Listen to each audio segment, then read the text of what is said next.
Chapter 1. The Destiny Investment System. Have I traversed through time and transformed into a beast? Gazing at the reflection of the small creature on the lake's surface, Suyu erupted into a desperate howl. Just a moment ago, he had been resting on a plush bed, and now he found himself feebly sprawled on the riverbank. Could it be that he had perished in his sleep? That seemed implausible. Regaining his composure, Suyu scrutinized the ethereal bird-like shadow mirrored in the water. Its form bore a striking resemblance to a crow from his previous life, adorned with a splendid coat of intermingled pink, blue, and purple fur. Soft, delicate, and radiating a lustrous sheen. Its slender legs were embedded with pristine crystals, resembling a formidable chitinous armor. And those eyes, too, were a mesmerizing blend of pink, blue, and purple. At this moment, the creature was smeared with blood, appearing somewhat disheveled and wretched. Hiss! A sharp pain surged through him as a torrent of memories crashed into his mind. The tricolor crow demon, an ancient malevolent beast of the demon clans, was born to bring calamity. Whenever the tricolor crow demon ascended to a new realm, it would unleash terrifying dark lightning. Curiously, the targets of this dark lightning were not the crow itself, but rather everything else in its vicinity. Wherever the dark lightning struck, life was extinguished, and all was rendered silent. It epitomized malevolence and destruction, thus historically branded as a wicked beast. Simultaneously, it possessed an extraordinary demon essence. Those who could refine its essence would attain enlightenment and transcendence. Even formidable humans or powerful demons coveted it immensely, a classic embodiment of an alchemical cauldron. Hence, throughout history, whenever a powerful being encountered the tricolor crow demon, they would seize the opportunity to capture it under the pretext of vanquishing evil and refining its essence. From his recollections, the tricolor crow demon resided in the illusory demon forest, under the protection of a nine-tailed fox demon. At a tender age, it was still considered juvenile among the demon clans. Just a month prior, it had been discovered at the forest's edge by a human cultivator. Thus began a relentless pursuit. Ultimately, it managed to escape the clutches of the human cultivator, albeit severely injured. However, this escape brought it to the brink of death. In its final moments, as it fled to the Crimson Sky Lake, it breathed its last. And now, inexplicably, Suyu had taken over its body, successfully replacing it. Thank goodness it's a male. When I transform back, I can revert to my original form. After assessing his condition, Suyu let out a sigh of relief. Transforming into a demon was not the end of the world. At least he was still male. Yet moments later, he began to lament. But this is truly unfortunate. Being a tricolor crow demon means being ostracized from birth. Am I merely a tonic for others? With such a potent bloodline, yet evoking terrifying dark lightning, my essence is simply a dowry for others. What now? I've taken over this body, but what will I do next? Having transformed into a tricolor crow demon was one thing, but he was also gravely injured, his power barely comparable to a peak first-tier cultivator.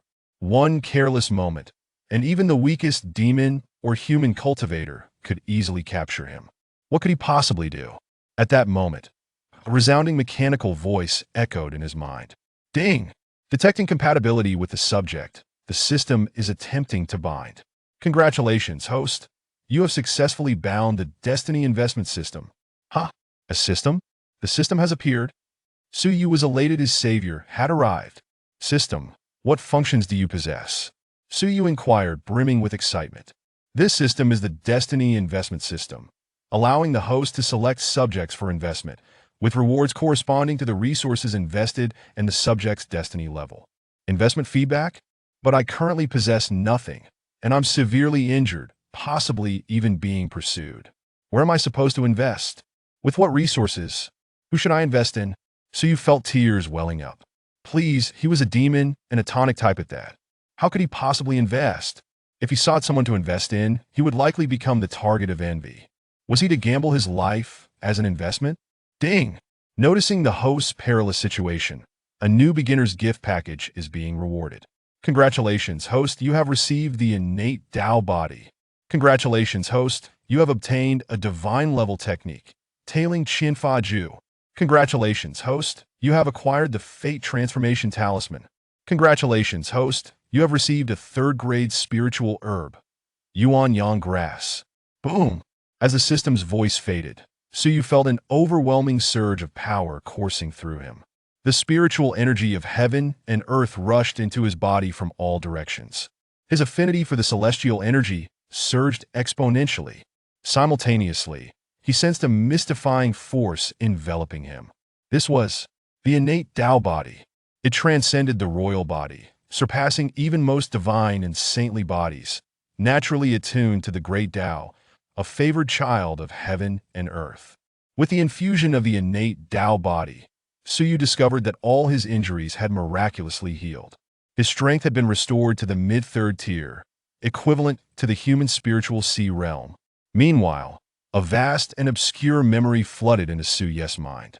Divine-level technique, Tailing Qinfa Ju.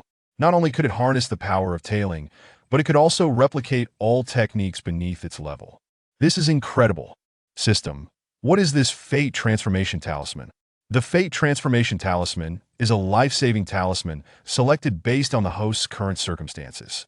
When the host selects a subject and activates the talisman, they can completely replace the identity of that individual, acquiring their appearance, memories, and fate, thus granting the host a complete second self. Does that mean I can entirely replace everything about the selected individual? I would be indistinguishable from the true self? Indeed, once the host undergoes the Fate transformation, they can completely conceal their true identity, and no one would be able to detect it. Suyu was momentarily taken aback. This Fate transformation talisman seemed tailor-made for him. With his identity as a tricolor crow demon, he could never appear openly. However, with this talisman, he need not worry about such risks anymore. He could assume another's identity, become them, and quietly grow stronger. System, I have a question. Are there any requirements for the individual I replace? What happens to them afterwards? There are no requirements for the subject whose fate is being replaced. Once the host selects the individual to replace, that individual will naturally meet their demise, vanishing from this world. Naturally meet their demise? Suyu murmured, finding no cruelty in such a method. On the contrary, he felt exhilarated. For within the memories of the tricolor crow demon, he had witnessed countless instances of being eyed by both demons and humans. They all sought to devour his essence. Had it not been for the nine-tailed fox demon's continuous rescue, he would have likely met an untimely end long ago. Well, he had indeed encountered peril, just as in this instance. Thus, in the future, should he come across any ill-fated individuals intent on consuming him, he would undoubtedly cast the Fate Transformation Talisman without hesitation. Having made up his mind, Suyu began to strategize his next steps. He had no desire to return to the illusory demon forest, for his soul was human, ill-suited to the lifestyle of demons. Moreover, prolonged exposure would inevitably lead to exposure, especially since that nine-tailed fox demon was a powerful entity. He would do best to target a human as his replacement. Furthermore, it should be someone who could easily access formidable destiny among humans.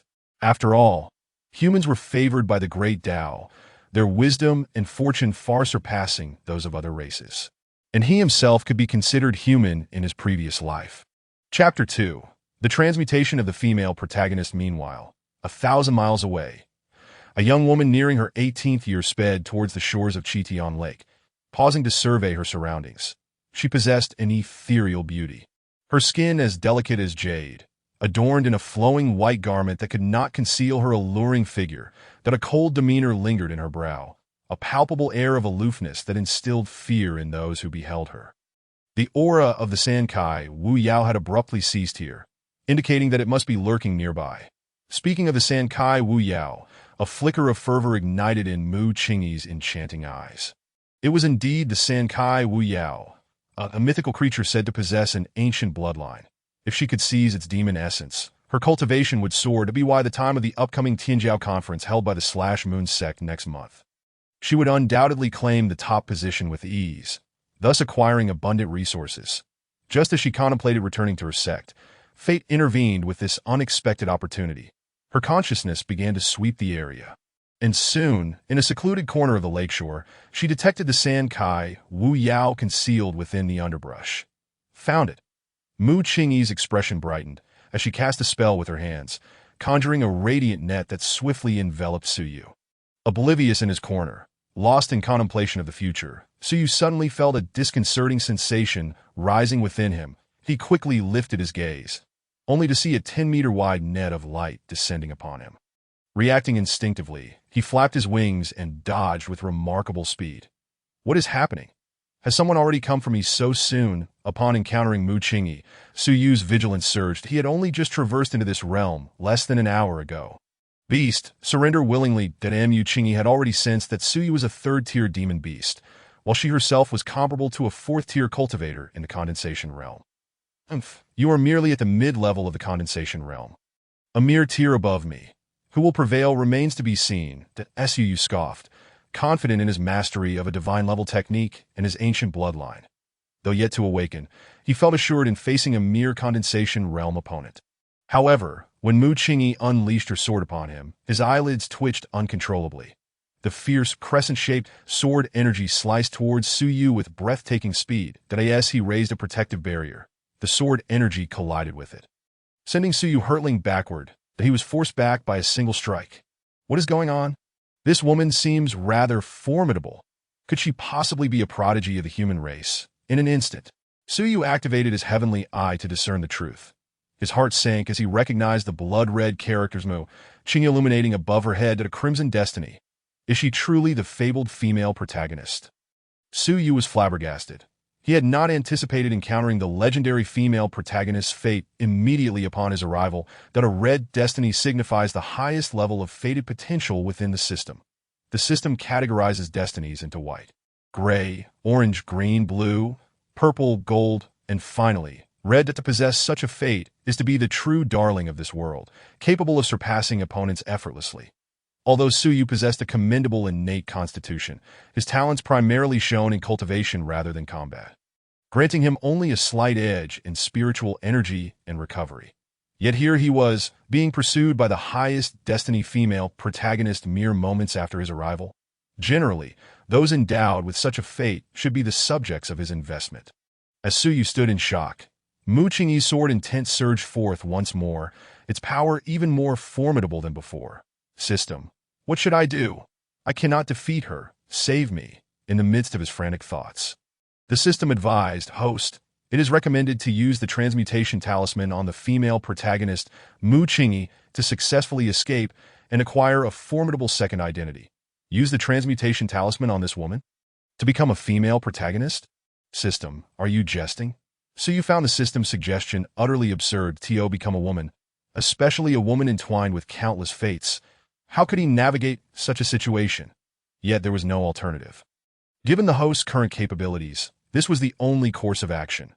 Otherwise, he would meet his end, allowing her to devour his demon essence. Moreover, as a female protagonist with a fated destiny, she would inevitably encounter those of male protagonist status in the future.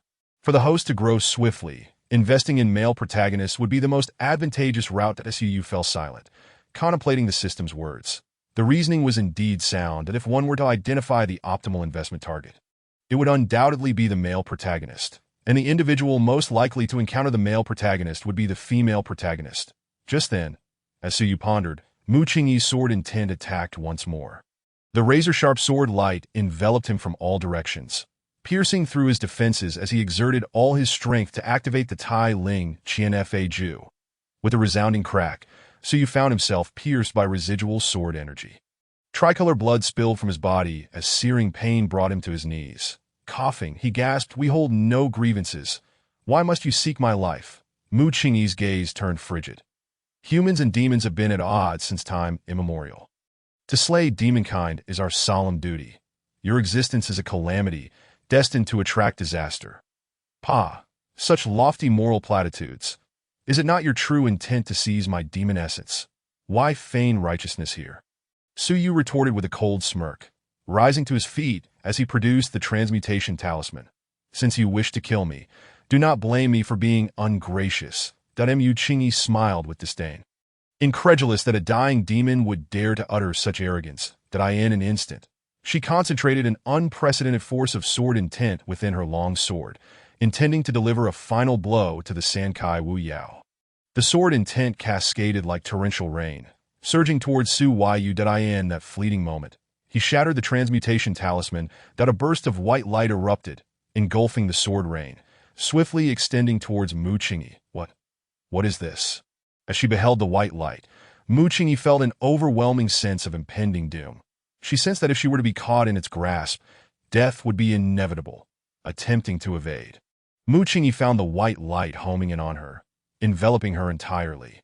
Within the radiant glow, her form gradually faded until she was ultimately obliterated from existence. At that moment, upon utilizing the transmutation talisman, Su Yu experienced an ineffable sensation. The white light enveloped him, and as mist began to rise, a figure emerged, identical to Mu Qingyi, with the same visage, the same memories, and the same fate. It was as though he had truly become Mu Qingyi in that instant. Is this the essence of transmutation? Truly remarkable. Su Yu marveled at the smooth, jade-like texture of his skin, feeling slightly disoriented. This was his second identity, that he could now inhabit this form at will, possessing all that Mu Qingyi had. Even substituting her in all forthcoming experiences, that he felt as though he had touched upon something profound. The female protagonist's fate. Had it not been for her fate, Mu Qingyi would not have been the first to discover his injured self. Had Su Yu not intervened, the Sankai Wu Yao would have likely perished, and its exposed demon essence would have been claimed by Mu Qingyi. Opening the attribute panel, he observed, Destiny Investment System Host. Su Yu Race. Sankai Wu Yao, Demon Race, Life Substitute. Mu Qingyi, Human Race. Crimson Destiny, Cultivation. Mid-level of the 4th tier Condensation Realm Physique. Tricolor Bloodline, Awakening Pending. Innate Dao Body, Enlightened Sword Heart Technique. Tai Ling Qian Fa Ju, Divine Level, Martial Skill. Qing Yun Kong Ling Sword Technique, 6th Ranked. Items. Bai Shui Sword, Yuan Yang Grass. Not bad, a solid start. As Su Yu acclimated to this new body, he felt quite satisfied. From this day forth, I shall be Mu Qingyi. Chapter 3. The Might of the Crimson Destiny? After becoming Mu Qingyi, Su Yu immediately returned to the Moon sect. With his successful transmutation of destinies, his primary objective was to seek out high-tier fated individuals for investment. According to Mu Qingyi's memories, the Moon sect was one of the 4 major sects of the Eastern Xian region, boasting a lineage that spanned millennia. The sect was home to countless prodigies, and he was confident that any random individual he approached for investment would yield favorable returns. Moreover, within the sect where the female protagonist's fate resided, there was a possibility of encountering the legendary male protagonist, that time, Giggle. As these thoughts raced through his mind, an inexplicable excitement bubbled within Su Yu, leading him to emit a laugh that surprised even himself. Once he grew stronger, he would surely reveal his true form to exact vengeance upon those who dared to covet his demon essence. They would receive their comeuppance. Zhan Yu sect, situated in the southern expanse of the Eastern Xian domain, is nestled amidst the vast and boundless Haoyu mountain range. The sect comprises 7 branches. The principal branch, Tianshu Peak, the Qi Peak dedicated to the forging of spiritual artifacts. Tianhun Peak for the cultivation of mental prowess. Lianti Peak focused on body refinement. Yao Peak for alchemical studies. Yuling Peak, which exclusively recruits female cultivators. And Qingyu Peak, akin to Tianshu Peak in its comprehensive approach. Mu Qingyi is a direct disciple of the esteemed Elder Qing Qinzi of Tianshu Peak. Mu Qingyi is characterized by her aloofness and pride, possessing few friends. However, her memories unveil the truth. Beneath her cold exterior lies a warm heart. She is extraordinarily gifted, having reached the mid-stage of the condensation pill realm at a tender age, making her one of the foremost among the younger generation of Zhan Yu sect. The cultivation hierarchy of the true spirit continent is delineated into several realms: body refinement, qi gathering, spirit sea, condensation pill, king sealing, emperor ascension, heavenly sovereign, sacred path, great emperor, and ultimately, the true god realm. Each realm is further subdivided into early, mid, late stages and perfection. Her prowess in the sword arts eclipses that of her peers, rendering the disciples of Zhan Yu sect envious. Previously, Mu Qingyi had effortlessly crushed Su Yu with her formidable sword skills. Her beauty is equally remarkable, securing her the top position on the Yu Xian list, earning her the title of the most beautiful woman in Zhan Yu sect. Moreover, she hails from a respectable lineage.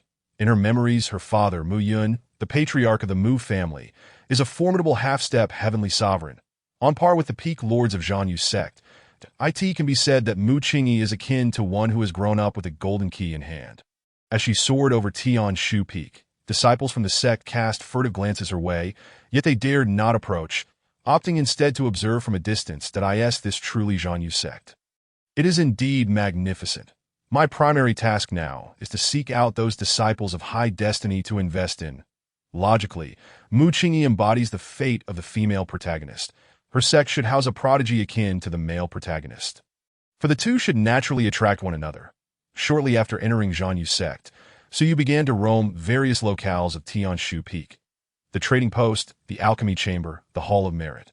It was not long before he stepped into the martial training ground when the system's alert rang in his mind. Ding! Warning! The strongest red destiny has appeared within 1,000 meters. Its fortune level far exceeds that of the true spirit continent. Host, please exercise caution. Ding! Warning! The strongest red destiny has appeared within 1,000 meters. Su Yu's expression turned to one of astonishment. The system's alerts repeated thrice. Was this red destiny truly so formidable? He immediately sent out his consciousness to search for the so-called destiny. At that moment, the martial training ground was teeming with people, as a commotion seemed to have erupted, drawing many disciples of Tian Shu Peak to gather around. Yes, Su Yu soared upward, upon seeing the young man encircled in the center. He activated his heavenly EYE in an instant. The blood-red character Yuxian materialized before his eyes. His of the red fate, the highest level of destiny, and as red as blood, whispers erupted around him. Shui Yunshi seems to have latched on a Lu Ming, intending to kick Yi Xian to the curb. Lu Ming, after all, is the grandson of the third elder of Tian Shu Peak. Known for his flamboyant demeanor, it appears that Yi Xian is unlikely to escape today. Deservedly so. Who told him to be such an easy target? He has lingered at the perfected body refinement realm for 5 years, truly a waste, bringing disgrace to our Tian Shu Peak. Shui Yunshi is indeed heartless. She and Yi Xian joined Tian Shu Peak together, and they were rumored to be childhood sweethearts. Yet she ultimately chose the embrace of Lu Ming for the sake of vanity. The human heart is inscrutable. At the training ground, Yi Xian was surrounded by several disciples clad in identical attire, led by a young man in resplendent garb. Beside him stood a delicate maiden of about 16, adorned in a light blue dress. Radiating grace, her eyes sparkled with liveliness. Yet her originally pure and fair face was now embellished with makeup. Liu Ming cast a scornful glance at Yi Xian, a fleeting smirk gracing his effeminate features. Yi Xian, hand over the jade pendant, or don't blame me for being impolite. Yi Xian disregarded Lu Ming's taunts, instead gazing at his childhood sweetheart with eyes full of disappointment, and an overwhelming anger brewed within him. Yunshi, I have no objection to you pursuing the life you desire. After all, I cannot provide you with what you seek at present. But why must you add insult to injury by revealing it to others? The jade pendant of the Yi family is a treasured heirloom, indestructible even by those at the Emperor Ascension realm. It is said to conceal a great secret that in my youthful naivety, I confided in you. And now Lu Ming demands the pendant, surely at your behest. Shui Yunshi averted her gaze from Yi Xian, her tone laced with persuasion. Yi Xian, please hand over the pendant, that it serves no purpose in your hands. Perhaps only in the hands of a genius like young Master Lu can its true potential be realized. Nonsense. This is a treasure of the Yi family. When did it become necessary to hand it over to others? Yi Xian's face twisted in fury as he roared at Shui Yun 11. Liu Ming moved closer, wrapping his arm around Shui Yunshi's waist, a wicked grin spreading across his face. It seems you remain oblivious to your own worth. I not only desire your woman, but I also covet your treasure. If you refuse to comply, I shall seize it myself, relishing the despairing and helpless look in your eyes. Attack. At Lu Ming's command. His followers chuckled maliciously, cracking their knuckles as they approached Yi Xian. Yi Xian's expression shifted, but he was merely at the perfected body refinement realm and could not possibly stand against this group of Qi gathering realm cultivators. He had only just begun to recover. He needed time. Liu Ming, must you resort to force to claim what is not yours? This is the martial training ground of Tian Shu Peak, a public venue. I am the law here. No one will care about a worthless waste like you. As he spoke, the fists of Lu Ming's minions surged toward Yi Xian, imbued with spiritual energy, aiming for his vitals. Yi Xian dodged and weaved, evading several strikes, but the sheer number of opponents proved overwhelming, resulting in a sneak attack from behind. Bang! Yi Xian was knocked to the ground, and a throng of assailants descended upon him. Raining blows. What a tragedy. Truthfully, Yi Xian was pitiful. He had no capacity for resistance, being merely at the body refinement realm, without even cultivating spiritual energy, while Lu Ming's followers wielded their powers that it seemed today would end with Yi Xian in a severely beaten state. Perhaps death would be a relief, sparing him from further bullying. The crowd observed the scene, murmuring among themselves. Some pitied Yi Xian, while others reveled in his misfortune. Chapter 4. Su Yu to the rescue? Yi Xian continued to be assaulted by the disciples, utterly defenseless. Stop! As the situation grew increasingly dire, a clear and melodious voice rang out. Moments later, a streak of sword light cleaved through the air, hurtling toward them. The ground was instantaneously split in two, leaving a 10-meter-long scar. The terrifying sword aura surged forth like a wave, repelling everyone in its path. Those beating Yi Xian were sent flying. Rolling on the ground, Su descended from the distance, landing before Yi Xian, wielding a 3-foot-long sword, his cerulean eyes coldly surveying the assailants. To Liu Ming, you have quite the audacity to openly besiege a fellow disciple in the training ground and bully others. Do you wish to be summoned by the law enforcement hall for questioning? As all eyes fell upon the figure, the previously tranquil atmosphere erupted into chaos. Hiss! Mu Qingyi! The celestial fairy Qingyi has appeared in the martial training ground. So beautiful! No wonder she tops the Yuxian list. She is truly breathtaking. If only Fairy Qingyi would be my Dao companion, I would gladly sacrifice 100 years of my life. You must be dreaming. Qingyi is not only the top of the Yuxian list, but also possesses unparalleled cultivation talent within Zhanyu sect. How could you dare to disrespect her? What is happening? The celestial fairy has never intervened in others' affairs, nor does she engage with outsiders. How could she lower herself to assist a completely unrelated Yi Xian? The surrounding disciples were all astounded. The influence of the most beautiful woman in Zhanyu sect was rivaled only by that of some peak lords. In Yi Xian's dazed state, he beheld the stunning figure standing protectively before him, his eyes reflecting both awe and confusion. Why would this unfamiliar fairy choose to aid him? Upon encountering Mu Qingyi, Ming was equally taken aback that a glimmer of madness and greed flickered in the depths of his eyes, causing him to swallow hard. Yet, as he beheld the sharp sword aimed at him, a sense of trepidation inevitably arose. While he might flaunt his might against some ordinary disciples, he dared not offend someone of Mu Qingyi's stature, a true disciple with her own formidable background. Moreover, Mu Qingyi's master was the Grand Elder, who presided over the law enforcement hall, as her disciple. Mu Qingyi possessed the authority to apprehend him and even impose punishment, though he yearned for a woman of her caliber. It remained a mere fantasy that he quickly adopted a demeanor of modesty and grace. Sister Qingyi, I believe there must be some misunderstanding. We were merely practicing martial arts, Su Yu frowned. Practicing martial arts? You commanded others to assault your fellow disciples. And I witnessed it all. Indeed, Ming has been bullying his peers. Not only did he steal Yi Xian's girlfriend, but he also seeks to claim his family's treasures. Fairy Qingyi, please punish this arrogant and overbearing disciple. Truly, Fairy Qingyi embodies compassion, a celestial being descended from the 9 heavens. The surrounding disciples, witnessing Mu Qingyi's pursuit of justice, echoed in agreement. Opportunities to earn the favor of a celestial being were rare. And this was a prime moment. Damn. Ming's face turned ashen that he had not anticipated that so many would stand against him. Had Mu Qingyi not appeared, these individuals would have bowed and scraped before him. However, his primary concern remained Mu Qingyi's stance. Fairy Qingyi, what must I do? Su Yu's brows furrowed.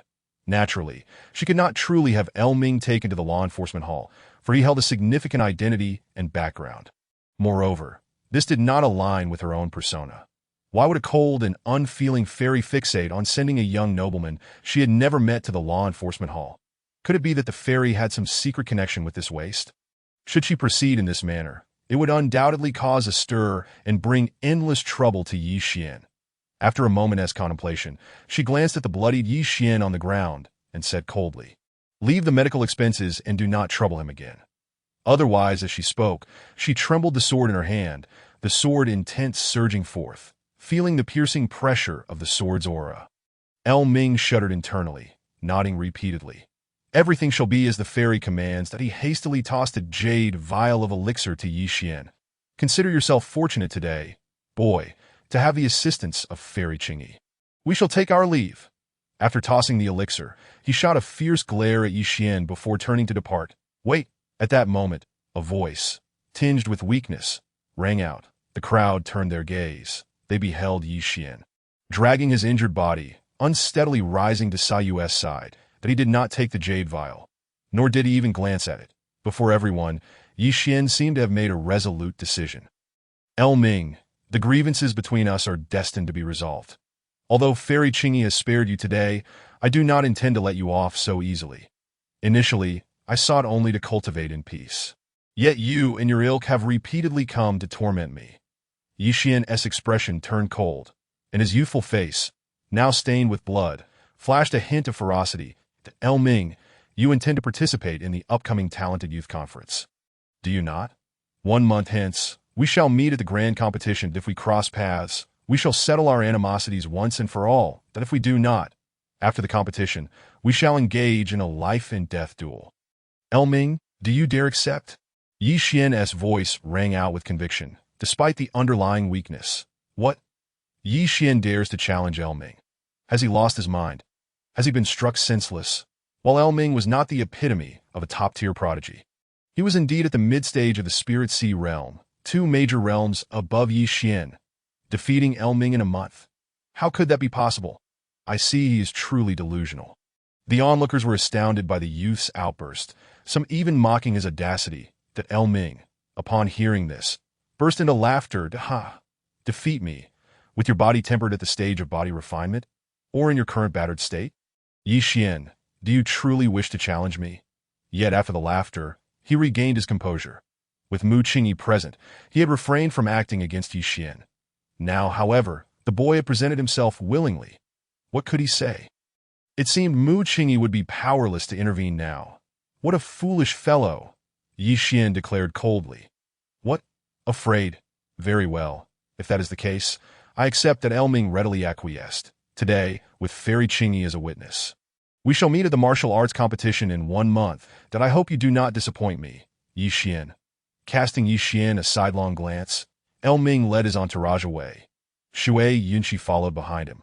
Glancing back at Su Yu, her eyes flashing with a hint of jealousy, she envied El Ming's sycophantic demeanor toward Mu Qingyi, envied her beauty, envied her talent. Yet she recognized the vast disparity in their statuses. However, she had not anticipated that Mu Qingyi would step forward to assist Yi Xian. Did the two share some secret she was unaware of? Impossible. How could a celestial beauty like Mu Qingyi take a liking to a waste like Yi Xian? Initially, she had felt a twinge of pity for Yi Xian, having known him for so long. Yet now, witnessing his challenge, it struck her as utterly reckless. Her departure was indeed the right choice.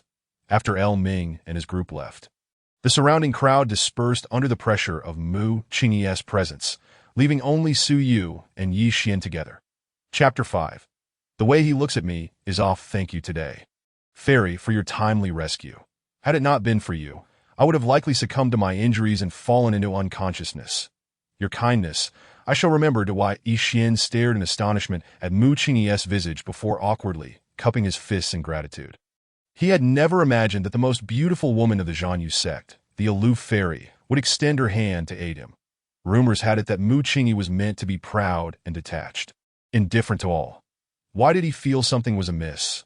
Observing the somewhat flustered youth, Su Yu smiled wryly. What happened to your previous confidence? Your bravado toward El Ming? Why do you seem so tense in my presence? I am not a man-eating monster. That why Yi Xian offered an awkward smile. That Su Yu also scrutinized the youth, her beautiful eyes wandering over him. Was this truly the destined child of the Red Fate? Barely of age, he appeared to be only 16 or 17, rather handsome in a youthful way. Yet what made him so special? Why did you recklessly choose to challenge El Ming a month from now? Do you truly have such confidence? Yi Xian forced a bitter smile, candidly replying, I am not entirely confident that I merely realized some truths and felt my previous naivety compelled me to take a gamble. Suyu narrowed her eyes. Did I ask it because of that Shui Yunxi? Yi Xian nodded, acknowledging her influence. Shui Yunxi had grown up alongside him. They were from prominent families, however, after joining the Zhanyu sect. Perhaps due to his stagnation, she began to distance herself, gradually gravitating toward El Ming and the other noble disciples. Consequently, he became a target for El Ming and his ilk, subjected to constant bullying. He had come to see the world clearly. When one is weak, people abandon you, and the strong will toy with you as if you were a plaything. Thus, only by growing stronger can one shatter all injustice. Do you still have feelings for her? Suyu suddenly inquired, that why Yi Xian shook his head, that in truth, I have never liked her, that it was merely my family's desire to facilitate our union. Such a woman is not worthy of my affection. If she wishes to leave, I shall not retain her. From now on, her affairs, be they life or death, are no longer my concern. Suyu regarded Yi Xian with admiration. Not bad. You know how to let go. As long as you are willing to strive, she will one day regret her decision. That moment, she retrieved a spirit herb from her spatial ring and offered it to Yi Xian. This is a third-grade spirit herb, the Yuanyang grass that will be beneficial for you at this stage. Consider it a gift. Yi Xian sensed the pure power of the red sun emanating from the herb. His expression shifted in surprise. He desperately needed this Yuanyang grass. Yet he knew he could not accept something from Suyu. I appreciate your kindness, fairy. Please take it back. You have already saved me once. And there is no need to bestow further gifts. I came to assist you precisely to provide you with this spirit herb, Suyu calmly stated. This level of spirit herb is of no use to me. You need it now, so I shall gift it to you. Yi Xian's countenance remained resolute as he continued to decline. No, my grandfather once said that a true man must not accept gifts without merit. I cannot accept. Suyu, feeling a slight headache, rubbed her brows in exasperation. She had not anticipated that Yi Xian would be so obstinate. Suddenly, an idea struck her. I offer you the spirit herb, not merely to help you. That El Ming has been looking at me with an inappropriate gaze, that he harbors ulterior motives towards me, which is why I present you with this precious spirit herb, hoping you might teach him a lesson to instill some wisdom in him. Do you understand? Yi Xian, who had been persistently declining, abruptly halted his actions upon hearing this. For reasons unknown, a flicker of irritation sparked within him at the thought of someone plotting against Suyu. What is happening? Why do I feel this way? Suyu noticed the peculiar change in Yi Xian's demeanor, and her eyes brightened. There is potential here. As Yi Xian remained motionless, Suyu feigned indifference. She snatched the Yuanyang herb from his grasp once more, her expression frosty, creating an air of distance between them. Since you are so obstinate and lacking in courtesy, let us part ways here. Let us pretend I never saved you. We have never crossed paths. With that, she swirled her garments in the wind and strode away. Yi Xian panicked instantly, taken aback by her unexpected departure, and grasped Suyu's delicate wrist. Hastily explaining, No, fair maiden, I didn't refuse. I merely think it inappropriate to take advantage of a celestial being. However, if that Lu Ming truly dares to covet you, I am willing to help eliminate this threat. A fierce expression emerged on Yi Xian's face. Unbeknownst to him that his hatred for Lu Ming had surged exponentially as Suyu's lips curved slightly as she turned back, playfully probing. Do you truly wish to assist me in dealing with Lu Ming? Yi Xian nodded emphatically, declaring, Rest assured, I, Yi Xian, am a man of my word.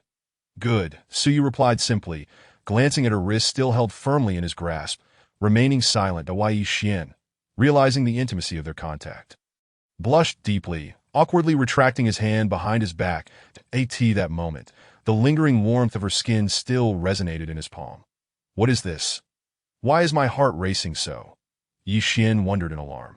Suyu let out a light chuckle, handing the Yuanyang herb back to Yi Xian with a meaningful glance. Junior brother Yi, do not disappoint me. With that, she turned away and soared into the sky, transforming into a fleeting flicker of light, vanishing from Yi Xian's sight without a hint of hesitation. As he watched her graceful figure fade away, the events that had just transpired replayed vividly in his mind.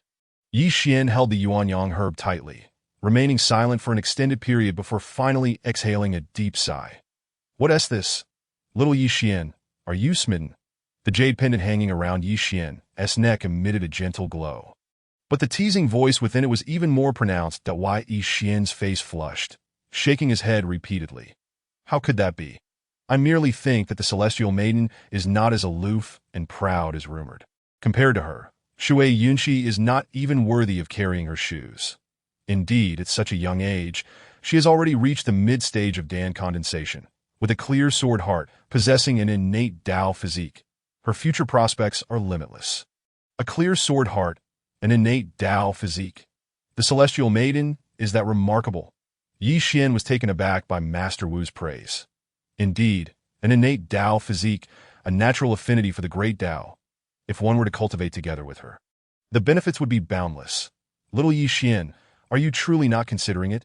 Yi Xian's expression darkened. Master Wu, could you be more serious? Haha, merely jesting. No need to take it to heart. However, I genuinely suggest you pursue her. After all, she possesses extraordinary fortune. Perhaps fate may intertwine your paths in the future. Fate intertwining? Yi Xian narrowed his eyes. Moreover, I sense that young lady seems to have an interest in you. Master, Chapter 6. The Masteress summons Master Wu. How long do you think it will take for me to catch up with the Celestial Maiden? I mean in terms of cultivation, to catch up with that girl? It might take 2 or 3 years, as she will also be progressing while you do. However, if you are diligent, you could surpass her in less than a year. You possess the Chaos Body and the Fighting Heaven Body with unparalleled talent. This legendary physique will make you a sovereign of the heavens. Additionally, with my assistance, your ascent to the pinnacle will surely be expedited to a sovereign of the heavens. In that case, let us awaken the Fighting Heaven Body first. Yi Xian tightly gripped the Yuanyang herb in his hand, and at last he departed the training grounds, his body battered and bruised. On the other side, after parting with Yi Xian, Suyu made her way to her secluded chamber. True disciples like Mu Qingyi usually have their own separate cultivation abodes. She flew for a considerable distance, slowing her pace once she confirmed no one was around. Why Yi Xian? I'm not quite sure what secrets you hold, but at least I found an investment target that I must thank Lu Ming for providing me an opportunity to draw closer to Yi Xian and enhance my favorability that I need to ensure that my actions do not raise suspicion while still aligning with my identity. Finally, I have invested a Tier 3 spirit herb. I wonder what rewards will come once Yi Xian consumes it. I've identified my target for investment.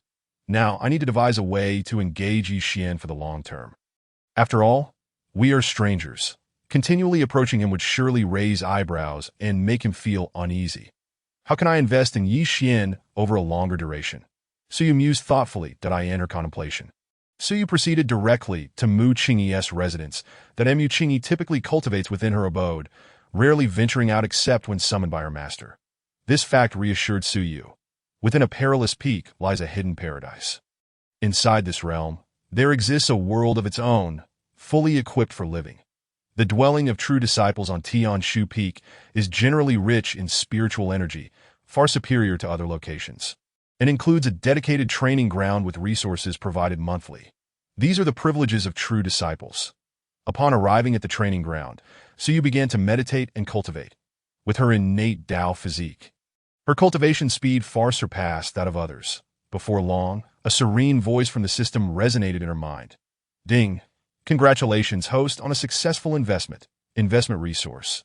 Tier 3 Yuanyang herb. Investment target. Yi Xian, deep red fate. Reward distribution in progress. Ding! Congratulations, host. You have obtained a Tier 4 celestial treasure, Spirit Pear Moon Fruit, a Tier 4 premium pill, Xianjindan, and a Tier 6 movement technique, Floating Light and Shadow. Yi Xian has already consumed the Yuanyang herb. The feedback from a Tier 3 spirit herb is astonishing. All rewards exceed Tier 3 quality, even including a Tier 6 movement technique. Is this the power of a red fate? This feedback is marvelous. I am thrilled. Suyu felt a surge of excitement. She immediately consumed the Xianjindan. This premium pill directly elevates one small realm under the King's realm, regardless of circumstances. The blue pill, infused with strands of spiritual energy, slipped down her throat.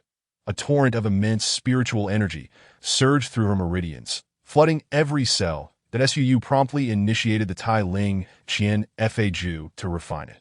Half an hour later, her cultivation reached the late stage of Dan condensation that if she were to consume another premium Xianjin Dan, her innate Dao physique could break through to the perfection of Dan condensation without any need for adjustment.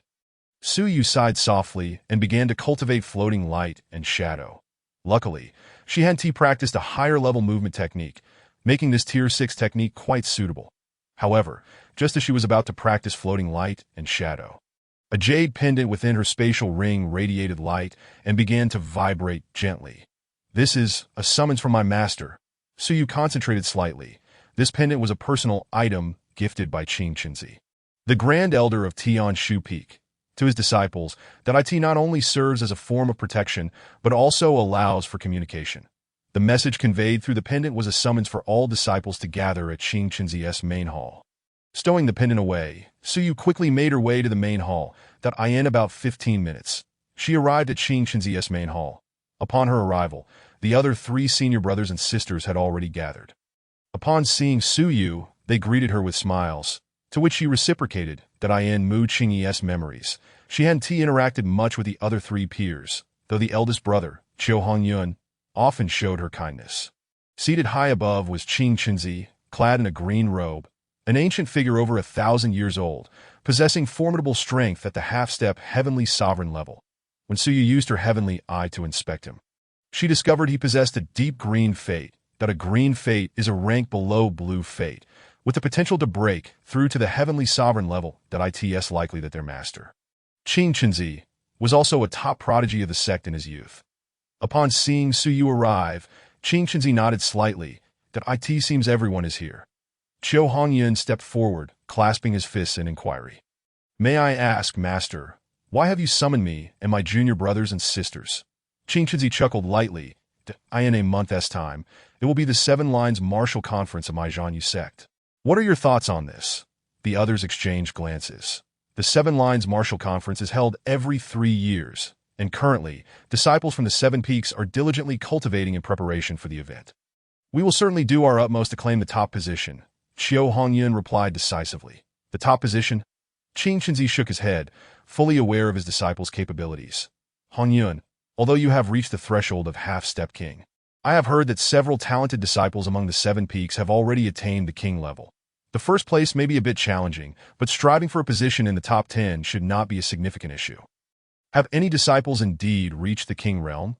Upon hearing Qing Qinzi's words, Qiu Hongyun's expression turned astonished.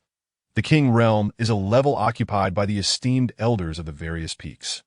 If the Zhanyu sect has disciples who have achieved this level, then the hope of overcoming them becomes exceedingly slim. Although he is currently at half-step king, he has only just broken through.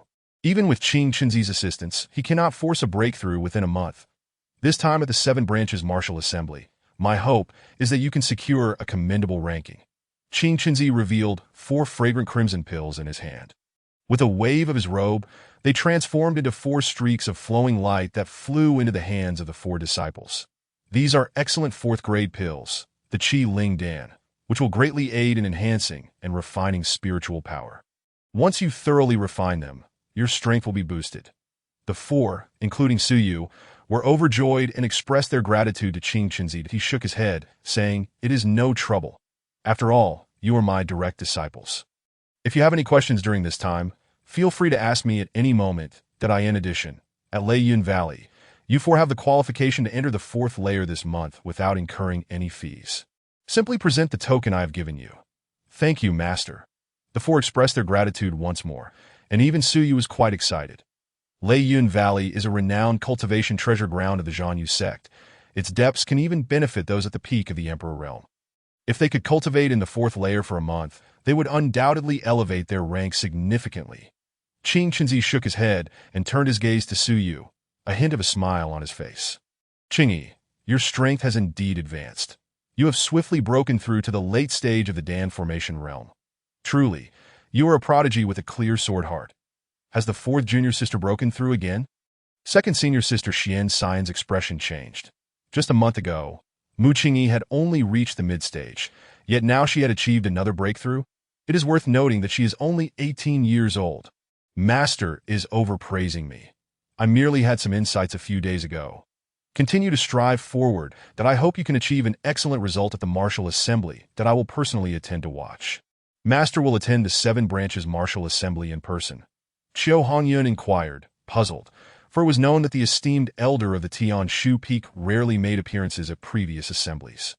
Qing Chenzi stroked his beard and replied, "This time, I will attend the grand competition, as my Qing Chenzi lineage has always been rather quiet." Xian Xian remained silent for a moment before tentatively asking, "Does Master intend to accept disciples during this martial assembly?" Precisely that at this revelation, Su Yu's eyes brightened. Master Qing Chenzi wishes to accept disciples at this martial assembly? Truly, it is a stroke of fortune. He had previously been troubled about how to approach Yi Xian. This time at the assembly, he believed Yi Xian would surely emerge as a dark horse. Showcasing his brilliance, at that point, he would undoubtedly attract Qing Chenzi's attention and be offered an olive branch. If Yi Xian were to join Qing Chenzi's sect as his junior brother, then it would be effortless for him to provide support to at that time. The so-called rumors and speculations from the outside world would no longer matter. Allowing him to feel at ease, the more he thought about it, the more resolute his plan became. Thus, his primary task now was to devise a way to lead Yi Xian into Qing Chenzi's fold. After Qing Chenzi imparted a few more words of advice, Su Yu and the others departed from the main hall. Due to the Qi Lingdan, senior brother Chiu Hongyun and third senior brother Yang Yulong quickly bid farewell to Su Yu and hurried back. Before leaving, Su Yu called out his second senior sister Xian Xian. Xian Xian, serene and gentle, was amiable to others. Even the former Mu Qingyi had acknowledged this senior sister. Fourth junior sister. What is it? Seeing Mu Qingyi stop her, Xian Xian looked at her in confusion. Su Yu smiled and said, "Second senior sister, I have heard that you have encountered a bottleneck in your cultivation of the Bai Hai water art. I happen to possess a top-grade, third-grade Xian Shui Dan that can assist you in breaking through." As she spoke, she took out a delicate small box from her spatial ring. That top-grade, third-grade Xian Shui Dan. Xian Xian stared in astonishment at the sandalwood box in Su Yu's hands.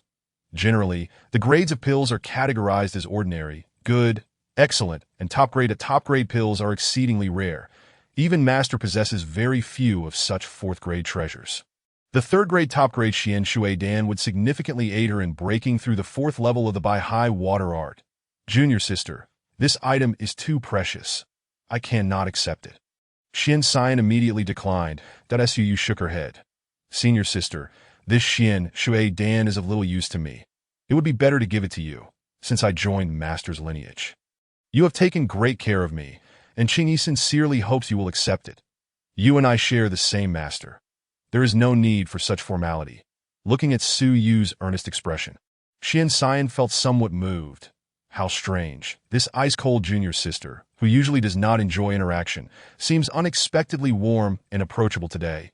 Since junior sister is insistent, I shall not be overly polite in the future. If you need anything, do not hesitate to ask. Su Yu nodded with a smile. You can count on it. After bidding farewell to Xian Xian, Su Yu returned to her own chamber to refine the Qi Lingdan. Although the fourth-grade excellent pill was not sufficient to elevate her realm, it would provide excellent refining effects to stabilize her cultivation. After absorbing the spiritual pill, Su Yu focused on cultivating the floating light and shadow technique for the next 2 days. On the second day, the system's voice echoed in her mind once more. Ding, congratulations to the host for a successful investment. Investment resource. Top-grade third-grade Xian Shui Dan. Investment target. Xian Xian Green Fate. Current rewards are being issued. Ding, congratulations to the host for obtaining the fourth-grade spiritual artifact, the Qing Ling Rui Boots. Su Yu was taken aback. The investment succeeded? However, the rewards from this investment seemed considerably less than those from Yi Xian.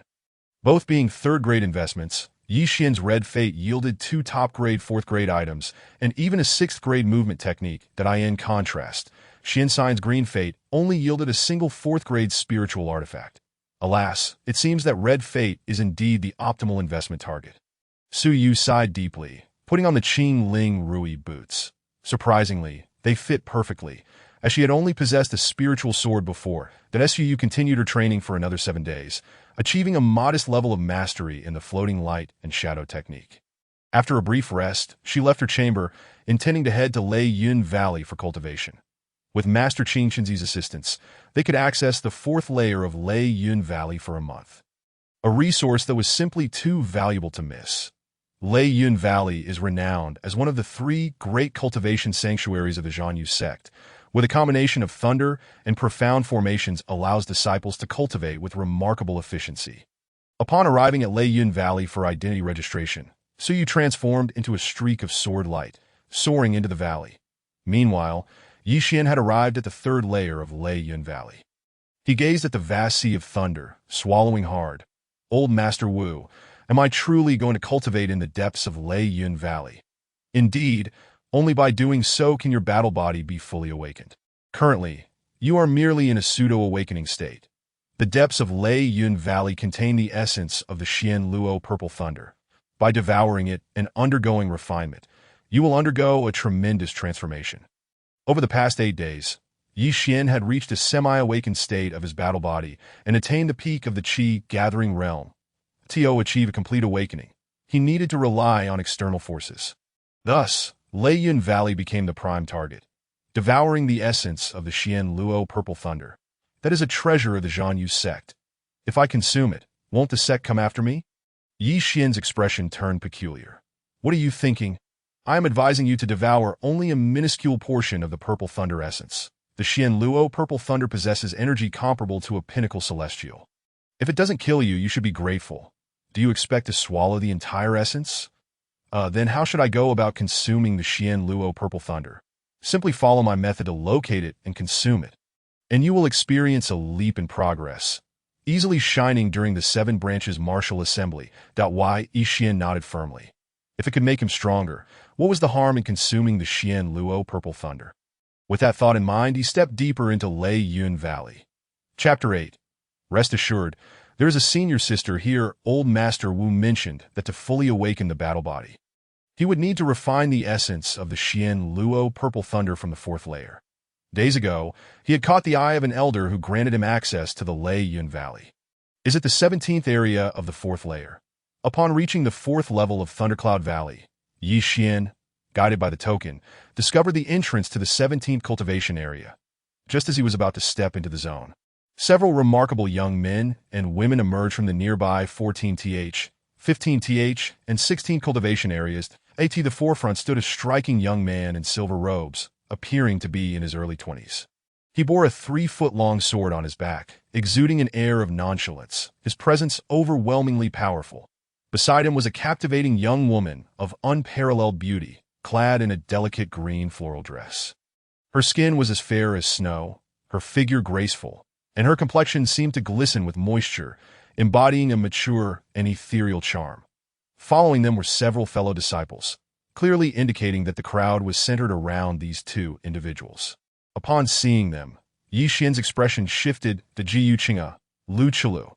He had encountered these 2 before. Jiyu Qinghe, the son of Gu Ming, the deputy leader of the Moon-Slashing sect, was rumored to have achieved the king realm before the age of 30, making him one of the most prodigious talents of the sect. However, this bore no relevance to Yi Xian. The woman beside him, Lu Qilu, was the elder sister of Lu Ming, with whom Yi Xian had a history of grievances. Lu Qilu was a prodigy in alchemy, having reached the pinnacle of a 3rd-tier alchemist at a young age, and was ranked 4th on the Jade Fairy list for her beauty. That it was utterly unexpected for Yi Xian to encounter the sister of his adversary on his first visit to Thundercloud Valley. Not wishing to invoke bad luck, Yi Xian promptly altered his course to circumvent them. However, it was too late. A disciple in splendid attire trailing Gu Qinghe caught sight of Yi Xian and frowned. Yi Xian, the abrupt utterance drew the attention of the crowd. Lu Qilu, seemingly recalling something, raised an eyebrow and approached Yi Xian, scrutinizing him from head to toe. Are you the Yi Xian from Tianshu Peak? Yi Xian furrowed his brow, replying with measured composure. May I inquire what brings you here, senior sister? I have heard of the incidents involving my younger brother, that he was indeed at fault, and I am here to apologize on his behalf. However, I hope that the grievances between you 2 can be laid to rest and not escalate further. What do you think, Yi Xian? With a smile, Yi Xian shook his head gently. Senior sister Qilu, I too am a victim in this matter. From the beginning, I had not wronged Lu Ming. Yet he repeatedly humiliated me, injuring me on multiple occasions and attempting to seize my family's token. Should such injustices be dismissed with but a word from you? Moreover, even if I were to agree, would your brother do the same? Will he return the humiliation he inflicted upon me? Lu Chula's brows knitted in concern. It was true that her brother had been in the wrong. While it may seem inconsequential now, the moment they resorted to force to resolve their grievances would undoubtedly tarnish the Lu family's reputation. Very well, I shall return and admonish him, bringing him to publicly apologize to you. How does that sound? Yi Xian firmly rejected her suggestion, standing resolute in his stance that no, our grievances must be resolved between ourselves. Some actions bear consequences. Nearby, Gu Qinghe and the others could no longer tolerate the situation. They approached Lu Chulu, their displeasure evident as they regarded Yi Xian. Ji Yuqinghe's tone turned icy. Brat, junior sister Chulu is offering you an opportunity to resolve your grievances. Do not squander it. You should be acutely aware of your own strength and station. Seeking mindless revenge will surely lead you to ruin. Ji Yuqinghe was exceedingly vexed with Yi Xian that a lowly servant disciple, who had the chance to reconcile with Lu Chulu, was foolishly refusing. Had it been him, he would have long since settled down. Moreover, Lu Chulu was the woman he had his sights set on. Why Yi Xian felt an unprecedented weight as he gazed at Gu Qinghe. So, are you implying that I must accept this outcome?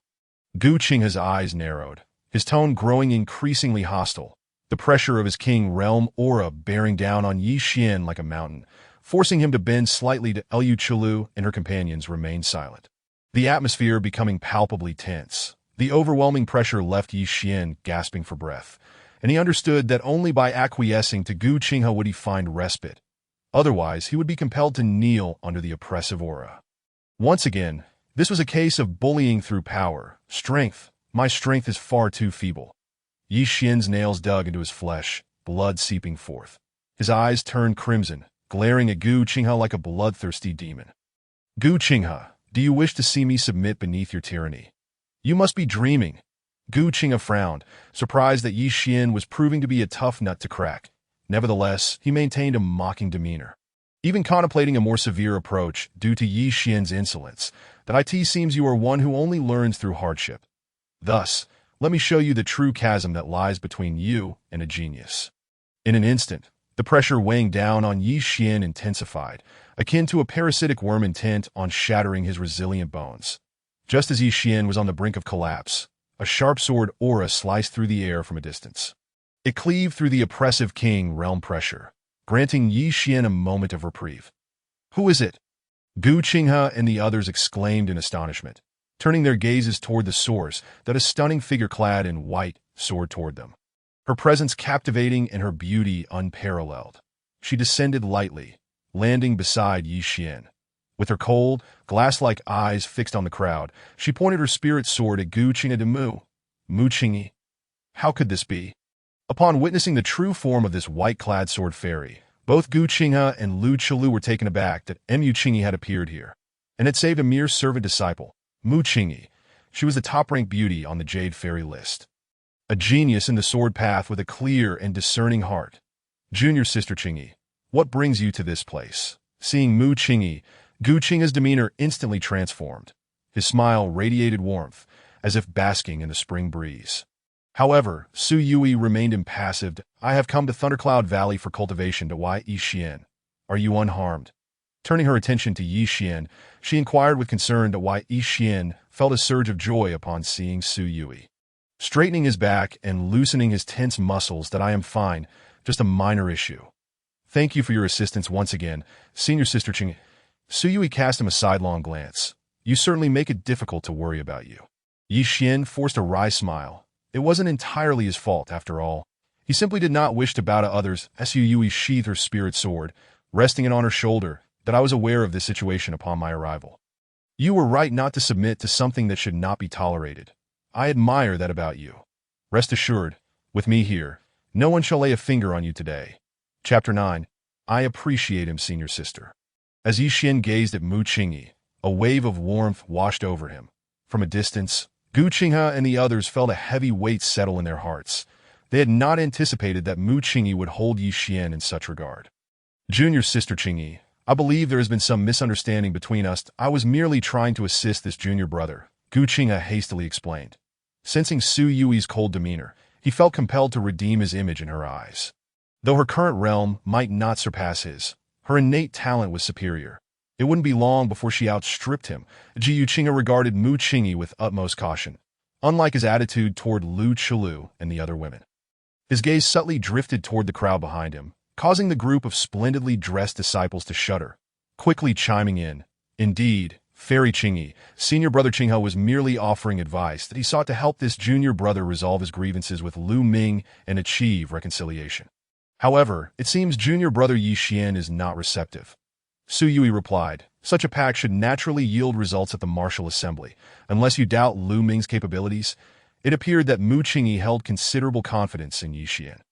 Unable to contain his curiosity, Gu Qinghe asked Su Yui, I am somewhat intrigued. What relationship do you and junior brother Yi Xian share? All eyes turned to them. This question piqued not only Gu Qinghe's interest but also that of the others. After her previous intervention on Yi Xian's behalf, her reappearance to assist him again, regardless of Gu Qinghe's status as a genius, was perplexing. Looking at Yi Xian, Su Yui's eyes flickered with depth. There is nothing between us. Merely a friendship. Just a friendship. At her words, the crowd collectively exhaled in relief. Thank goodness. It was just a friendship. Otherwise, would the most beautiful woman of the moon-slashing sect be reduced to courting a mere pig? Yet, just a friendship. Hearing Su Yui's response, Yi Xian felt an inexplicable sense of loss. They truly shared no relationship, as she had said, but why did he feel such an unwillingness to accept that? The ethereal figure of Qingyi, with her breathtaking beauty, stands as the most stunning person he has ever encountered. Among the throngs, her mere glance is enough to render the colors of the world as mere dust. She resembles a celestial swordswoman gracing the mortal realm in her flowing white robes. The essence of a fairy exudes from her, creating an aura that keeps others at bay. Yet, most importantly, she was the first and only one to extend a helping hand when he faced betrayal from his childhood friend and humiliation from outsiders. This kindness, along with her current assistance, remains etched in his heart. However, gazing at her, Yi Xian always feels an insurmountable distance separating them. His heart sinks deeper, his fist clenching involuntarily, blood seeping through as pain courses through him. Su Yu observes all of this, a resigned smile forming within him. For heaven's sake, you are the destined one, the brightest red among the reds, likely to become a ruler of this world. Could you not aspire for greatness? Of course, he can only express his thoughts inwardly, as he still needs to invest in her, continually reaping benefits from her. He must also express gratitude to Gu Qinghe and the others, as they provide him the opportunity to enhance his standing in Yi Xian's eyes. Cultivating this relationship gradually, Yi Xian is bound to become a formidable force, granting him a powerful ally. Suppressing his thoughts, Su Yu cleared his throat. Although Yi Xian is my friend, he does not easily concede defeat. Steadfastly adhering to his principles, when faced with humiliation, he resolutely stands up against it, refusing to submit to the strong. In my view, such a youth is truly rare and admirable. Upon hearing this, Gu Qinghe and the others turned to Yi Xian in astonishment, not expecting Mu Qingyi to hold him in such high regard. However, recalling the youth's indomitable spirit earlier, they fell silent. Meanwhile, Yi Xian, who had been feeling dejected, found his mood instantly lifted by Su Yu's praise, even scratching his head in embarrassment. After a while, noticing that Su Yu was no longer inclined to continue the conversation, Gu Qinghe and the others tactfully took their leave. For now, with Su Yu present, Yi Xian remained untouchable.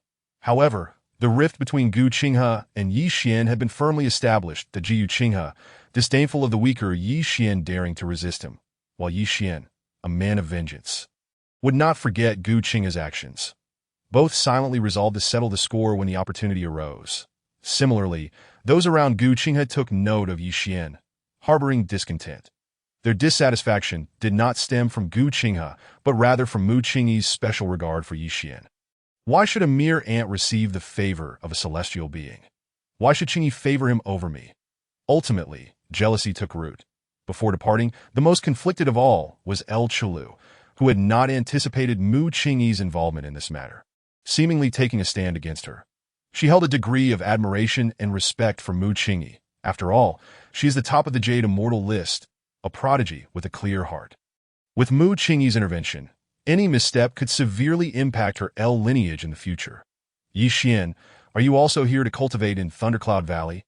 As the surroundings quieted down, Su Yu felt a sense of relaxation. Yi Xian nodded. Yes, senior sister. I originally came to cultivate in Area 17 on the 4th floor, but unexpectedly ran into Gu Qinghe and his group. That SUU appeared somewhat surprised as she produced a token. Area 17? Mine is coincidentally in Area 18. That's so. Yi Xian responded, equally astonished. It seems we are indeed fated. Do you think so, senior sister? Suyu smiled, then took out a vibrant blue fruit brimming with spiritual energy. Since you came to Thundercloud Valley to cultivate, you must be lacking in resources. This is a spirit pear moon fruit, a grade 4 treasure, which will greatly aid your cultivation. Grade 4 heavenly materials? Yi Xian gasped, shaking his head in refusal. No, I cannot accept this from senior sister.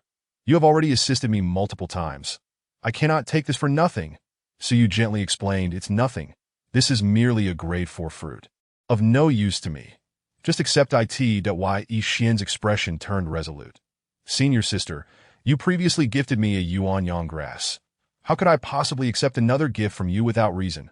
Moreover, did you not say you admired my adherence to my principles?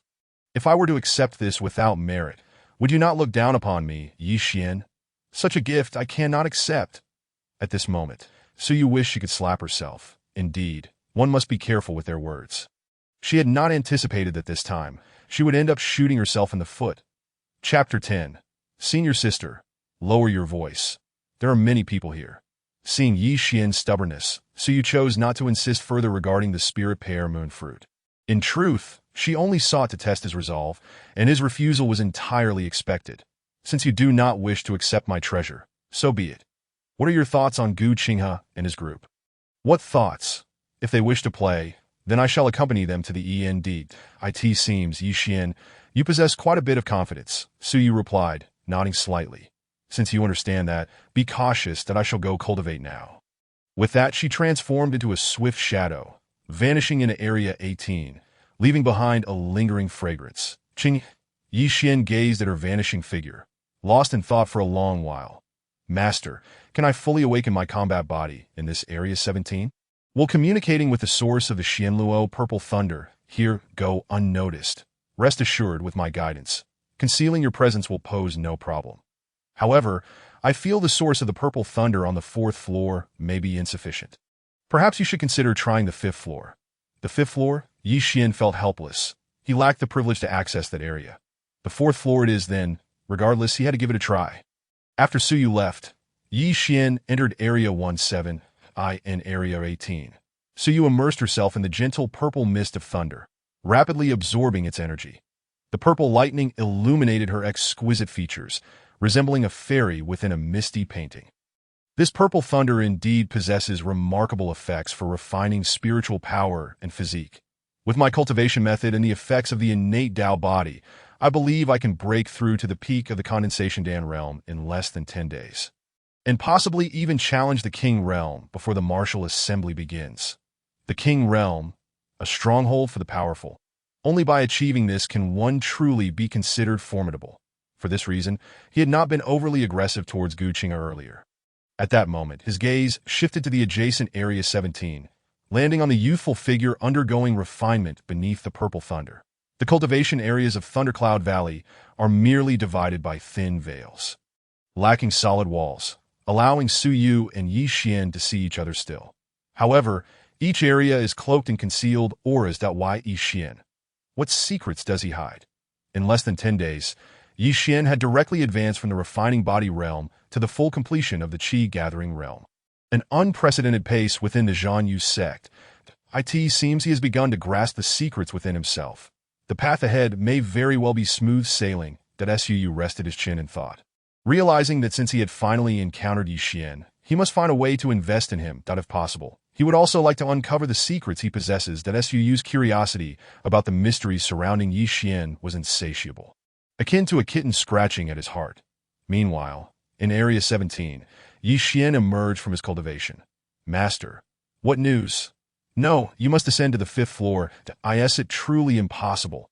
A glimmer of disappointment flickered in Yi Xian's eyes. I naturally wish to go to the 5th floor, but my token lacks the necessary permissions.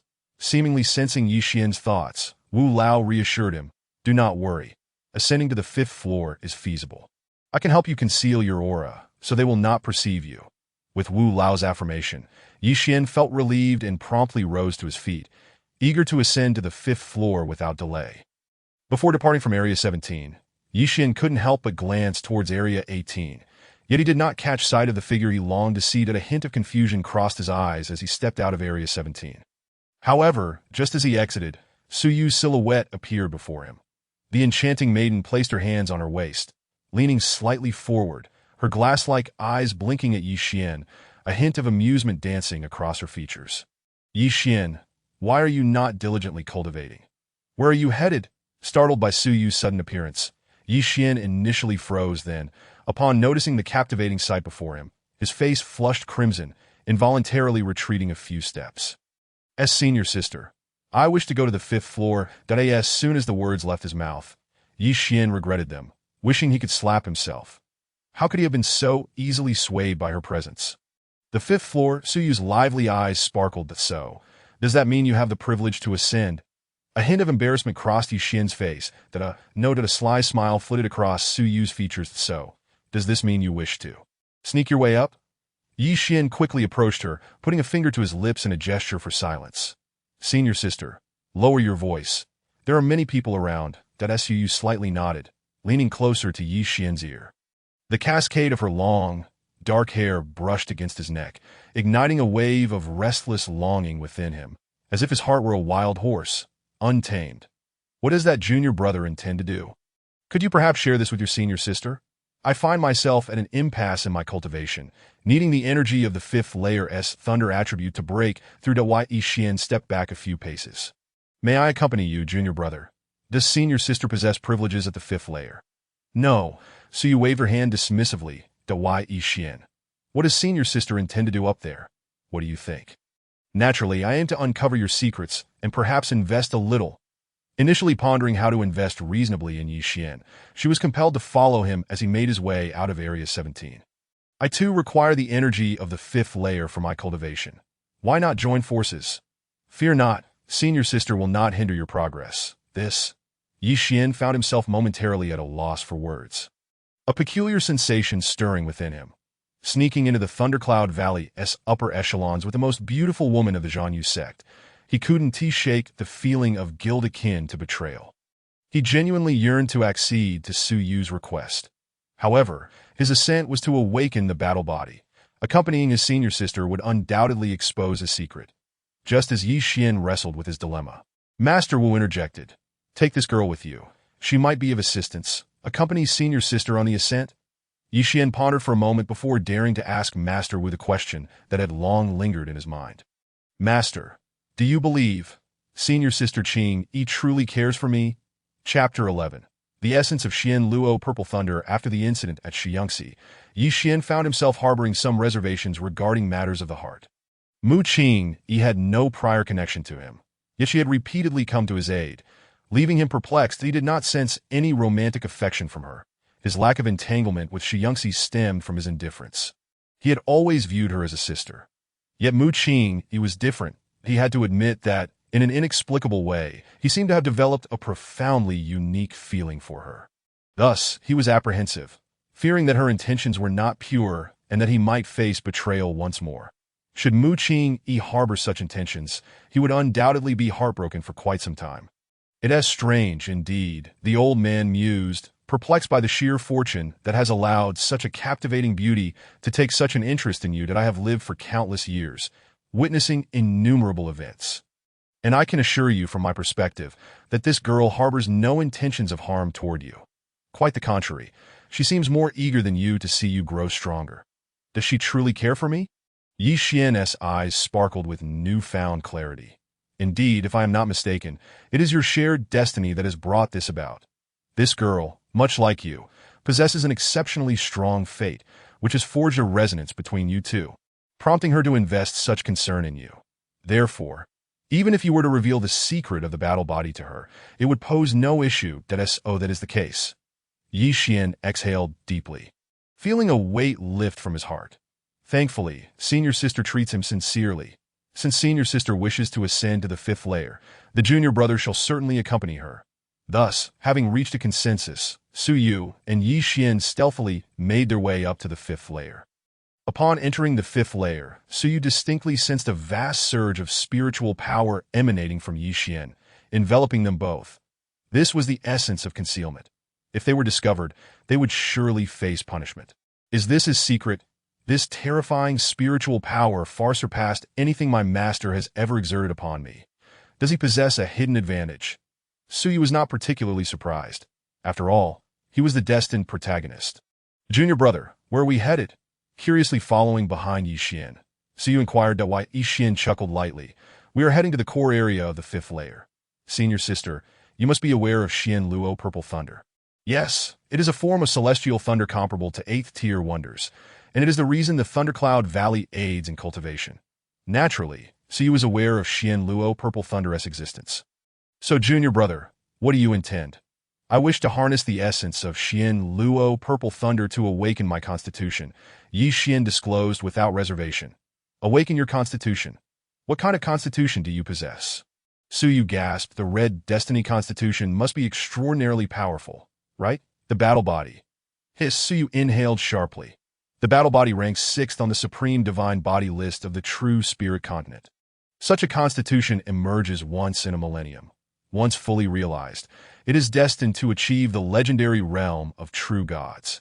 Even the top 10 on the divine body list possess the terrifying qualification for ascension to higher realms. Is this Yi Xian's ultimate secret, a hidden advantage plus a legendary constitution? Suyu regarded Yi Xian with a complex expression. Junior brother, this is your secret. Why share it with me? Yi Xian smiled. Senior sister has treated me well, so it matters not if you know that I only hope you will keep the secret from outsiders. Naturally, I would never disclose it as they spoke. Suyu hesitated briefly. However, can junior brother truly draw forth the essence of Xian Luo Purple Thunder with your current strength? Rest assured, senior sister, I will find a way when the time comes. Once the Purple Thunder essence manifests, you can refine it alongside me, and your strength will undoubtedly surge. Yi Xian led Suyu deeper into the central region of the fifth layer, in the Thundercloud Valley. Each cultivation site was situated in the outer ring. Surrounding the Xian Luo Purple Thunder at its center, in the core area, human presence was nearly non-existent. The two arrived in a dark, shadowy valley, with thunder shadows looming in the skies above, countless purple bolts of lightning howling and flashing within the dark clouds, instilling a formidable sense of oppression, casting a shadow over their hearts.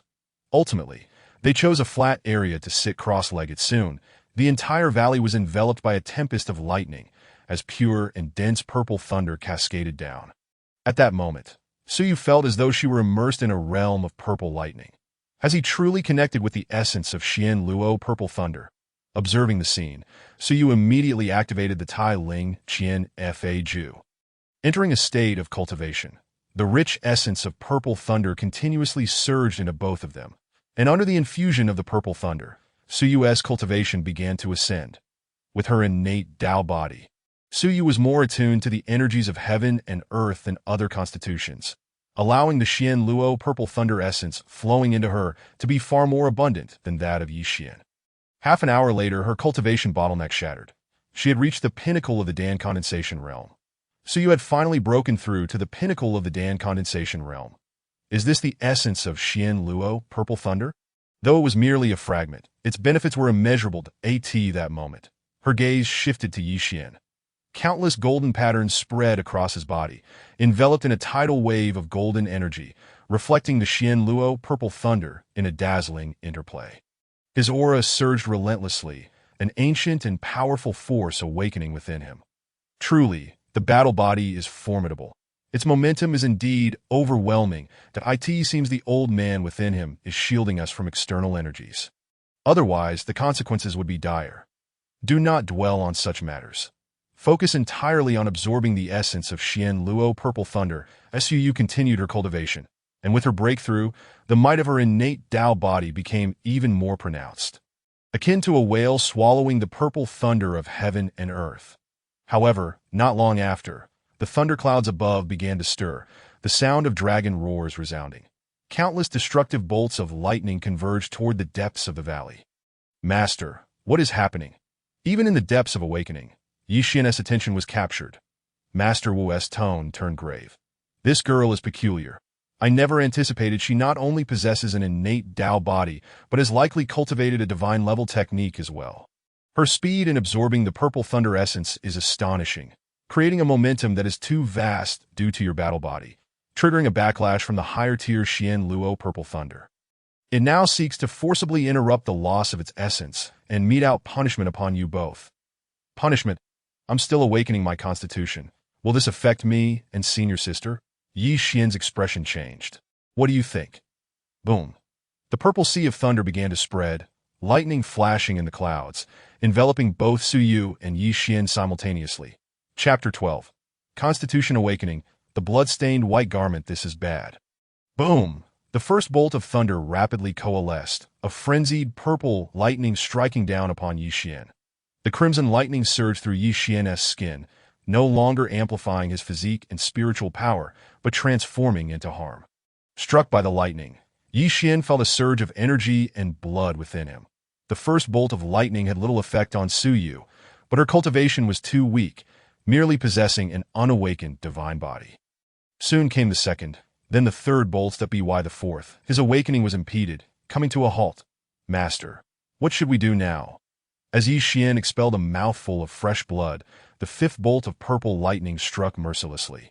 Witnessing the lightning engulf him, Su Yu rushed forth, wielding his spiritual sword with a flourish. A beam of sword light collided head-on with the lightning, and both were obliterated in a thunderous explosion.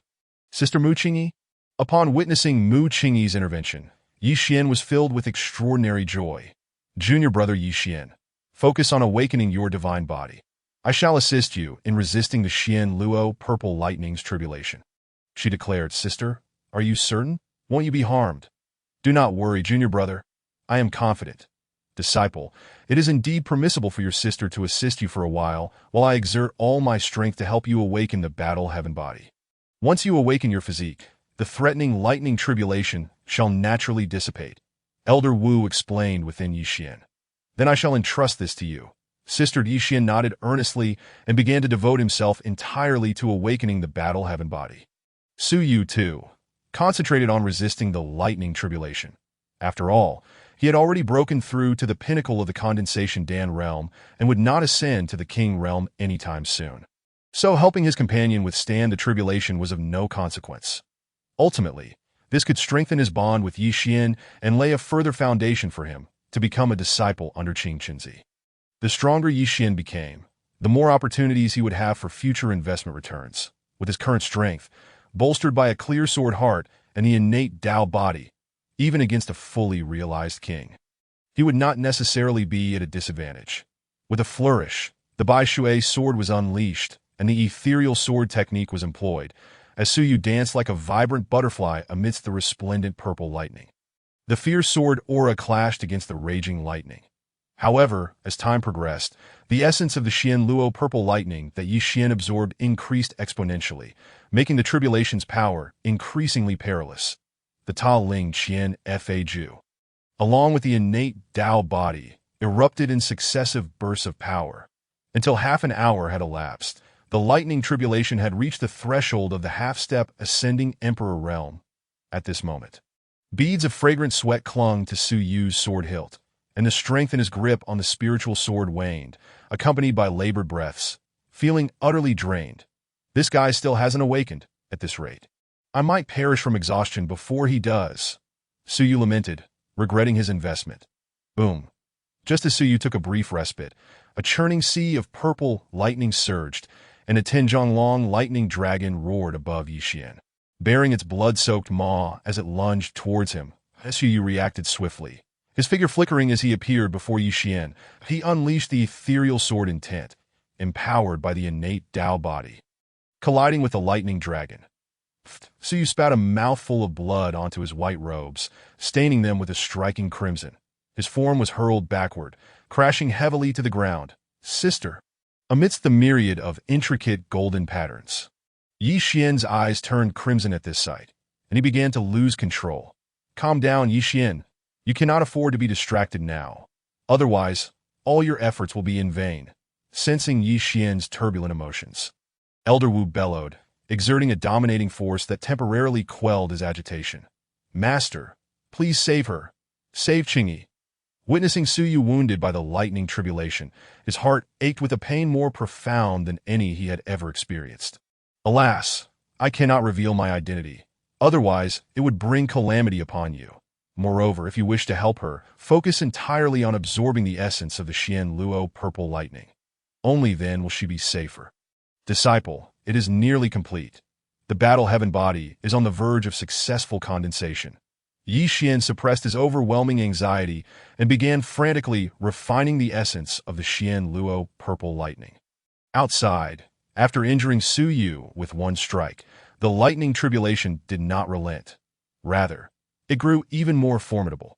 Within the vast sea of lightning, 3 Tianzhong purple dragons coalesced, lunging towards Yi Xian in unison. Su Yu propped himself up, wiping the blood from his lips, and upon witnessing the scene, he sprang into action. This strike's power reached the ascending emperor realm. Should it strike Yi Xian, he would undoubtedly perish, nullifying all of Su Yu's prior efforts. Yi Xian, for helping you so much today. If you do not obey and join my Qing Qinsec later, we shall see. Azure clouds dance in the sky. Channeling all his strength, Su Yu reached Yi Xian's side and unleashed his mightiest sword strike. The sword light collided with the lightning dragon, resulting in a violent explosion, causing Su Yu's Bai Shui's sword to shatter. The terrifying aftermath engulfed Su Yu, and his head felt heavy, his consciousness fading to no. Upon seeing Su Yu gravely injured and on the brink of death, Yi Xian completely lost his composure.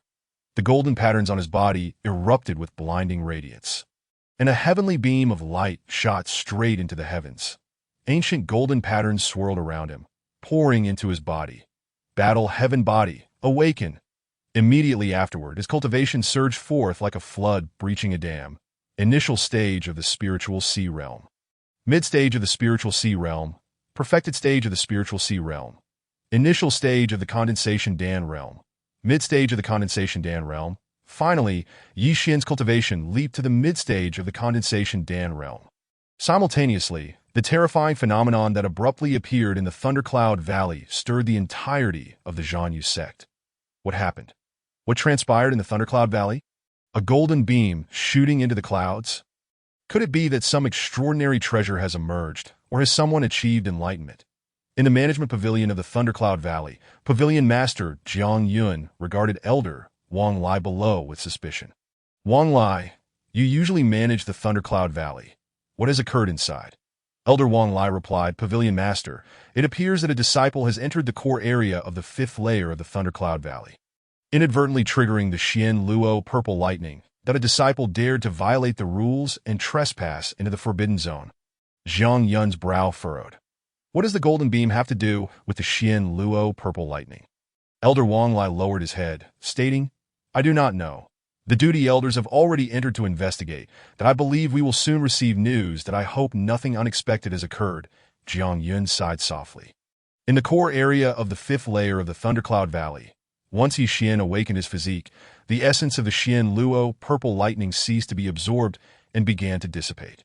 He hastily rushed to Su Yu's side, cradling her in his arms, continuously channeling spiritual energy and administering healing pills that Su Yu was drenched in blood. Her once splendid garments were now tattered, revealing some of her modesty and fair skin. Yet, Yi Xian felt not a shred of aversion. The ethereal and pure fairy had fallen to such a state, and he bore the blame for it all. That I'm sorry. Qingyi, it's all my fault. I should not have brought you here. I was wrong. Why? Yi Xian wept, tears streaming down his cheeks like pearls, marking the first time he had cried since he became aware of the world. Do not worry, disciple. This young girl is merely heavily injured and unconscious. With her innate Dao body, she shall recover shortly. Elder Wu reassured him. Cough, cough. Just then, Su Yu, whom Yi Xian held tightly, stirred awake. She murmured, struggling to open her eyes. Qingyi, you are awake? Yi Xian exclaimed in delight. Cough, cough, did you cry? Struck by an attack comparable to the mid-stage of the ascending emperor realm, Su Yu now felt extremely weak. No, I merely had sand in my eyes. Why? Yi Xian wiped his reddened eyes and unconsciously tightened his embrace around her delicate form. Ouch, why are you holding me so tightly? I cough, cough. I feel a bit of pain. Su Yu's breath was shallow, and fatigue was evident. No, my apologies. Why? Yi Xian instinctively loosened his grip. After Su Yu's gentle prodding, he finally realized how soft she was, like white jade. Delicate and fragile, that Yi Xian. Even now you're thinking about such things. You beast, just let me go. Feeling his masculine aura, Su Yu felt an overwhelming sense of embarrassment and hastily pushed against Yi Xian's chest. Yet, in her injured state, how could she possibly move him? To Yi Xian, Su Yu's actions felt like a gentle caress against his chest. He grasped Su Yu's hand firmly, declaring, "Sister, be good. Do not move about. Your injuries are extremely severe, and you can barely move. Do not be stubborn, that I will first help you transition spiritual energy, that Su longed to rise, but her body was too weak to allow her to do anything else." Upon witnessing Yi Xian's pupils turn golden, shimmering with radiant golden light, she couldn't help but inquire, "Have you successfully awakened your physique?" "Yes, I have awakened." Yi Xian opened his palm, revealing a domineering golden sphere hovering above it. Within the dazzling golden light were countless intricate golden patterns, mysterious and powerful. This is the battle heaven body. Su Yu gazed at the radiant sphere, realizing that her suffering had not been in vain. Sensing something, she hurried to invest, lest she miss her opportunity and be left feeling frustrated. Thus, Su Yu quickly retrieved a small box from her spatial ring. This is a 4th-grade pill, the Yuan Ling Dan. It possesses the ability to temper and refine. Before she could finish her sentence, Su Yu's consciousness faltered, and she collapsed into Yi Xian's embrace. "Qingyi, Qingyi." Yi Xian anxiously checked her pulse. Rest assured, her injuries are now stabilized. She is merely exhausted and has fainted that a few days of rest will suffice. With a deep sigh of resignation, Wu Lao lamented the predicament he faced. Although his disciple had officially embarked on the righteous path, blossoming into an extraordinary talent with boundless prospects, she also bore a significant flaw, a vulnerability. Qingyi had perhaps become an irrefutable taboo for him. "Master, is there any way you can awaken Qingyi?" Yi Xian gently returned the sandalwood box to Su Yu's hands, seemingly indifferent to its contents. "That I have already assured you that her life is not in danger. She is simply exhausted and needs rest. Moreover, due to your involvement, the outside world is in disarray. It would be wise for you to handle this matter yourself." After a moment of contemplation, Yi Xian recognized the wisdom in those words. It was indeed prudent to prevent external troubles from entangling Qingyi, and he lifted Su Yu into his arms, and upon witnessing the radiant sunlight breaking through, promptly retrieved a clean set of clothing from his spatial ring to drape over her. Now that his constitution had awakened, there was no longer a need for him to remain in the Thundercloud Valley. Thus, he stepped outside, cradling Su Yu in his arms. "Qingyi, though the time may be fleeting, I have realized that I have grown fond of you. I understand that you do not harbor romantic feelings for me. You regard me merely as a companion, a kindred spirit. Yet, my affection for you is unwavering, and I shall not relinquish my hopes easily. One day, when I have matured, I will take you to witness the splendor of the world." The image of the blood-stained celestial maiden stirred a tempest within him. Now that he was aware of his own heart's desire, he felt compelled to pursue it with all his might. 3 days later, at Tianshu Peak, in the side hall of Mu Qingyi, Su Yu slowly opened her eyes, surveying her surroundings and discovering her second senior sister, Xianxin, seated at the foot of her bed. Upon realizing that Su Yu had awakened, Xianxin joyfully rose to assist her. "Little junior sister, you're awake." Su Yu, still somewhat bewildered, scrutinized her surroundings. "Senior sister, where am I? Is this my room?" "Indeed, little junior sister. You have been unconscious for a full 3 days. When Yi Xian carried you back, you were gravely injured. I was unconscious for 3 days." Yi Xian. Su Yu's brow furrowed as memories began to resurface. It seemed she had ventured to the Thundercloud Valley to cultivate, but had ultimately been carried by Yi Xian before losing consciousness. "Senior sister, could you please tell me what happened?" Xianxin nodded slightly, recounting the sequence of events. "You must recall your intrusion with Yi Xian into the 5th layer of the Thundercloud Valley's Forbidden Zone, right?" At that moment, a breathtaking golden beam of light shot skyward, startling the entire Zhanyu sect. The law enforcement hall and the overseers of the Thundercloud Valley rushed to investigate and discovered Yi Xian carrying you out. However, you were gravely injured and in a state of unconsciousness, draped in Yi Xian's clothing. The news of this incident spread like wildfire among the sect's disciples, inciting a storm of controversy. Many condemned Yi Xian, accusing him of tarnishing the name of the Celestial Maiden, while others speculated about the nature of your relationship that in essence, Yi Xian has become a person of great notoriety within Zhang Yu sect. When the overseers deduced that Yi Xian had smuggled you into the core area of the Thundercloud Valley, he openly confessed, stating he had lured you there, thus taking the blame entirely upon himself. Ultimately, he was taken away by the law enforcement hall and imprisoned. Junior sister, what exactly transpired between you and Yi Xian in the Thundercloud Valley? However, at that moment, Su Yu was too disoriented to heed Xian Xi's inquiries. Yi Xian had taken all the blame and was now imprisoned in the law enforcement hall. There were rumors circulating about him and her. What on earth was happening? She had merely assisted Yi Xian in awakening his constitution. So how had it escalated to this? Senior sister, what is Yi Xian's current situation? Is he all right? Do not worry, little junior sister, that I have inquired, and Yi Xian has been bailed out by a significant figure. He is currently unharmed, but you, on the other hand, have been unconscious all this time. Xian Xin lamented, her tone tinged with sorrow that while Yi Xian was fine, her little junior sister lay grievously injured and unconscious. Casting doubt on Yi Xian's character. Unharmed. Wasn't he the one who awakened the battle body, causing a tremendous commotion? Senior sister, how did the sect handle that blinding golden light? I am not entirely certain. According to our master, it appears Yi Xian awakened a constitution of significant value to the sect. Did he expose it directly? Su Yu was momentarily taken aback, realizing that Yi Xian had revealed his secret sooner than anticipated. But upon reflection, it seemed illogical. The battle body was indeed extraordinary. If the Zhang Yu sect were aware, it would be the talk of the town, and even major sects from outside would come rushing in. Yi Xian had an influential elder supporting him. He must have employed some clever ruse, leading others to believe he had awakened a more common divine body.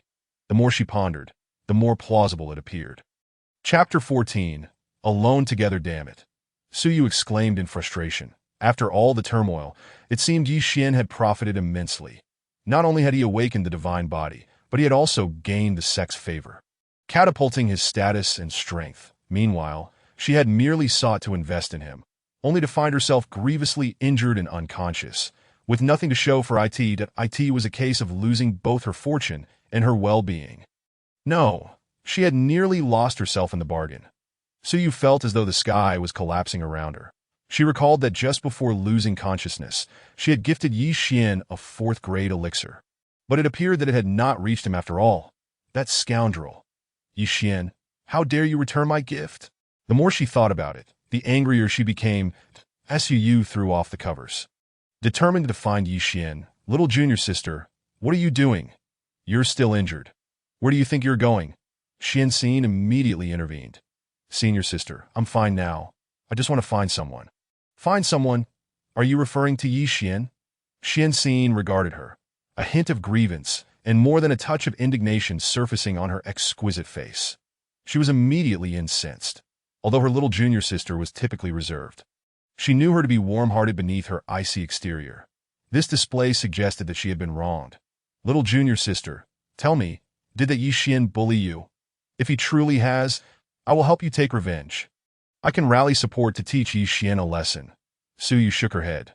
Senior sister, he did not bully me. I simply need to discuss something with him. But you are still injured. We should rest for a few days before addressing anything further. Just as the two debated, Yang Yulong, the 3rd disciple of King Chenzi, arrived outside Mu Qingyi's side hall. Second senior sister, little junior sister, it's bad news. That Yi Xian has come to our Qingchen Peak.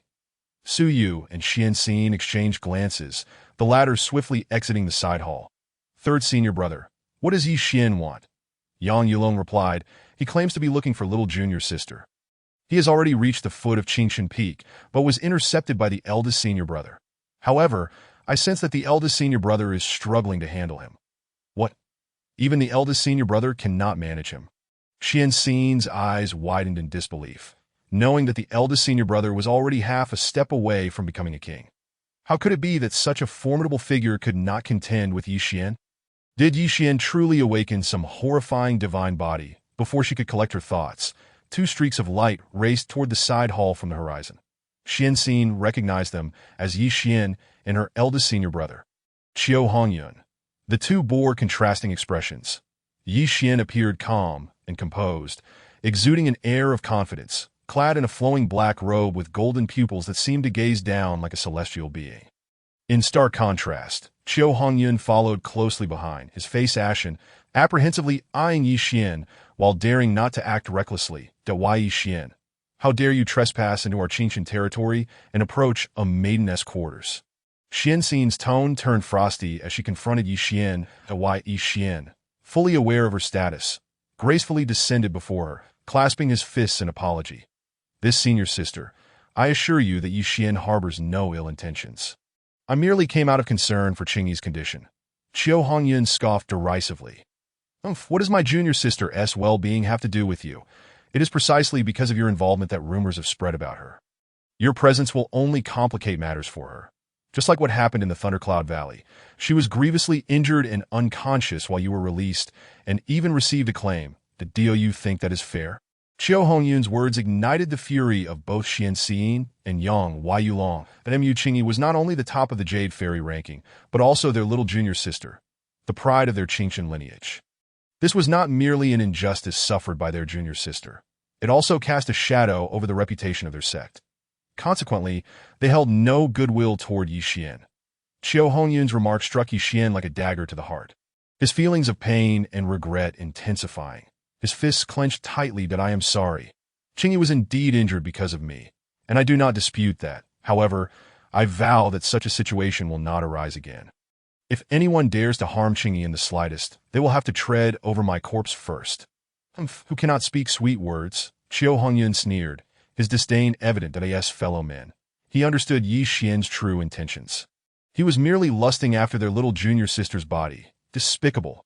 Yi Xian shook his head, refusing to argue against their perceptions that no matter how you perceive me, I will not contest it that I simply wish to see Qingyi. I want to check on her. You want to see my junior sister? She is still recuperating and is not in a state to receive guests. Young Master Yi Xian, you must understand that during this sensitive period, you should refrain from seeking out my junior sister any further, as your presence may subject her to public scrutiny. Please take your leave. Faced with someone who has harmed Mu Qingyi, Xianxin remained resolute in her rejection. The mere mention of public opinion left Yi Xian standing there, caught in a dilemma. Just then, Su Yu gracefully emerged from the side hall. Junior sister? Qingyi. Upon seeing Su Yu, Yi Xian's face brightened, and several people hurried forward. Xianxin immediately came to offer support. Junior sister, you are still injured and should not be out here. That I am fine. Second sister, my injuries have mostly healed.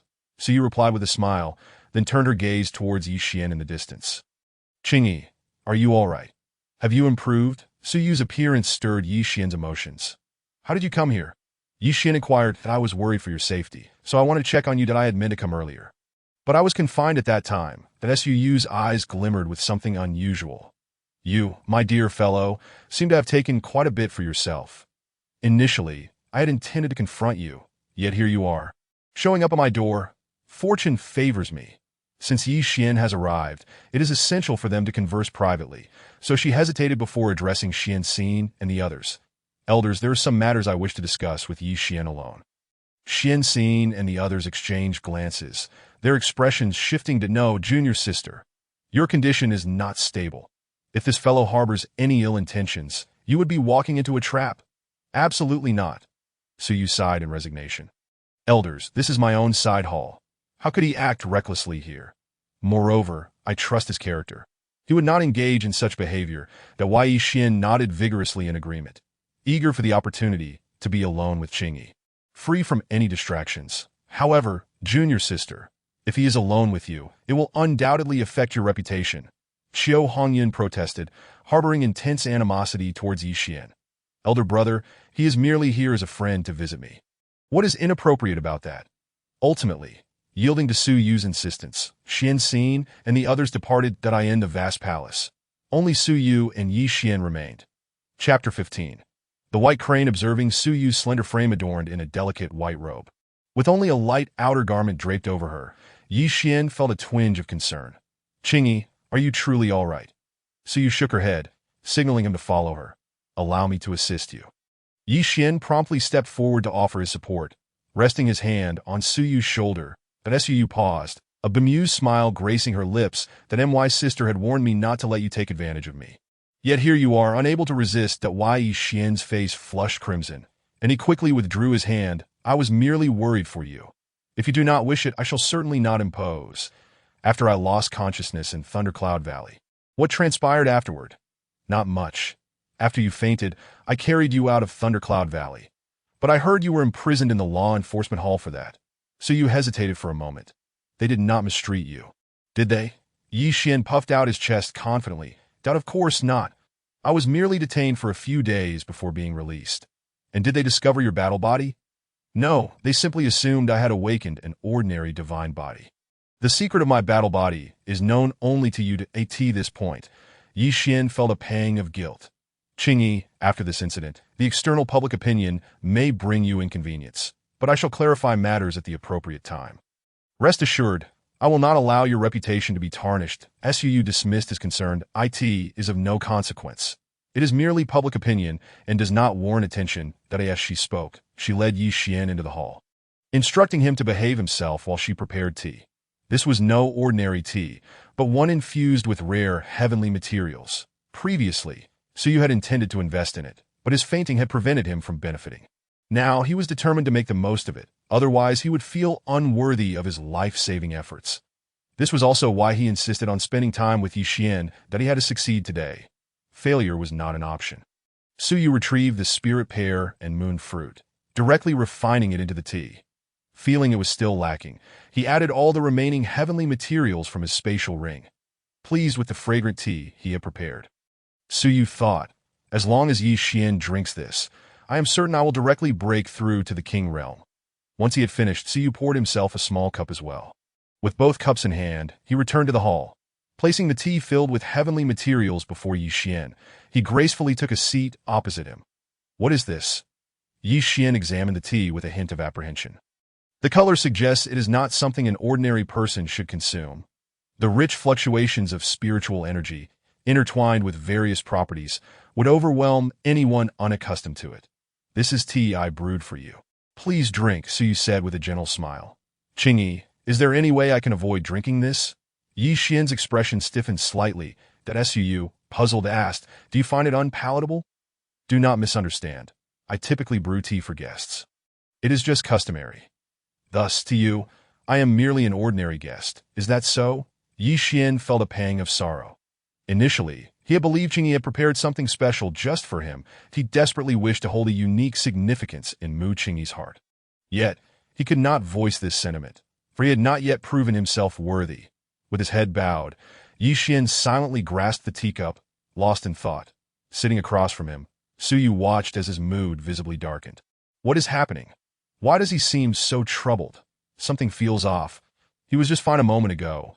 Could it be that my previous words hurt his feelings, making him think he holds no special place in my heart?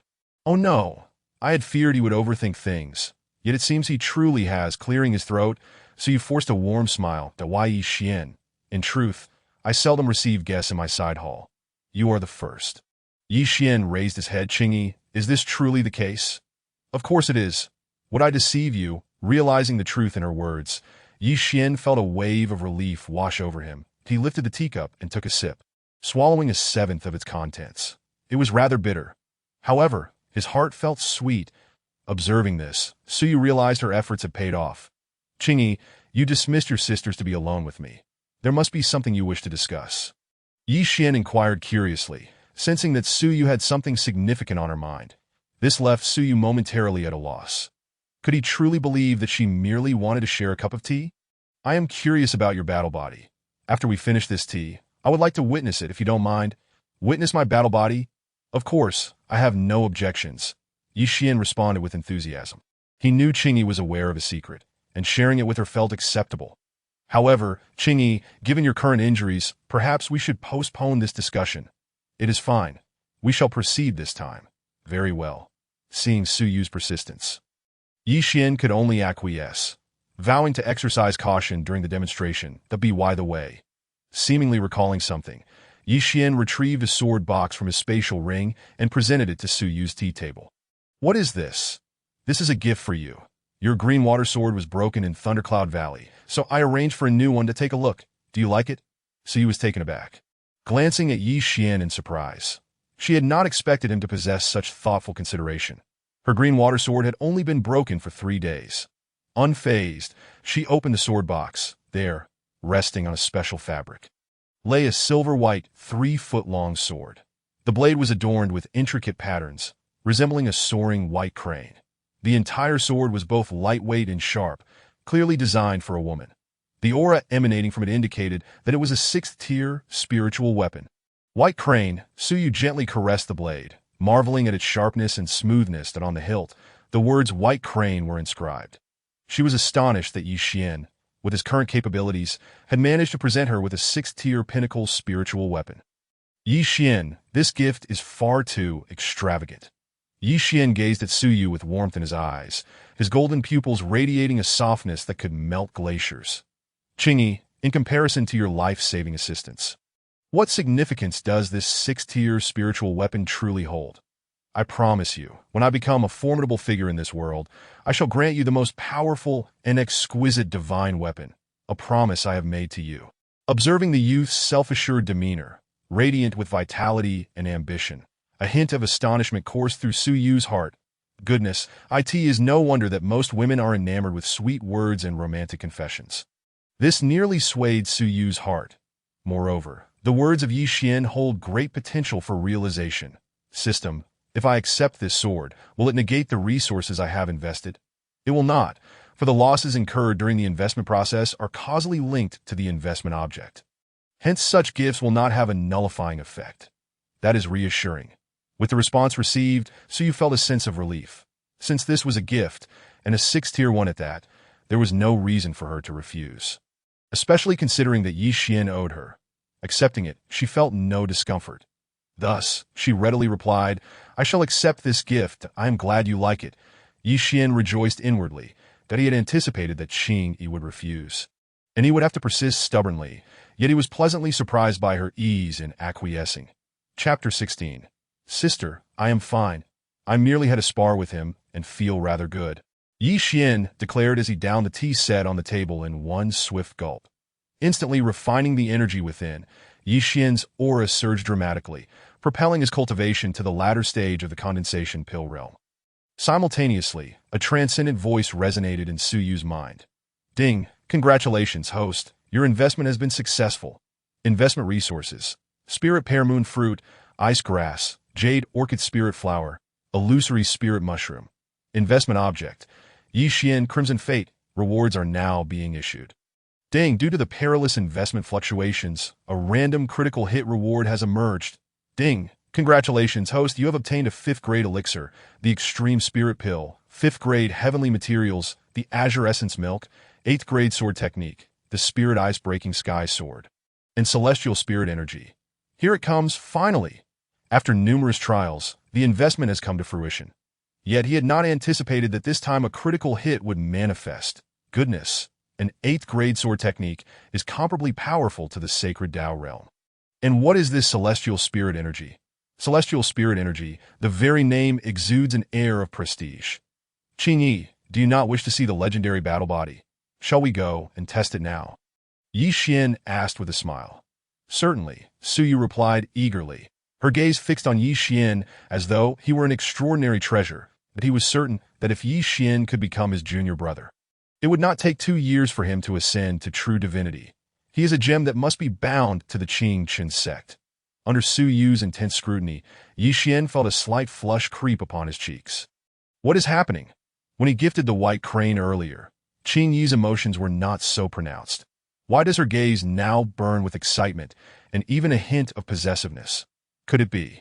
As these thoughts raced through his mind, Yi Xian's heart began to race, more excited than Suyu. Has he succeeded? Has Qingyi begun to harbor even a modicum of affection for him? Has he finally achieved his desire? What absurd thoughts are you entertaining? This girl is merely exhilarated due to your enlightenment or some fortunate event. The words of Elder Wu doused Yi Xian with cold water. Master, is it necessary to ridicule me so? Suyu guided Yi Xian to his exclusive training ground. The setting sun bathed the land in resplendent hues that on the training platform. Suyu, wielding the white crane, faced Yi Xian, both enveloped in a sacred glow. Let me see what sets the legendary battle body apart. Junior brother, be cautious. Gripping the white crane tightly, she executed the ethereal sword technique, darting towards Yi Xian like a dragonfly skimming the water surface. Yi Xian's golden divine light erupted. At the moment the white crane touched the golden radiance, Su Yu felt an overwhelming, tyrannical, and vast force surging towards her. "Sister, be careful." At that moment, Yi Xian was enveloped in mysterious golden runes, his figure transforming into a streak of golden light, barreling towards Su Yu like a fierce beast. Bang! The white crane collided with the golden fist, both being pushed back by the force of the impact. The azure light intertwined with the golden divine light once more. With each encounter, Su Yu felt the immense power of the battle body. The overwhelming spiritual energy was, in fact, several times greater than that of her peers. With formidable recovery abilities and a robust physique, the most significant characteristic of the battle body is its capacity to grow stronger with each battle. My innate Tao body possesses exclusive divine abilities. The battle body must have its own as well, that I wonder if Yi Xian has mastered them. This physique is utterly terrifying. Even Su Yu could not help but feel envious that I asked this truly one of the top 10 supreme physiques in the true spirit continent. It is indeed fearsome. My innate Tao body ranks 83rd on the supreme body list, but there is a fundamental difference from the top 10 that only the physiques within the top 10 can be deemed supreme. Furthermore, Yi Xian appears to have learned powerful techniques and martial arts from the elder with the golden finger. Thankfully, Yi Xian is on my side. If he were an enemy, he would undoubtedly be a formidable opponent. Why should I envy him? I, too, am a man endowed with a system. My future will surely surpass as that Su muttered to herself, entirely forgetting that Yi Xian's rapid ascension was largely due to her own contributions. Whoosh! The clash of sword and fist sent ripples of energy surging. After all, she had recently endured an injury comparable to that of a mid-stage ascendant that I in the face of the relentless strength of the battle body. Su Yu's aura faltered, and she coughed up blood, plummeting swiftly. "Qing Yi!" Yi Xian exclaimed in alarm, hastily flying towards her and catching her before she fell. "Qing Yi, are you all right? I am so sorry. I forgot you were injured. It was my fault for not being gentle." Su Yu forced a smile. "That I am fine. Do not make such a fuss. You are quite the genius. Just be more composed in the future. I shall aid in your recovery." Yi Xian did not respond, directly channeling an incessant flow of golden divine power into Su Yu in no time. Her injuries began to heal significantly. She extricated herself from Yi Xian's embrace, the white crane resting against her back. Gazing at the youth illuminated by the radiant sun, I have witnessed the battle body, and it is indeed extraordinary. Perhaps in the upcoming Seven Veins Martial Assembly, you may emerge as the greatest dark horse. Sister, you are also quite formidable. I can sense that you have not exerted your full strength. Su Yu looked at Yi Xian with profound meaning. Junior brother, if you stand out in the Seven Veins Martial Assembly, have you considered what lies ahead? The path after the Martial Assembly? Yi Xian pondered for a few seconds. Perhaps once I reveal my talents, there will be those who wish to take me as a disciple. If it is agreeable, I would certainly welcome it. Su Yu's eyes brightened, for she had finally broached the subject. She wished to subtly remind Yi Xian to consider becoming a disciple after the Martial Assembly, hoping he would join the Qing Chen sect. However, she could not express it outright, as she had previously made several advances, and her image as the cold, clear fairy had nearly been tarnished. If it did not matter, so be it. After all, she was not truly Mu Qing as long as Yi Xian harbored such intentions. She could later discuss it with her master, Qing Chenzi, and she believed that it would naturally come to fruition after the Martial Assembly. Junior brother, the Tianshu Peak is the main peak of the Seven Veins. Recently, many strong elders have expressed intentions to take on disciples that if you wish to join a sect, you might want to consider it. I understand, Yi Xian replied, nodding as if he comprehended. Well, I have said all that needs to be said. You may go now, for I am weary and wish to rest. Having accomplished what she intended, Su Yu issued the guest dismissal. Yi Xian felt some reluctance, but understood that Su Yu needed rest. Thus, he could only offer a parting remark before leaving the side hall. Not long after, Xianxin hurriedly arrived at Mu Qing Yi's chamber. However, upon seeing Su Yu lying on the bed, looking somewhat fatigued, a sense of foreboding arose within her. Little junior sister, he did not take advantage of you. Did he? Are you all right? Su Yu shook her head. Sister, I am fine. I merely had a spar with him. Huh? What? You had a spar? Xian Xin's pupils dilated as she finally noticed that little junior sister was dressed in new garments, as if she had just bathed and changed. Could it be? Could it be? Goodness, could it be that little junior sister was defiled by that brat? Chapter 17. Celestial Spirit Energy. Su Yu's words in her current state were akin to a bolt from the blue for Xian Xin. Junior sister, have you truly done that with him? Xian Xin, still in disbelief, inquired further to Su. Clearly oblivious to the implications of Xian Xin's words, simply wished to rest for a moment and then refine the feedback she had received. Sister, do not make such a fuss. We merely engaged in a friendly spar. It must be said that he has indeed grown remarkably powerful. During combat, his stamina seemed inexhaustible, growing stronger with each exchange. Boom! Xian Xin felt as if struck by a thunderbolt, momentarily succumbing to a ringing in her ears that it is over. Little junior sister has truly been taken advantage of by Yi Xian. They must have gone all the way in that lengthy span of time. And he grew stronger with each passing moment? They truly... Second senior sister, I am weary and wish to rest. All right, very well, junior sister, you should take good care of yourself and recuperate. Xian Xin parted her lips, intending to say something, yet ultimately the words eluded her, and she left the side hall with a resigned sigh. During this period, she genuinely appreciated the changes in her junior sister and sincerely wished to consider her well-being. However, as the matter concerning her junior sister was one that the latter had no objections to, she felt it inappropriate to voice her thoughts that Yi Xian was no longer the useless individual he once was. Instead, he had awakened to become a prodigy of a certain divine physique, one that even the eldest senior brother could not contend with in just a month. With this thought, her heart felt at ease. Junior sister, I wish you happiness. Within the confines of the room, at this moment, Su Yu was unaware of Xian Xin's wildly active thoughts that if he were to discover them, he would undoubtedly leap from his bed and exclaim, "What an injustice, senior sister! I have absolutely no connection with Yi Xian." However, he was indeed quite fatigued and promptly plunged into a deep slumber. Upon waking the next day, he found that, after the baptism of the innate Dao body, his condition had recovered significantly. Resources. Su Yu quickly retrieved the investment feedback from his spatial ring from the previous day. The 5th grade pill, Extreme Spirit Pill. The 5th grade Heavenly Material, Azure Essence Milk. The 8th grade Sword Technique, Spirit Ice Breaking Sky Sword, and the Essence of Celestial Spirit. The rewards were astonishing. System, what exactly is this Essence of Celestial Spirit? What is its purpose? The Essence of Celestial Spirit is a special type of true celestial energy. Possessing it is akin to having a celestial maiden descend from the heavens, leaving others in awe. It carries an inherent air of aloofness that looks down upon the masses, enhancing both beauty and grace. So this is merely a special effect. Su Yu was bewildered, even feeling a tinge of embarrassment and anger. What a ridiculous critical reward. He nearly faced death by lightning and ended up with such a trinket. What does he need this essence of celestial spirit for? To entice men? Of course not. When the host successfully refines the essence of celestial spirit, it can significantly enhance their combat prowess through the infusion of celestial energy. And during refinement, it also provides energy feedback that can enhance combat strength. Even in the true God realm, naturally, this system only produces premium goods. What a marvelous item. With a twist of fate, Su Yu's eyes brightened. The potential to enhance combat strength was enough to serve as a trump card.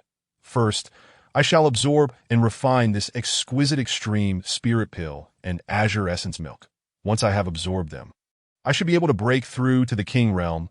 Su Yu could hardly contain his eagerness as he took the extreme spirit pill and swallowed it whole for refinement. It took an entire day for Su Yu to fully absorb the extreme spirit pill, and after 2 additional days refining the azure essence milk, he achieved the mid-stage of the king realm. Achieving the king realm. Among his peers, few possess such a status, let alone Mu Qingyi, who is still quite young. Subsequently, Su Yu consumed the essence of celestial spirit once more. It took him 3 days to refine the extreme spirit pill and azure essence milk. Yet only a day for the essence of celestial spirit. Upon fully absorbing the essence of celestial spirit, Su Yu's realm ascended to the late stage of the king realm. Simultaneously, a noticeable change occurred in Su Yu's demeanor. If Mu Qingyi had previously displayed her cold elegance due to her character and cultivation method, The current celestial energy she emitted was innately derived, that it was as though a true celestial maiden had graced the world. Unmatched in beauty. Fortunately, this celestial energy could be retracted that you breathed a sigh of relief, grateful he could control this essence of celestial spirit. Otherwise, its constant manifestation would surely invite unnecessary trouble. Upon breaking through to the late stage of the King realm, Suyu began practicing the spirit ice-breaking sky sword. This was an 8th grade sword technique, sufficient for him to utilize in the sacred Tao realm. With the enhancements of a clear sword heart and the innate Tao body, his cultivation speed was not slow. System Attribute Panel. Destiny Investment System Host. Suyu Race. Tricolor Crow Demon, Demon Race. Life Substitute. Mu Qingyi, Human Race. Red Fate Cultivation. Late stage of the King Realm Physique. Tricolor Bloodline. Awakening Not Yet. Innate Tao Body. Clear Sword Heart. Essence of Celestial Spirit Cultivation Method. Tai Ling Qian Fa Ju. Divine Level. Martial Techniques. Spirit Ice Breaking Sky Sword. 8th grade. Azure Cloud Ethereal Sword Technique. 6th grade. Floating Light Glimpsing Shadow. 6th grade. Items. White Crane Sword. Thus, as Suyu remained within the confines of his abode, days passed by one after another, due to external societal pressures. He had no intention of seeking out Yi Xian during this period and could only glean information about the outside world through Xian seeing. Furthermore, as Yi Xian's feelings seemed to have shifted, he appeared to have developed an affection for Su Yu. To prevent his emotions from escalating further, Suyu resolved not to visit him again. As more than 20 days elapsed, only one day remained until the Seven Veins Martial Assembly. On this day, Suyu emerged from seclusion, heading towards his master, Qing Qinzi's Grand Hall. Qingyi, how has your cultivation progressed? Upon seeing his little disciple, Qing Qinzi smiled warmly. Reporting to master, the disciple has already broken through to the King realm. Broken through to the King realm already? A glimmer of astonishment flickered in Qing Qinzi's eyes. It is known that a month ago, when we last met, Mu Qingyi had just reached the late stage of the Dan condensation realm. How could you leap ahead to the King realm before Qiu Hongyun? What a mystery, disciple. How could your cultivation speed be so rapid? Suyu answered honestly, master. Actually, I awakened my innate Tao body a month ago. What? Innate Tao body? Qing Qinzi abruptly rose from his seat, slapping the armrest in surprise that indeed, Suyu immediately released the aura of the innate Tao body. Qing Qinzi, with his profound experience, could naturally sense the power emanating from the innate Tao body. He erupted into hearty laughter. Ha! Clear sword heart, innate Tao body. My disciple possesses the potential of an emperor. Qingyi, you might just have the qualifications to compete for first place in this Seven Veins Martial Assembly. I shall do my utmost. Suyu pondered for a moment. Master, you once mentioned wanting to accept a disciple during the Seven Veins Martial Assembly. Qing Qinzi stroked his beard with a smile. Indeed, my disciple, you already have a candidate in mind. Master, I believe that Yi Xian is quite remarkable. Why Yi Xian? Is that the one who has recently garnered much attention? Qing Qinzi raised an eyebrow. The higher-ups of Tianshu Peak were indeed aware of Yi Xian. Recently, he had awakened a certain divine physique in Thundercloud Valley, and many elders were eager to take him as a disciple. However, due to fierce competition, they had unanimously decided to address the matter during the Seven Veins Martial Assembly, while also observing how far he could progress in the Martial Assembly. Qing Qinzi recalled something and turned his gaze back to Suyu. Qingyi, I have heard that you seem to have some entanglements with this Yi Xian. Suyu did not shy away. Yes, master, we are quite good friends. The rumors circulating outside are true. Even Qing Qinzi could not help but feel a bit gossipy. The rumors are not entirely accurate. Yi Xian and I are innocent. Innocent, you say? Observing Suyu's earnest expression, Qing Qinzi felt a flicker of nostalgia intertwined with hidden pain. Well, considering your character, it may indeed be true. What that young man is thinking remains a mystery. Do you genuinely wish for Yi Xian to become your junior brother? Yes, master. Qing Qinzi nodded slightly. In that case, I shall do my utmost to test this. In truth, even without your suggestion, I had intended to take Yi Xian as a disciple, for he is a divine physique genius. However, there are many elders eyeing him as well. Suyu was overjoyed. Thank you, master. Please do your best. I believe that junior brother Yi Xian will sense the sincerity of Qing Qin sect. With Qing Qinzi's response, Suyu left the Qing Qinzi hall feeling at ease. Chapter 18. Distance from Mu Qingyi. The next day, The Zhanyu sect was alive with the sound of drums and the cries of spirit beasts. Today marked the triennial Seven Veins Martial Assembly. At this moment, countless individuals surged toward the Guanwu platform, and within just a few hours, Guanwu Mountain was already overcrowded. This time, the participants of the Martial Assembly were exceptional talents. It was said that several King Realm disciples would take part. Brother Li Tianjian and Brother Gu Qinghe from Tianshu Peak, Brother Wan Hai from Tianhun Peak, Senior Sister Jiang Yixue from Yuling Peak, and Brother Tang Ming from Qingyu Peak. All of these individuals had reached the King Realm and possessed the qualifications to compete for the championship. And then there is my senior sister Qingyi.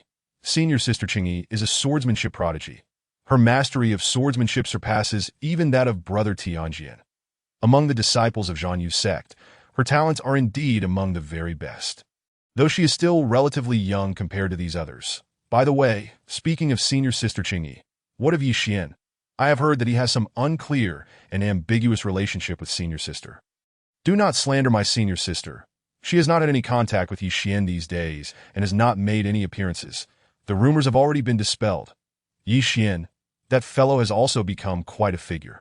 Having gained Senior Sister's admiration several times and awakened a divine physique, he has indeed turned his fortunes around a few days ago. I even heard that he dealt with Lu Ming. Lu Ming is the grandson of the third elder of Tianshu Peak. How bold of him! Of course, Lu Ming had repeatedly troubled Yi Xian and even stolen his girlfriend, so it was only natural that he would be dealt with. What about that third elder? I am not sure. In any case, Yi Xian seems to be thriving now, but it appears that he has attracted Gu Qinghe's attention. Look over there. This is bound to be a spectacle.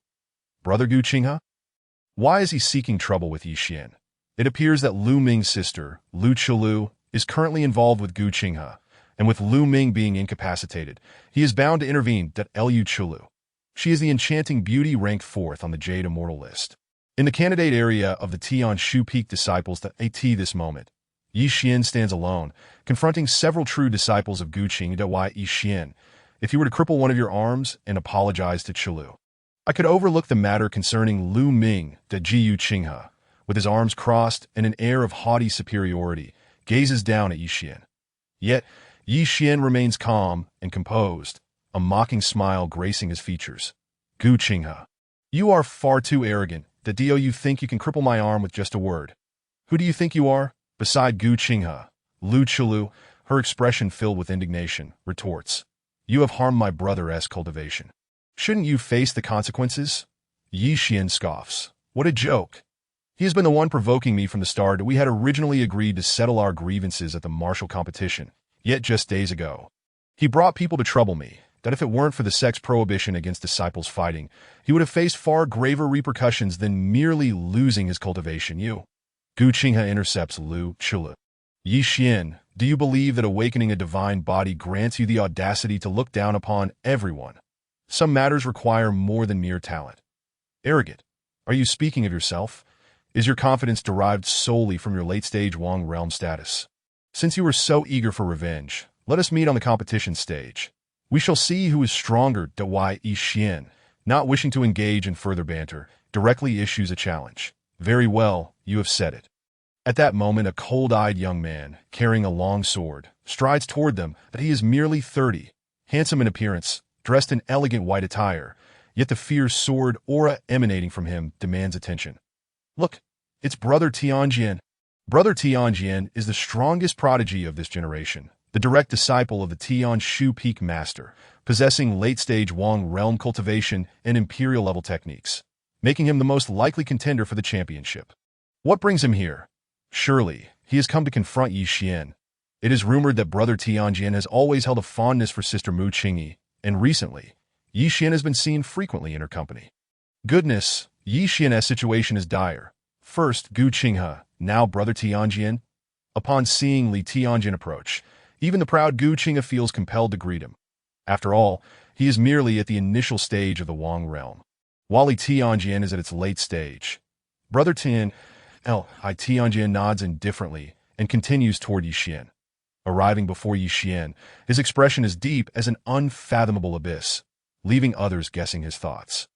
You are Yi Xian. The few understated words carry a formidable pressure, causing the atmosphere to freeze, and those around dare not breathe. There is no helping it. Li Tianjian is inherently domineering, allowing no one to defy him except for Mu Qingyi. Otherwise, one would face his even more tyrannical sword. Why Yixian squints, the earlier nonchalance toward Gu Qinghe evaporating to I am. May I ask if there is something you need? Qingyi is my woman from now on. Do not approach her by even half a step, or you shall find no refuge on Tianshu Peak. Li Tianjian's tone leaves no room for dispute. At his words, a flicker of ferocity crosses Yixian's face. Li Tianjian, when did Sister Qingyi become yours? Is your relentless pursuit merely the behavior of a rejected suitor? Boom! The late-stage Wang realm cultivation erupts, a force akin to a mighty mountain bearing down upon Yixian. Yet, Yixian stands firm, golden divine power surging forth to withstand the pressure. Why Yixian?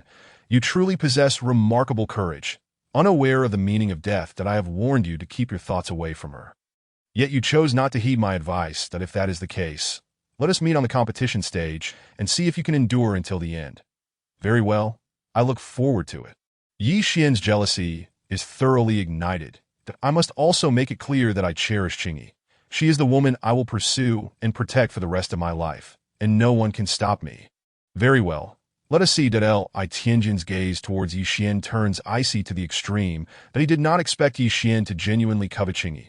However, he understands that now is not the time for confrontation. With a flick of his white robe, he strides away with determination. Goodness, Yixian is incredibly bold. I previously thought him a coward, but I never imagined he would confront Brother Tianjian head-on. What a man! I see him as blindly arrogant, thinking that awakening a divine body grants him the freedom to act as he pleases, even pursuing the immortal Qingyi. Once Brother Tianjian teaches him a lesson on the competition stage, he will understand his folly. The spectators around them expressed varied opinions about the incident. Some sympathized with Yixian, others admired him, while some despised him. Qinghe, as long as you can avenge my brother, I will comply with your wishes from now on. You may command me as you see fit. Upon seeing Yixian standing there unscathed, Lu Chulu's delicate features turned icy as she addressed Gu Qinghe beside her. Gu Qinghe purses his lips, a surge of fervor swelling within him. Rest assured, Chulu, I will make this brat pay dearly. With that, he turns his back and departs with Lu Chulu and the others. Chapter 19. The Thick-Skinned Li Tianjian. Just now, your heart was in disarray. I in Yixian's mental realm. Master Wu observed everything keenly. Earlier, when Yixian faced off against Gu Qinghe and the others, his emotions remained steady, easily managed. Yet, when confronting Li Tianjian, he seemed unable to maintain his composure, and he realized this was not solely due to Li Tianjian, but because of Mu Qingyi. Why Yixian sighed softly. Master, there is no way around it. I can tolerate their disdain, hostility, and insults. Yet, I cannot bear the thought of Qingyi being labeled as someone else's woman. Li Tianjian is far too arrogant, conceited enough to believe he is the best in the world. Thinking this grants him the right to win Qingyi's heart, I must make him aware that there are always greater heights beyond the ones he knows. Perhaps I need not remain low-key any longer. If I wish to prove myself to Qingyi, I must secure the first place in the martial competition. Why Yixian narrowed his eyes. It is because of my weakness that rumors about Qingyi circulate. So only by showcasing my strength can I stand beside her, free from such slander. Damn it, how dare he wear the same color white as Sister Qingyi. Just wait until the competition. I shall make sure he pays dearly. Master Wu remained silent, choosing not to elaborate further, allowing events to unfold naturally. In his view, the only person capable of genuinely influencing Yixian was Mu Qingyi. Although she seemed to have some ulterior motives for approaching Yixian, her sincerity was evident that he understood the nature of that girl, so he refrained from intervening, acknowledging that Yixian's experiences were still too limited. He needed time to grow in the area of the Qingshan sect. Events were unfolding in the Tianshu Peak region, where Su Yu, hiding in the shadows, had witnessed everything. In truth, he had arrived long ago but hesitated to approach Yixian, fearing he would bring trouble. However, upon hearing the argument between Yixian and Li Tianjian, his expression twitched that he was familiar with Li Tianjian, who had previously pursued Mu Qingyi relentlessly, displaying a hard demeanor toward others while being soft with her. He seemed to have a penchant for masochism. Yixian, you must teach Li Tianjian a severe lesson. It's up to you to ensure he cannot fend for himself. Once this guy emerges from seclusion, he will undoubtedly seek me out. Su Yu held no fondness for the masochistic Li Tianjian, that if he were a red destiny, it might be acceptable, but he wasn't even a purple fate. Meanwhile, as Su Yu was lost in thought, Xian Xin, standing nearby, noticed a familiar figure approaching and her expression changed. She nudged Su Yu's shoulder and whispered urgently, "Little junior sister, this is bad. Li Tianjian is coming again. He is looking for you. What is happening, senior sister? We are in a public place. How dare he approach?" Su Yu's eyes widened in shock as he followed Xian Xin's gaze, discovering that Li Tianjian was indeed walking toward him. Upon meeting Su Yu's gaze, a hint of infatuated delight flickered across Li Tianjian's face, and he hastened his steps, reaching Su Yu before she could respond. "Junior sister, it has been ages since we last met." Su Yu felt a chill in her heart, yet her expression remained frosty as she replied, "Brother Tianjian, why have you come to find me instead of remaining in the central area?" Li Tianjian showed no discomfort at Su Yu's coldness. Rather, his demeanor was exceedingly gentle, a stark contrast to his previously icy persona. "That it has been a long time since I saw junior sister. I merely wish to have a conversation. After all, we are both prodigies of Tianshu Peak and Sword Path geniuses, so we should exchange ideas more often. In a public setting, there should be distinctions between men and women. Brother Tianjian, you should return. The competition is about to begin." Li Tianjian shook his head. "That is nothing. The last round is inconsequential for me. It matters not who my opponent is." Su Yu felt speechless. Yet a sense of confusion arose within her. What is going on? In the past, when Mu Qingyi adopted a firm stance, he would always retreat. Has he really been cultivating thick skin during his seclusion? When did this guy become so audacious? What Su Yu remained unaware of was that, initially, Li Tianjian had no intention of lingering, merely wishing to exchange pleasantries before departing. After all, Mu Qingyi did not appreciate such displays in a public setting.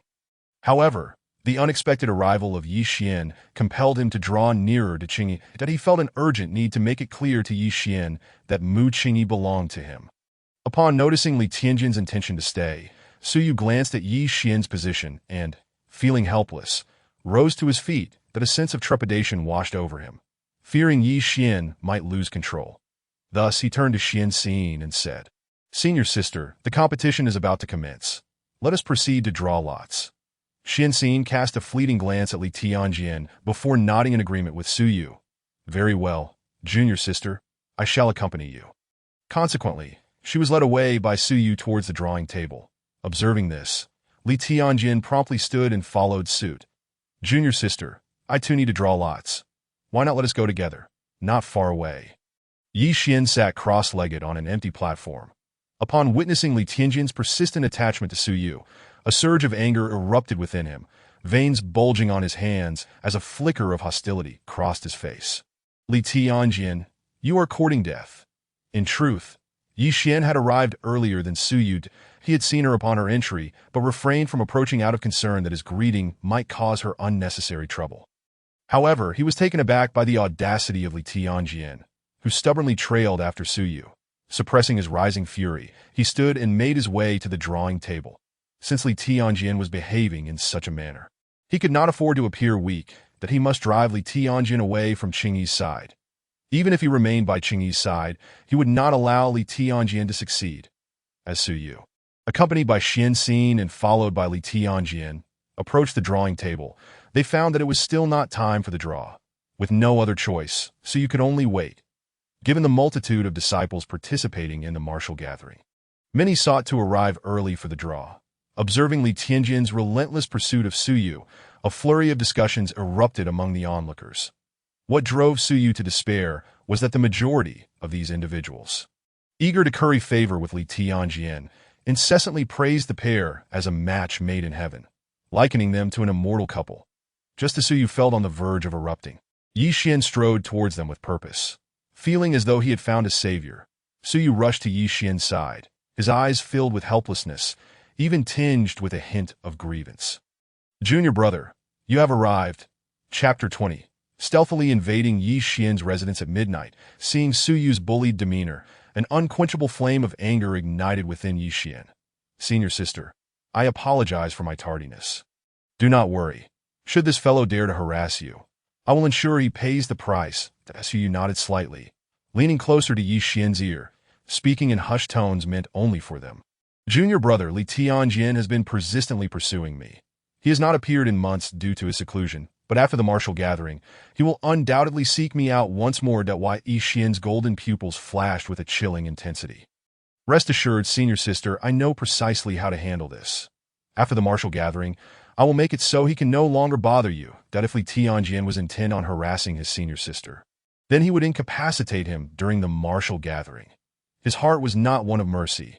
Rather, the years of scorn had rendered him cold. He would care for his friends, but when faced with enemies threatening him, he would not hesitate to obliterate them. Meanwhile, Xian Xin observed the closeness between the two and became even more convinced of her suspicions.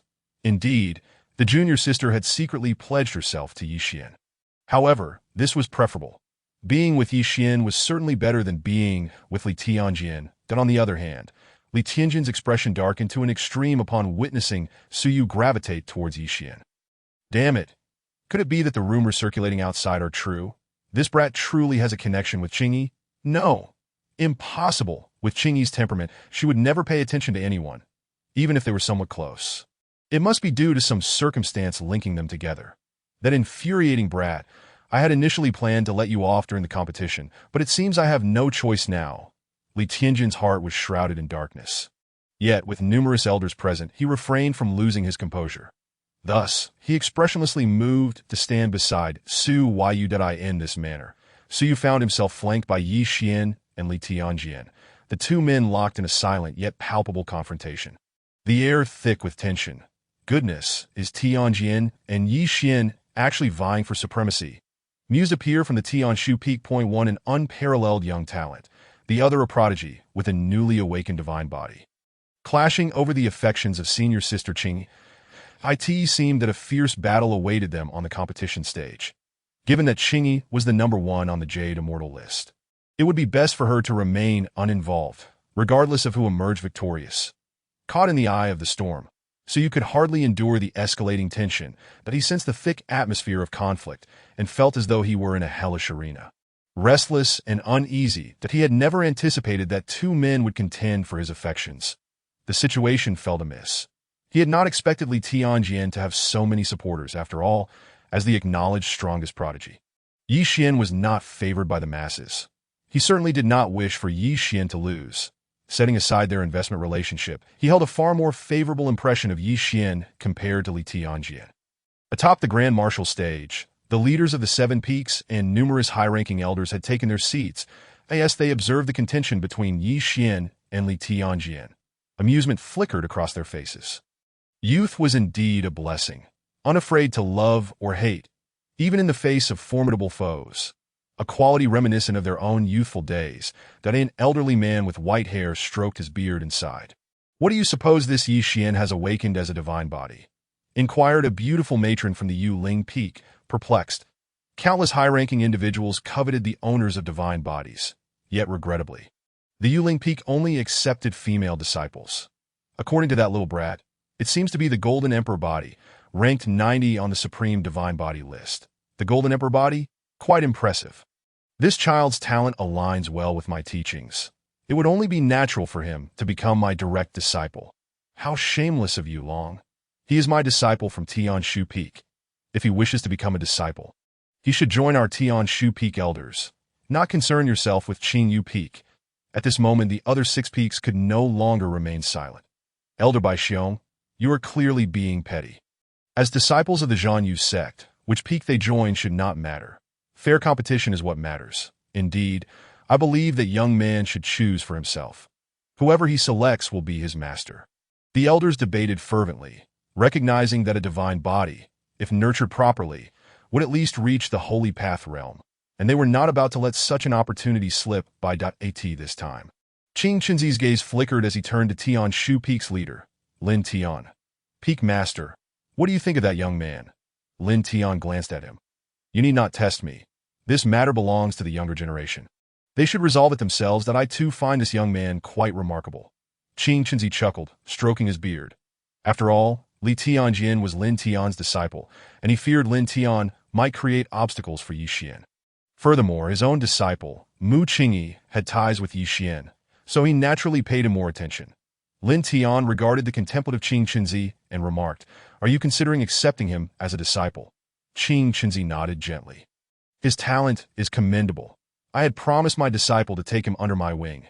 The girl, upon hearing the mention of a disciple, Lin Tian immediately recognized it was Mu Qingyi.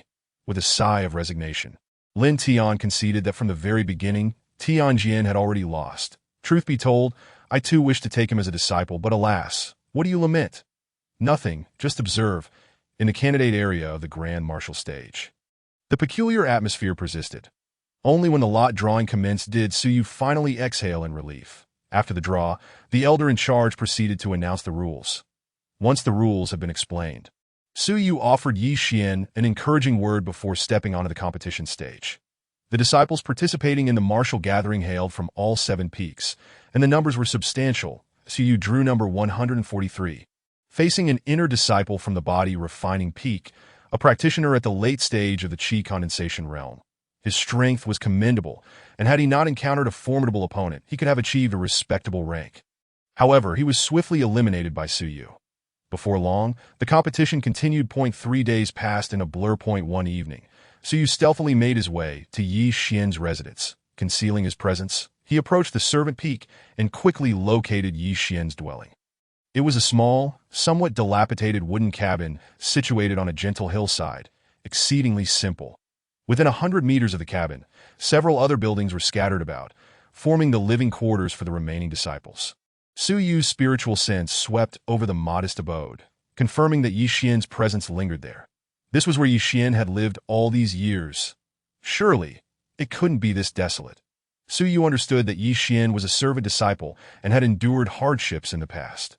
Yet he did not expect it to be so dire, just a single wooden cabin. There was no designated training area, not even a meditation mat. However, upon reflection, he could comprehend, before Yi Xian's rise, he had indeed been at the bottom among the servants. It was no wonder Shui Yunshi had chosen to part ways with him. With a heavy sigh, Suyu continued on his way. Yet, as he neared the cabin, he detected raised voices within. Wait a moment. Someone is there. So late, yet someone seeks out Yi Xian. Suyu restrained her aura and gradually approached. Chapter 21. Did sister hear any commotion just now? Yi Xian, I was wrong, did I? In the past, I was bewitched and strayed from the right path. But we were childhood sweethearts after all. Could you truly be so heartless? Inside the wooden cabin, Shui Yunshi stood before the tea table, gazing at the distant, aloof young man, presenting a pitiful demeanor. Over the past few days, Shui Yunshi was on the verge of collapse. Her world had crumbled. She had thought that by aligning herself with El Ming, a son of a wealthy family, she would attain riches and ascend to great heights. Yet, unexpectedly, the boy she had once abandoned had awakened his divine body and become an unparalleled genius of the Zhanyu sect. Just days prior, El Ming and Yi Xian clashed again, and without hesitation. Yi Xian had rendered El Ming powerless, leaving her without protection. Initially, she believed that the El family from Tianshu Peak would seek vengeance against Yi Xian. However, even now, he remained unscathed. This realization struck Shui Yunshi profoundly. Yi Xian was no longer the powerless individual who could be bullied at will. He had become a prodigy whom the El family feared. Witnessing Yi Xian's triumphant progression at the martial arts competition only deepened Shui Yunshi's regret. She needed to find another protector. Thus she sought out Yi Xian tonight, hoping to rekindle their past romance. In response to Shui Yunshi's pitiful display, Yi Xian remained cold and indifferent. Shui Yunshi, we are no longer possible. The moment you left, we became entirely unrelated. Whatever your current situation may be, it is of no concern to me. Please leave. Shui Yunshi's eyes turned red, tears streaming down her cheeks as she grasped the hem of his clothing. Yi Xian, I truly realize my mistakes. Can you not abandon me? Have you forgotten the engagement between the Shui family and the Yi family? It was agreed upon by both our parents. Yi Xian furrowed his brows. When did I ever have an engagement with you? That was merely a fleeting notion of matchmaking. Once my family's letter arrives, the Yi family will naturally understand everything. That a chill ran through Shui Yunshi's heart. She seemed to make a resolute decision. Loosening the silk sash at her waist, in an instant, her smooth, snowy shoulder was revealed. The Yi Xian. We have spent so much time together, I refuse to believe you have never liked me. Today, I will give myself to you. You may do as you wish. With that, Her actions continued, revealing more of her body. Just then, Yi Xian's figure appeared before Shui Yunqi like a shadow. His hand, as firm as a vice, grasped her wrist, halting her subsequent actions. That why Yi Xian's expression was chillingly cold. Shui Yunqi, you have never truly understood me. You have no idea what kind of person I am. From the very beginning, we have never been on the same path. Do you understand? Leave. Otherwise, do not blame me for being impolite. Witnessing Yi Xian's unyielding demeanor, Shui Yunqi finally shed her feigned weakness and unveiled her true nature. That a trace of malice flashed across her face. Yi Xian, I see you are merely infatuated with Mu Qingyi. Now that you have awakened your divine body, you look down upon me, believing only that wretched Mu Qingyi is worthy of you. You simply desire her, don't you? Slap. A surge of anger ignited within Yi Xian. He delivered a resounding slap across Shui Yunqi's face. Her body spun through the air several times before crashing to the ground. At that moment, a clear handprint appeared on Shui Yunqi's face. How dare you insult a senior sister? If you utter another word, I will ensure you regret ever coming into this world. Get lost.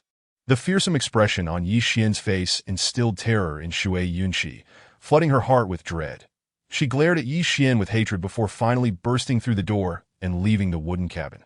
Huffed at why Yi Xian watched her vanishing figure, regaining his composure with a long sigh of relief that he had genuinely worried that Shui Yunqi would become a nuisance, and if he acted against her, it would be difficult to explain to his parents.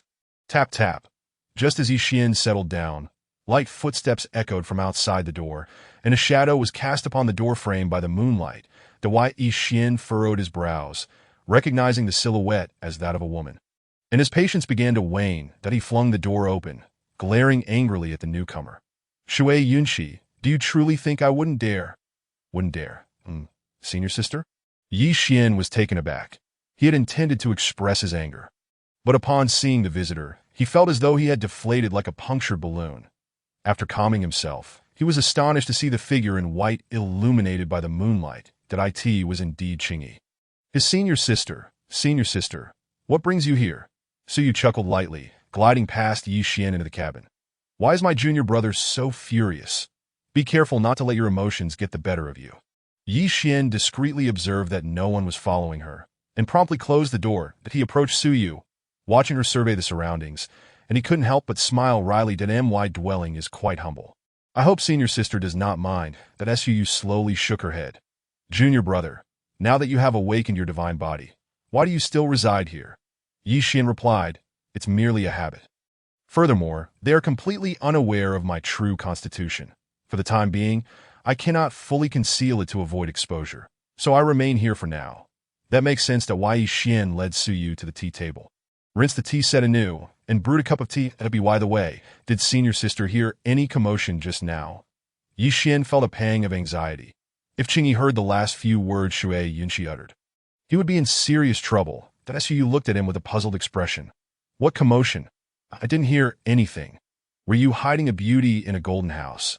As long as you didn't hear anything. That's good. Seeing Suyu's bewildered face, Yi Xian let out a sigh of relief. Senior sister, please don't say such things.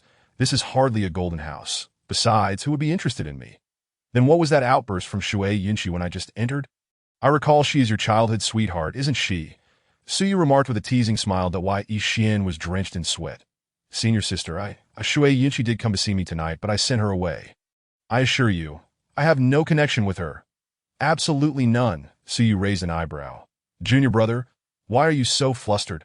I was merely asking. That I'm a bit curious. Why did she come to find you tonight?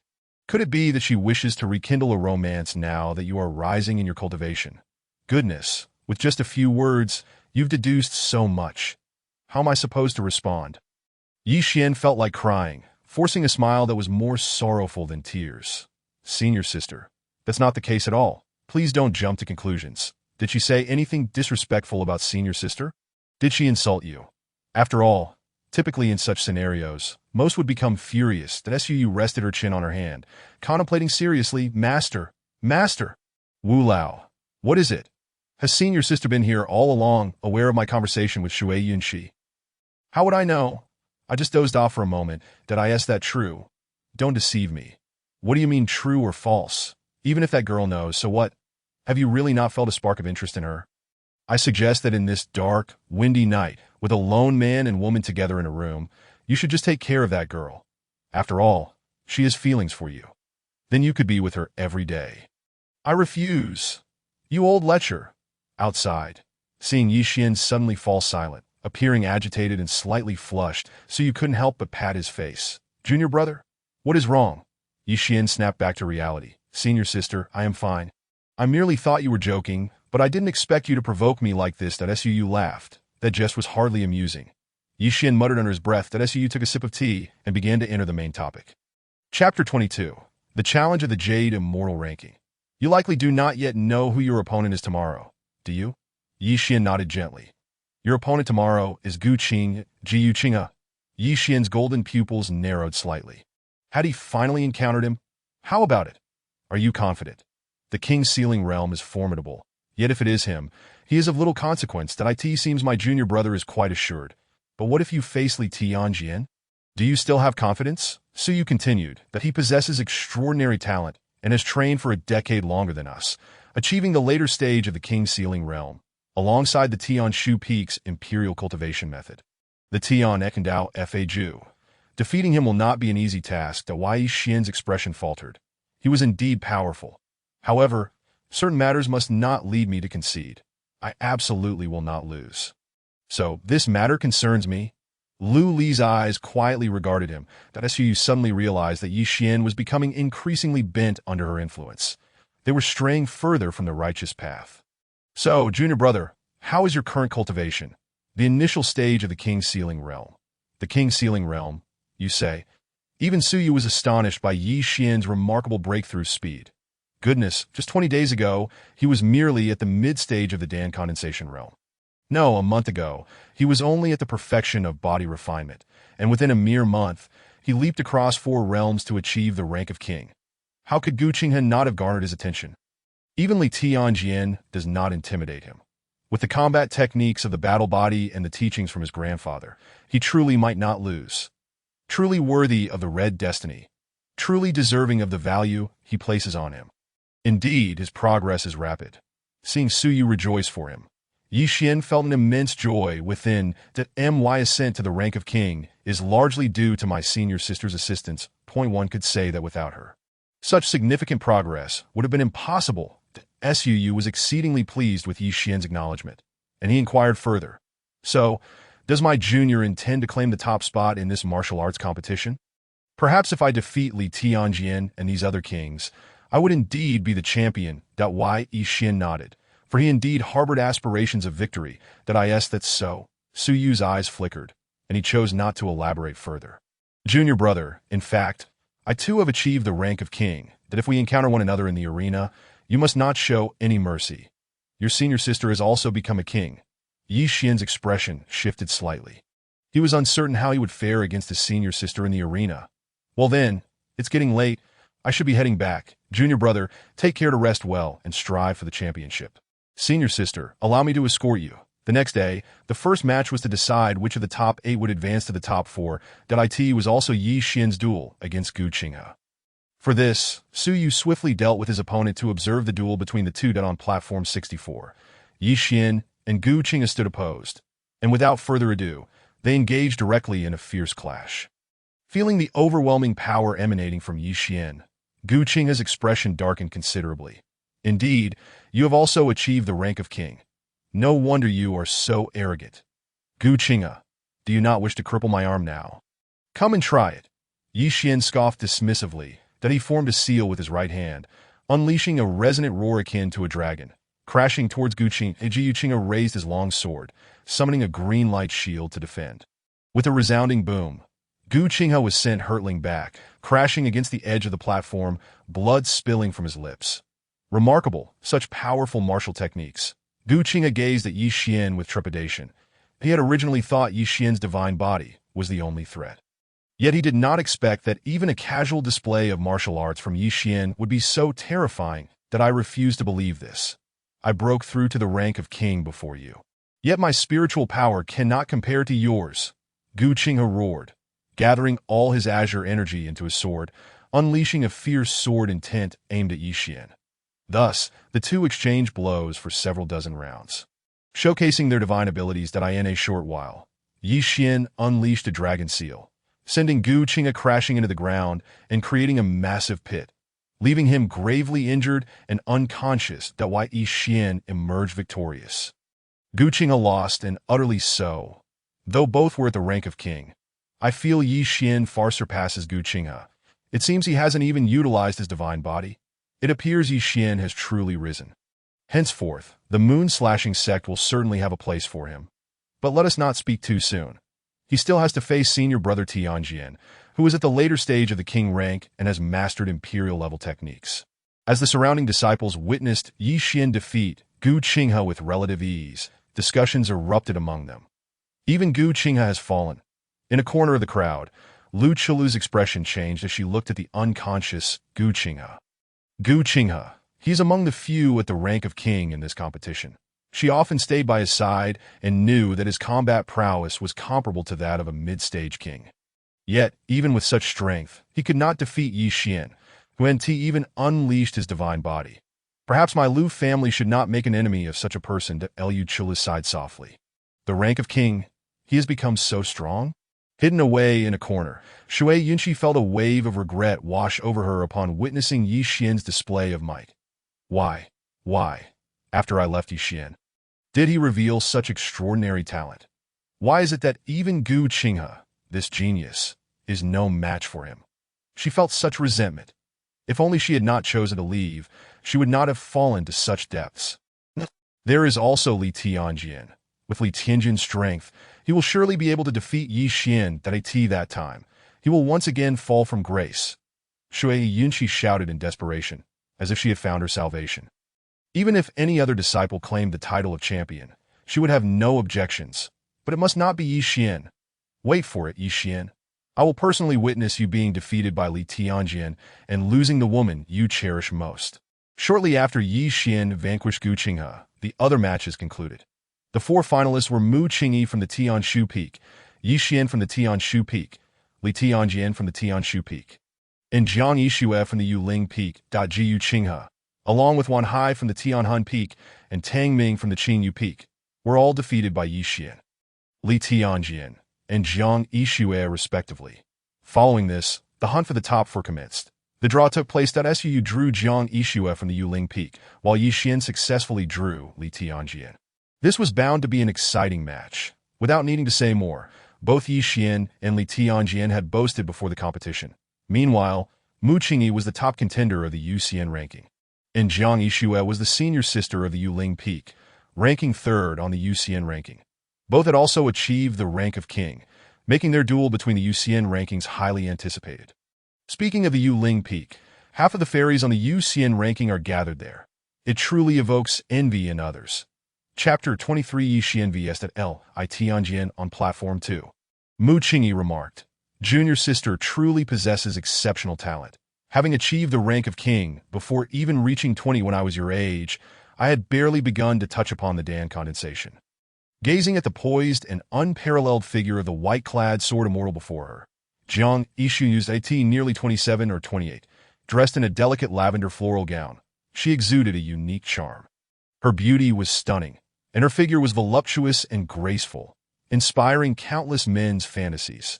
Indeed deserving of her title as the third fairy of the UCN ranking. The aura she radiated was tremendously powerful, reaching the formidable mid-stage of the king rank. In the face of such an enchanting Jiang Yixue, so you could distinctly sense the goodwill emanating from her, thinking to himself that if time permitted, he might engage in more exchanges with this exquisite beauty. Senior sister, you are being overly modest. With your beauty and talent, I am certain many admire you, Jiang Yixue replied with a smile. Compared to junior sister, I still fall short. As for the match on Platform 1 between Yi Xian and Li Tianjian, who do you believe will emerge victorious, junior sister? Though she was the senior sister of the Yuling Peak, she was still human, harboring a natural curiosity. One was the foremost of the younger generation from the Tianshu Peak, and the other was a rising star wielding a divine body. How would Mu Qingyi choose? How intriguing. Why are we discussing them when we should be focusing on our own match? So you found himself at a loss for words. Jiang Yishui's inquiry seemed to imply she was asking whom she favored more. Su Yu's gaze fell upon Platform 1. Perhaps Yi Xian should win, he thought. Indeed, it seems the rumors of Mu Qingyi favoring Yi Xian hold truth. Jiang Yishui smiled radiantly, since Junior Sister is already certain of the outcome on Platform 1. It is time for us to begin. With that, she summoned her ice spirit sword. Seeing this, Su Yu also drew his white crane. Senior Sister, Junior Sister, please offer your guidance. In an instant, the platform was filled with the swirling energies of the Tai Ling sword and the ice blade. Two graceful figures interwove amidst the tempest of sword energy. On Platform 1, Li Tianjin regarded Yi Xian with a hint of mockery flashing across his face. At last, I face you. Once I defeat you, Junior Sister Qingyi will understand that I am several times stronger than you. Ha, a fool's dream. Yi Xian scoffed coldly, enveloping his fist in golden spiritual power and transforming into a whirlwind that surged towards Li Tianjin. You think you can win her over? You should take a good look at yourself. With a swish, Li Tianjin drew his sharp sword and slashed at Yi Xian's golden fist. The clash of fist intent and sword energy annihilated simultaneously. As Yi Xian tore through space in an instant, darting to Li Tianjin's side and unleashing a barrage of punches that Yi Xian's speed was astonishing, surpassing even the peak of the king rank. Yet Li Tianjin was clearly no ordinary opponent. He sensed the impending crisis at the moment of the energy explosion. Gathering his spiritual power into his sword once more, he clashed with Yi Xian's golden fist. Boom, boom, boom. As the two engaged fiercely, the energy ripples on Platform 1 erupted. Incredible. How powerful. The watching disciples were left speechless as they witnessed the two figures colliding with such ferocity that it was so fast that they could barely discern their forms, only catching glimpses of the sparks from their clashes. The force they unleashed was comparable to that of a half-step to the Emperor rank. It was utterly terrifying. This is the true battle between men. I understand Tianjin's strength, but how does Yi Xian possess such power? On Platform 1, as Yi Xian unleashed a dragon seal, Li Tianjin was pushed back to the edge of the arena at that moment. His perception of Yi Xian shifted, and he felt a weight of seriousness settle within him. Why Yi Xian? I admit you have some skill, but I practice imperial-level techniques. Even if you are a divine body, you are merely at the early stage of the king rank. How could you possibly contend with me? As the Tianqin Dao method was set into motion, the aura surrounding Li Tianjin began to undergo a profound transformation. Deepening into an enigmatic quality, his presence became substantially more formidable. Heavenly Dao, one chi slash. With blood-red eyes, the thought of Yi Xian garnering Mu Qingyi's attention intensified the murderous intent within him. In an instant, the power of the Tianqin Dao method fused into his sword intent, converging all his strength into a colossal sword of light that spanned the heavens, cleaving towards Yi Xian. This strike left even the elders observing from the grandstand utterly astonished, rising in disbelief. The force of the attack had reached the ascendant emperor realm. Li Tianjin's explosive power caught Yi Xian's attention. Yet he remained unperturbed. Imperial-level techniques? Are they truly that formidable? Although he had only just entered the King's realm, he was cultivating the divine-level technique, the Sacred Dragon Heavenly Cannon, coupled with the foundation of the Battle Combat Heavenly Body. This level of Ascendant Emperor was hardly daunting. His martial skills were infinitely superior to those of Li Tianjin. 10,000 Methods Sacred Dragon Seal. Instantly, the power of the Battle Combat Heavenly Body merged with the Sacred Dragon Heavenly Cannon, conjuring an unprecedented 100-foot-long sacred dragon. The golden dragon roared, shaking the firmament. Its golden eyes gazed down upon Li Tianjin, and as Yi Xian unleashed a full-powered strike, it collided with the gray, massive sword. A terrifying explosion resonated throughout the arena, blinding the onlookers with a brilliant flash of light. When the energy's aftershocks dissipated, Li Tianjin lay unconscious in a vast crater, his body mangled, an arm completely severed. Emerging from the dust, Yi Xian appeared disheveled, his garments tattered and blood trickling from his lips. Clearly, he had sustained injuries from the encounter as well. The audience erupted in astonishment that he won. Yi Xian actually triumphed. That last strike was utterly terrifying. I almost met my great-grandmother. Even Li Tianjin was defeated by him. From now on, he will undoubtedly rise to prominence within the Slash-Moon sect. His ascent is unstoppable. Do you think that Qingyi's senior sister will grow closer to him now? It's highly likely. After all, Even a beauty can hardly resist a hero. Wait, has Qingyi Fairy also emerged victorious against Yixue Fairy? Qingyi Fairy won. On the second arena, as Jiang Yixue unleashed the 7th grade Ice Sword technique, a terrifying icy sword intent was met with Su Yu's Azure Cloud Dance, a swift and pure sword intent that shattered it in an instant. The tip of her sword pressed against Jiang Yixue's throat, and a bitter expression crossed her face. The duel between her and Mu Qingyi had been decidedly one-sided, while Yi Xian and Li Tianjian had both sustained injuries. Every one of Jiang Yixue's tactics had proved futile against Mu Qingyi, illustrating the latter's overwhelming superiority. Junior sister, you have won. Su retracted her white crane, performing a gesture of respect. Senior sister, I concede. At that moment, Jiang Yixue approached her, a mysterious smile gracing her lips. Junior sister has won, and Yi Xian has triumphed as well, that I am quite curious to see who among you will claim the title of champion. As she spoke, she soared toward the direction of Yuling Peak, that Yi Xian has won as well. Su Yu paused, her gaze shifting to Arena 1, that she was not surprised that Yi Xian had defeated Li Tianjian. The next confrontation would be the contest for supremacy between her and Yi Xian. Chapter 24. Who can rival the senior sister? After defeating Li Tianjian, Yi Xian felt a tremendous weight lift from his shoulders. Upon noticing Su Yu's gaze upon him, he instinctively touched his nose and flashed a grin, as if to say, "Look, I won." Su Yu smiled back, nodding in acknowledgement before heading toward the area of the Qingchen sect. Atop the grandstand, the results of the finals took the elders by surprise. They had not anticipated that Yi Xian and that girl, Mu Qingyi, would reach the finals. This young man was quite extraordinary. The techniques and martial skills he displayed in the finals were remarkably impressive. An elder with white hair chuckled softly at this. Most importantly, his rate of advancement is astonishing. To my knowledge, he was merely at the peak of body refinement just a month ago. And within that short span, he has ascended to the King's realm. Such a pace of breakthrough is unprecedented in the Moon sect. After all, awakening a divine body and accumulating experience is understandable. Yet I did not expect Mu Qingyi to break through to the late King's realm. Her cultivation is now among the strongest of her generation. The elders' gazes turned toward King Chenzi. King Chenzi, what is the situation with that girl? Have you refined any high-grade heavenly materials for her?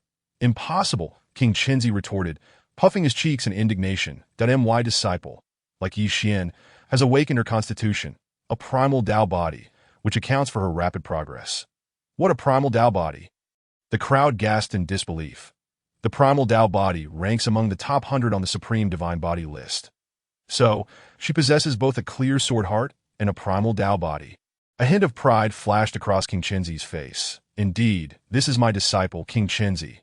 Curse it, this King Chenzi truly possesses incredible luck. The elders were left speechless. Wait, King Chenzi, are you considering taking Yi Xian as your disciple as well? Indeed, after all, he is also a promising candidate. Absolutely not. You already have one monstrous disciple. You cannot take on another. Yi Xian should come under my Hong Tian sect. Ridiculous. You, a body refiner, should not meddle. He ought to remain at my Tian Shu peak. Even as the competition concluded, the participants and audience members departed, yet the debate among the elders continued unabated.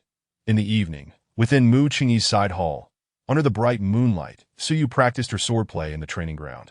Dressed in white, she danced gracefully like a colorful butterfly across the expansive training area, yet the sword in her hand sliced through the air with a sharpness that caused it to erupt with a resounding crack. After practicing the spirit ice-breaking sky sword several times, Su Yu finally halted her movements. With the white crane against her back, she gazed up at the full moon hanging high in the sky. Tomorrow marks the finals between Yi Xian and me. With my current strength, if I give it my all, he would certainly not be my match. So, should I really go all out? In truth, whether she claimed the title of champion mattered little to her.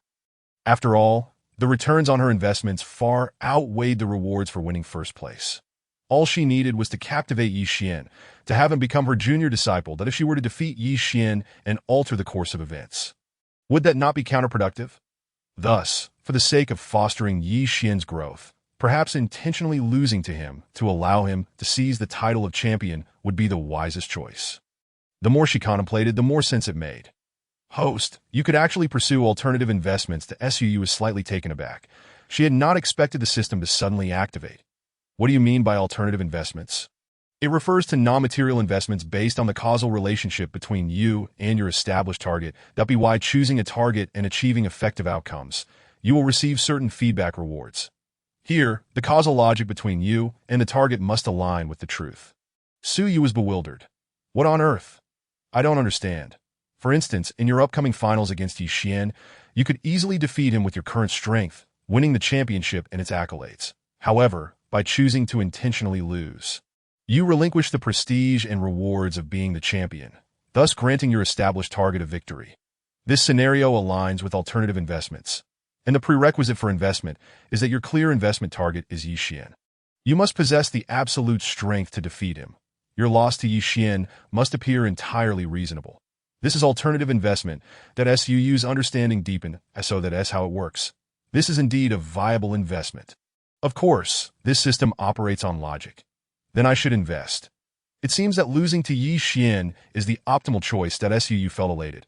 As long as she initiated the performance, both she and Yi Xian would achieve a win-win situation, gaining benefits in one fell swoop. Meanwhile, at the miscellaneous peak, within a humble wooden cabin, Yi Xian sat cross-legged on the wooden bed, his aura surging exponentially, a tremendous force emanating from within him. Very good. I did not expect you to awaken the potential of the battle combat heavenly body and gain insights from today's battle. Breaking through to the Mid-King's realm, that a spectral soul beside Yi Xian expressed satisfaction. Yi Xian smiled slightly. I'm getting closer to senior sister.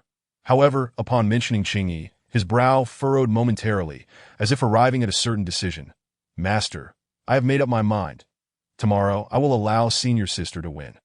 I will intentionally lose to her, so that she can claim the title of champion. Master Wu pondered for a moment. Are you truly certain? After all, this has been something you've longed to achieve. You sought to prove yourself, to make those who look down on you regret it. Moreover, if your parents were to learn of your victory in the martial arts competition, they would surely be overjoyed. Yi Xian sighed lightly. I am already content with securing second place in the martial arts competition. I believe my parents would be proud of me. Senior sister has helped me immensely. I cannot contend with her. I see you're simply afraid that if you snatch the first place from your senior sister, she will no longer pay you any mind. To be honest, even if you break through, you may not necessarily be able to defeat that girl. With her primal Dao body and clear sword heart, she stands at the late King's realm. This is undoubtedly the strongest opponent you have ever faced. Master Wu teased that Yi Xian replied. Then since I cannot defeat senior sister, the title of champion rightfully belongs to her. Regardless, Yi Xian is indifferent to everything. His senior sister must be the leader, if she truly cannot defeat him. She will take matters in her own hands. After all, how could the leader compare to the charm of the senior sister? This is a splendid opportunity to draw closer to her. Alas, my disciple. Do you not yet comprehend? At this moment, Master Wu sighed softly. Master? Yi Xian inquired with a hint of confusion. Your senior sister is a person of pure intentions. She undoubtedly wishes for you to give your all in battle. If you were to deliberately lose to her in such a significant event as the Seven Veins Martial Conference, and she were to find out, do you believe there would be a future for you both? In an instant, Yi Xian's heart trembled. Indeed, if he were to intentionally lose to his senior sister, she would surely disapprove and would never allow him to do so. Moreover, if the situation were to escalate, she might never acknowledge him again. Then, Master, what should I do to align with my senior sister's wishes? Exert your utmost strength against her, demonstrating that you will spare no effort, regardless of the outcome. That alone suffices. Understood. Yi Xian exhaled a deep breath, nodding resolutely. Chapter 25. Grandmaster Uncle. The following day dawned clear and bright. The final match of the Seven Veins Martial Conference, the battle for the leadership, was to be held today. The competition arena was completely packed, with even the elder seats filled by those who had been absent in recent days. This event was indeed the center of attention, as it featured Mu Qingyi, the top contender of the Jade Immortal list, facing off against the greatest dark horse of this conference, Yi Xian, one a congenital Dao body, with a heart of the sword. The other, also a divine body possessor, that on the first stage, Yi Xian watched as Suyu tightly gripped the white crane, warmth swelling in his heart.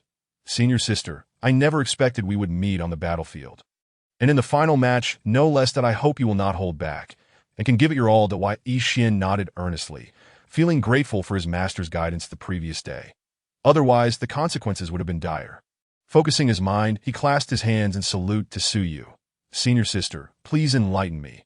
Junior brother, make your move. Suu, wielding the white crane, shifted her stance and unleashed a dazzling display, her figure darting towards Yi Xian like a bolt of lightning.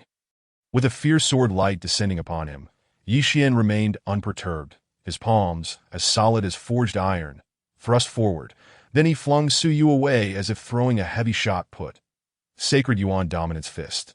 Then, taking advantage of Suyu's momentary pause in midair, a golden dragon fist surged toward her. Azure Spirit Sky Slash. Suyu executed her ethereal sword technique, stepping lightly in midair, and a spiraling sword strike collided with the sacred fist. The two figures collided violently on the stage. As the engagements continued, Suyu could clearly sense Yi Xian's growing strength, even exhibiting power comparable to someone at the mid-stage of the King's realm. Unexpectedly, you have broken through to the mid-stage of the King's realm. Impressive. You are indeed serious. Suyu gazed at Yi Xian with relief. She had initially worried he might go easy on her because of their relationship, but it seemed her concerns were unfounded. Regardless of any investment returns, she wished for Yi Xian to confront her with full seriousness. Feeling the intent in Suyu's gaze, Yi Xian's heart surged with joy. He cast aside all reservations and activated his combat body, channeling it through the sacred dragon codex, his entire being enveloped in golden dragon patterns. Adorned in golden scales, Yi Xian's aura rivaled that of a true King's realm expert. Senior sister, be cautious. Yi Xian rocketed towards Suyu like a golden comet. Spirit Ice Breakthrough Sword, second style. Ice River for miles. Suyu's congenital Dao body erupted, the white crane moving in an uncanny manner, instantly enveloping the surroundings in a bone-chilling, icy realm. Even with his scaled armor, Yi Xian showed signs of freezing as he entered the icy world. His internal spiritual power began to stall. He gazed skyward, a roar escaping his lips as mysterious golden light patterns surged forth. The power of the light melted the ice, forming a colossal golden palm imprint that struck towards Suyu. Is this the power of the combat body? Suyu narrowed her glass-like eyes, swinging the white crane once more. Spirit Ice Breakthrough Sword, third style. Ice Spirit Sword. A massive sword of concentrated ice hovered above her, crashing into the incoming golden giant palm as she thrust the white crane forward. With a thunderous boom, Yi Xian was sent flying 50 meters by the energy shockwave, while Suyu staggered back 10 meters. Junior brother, such an effort cannot defeat me. Suyu regarded Yi Xian with a profound gaze. Yi Xian's golden pupils narrowed as he met Suyu's gaze above. Finally, he exhaled softly. Senior sister, my next strike will be my strongest. If you can withstand it, I shall concede victory to you. Instantly, a brilliant golden radiance erupted from Yi Xian's being, with the brightest golden pattern emanating from his chest. His aura surged exponentially, a force that even Suyu found oppressive rapidly coalescing. Is this the bloodline talent of the combat body? Suyu's expression grew serious as she contemplated for a moment, deciding that the time had come, thus unleashing the full power of the Supreme Spirit Thousand Methods. Rebellion Divine Strike, the first bloodline talent of the combat body. At this moment, Yi Xian resembled a deity descending from the heavens, a golden mysterious character solidifying in his hand. Ancient, vast, and domineering. The golden pattern pulsated in Yi Xian's grasp, ultimately transforming into a shooting star hurtling towards Suyu. In response, she unleashed an unprecedented sword light, cleaving through the golden pattern. With a resounding explosion, terrifying energy ripples erupted, under the tense gaze of the crowd. Suyu was sent flying, crashing heavily to the ground. Senior sister? Yi Xian's expression changed dramatically as he rushed to Suyu's side. Lifting her up, cough cough, a mouthful of blood spilled from Suyu's lips. Yet she gazed at Yi Xian with a faint smile. Junior brother, you have won. Congratulations. I'm sorry, senior sister. This is my fault. I will assist you in recovery immediately. Yi Xian hastily administered a pill to Suyu. Channeling his spiritual power, he cared not for the championship title. He had believed his senior sister could withstand the blow, only to find it had turned out this way. Yi Xian has won. He has broken through to the mid-stage of the King's realm and defeated the immortal Lady Qingyi. This match was exhilarating. The final assault was likely comparable to the later stage of the King's realm. The level of this martial conference was astonishing. Damn it, that audacious Yi Xian dares to harm the immortal Lady Qingyi, and now he is holding her. Release her at once. Let me handle this. From the elder seats. These two are truly rare prodigies. Alas, Mu Qingyi possesses a heart of the sword and a congenital Dao body. I never anticipated Yi Xian would actually win. That girl's bloodline talent for her Dao body must not have awakened yet. Otherwise, the outcome would have been uncertain. Why? Is it only natural for that girl to win against little Yi? If Yi Xian defeats her, does that imply sheer luck? At that moment, a gaunt figure unexpectedly appeared on the elder platform. An elderly man nearing 60, dressed in tattered clothing, disheveled, and gnawing on a large chicken leg. Upon seeing the elder, some high-ranking official's eyes widened in shock, instantly rising to greet him. Grandmaster Uncle? When the highest-ranking elder uttered the words Grandmaster Uncle, the still-dazed elders were shaken to their cores. Grandmaster Uncle, is that not the younger brother of the last 3 sect masters of the moon-cutting sect? Liao Hongming. He is the cornerstone of the moon-cutting sect. Grandmaster Ancestor, what brings you here? Hush, keep it down. Do not be so ostentatious that I merely came to observe the spectacle. Seeing the quivering elders, Liao Hongming gestured for them to sit calmly. Upon hearing this, the elders had no choice but to obediently take their seats, though they felt as if they were on pins and needles. Chapter 26. Yi Xian's choice. The martial conference concluded with Yi Xian claiming the title. Yu's injuries were not severe, and under Yi Xian's infusion of spiritual power, she healed quickly. Suu secured second place in the conference, receiving a peak-grade 5th-tier treasure, the Rainforest Branch, and a 6th-tier spiritual artifact, the purple gold cicada robe. Beep! Congratulations to the host for successful alternative investment. Investment resources. First prize of the Seven Veins Martial Conference. Investment target. Yi Xian Crimson Destiny. Rewards being issued. Beep! Congratulations to the host for obtaining a 5th-tier pill. The Return to Origin pill, a 6th-tier martial technique, the White Dew Frost Leg, and a 7th-tier spiritual talisman, the Concealment Talisman. 5th-tier pills, 6th-tier martial techniques, 7th-tier spiritual talismans. Not bad, not too shabby. Wait a minute. Leg techniques? I, the dignified and cool immortal lady, am actually expected to cultivate leg techniques. Suyu was at a loss for words, though it seemed she had no other offensive martial techniques aside from sword techniques, that oh well, since the rewards have arrived. Suyu was indifferent to the matter now. With the conclusion of the martial conference, the elders did not announce their departure. It seemed that Yi Xian had become the center of attention, with many elders eager to take him as their disciple. Filled with a sense of joy, Suyu approached Yi Xian, who was surrounded by admirers. Why, Yi Xian, do you wish to take me as your master? Should you agree, I shall impart all my knowledge to you. Do not listen to this old fool. Yi Xian, as long as you join my sect, I will ensure you learn imperial-grade techniques, and all genuine resources will be directed towards you. Why the rush? Shall we not allow this young fellow the liberty of choice? Dear lad, my granddaughter is the second beauty on the Jade Immortal list, and if you were to pledge yourself under my tutelage, I assure you that you would have the pleasure of seeing her every day. A multitude of elders eagerly vied to accept Yi Xian as their disciple. The champion of the Seven Veins Martial Assembly is but a youth devoid of any background. This undoubtedly prompted many elders to extend their olive branches towards him. Suu approached Yi Xian, glancing around and noting that his master, Qing Qinzi, had yet to make an appearance, which left him somewhat perplexed. Why has my master not yet arrived?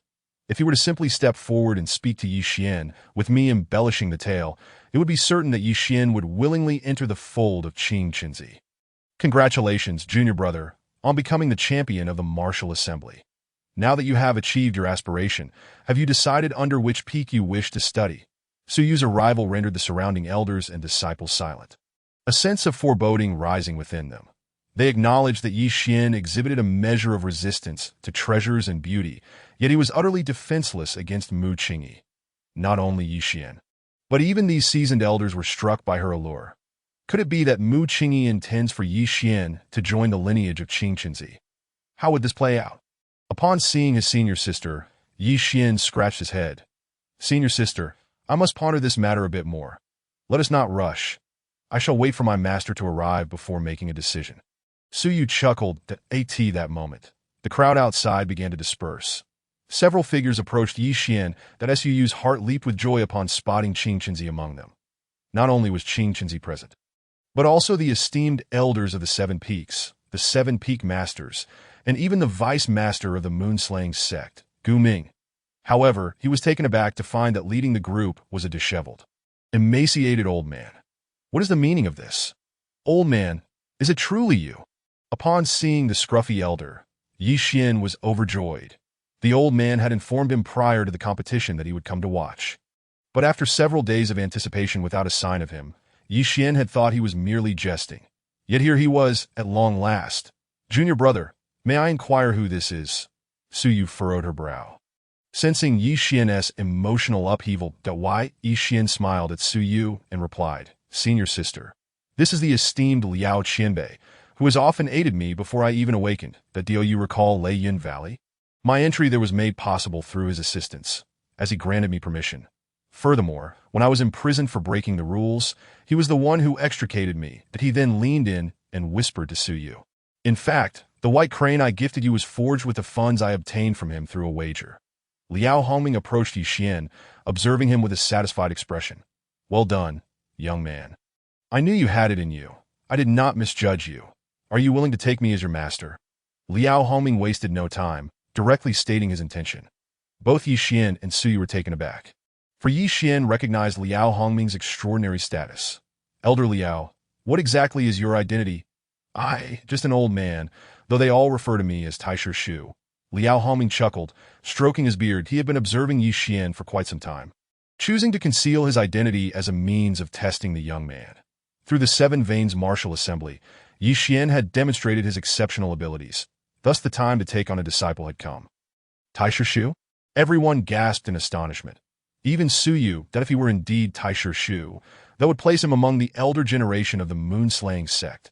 Such a status would surely command utmost respect from even the sect master. So, what say you? Do you wish to take me as your master? If you agree, you would become my first disciple, perhaps even my only one. To be honest, you are quite to my liking. Junior brother. Suyu panicked, glancing at Yi Xian. Yet, Yi Xian readily agreed, bowing deeply to Liao Hongming. Disciple is willing. I pay my respects to my master. Haha, splendid, splendid. Rise, my dear disciple. From this day forth, you shall be the sole disciple under my tutelage. Liao Hongming laughed heartily, his booming voice echoing across the entire martial assembly stage. Senior sister, my master has cared for me greatly and imparted many martial techniques that I believe he is a worthy master for me. Moreover, I now possess a certain status, which would enable me to seek you out openly in the future. Yi Xian felt that taking Liao Hongming, the Taisher Shu of the Moonslaying sect, as his master was the most fitting choice. Not only did it promise a bright future, but it also allowed him the opportunity to interact with and even pursue senior sister Qingyi openly. The thought brought him an inexpressible delight. However, he soon noticed Suyu's increasingly heavy demeanor, her exquisite countenance marred by a flicker of indignation, which caused his heart to tighten. What is happening? Have I inadvertently offended my senior sister? He cautiously inquired. Senior sister? Senior sister, what troubles you? Is there something wrong with your health? Suyu's face was a pallid mix of colors, her gaze directed towards Qing Qinzi, who shook his head apologetically. My dear disciple, I am truly sorry. It is not that I do not wish to accept Yi Xian, but I am no longer qualified to do so. This esteemed individual has set his sights on Yi Xian. And naturally, we cannot contest that it was no wonder that the peak masters and vice sect masters, who typically would not concede an inch, remained silent, for they had long been aware of the truth. Upon witnessing Taisher Shu's interest in taking Yi Xian as his disciple, nearly all the elders fell silent. Senior sister. Seeing Suyu ignore him, a flicker of unease crossed Yi Xian's eyes as he continued to probe. Have you already taken on a master? Junior brother, congratulations. I must take my leave for now. With a cold glance at Yi Xian, Suyu turned to leave. A surge of indignation welled up within her, mingled with a hint of grievance. She could hardly contain her emotions, her eyes reddening. Just moments ago, she had been filled with joy at the thought of Yi Xian becoming her junior brother, envisioning a bright future together. Yet now, he had turned and pledged himself to another master. Indeed, Taisher Shu had aided Yi Xian, but had she not also contributed? From the very beginning, It had been her intention for Yi Xian to become her disciple. She had offered gifts, provided assistance, and shown him kindness. She had even shielded him from the lightning retribution at Lei Yun Valley and had subtly guided him in her training grounds. She had gone so far as to directly ask her master to accept Yi Xian as a disciple. She had relinquished her own claim to the championship title to allow him to seize the honor. Every effort had been made for Yi Xian, yet he had turned around to take another as his master. After all her endeavors, she felt as though she had drawn water with a basket, left with nothing in the end. Truly, good intentions had been met with ingratitude. The more she thought about it, the more unbearable her feelings became, a depth of sorrow she had never experienced before. "Senior sister, your eyes are red? What is happening? Please tell me, have I done something wrong? I can change," as Suyu turned to leave. Her anguished expression gripped Yi Xian's heart, sending him into a frenzy that he could not comprehend why this situation had spiraled beyond his expectations. There must be a reason for his senior sister's distress. If he did not uncover the truth behind this matter, it could lead to dire consequences. She might no longer want him. He disregarded the newly accepted master and the other elders, hastening to follow Suyu. What is happening? I cannot make sense of any of this. Why is Qingyi, the fairy, suddenly ignoring Yi Xian? Is she angry with him for taking Taishu Shu as his master? But if that were the case, she should be happy for him. Could it be that Qingyi wished for Yi Xian to join Qing Qinzi's sect and was upset that he did not? Yet that did not seem reasonable either. Why would the fairy want Yi Xian to be her junior brother? If she had intentions towards him, their mutual affection would suffice. Even if their opportunities to meet were diminished, after all, they would still be within the Moonslaying sect. Indeed, the heart of a woman is as elusive as the depths of the ocean. Even a celestial being like Mu Qingyi could not escape this profound truth. The surrounding disciples were baffled by the quarrel between the two. And even the elders on the martial assembly stage found themselves confused, unable to grasp the situation. Yet, as it was a matter between the younger generation, they refrained from intervening, merely shaking their heads and remarking how heroes often falter in the face of beauty. "Senior sister, you may return. I have matters to attend to." That Suyu did not look back. "Senior sister, is this my fault? Have I done something wrong? Please tell me. I beg you not to ignore me. You have done nothing wrong.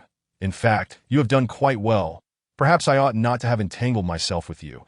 It was my own folly." That Suyu's pace quickened as she soared into the air, leaving the ground behind. "Senior sister?" Yi Xian grasped her wrist, preventing her from leaving.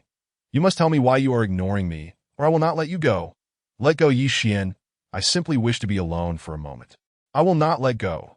Regardless of Suyu's struggle, Yi Xian clung fiercely to her. "Why, Yi Xian? How long do you intend to create a scene?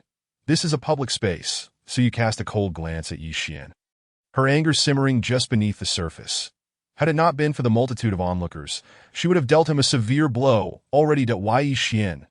You are utterly outrageous." Not far away, upon witnessing the discord between Suyu and Yi Xian, Li Tianjian silently rejoiced, feeling as if the heavens were aiding him, that he had been nearly beaten to a pulp by Yi Xian and should have been bedridden for a year and a half. But his father, the vice sect leader, had provided him with spirit herbs for immediate recovery. Although his injuries were not completely healed, they were manageable. As Suyu and Yi Xian found themselves at odds, he swiftly soared into action, seizing Yi Xian's wrist with a forceful grip. "Get lost."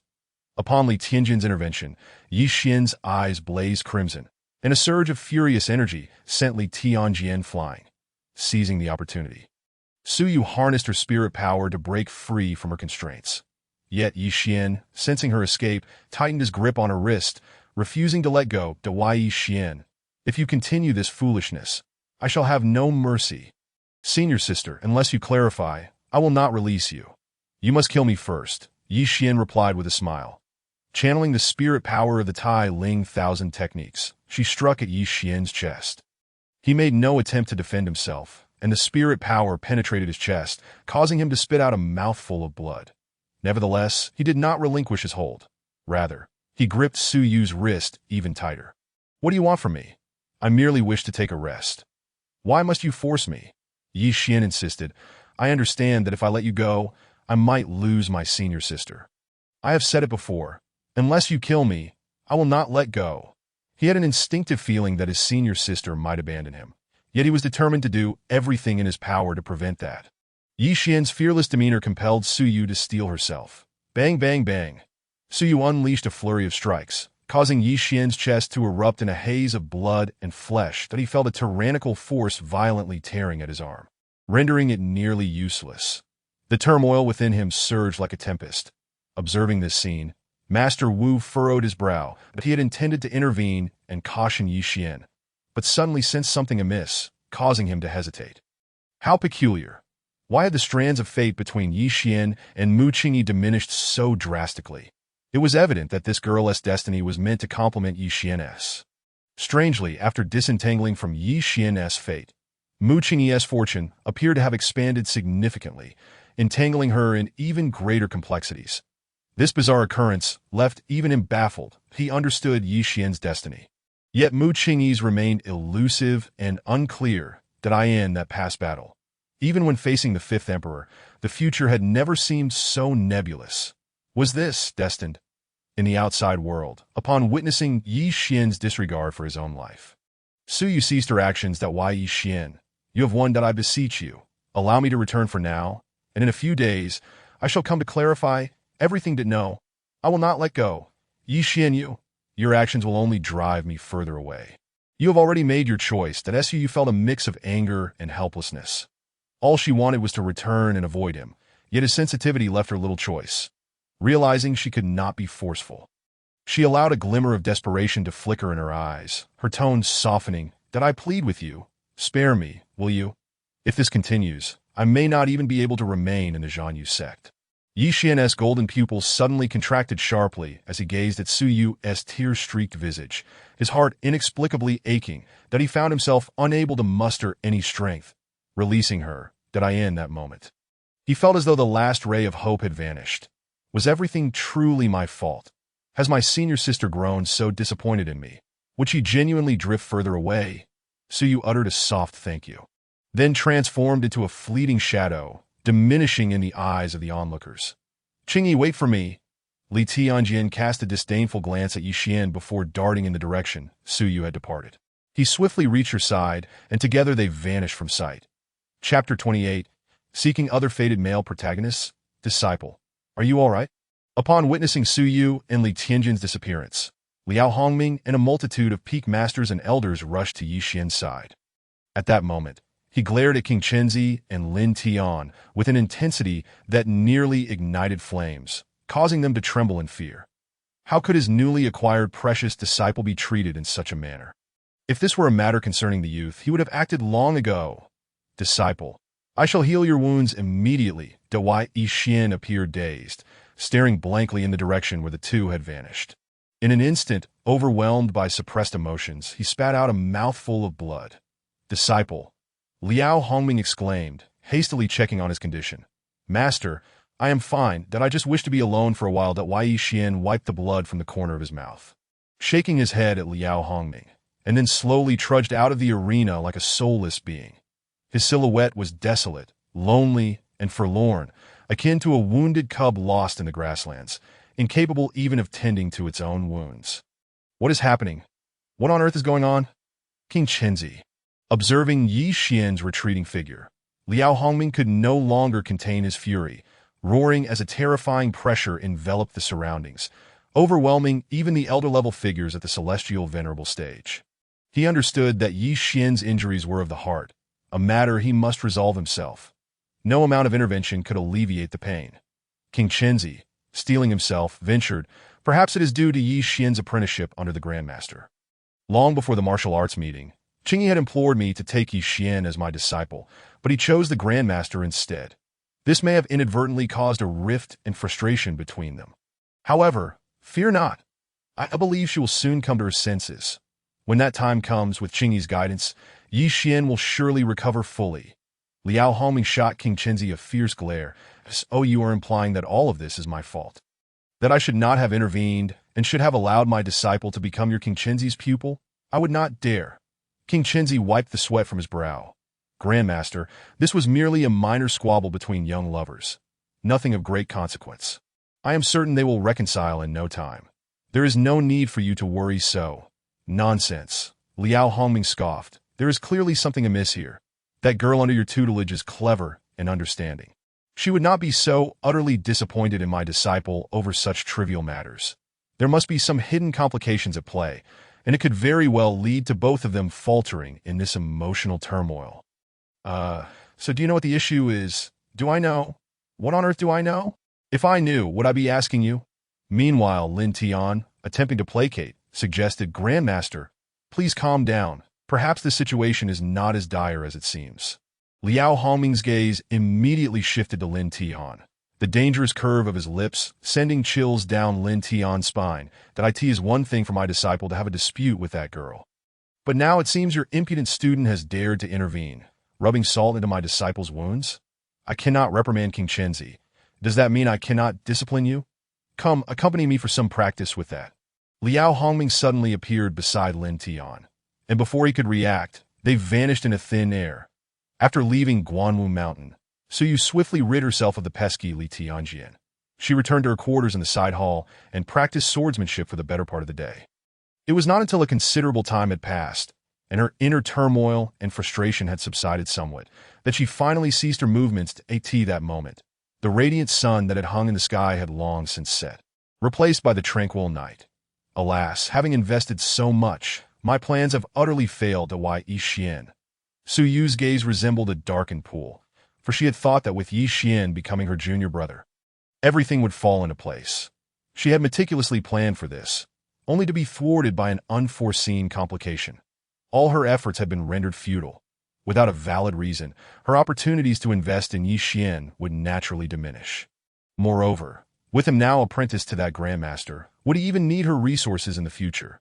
Now that Yi Xian was under the Grandmaster's wing, he would undoubtedly be taken away for training, leaving precious little opportunity for their encounters. Perhaps it is time for me to venture forth and seek new connections with other fated protagonists.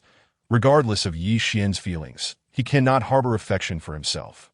Nor can he remain stagnant for his sake. He understands that Yi Xian's heart belongs to Mu Qingyi, not to the true essence of himself. His true form is that of the three-colored crow demon. Destined to play the role of the antagonist, he cannot afford to reveal himself in this world. That Su gently stroked the white crane in her hands, letting out a soft sigh, and resumed her training with the spirit ice-breaking sky sword. Under the night sky, at the Disciples' Peak, within a wooden cabin down on the cold and rigid wooden bed, Yi Xian lay quietly, his gaze fixed intently upon the ceiling above, lost in thought, without uttering a single word. Time passed, and eventually, a faint ripple of light emanated from the jade pendant, enveloping the wooden cabin in an invisible barrier. Alas, foolish child, you have lain here in silence since your arrival, neglecting your injuries. Do you believe this will somehow mend the rift with your senior sister? The voice of Master Wu resonated from the jade pendant, that Yi Xian's pupils dulled, offering no response. Are you truly concerned about your senior sister's interactions with Li Tianjian? Has she chosen to accept him out of impulsiveness because of you? Suddenly, a glimmer of icy detachment flashed in Yi Xian's golden eyes, sending a chill through the air. Perhaps the situation is not as dire as it appears. Your senior sister might merely be upset for a couple of days and will likely recover in due time. Yi Xian shook his head. No, I can clearly sense that my senior sister is genuinely angry this time. She is disappointed in me, Master Wu remarked. Then you should reflect on where you went wrong to cause such sorrow for your senior sister. Only by identifying the root of the issue can you truly resolve matters between you. Pain manifested on Yi Xian's face, but I cannot comprehend it. No matter how hard I think, I cannot grasp it. Master, do you know something? Can you enlighten me? Master Wu sighed deeply. At times, you are indeed astute. Yet at others, you can be quite dense. What do you mean by that? Consider carefully what transpired when your senior sister's emotions shifted. Yi Xian pondered for a moment before tentatively suggesting, becoming a disciple? I pledge myself to Master Liao. Yet, that does not seem rational. My senior sister is so understanding, she would not be so affected by my decision to take on a master. Yi Xian had also contemplated the possibility that his senior sister wanted him to become a disciple of Elder Qingchen. But his choice of Master Liao provoked her ire. However, given his senior sister's nature, such a reaction seemed unlikely. Simply taking on a master should not warrant such distress. What if your senior sister had long desired you to become her junior disciple and had exerted considerable effort toward that goal? Yet you remained utterly oblivious. A jolt of realization struck Yi Xian, and he became immediately alert, Do you remember the events following the Thundercloud Valley incident when you sought out your senior sister at the Qingchen lineage? In the sparring session you shared on the martial arts platform? Yi Xian nodded. Reflect carefully on what your senior sister said to you at the end of that sparring match. Chapter 29, Atonement for Guilt in an Instant. Yi Xian was engulfed in memories. After he demonstrated the battle body for his senior sister, they exchanged a few light words. The silvery moonlight illuminated her figure, an ethereal beauty, as if she were the most exquisite work of art crafted by nature itself. Junior brother, if you excel in the 7 lineages martial assembly, have you considered your path ahead? Junior brother, Tianshu Peak is the main peak of the 7 lineages, and recently, numerous elders from various peaks with formidable cultivation have expressed intentions to take on disciples. If you wish to take on a master, you might want to consider it. Enough said, you should return now. I am tired and wish to rest. Yi Xian recalled those words, his pupils constricted in shock. Master Wu looked upon Yi Xian with satisfaction. Excellent. It seems you have remembered and understood the meaning behind her words. Her intention was unmistakably for you to become a disciple of King Chenzi. To be her junior disciple. This was something she had longed to convey to you, yet her modesty prevented her from doing so directly. However, it was as if those words were etched upon your mind. It is even likely that she had wished for you to be her junior disciple even before that, such as during the Thundercloud Valley incident when she risked her life to shield you from the thunderous retribution. She would frequently bestow upon you precious materials and elixirs. Furthermore, did you truly believe you could easily claim victory in this martial assembly? I have observed that she did not exert her full strength during your match. She has kept several trump cards hidden. She wished for you to triumph, to personally elevate you to the rank of champion in the martial assembly. Everything she has done has been in hopes of your growth, of you becoming her junior disciple. Yet your choices have rendered all her efforts futile, causing her to feel disheartened and despondent. Boom! Master Wu's words struck Yi Xian like a thunderbolt, shaking him to his core. His body trembled uncontrollably. I ultimately chose Master Liao, betraying my senior sister's every effort and expectation, all while remaining blissfully unaware. Have I taken my senior sister's kindness for granted? Have I wronged her? Hearing Yi Xian's belated self-reflection, Master Wu nodded slightly. Close enough that I too find this situation rather dramatic. Had it not been for Master Liao, you would undoubtedly have become a disciple of Qing Chenzi. It is merely fate's whim. With a full understanding of the situation, Yi Xian struck himself hard across the face. Wretched fool! Your senior sister has done everything for you, yet you remained as ignorant as a simpleton. It is no wonder she ignores you. It is no wonder she wishes to distance herself from you. In that moment, he was filled with regret that no, I must seek out my senior sister. Upon coming to this realization, Yi Xian immediately rose and left the wooden cabin without a second thought. He must atone for his mistakes before the situation becomes irreparable. He must gain his senior sister's forgiveness, or he would never forgive himself for losing her. He cannot live without his senior sister. He absolutely cannot. Yi Xian did not pause for a moment, hastening his way to Qingchen Peak. Due to Su Yu's situation, Qingchen Peak had already succumbed to a somber atmosphere. Xian Xin and the others sensed their junior sister's despondency and chose to remain silent. Suddenly, a golden light surged through the tranquil night. The disciples of Qingchen Gate felt a surge of alertness. However, upon realizing it was Yi Xian, Qiu Hongyun and Yang Yulong fell silent. Yi Xian, having taken on the esteemed master of the Zhanyu sect, no longer needed to bow even before the sect leader. Now, Yi Xian stood as the champion of the 7 lineages martial assembly, the bearer of a divine body, and the direct disciple of the most powerful figure of the Zhanyu sect. With an immeasurable future ahead, they all understood Yi Xian's intentions and dared not provoke him. They even found it quite peculiar. This genius, who should be revered from the heights of the heavens, was brought low by such matters. Qiu Hongyun and the others stepped aside, yet Xian Xin still blocked Yi Xian's path. She noticed that whenever her junior sister was with Yi Xian, she was either injured or deeply saddened. In a cold tone, she said, Yi Xian, you should not be here, especially not at night. Your presence will only exacerbate her distress. That My junior sister has made her feelings abundantly clear. She does not wish to see you again. Yi Xian hastily countered. Xin, I know I am in the wrong. I am here to apologize to my senior sister. Xian Xin scoffed. Apologize? Do you truly believe your apology carries weight? Last time, your actions caused my junior sister to be unconscious for 3 days.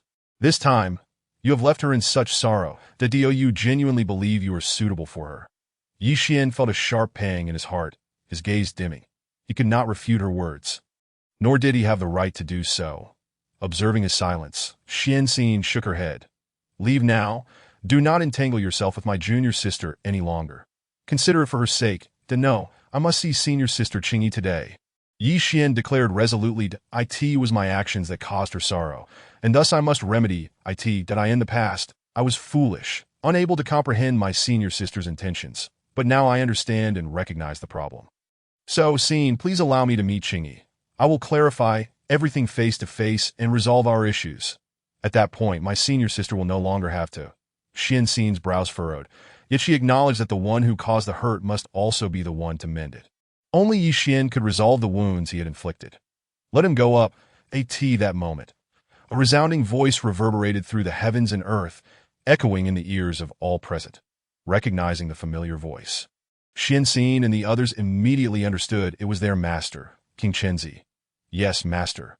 Thus they did not attempt to hinder him further. Thank you, senior. Yi Xian exclaimed with joy, swiftly making his way toward Mu Qingyi's side hall. He navigated through familiar paths to her residence, finding it empty, and proceeded towards the back mountain. As expected, at the martial arts training ground in the back mountain, he finally beheld the figure he had long yearned for. Senior sister.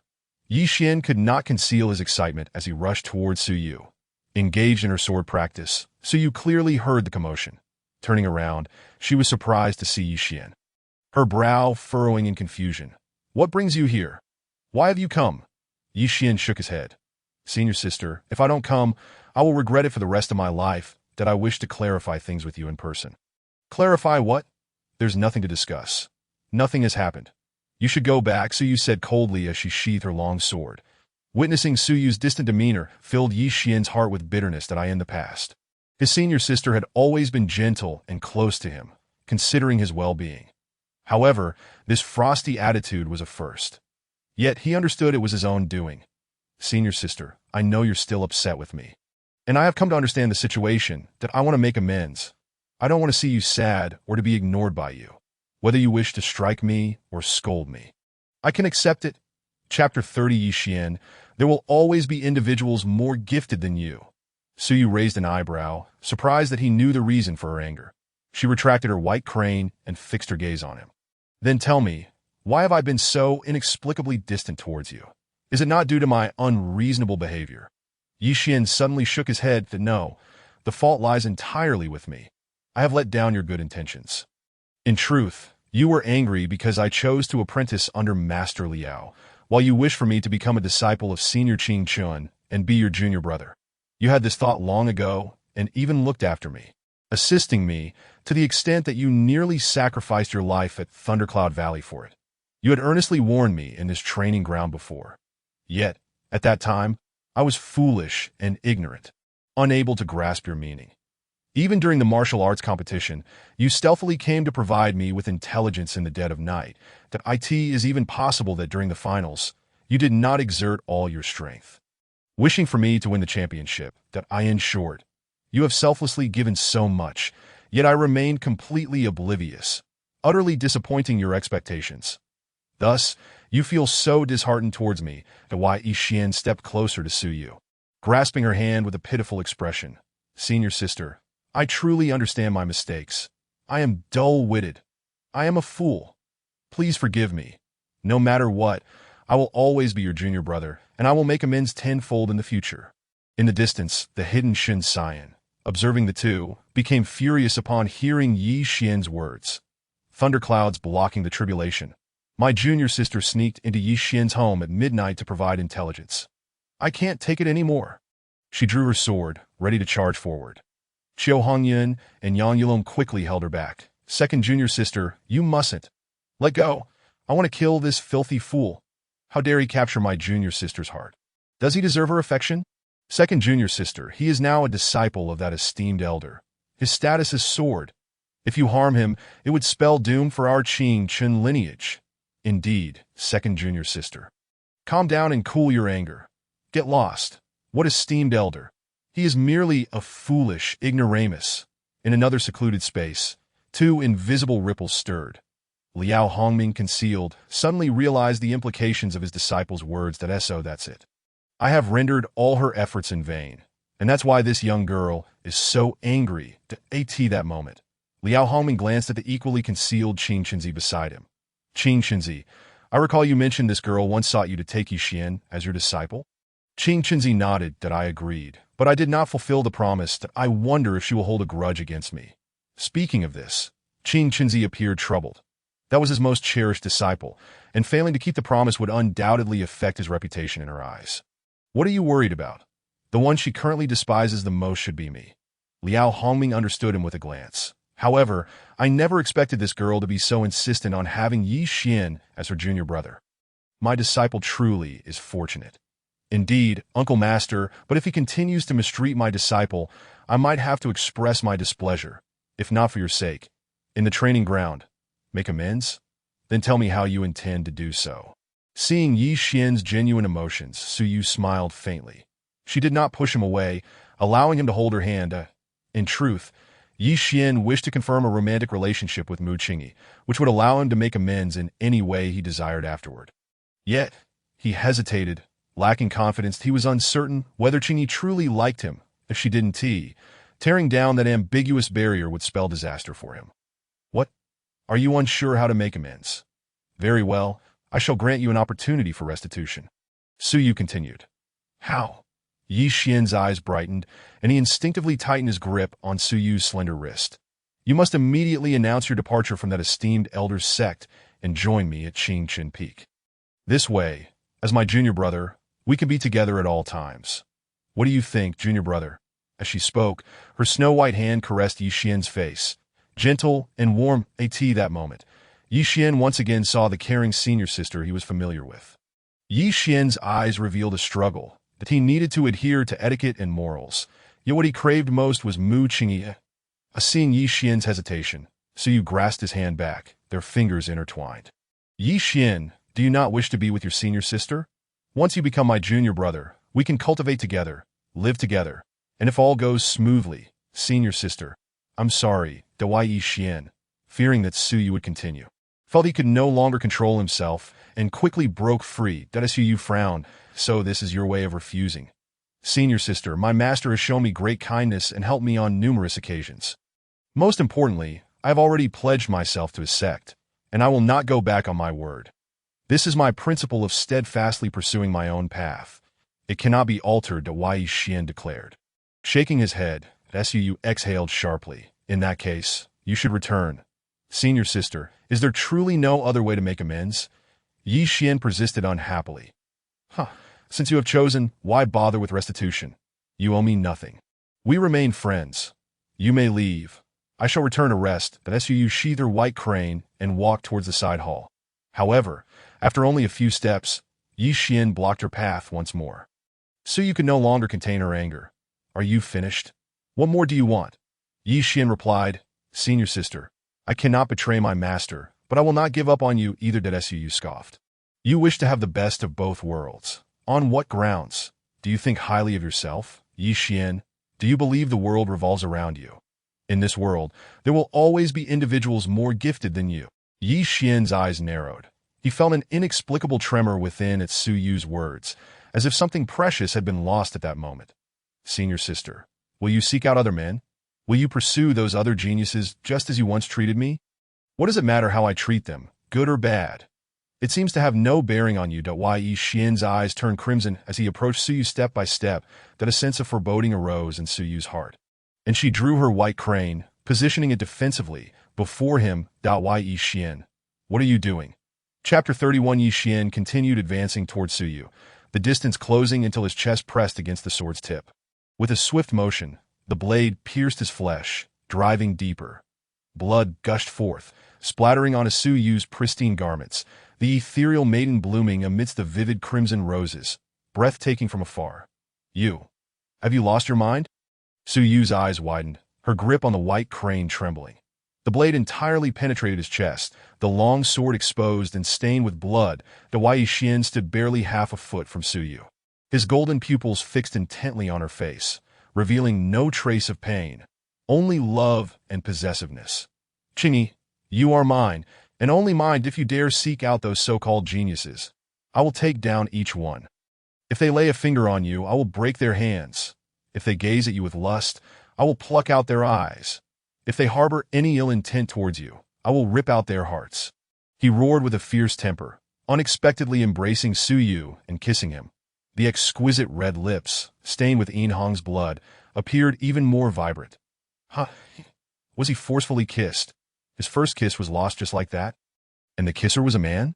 Su Yu was utterly bewildered, his mind went blank, and a tinge of shame rose within him that he longed to slap Yixian away, but the glaring bloodstains suppressed his desire to act. The white crane was still lodged in his body. Damn, the youth of today are truly bold. Junior sister, I cannot allow him to succeed. Hidden in the shadows, two groups of people were left speechless upon witnessing Yixian's domineering kiss on Su Yu. It was their first time witnessing someone nearly losing their life over a mere kiss. After kissing for several seconds, Yixian sensed that Su Yu was about to reach his limit. Reluctantly ceasing his actions, that he gently placed his hand under Su Yu's cheek, his expression inscrutable. Sister, do you know? Someone once told me that no one in this world can be called a genius before me. When I awaken to my true self, all the prodigies of this world will fade into insignificance. Therefore, I am destined to be your ultimate refuge. He suddenly felt a twinge of pain from the white crane. Swiftly withdrawing it to sister, I will never let go. From this day forth, I shall pursue you. Su Yu's expression froze, and after a long moment, he finally reacted, slapping Yixian's hand away. Slap. The sound echoed throughout the training grounds. Su Yu glared at him coldly. Flowery words, self-righteous. Regardless of what I say, you won't listen. Do as you wish. Now that you've kissed and touched me, get lost, lest you perish in my side hall. With that, Su Yu flew towards the side hall without looking back, that if he stayed any longer, he would surely kill Yixian. Disciple, I must admit, I admire your boldness. I didn't expect you to treat your senior sister so domineeringly. Wu Lao remarked within Yixian. However, despite the kiss, you also took a sword strike, so what else is there, him? Pierced by a sword, the pain was excruciating. Yet Yixian wore a look of delight. No, master. I can clearly sense that sister's emotions have changed. She is different now. Qingyi is no longer so averse to me. One could say she has already forgiven me this time. Although she still acts indifferent. She is warm beneath that icy exterior. Is that so? Truly. It's good if you have reconciled, but you should return quickly. Your injuries have worsened, and if this continues, you will be lying here. Yixian's eyes brightened. Really? Can I lie here? On the other side, Su Yu returned to his quarters. Upon entering his bedroom, he shut the door and collapsed onto the bed. Yixian's actions left him unsettled. He could not be too harsh with Yixian. Although he had been kissed, he still had to endure. Otherwise, the hard-earned fate would be lost. What a pity tonight. He would give Yixian a little sweetness, and later, maintaining a distance should be manageable. Sigh, for the sake of investment. I must endure. However, my current situation seems increasingly precarious. Ever since his rebirth, he had continuously embodied the identity of Mu Qingyi, constantly exhibiting feminine behaviors. Although he had never been a woman, he could easily navigate the situation thanks to the inherent instincts of Mu Qingyi's body. Thus, he was becoming more and more like a woman, that if this continued, his mindset might entirely transform into that of a woman. Perhaps one day in the future, he might even accept a relationship with a certain male protagonist. Impossible. How could such a thing happen? Su Yu found it absurd. His identity was complex. A male soul, the true form of a demon, and a second body of a human female cultivator. He had no idea how he would develop further. I must grow stronger to avoid being refined by others. Why was he even contemplating such nonsensical thoughts? His resolve was steadfast. He was a man, and Yixian and the others were men too. What was the matter with men liking men? Yixian was fond of Mu Qingyi. His primary focus remained on the three-color demon. Moreover, he was a demon that would bring disaster. Yet, just moments ago, Yixian audaciously proclaimed himself the strongest prodigy in the world, based solely on his combat physique. The old man does not count as a genius. Su dismissed it. If it were merely due to his combat physique, Yixian could not possibly be more than one of the top prodigies in the world. Could it be that Yi Xian harbored secrets unknown to him? The next day, Su Yu rose, freshened up, and began his cultivation. That he retrieved the rainforest branch and the returning Yuan pill, one a pinnacle 5th-grade treasure, the other a 5th-grade elixir, both obtained from the Martial Assembly and system feedback. He decided to refine the returning Yuan pill first. As Su Yu diligently refined the pill, Yi Xian also arrived early to curry favor. Chapter 32. Senior sister accompanies you in leg training. He approached the side hall with a playful grin, a basket of spirit herbs in hand. Qingyi, you're up so early to cultivate. What do you want now? Su Yu looked at him with exasperation that he had already come once last night, which was understandable, as he sought to explain himself. But now he appeared again so early in the morning. Yi Xian smiled cheerfully. After these days of battles at the Martial Assembly, you must be weary. I'm here to bring you a healing and calming herbal soup. I believe the injured one is you, isn't it? Weren't you stabbed by me yesterday? Pierced through the chest, and now you're fine. Yi Xian puffed out his chest confidently. That I'm perfectly fine. Tough skin and flesh. I can take a beating. Suit yourself. Su Yu gave him a dispassionate glance before continuing to refine the returning Yuan pill. Seeing that Su Yu had entered a state of cultivation, Yi Xian silently moved a short distance away to begin his own training. Half a day passed, and Su Yu finally refined the returning Yuan pill, feeling that he was just a step away from reaching the pinnacle of the King realm. Glancing at the meditating Yi Xian nearby, he noticed that his injuries were slowly recovering under the nourishment of the combat physique. With no need to concern himself with Yi Xian, Su Yu continued to refine the rainforest branch. Yi Xian, who initially intended to warm up their relationship, found it difficult to do anything given Su Yu's diligent training and could only obediently stay by the side. The next day, Su Yu continued his training.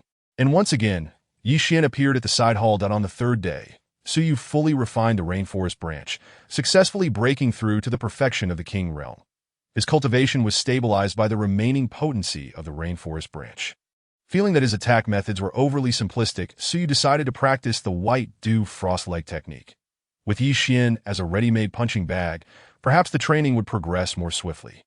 However, on the fourth day, when Su Yu wished to spar with Yi Xian arrived early to bid farewell. In the guest hall, Yi Xian looked apologetically at Su Yu. I'm sorry, Qingyi, but I must leave with my master for some time.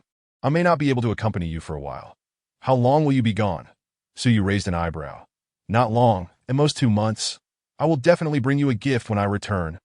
Yi Xian assured that. Su Yu smiled coldly. I don't need any gifts, and I would be grateful if you didn't bother me. In truth, Su Yu had long known that Yi Xian would not stay by his side for long. It was not only because of his master, but also due to his own reputation. The public opinion surrounding him and Yi Xian had soared to several times that of before the Martial Assembly. Had it not been for Yi Xian still recovering from the sword wound he had inflicted, he would have kicked him out long ago. That he had originally planned to refine the White Dew Frost Leg technique. Invest one last time, and then expel him from the side hall. However, in these past few days, this brat had indeed grown quite thick-skinned. That I have made some breakthroughs. Recently, I want to practice a leg technique, and was hoping you could be my sparring partner. What a pity. As he spoke, Su Yu shook his head. Leg technique. Upon hearing Su Yu's words, Yi Xian instinctively followed his gaze downward and swallowed hard. Seeing sister's legs so fair, so long, so smooth and delicate. He couldn't blame himself for being lecherous. It was mainly because Qingyi was simply too beautiful.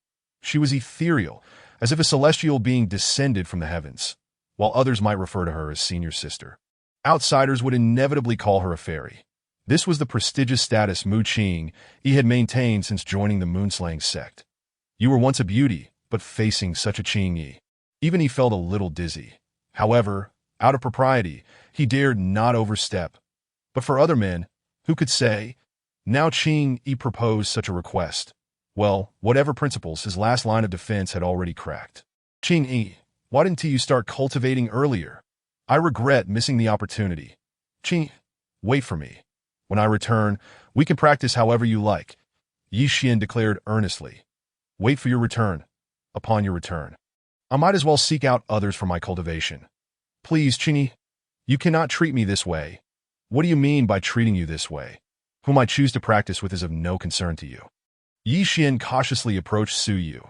Qingyi, you may cultivate, but could you perhaps limit your training partners to females? Yi Xian, have I been too lenient in recent days? Yi Xian fell silent. In truth, he dared not wish for more. As long as Qingyi held him in her heart, he had faith in Qingyi's character. Accustomed to her aloof demeanor, she would never provoke other men. Over the years, apart from their fleeting rumors, there had been no other faults to find. Indeed, he was overly sensitive. As Yi Xian's emotions stabilized, Suyu realized her attempts to provoke him had failed. Thus, she leaned closer to Yi Xian. "What is this? Aren't you concerned I might seek out other men for my cultivation?" Yi Xian shook his head resolutely. "Impossible, Qingyi, you are not that kind of person." "Are you so certain? Perhaps I might decide to do just that." "In truth, I could wait for your return to cultivate." But Suyu extended her wrist, gently placing her snow-white fingers upon Yi Xian's chest, caressing him softly. This unexpected gesture caused Yi Xian's face to flush crimson. Was there indeed room for negotiation in this matter? "But what?" Suyu smiled and said, "Aside from your battle body, do you not harbor other secrets? Just a few nights ago, you boldly proclaimed that once you awaken to your true self, you would become the strongest prodigy." Yi Xian's eyes narrowed, and he instinctively took a few steps back. There truly is something? Yi Xian's demeanor left Suyu somewhat astonished. She had merely harbored a fleeting suspicion and had not anticipated that he genuinely concealed something. What could this hidden secret be, that he would resort to disguising it with the battle body junior brother? Can you reveal to your senior sister what it is that would lead you to your ultimate destiny? Having just ignited a spark in Yi Xian, Suyu now sought to stoke the flames further to achieve the desired outcome. Thus, she boldly leaned against Yi Xian, who could even feel an unusual warmth emanating from her soft form. Accompanied by the unique fragrance of Mu Qingyi, Yi Xian found himself engulfed in an insatiable desire, a thought that pervaded his mind incessantly. Yet, at this moment, he was tormented, forcing a smile as he stammered, Qingyi, have I not already shared my secret with you? Is it not a secret if it pertains to the battle body?" Suyu's gaze deepened. "Junior brother, you are being coy. While the battle body is indeed immensely powerful, I believe you possess your own ultimate secret.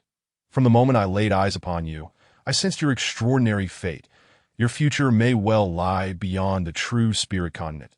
This, observing Yi Xian still hesitating. Suyu proposed, "How about this, junior brother? If you share your secret with me, I shall wait for your return to cultivate together. Senior sister will accompany you in practicing leg techniques." Witnessing Yi Xian's continued reluctance, Suyu's patience wore thin. She directly infused herself with celestial energy, and an unprecedented aura enveloped her being. Radiant and ethereal, she appeared as a transcendent beauty. For the first time, Yi Xian felt that all women in the world paled in comparison. Her breathtaking beauty left him breathless, rendering him incapable of perceiving anything else that he was momentarily entranced. Qingyi, Chapter 33, The Emergence of the Evil Thunder, however, just as Yi Xian found himself ensnared in this captivating moment. A faint glow emanated from the jade pendant at his chest. The light entwined and eventually merged into Yi Xian's body, jolting him back to awareness. "This fellow has awakened." Suyu regarded the pendant with dissatisfaction.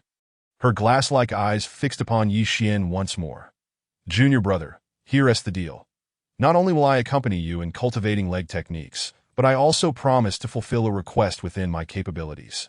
What say you?" In pursuit of uncovering Yi Xian's ultimate secret, Suyu was willing to go all out. To why Yi Xian swallowed hard, stammering, "Is this truly so?"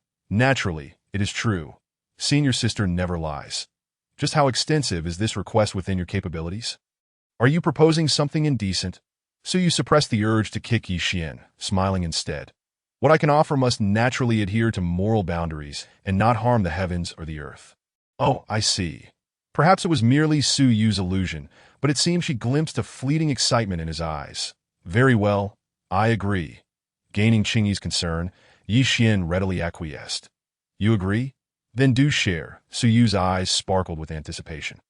"I can divulge to Qingyi my secret, but it must wait until I return, at which point senior sister will fulfill her promise." This time, Yi Xian was shrewd. He needed to secure Qingyi's affection first, lest she renege on her promise. After all, should he inadvertently reveal anything, he would be left entirely at her mercy. Yi Xian's condition prompted Suyu to release her hold on him, glaring at him with gritted teeth. "Is it truly necessary to be so secretive over a single secret? Are you not afraid I might refuse?" "Very well, it is settled then. Senior sister, I will take my leave. Senior sister, remember our agreement. Yi Xian, fearing Su Yu would change her mind, hurriedly vanished from sight.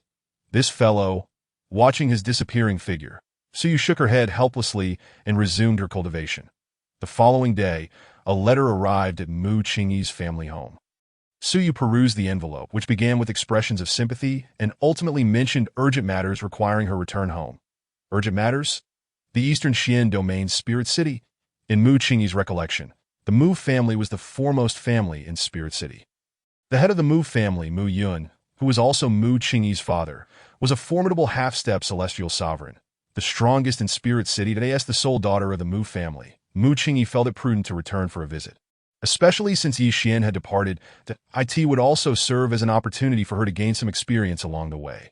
Having traversed this new world for over a month, Su Yu felt it was time to explore beyond her immediate surroundings. Resolute in her decision, she sought out Qing Chunzi in the Grand Hall. Qing Chunzi listened to Su Yu's request and smiled in agreement. My dear disciple, after 3 years of cultivation at the Zhanyu sect, it is indeed time for you to return home. However, in 2 months' time, the 4 great sects will hold their decade-long competition. I hope you can return promptly, as our Zhanyu sect will be sending members ranked among the top 15 in the upcoming 7 Veins Martial Assembly. The 4 great sect competition.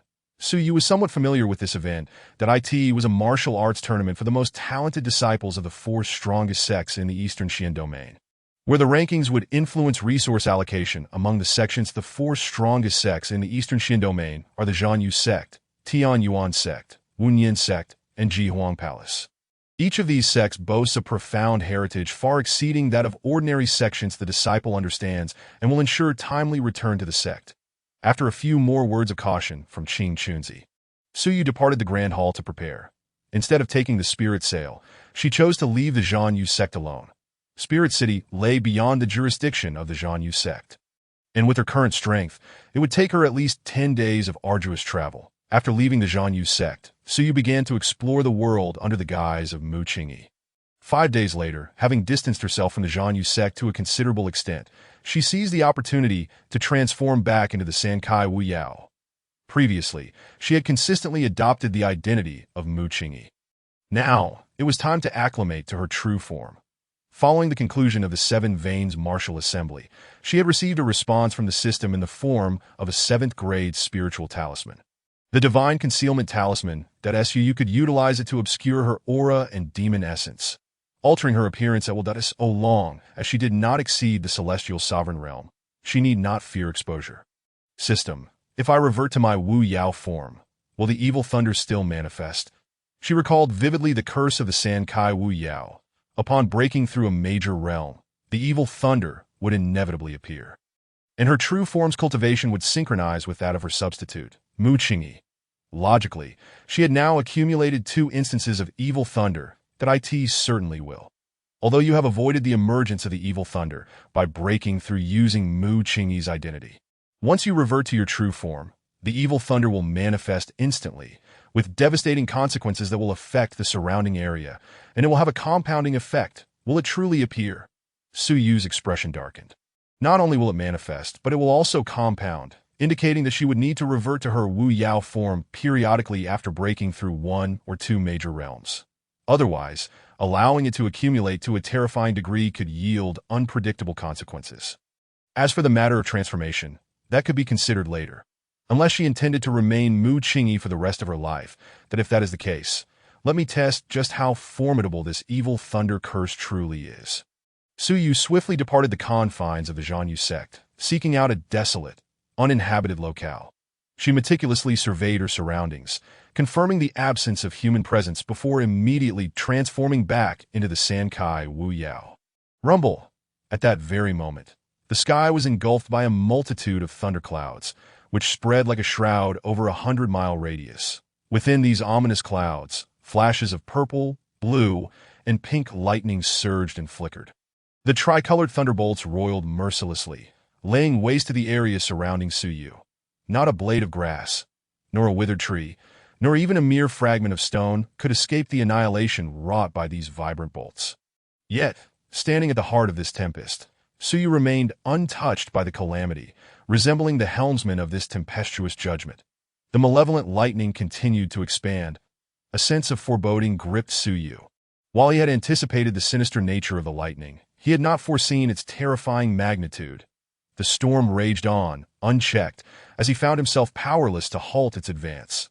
Thunder rumbled ominously, spreading to 300 miles.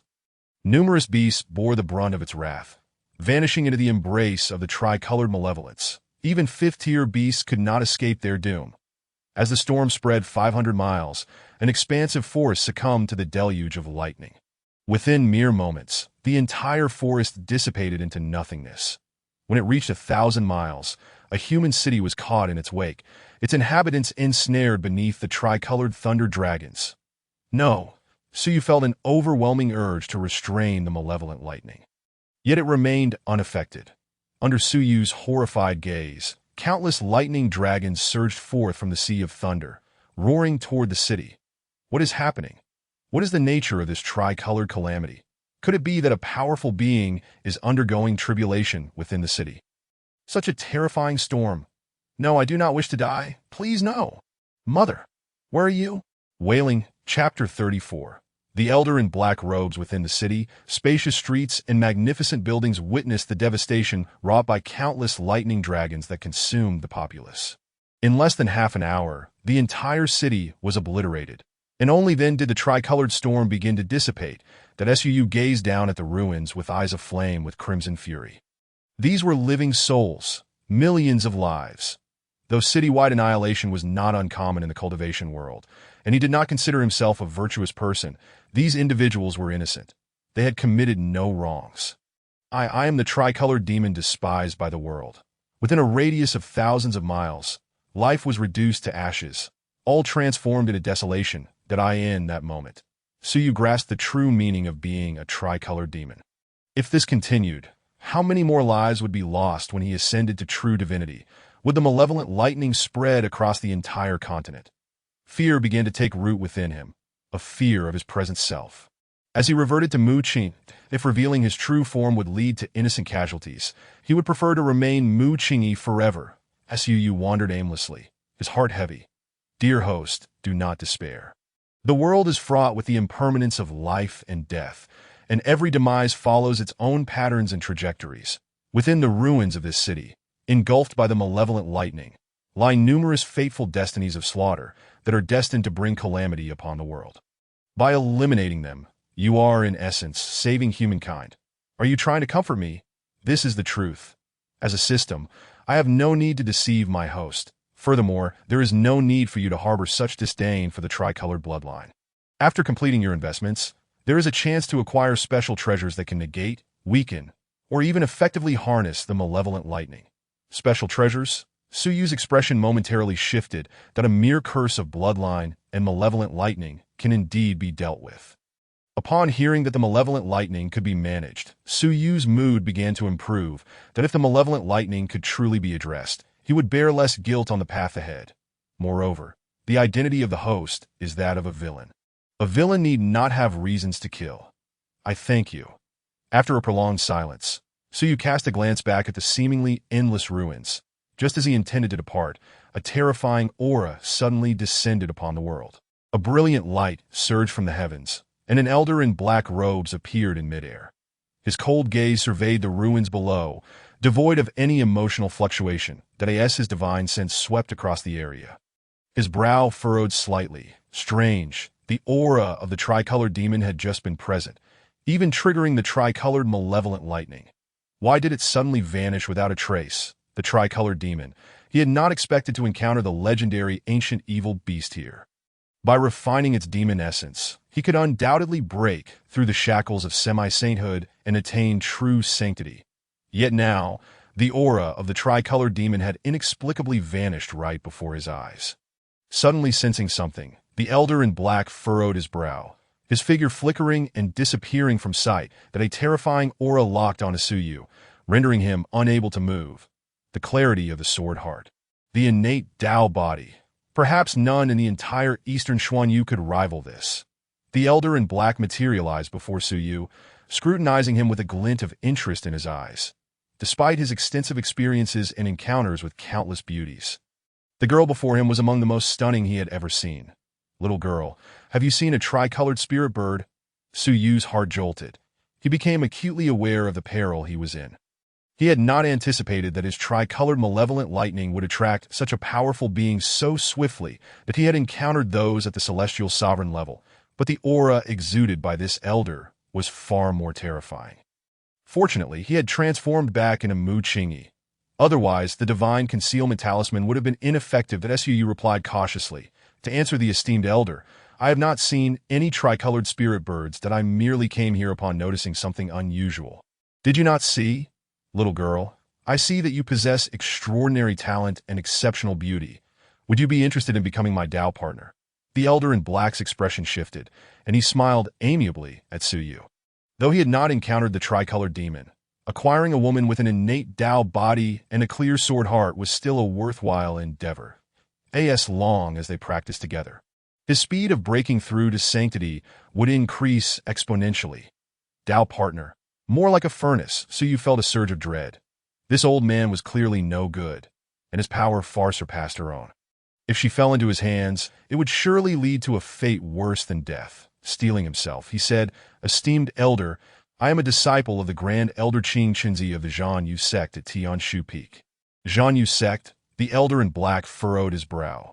Zhan Yu sect was one of the dominant powers in the eastern Xuanyu, and even he had to tread carefully around it. Noticing the elder's contemplative expression, Su Yu understood that he was weighing the pros and cons. If the elder decided to act ruthlessly, there was a high chance he would be forcibly taken away. "In a hurry," Su Yu added. "Esteemed elder, I actually already have a Tao partner. He is the only direct disciple of my sect's master uncle Liao Hongming, Yi Xian, and also the champion of this seven-line martial assembly. Therefore, I can only graciously accept your kind offer." Liao Hongming? While the mention of the Zhan Yu sect had caused the elder to ponder, the name Liao Hongming now brought a look of fear to his face. Liao Hongming? That old monster. This girl has ties to that old monster. He cursed inwardly. That old man was notoriously protective of his own, that if he crossed paths with him, even if he broke through to the sacred realm, he might not stand a chance. Liao Hongming had achieved the pinnacle of the sacred realm hundreds of years ago. He had initially considered forcibly taking the woman, but now he swiftly abandoned that thought. "Humph, what terrible luck." The elder in black snorted coldly, casting a displeased glance at Su Yu before vanishing in a flash. Phew! The terrifying pressure dissipated, and the immense weight on Su Yu's heart finally lifted, granting him a sense of relief. How terrifying that was! It must have surpassed the celestial sovereign level. It seems that he should refrain from revealing his true form in the future, otherwise even a substitute might suffer repercussions. Yet, he was grateful to Yi Xian for his unexpected aid. It seemed he ought to treat him with more kindness moving forward. With lingering trepidation, Su Yu watched the direction in which the elder had vanished. Once he saw the danger had passed and fearing further complications, he transformed into a streak of sword light and swiftly departed. Chapter 35. I have an unmarried fiancé. In the depths of the illusory demon forest, a magnificent hall stood where several figures, both male and female, knelt tremblingly. They bore non-human characteristics, the men strikingly handsome, while the women were all breathtakingly beautiful. At the pinnacle of the hall sat a regal throne. Upon that throne sat a woman nearing 30, her skin as white as snow, her features enchanting, with captivating eyes that shimmered like autumn waters, exuding an allure that could ensnare hearts. Beneath her white fur robe lay a voluptuous figure that could incite bloodlust in countless men. Most striking of all were the 9 long, fluffy tails that swayed gracefully behind her. The exquisite woman, her purple demon-like pupils fixated on the kneeling crowd below, displayed a hint of impatience and coldness. "Shao Kai, have you not yet found him?" The heavy atmosphere persisted until a silvery voice shattered the silence. That a man covered in black scales spoke in fear. "Master, we have searched extensively through the territories of the surrounding human clans and even ventured into the lands of other demon tribes. Yet we have been unable to locate the young master's whereabouts, that he has not revealed a trace of his aura, as if he has vanished from the mortal realm." Upon hearing the words of the scaled man, a nearby woman adorned with deer antlers was seized by terror. She hastily knelt and prostrated herself. "Master, The young master has a celestial fate and will surely be safe that if you grant us just a little more time. We will spare no effort to find him. Indeed, master, please grant us another opportunity. The nine-tailed fox demon's gaze was as cold as ice. Over the span of 2 months, during her period of seclusion, Xiao Kai had vanished without a trace. Were it not for the imperial seal she had left upon her, which still lingered, she would have doubted Xiao Cai's very existence. Yet, despite her formidable cultivation, she could not trace the whereabouts of the three-colored raven demon, leaving her utterly perplexed that in the eastern Xianyuan domain. Few could rival her prowess. It was precisely because the three-colored raven demon was still alive that she refrained from exterminating the myriad demons below. I shall grant you one final opportunity. Continue your search, and whether you must dig 3 feet into the earth or not, bring it before this emperor. At your command. The multitude of demons trembled, responding with utmost reverence, before dissipating into a faint glimmer. The nine-tailed fox demon watched their departing figures with a soft sigh. Just as she pondered, she seemed to sense something in the ethereal realm. Her violet demon eyes narrowed, and her gaze turned northward, in an instant. She vanished from her position, soon appearing above a desolate ruin, three-colored malevolent thunder. Xiao Kai had recently been here. It seemed she was indeed alive. A joyful expression crossed the nine-tailed fox demon's face as she extended her divine sense, discovering a certain figure lingering in the area, but her expression darkened. With a flick of her jade hand, an elderly man clad in black robes materialized before her. A demon emperor's pressure? Senior, spare me. Please. The black-robed elder's eyes brimmed with profound fear as realization dawned upon him that a demon emperor. This was a being capable of reigning supreme anywhere within the true spirit continent. Just moments ago, he had reluctantly spared a junior. Frustrated at his inability to locate the three-colored raven demon, he had hoped for a stroke of luck. Yet unexpectedly, he had encountered a demon emperor. The nine-tailed fox demon coldly fixed her gaze upon the black-robed elder. What are you doing here? Are you seeking the three-colored raven demon to seize its demon essence? Senior, you misunderstand. I boom, before the black-robed elder could finish. An imperial pressure swept over him, reducing him to a spray of blood that scattered in every direction, a half-saint, effortlessly extinguished. After slaying the black-robed elder, the nine-tailed fox demon felt no stirrings within her heart. She had encountered far too many greedy individuals seeking to claim Xiao Cai's demon essence, all of whom had ultimately perished by her hand. A half-saint was hardly noteworthy, with a flash of brilliance. She vanished once more from her location. After 6 days, Suyu arrived at Ling City, unscathed. Ling City lay to the north of the Zhanyu sect, vast in scale and teeming with powerful warriors.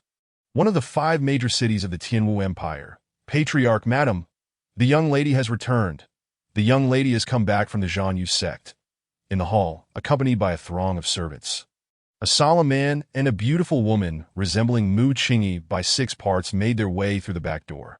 Upon seeing Suyu in the hall, their expressions turned ecstatic, and the woman rushed forward to embrace her. My precious daughter, after 3 years, you've finally returned. Quickly. Let your mother have a good look at you. Very good. You have developed splendidly. No wonder you have become the most beautiful in Zhanyu sect. Truly, my daughter. After embracing Suyu, Mu's mother began to circle around her, inspecting Mu Qingyi, who had been taken to Zhanyu sect by her father at the tender age of 15, had naturally blossomed in the 3 years that had passed, entering a golden age of transformation. Mother, Suyu sighed helplessly.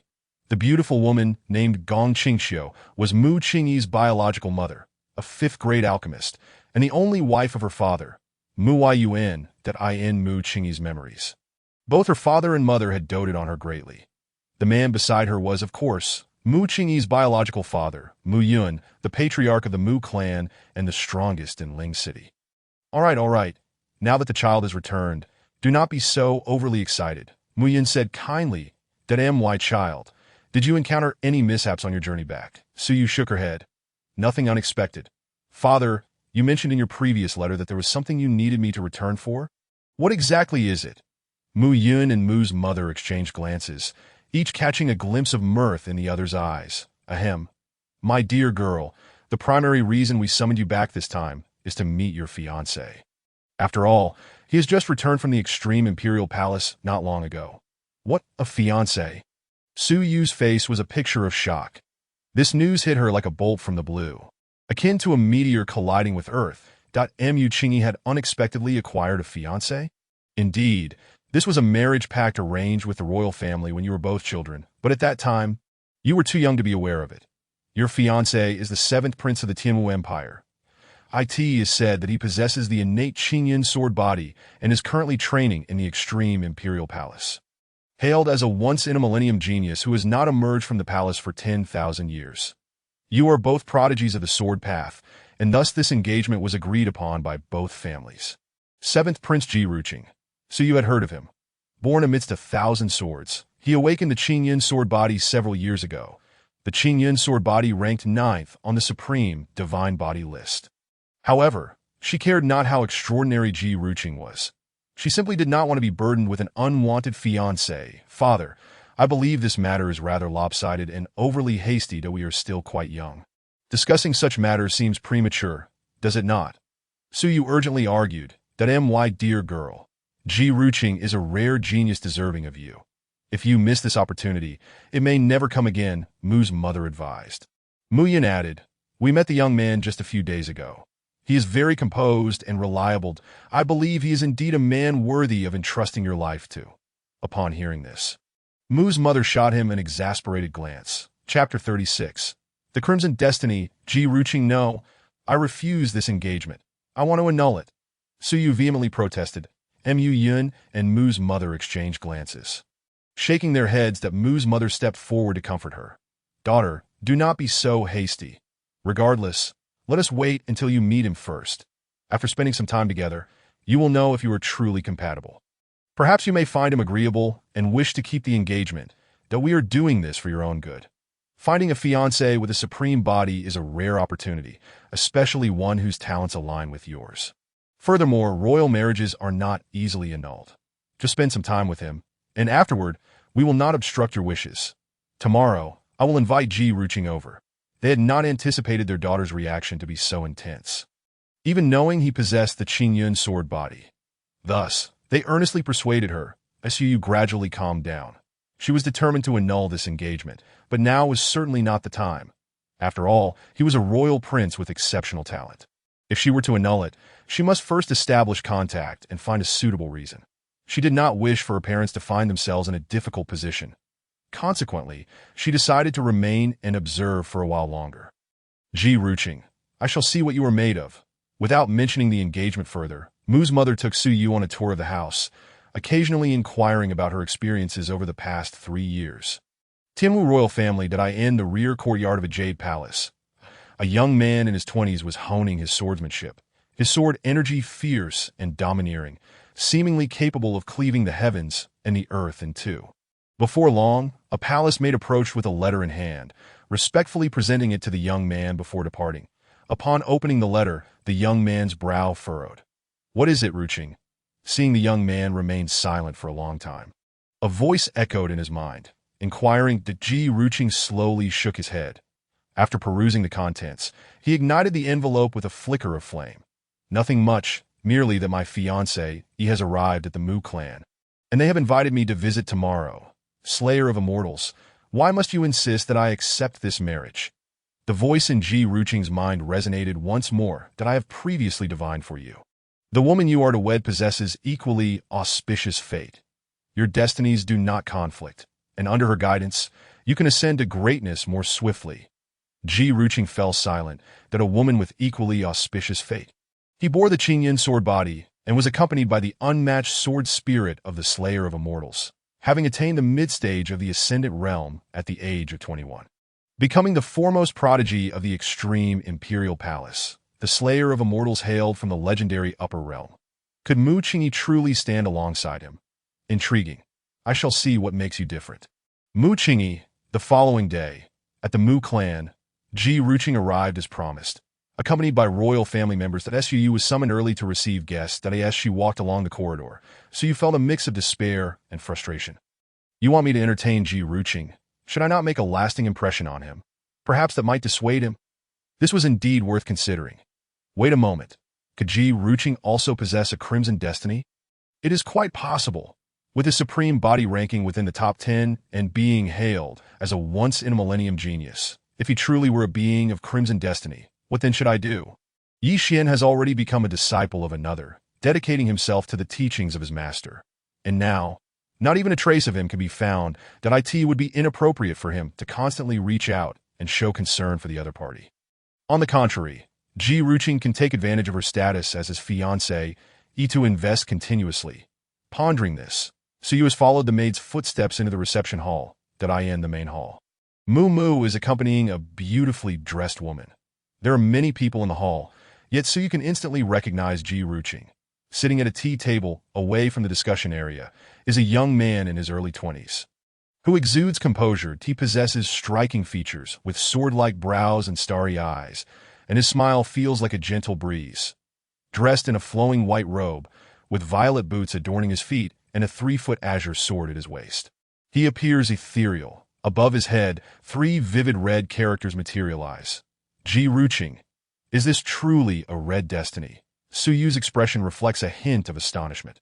Indeed, it seems that their fates are intertwined, although his destiny does not run as deep as Yi Xian's. It is quite comparable to Mu Qingyi's in the guest area. Upon seeing Su Yu, Ji Ruqing momentarily falls into a trance. This countenance, this attire, it must surely be Mu Qingyi, the renowned beauty of the Zhan Yu sect. How surprising! Were you struck dumb? Did you not express disdain for her just yesterday?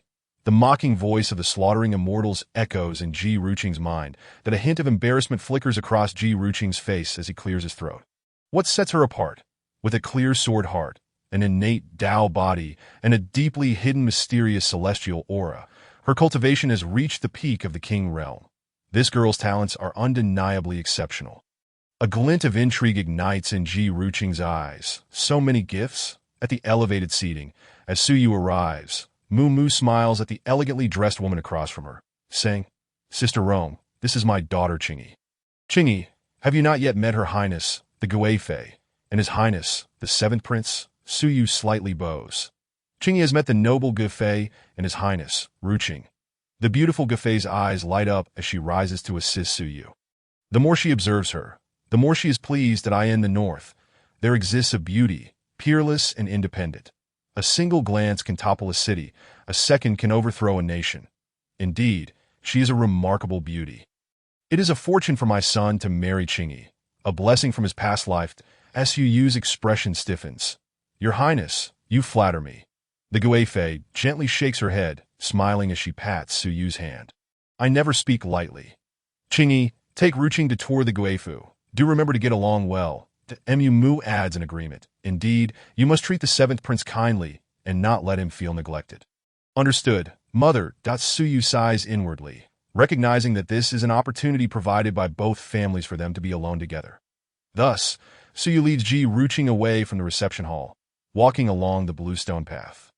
Su Yu walks in silence, not engaging in conversation or glancing at Ji Ruqing, as he contemplates how to navigate their relationship. This action, in Su Yu's view, maintains a respectful distance. However, from Ji Ruqing's perspective, it strikes him as amusing. He perceives Su Yu as a reserved individual unskilled in communication, who does not display any flattery in the presence of a noble and capable counterpart, but he has his own personality. Quite charming. The two remain silent until Ji Ruqing speaks first. "Aunt Xiao asked you to treat me well. Is this your method of hospitality?"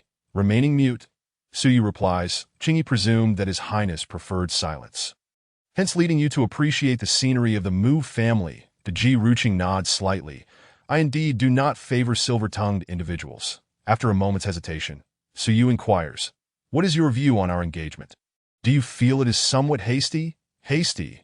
In the Tianwu Empire, such customs are commonplace. How can it be deemed hasty?" Ji Ruqing's brow furrows. "Are you suggesting that our engagement is unsatisfactory to you?" Su Yu nods. "I merely feel we are still young and should concentrate on our cultivation. And after cultivation? Cultivation is an endless journey. Even after reaching a peak, it continues." Interesting that Ji Ruqing gazes intently at Su Yu's countenance, a smile involuntarily forming at the corners of his mouth. "Surely, the Mu family must have a training ground. Accompany me to practice. Your sword heart is clear, and your cultivation is commendable. I wish to observe your skills." Su Yu's eyes brighten. He too is eager to witness Ji Ruqing's prowess. Yet this is not the primary concern.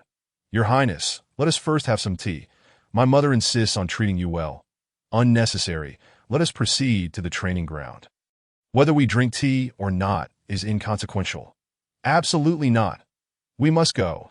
If I do not treat you well, my mother will hold it against me. Su Yu insists. This determined demeanor of Su Yu is a first for Ji Ruqing, who cannot help but chuckle. Very well. Let us have your so-called tea first. You may call me Ruqing, and I shall refer to you as Qingyi. This will not seem distant. All right, Your Highness. Ji Ruqing squints at him. His foot poised to step forward but halting mid-dash movement. Su. All right, Prince Ruqing. Ji Ruqing is momentarily taken aback, but says nothing further, merely shaking his head slightly as he follows Su Yu's lead. Before long, they arrive at the flower pavilion in the backyard. For some reason, the surroundings are eerily quiet and devoid of people. Su gestures for Ji Ruqing to take a seat on the stone bench while he prepares the tea.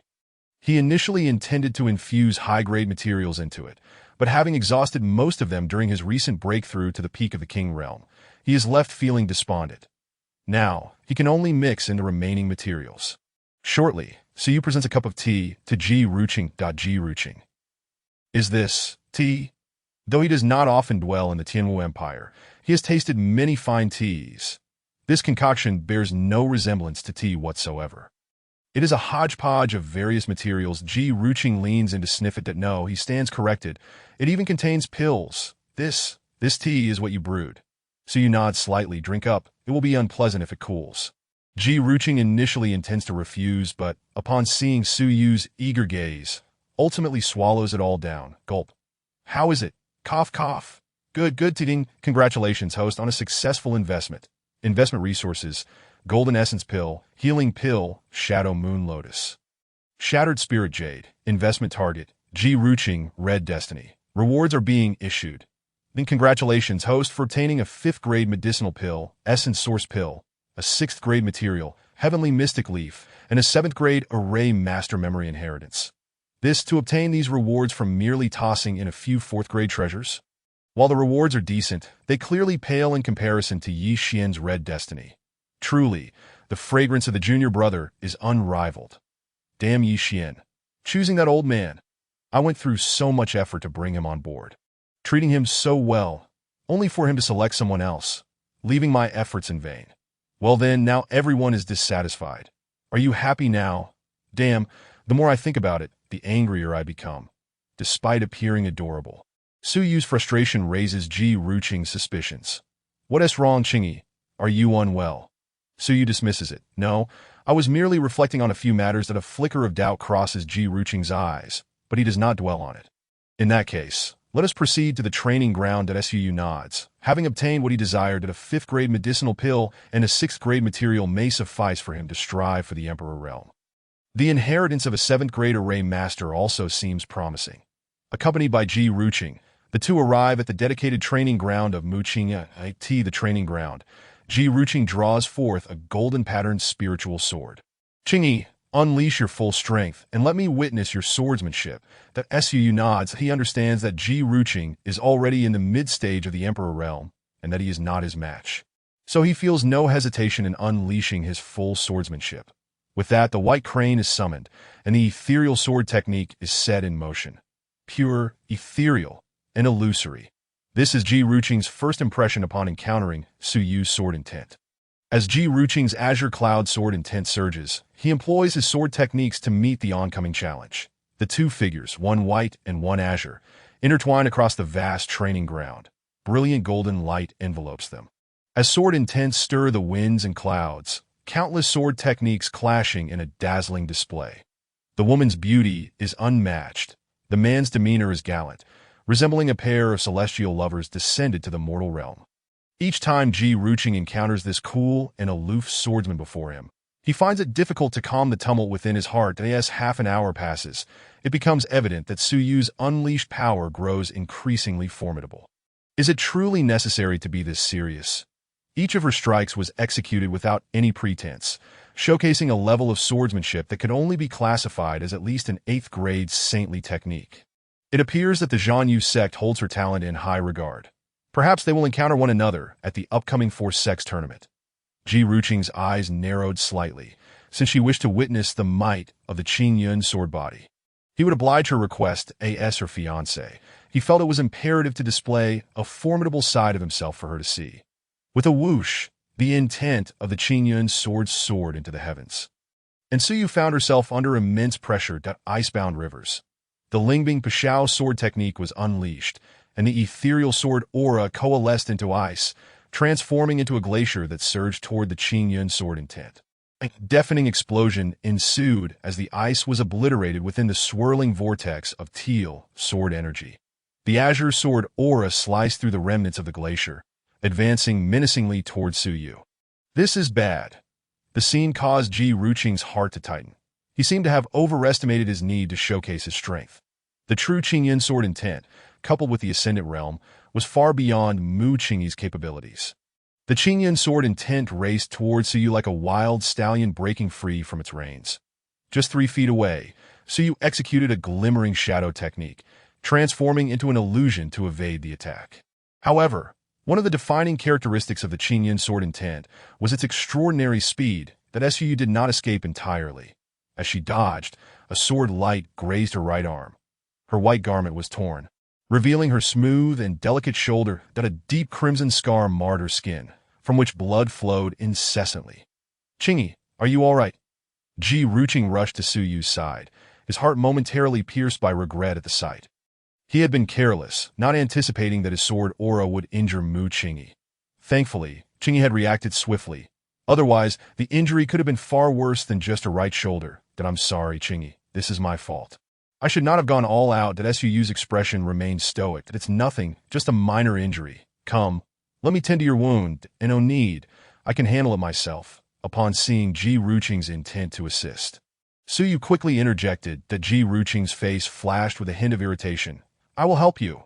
Your right shoulder is injured, and you cannot move your right arm at all. Just sit still." Chapter 38. The Master of Tug-of-War emerges given Ji Ruqing's resolute demeanor. Suyu found it difficult to protest, recognizing the inconvenience caused by her shoulder injury. Thus, they moved to a nearby stone bench where Suyu sat down, and Ji Ruqing half knelt before her. With a swift motion, he tore away the fabric from her right shoulder, exposing the full extent of the wound. However, what became even more apparent was the flawless, porcelain-like skin that lay beneath. Her skin was so delicate. It seemed almost too exquisite for this world. Akin to a masterpiece sculpted by nature itself, the Ji Ruqing's gaze was irresistibly drawn to her beauty. This, he swallowed hard, feeling a surge of heat and a strange sensation rising within him. His eyes wandered over Suyu's entire form. At that moment, she resembled a celestial maiden who had descended to the mortal realm, her icy beauty tinged with the warmth of human emotion. "Have you finished staring?" Suyu's cold gaze fell upon Ji Ruqing, her mind silently cursing him. This fellow appeared to be a paragon of virtue, yet he was, in fact, a brazen lecher. Did he not spare even a glance for men? "No, my apologies." The Ji Ruqing's face reddened, a wave of shame washing over him as he almost slapped himself. How could he, the proud first scion of the extreme imperial palace, lose composure upon encountering a woman? My resolve remained steadfast, as unyielding as rock. Regaining his composure, he hastily retrieved several vials of medicine from his spatial ring. After a moment's thought, he also produced a pristine piece of white cloth. He combined the various medicinal liquids before gently pressing the medicated cloth against her torn flesh that a sharp pain radiated from her shoulder, prompting a soft gasp from Suyu. The sight caused Ji Ruqing's face to flush once more, and he instinctively turned away. Goodness, one cannot hold him accountable for this. How could he intended to engage in a tug-of-war with Ji Ruqing, ultimately seeking to extricate himself unscathed? Previously, he had indeed been embroiled in such a struggle. His indecisive demeanor left Ji Ruqing utterly captivated, unable to resist at why Yixian's prospects in this matter appeared to have evaporated. This was a path of his own choosing, and he bore the consequences. Perhaps in the future, he might glean a little more, but certainly not much. That if he were to successfully become Ji Ruqing's junior disciple, he would immediately retract his proposal of marriage, without a hint of hesitation. As for the fate of accepting the engagement, that was unthinkable. That he belonged to the demon clan, a creature of malice. The efforts he had expended to recruit Yi Xian as his junior disciple were justified by the prospect of legitimate investment. Otherwise, he would have long since confirmed a partnership with Yi Xian and would not have needed to engage in such elaborate maneuvers. Having made his decision, Su Yu began to refine the Hunyuan Xuanye. Chapter 39. Accepting the jade hairpin? No, a firm refusal. The following day, Su Yu's injuries had completely healed. When he arrived at the back pavilion and once again encountered that familiar figure, his expression stiffened. Ji Ruqing. Hadn't he returned to the Imperial City? Why was he still in Ling City? Wasn't he a chosen day agreed upon? Your chosen day is tomorrow, my friend. Upon seeing Su Yu emerge, Ji Ruqing approached with a smile. Since you have nothing pressing in Ling City, come, I shall show you around the Imperial City that I'd rather not ditto. Must you refuse so swiftly? Ji Ruqing raised an eyebrow. Just yesterday, she had exhibited a hint of warmth. Yet now she was rejecting him so outrightly. Su Yu, no. I mean to say that I am currently at a crucial juncture in my cultivation and cannot spare the time. The Ji Ruqing shook his head. Do not immerse yourself in cultivation at all times. One must balance work and rest. Come, you have yet to visit the Imperial City. With that, he took Su Yu's hand and led him outside. I must at least inform my parents first that I have already notified your uncle and aunt that do not worry. Reluctantly, Su Yu was escorted by Ji Ruqing to a magnificent spirit ship, setting sail towards the Imperial City. As one of the four major cities of the Tianwu Empire, Ling City was the closest to the Imperial City, allowing for a journey of less than a day's travel. The two soon arrived. After docking the spirit ship, Ji Ruqing guided Su Yu through the bustling streets of the Imperial City. The scale of the Imperial City was several times greater than that of Ling City, teeming with an immense flow of people. This area was the flower district of the Imperial City, frequented by young masters and ladies seeking leisure. This is my first visit as well, Su Yu remarked. While Ji Ruqing explained with a smile that he usually resided within the extreme royal palace. In truth, he was not particularly familiar with this place, let alone the entirety of the Imperial City.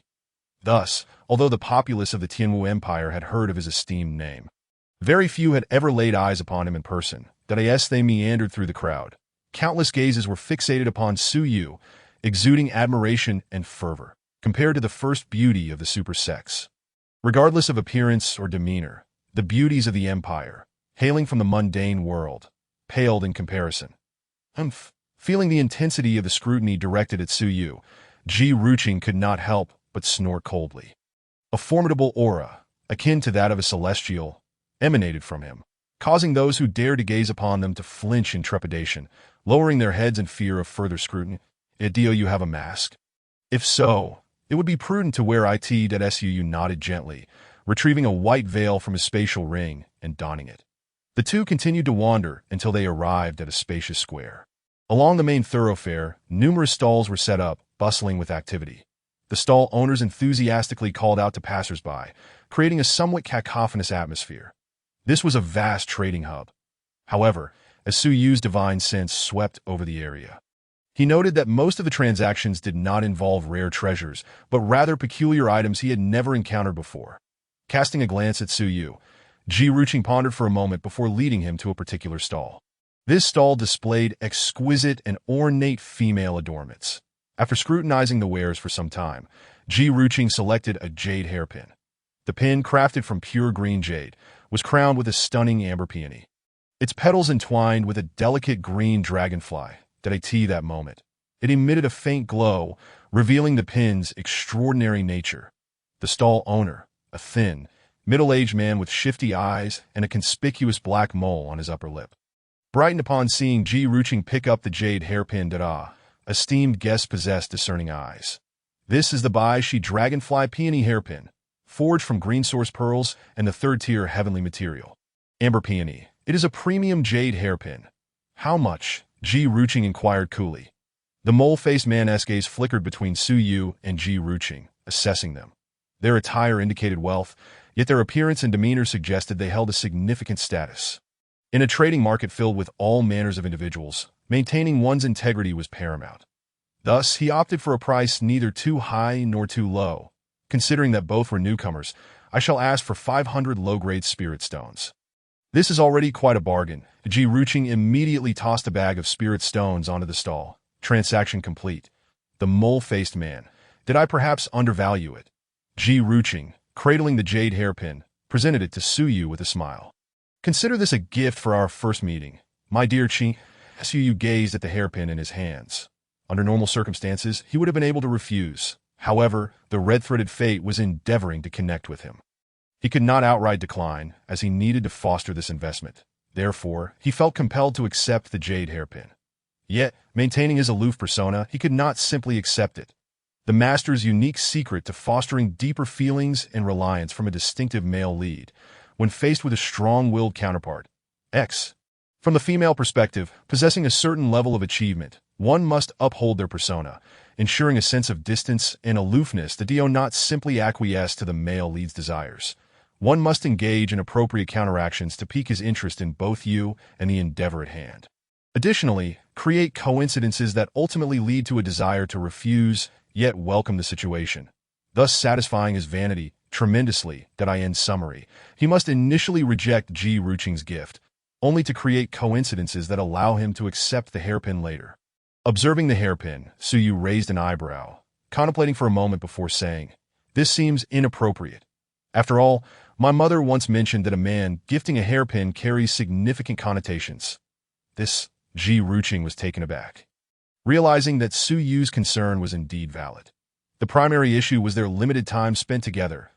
Mu Qingyi's disposition was notably reserved, and her agreement to accompany him to the imperial city was already a considerable concession. The meaning behind the hairpin was indeed profound. Forcing her to accept it would surely annoy her. Yet his intention in bringing her here was to purchase a gift for her. Very well then. I shall hold on to this hairpin for now, and when the time is right, I will present it to you. After some contemplation, Su Yu ultimately acquiesced. The Ji Ruqing's expression brightened.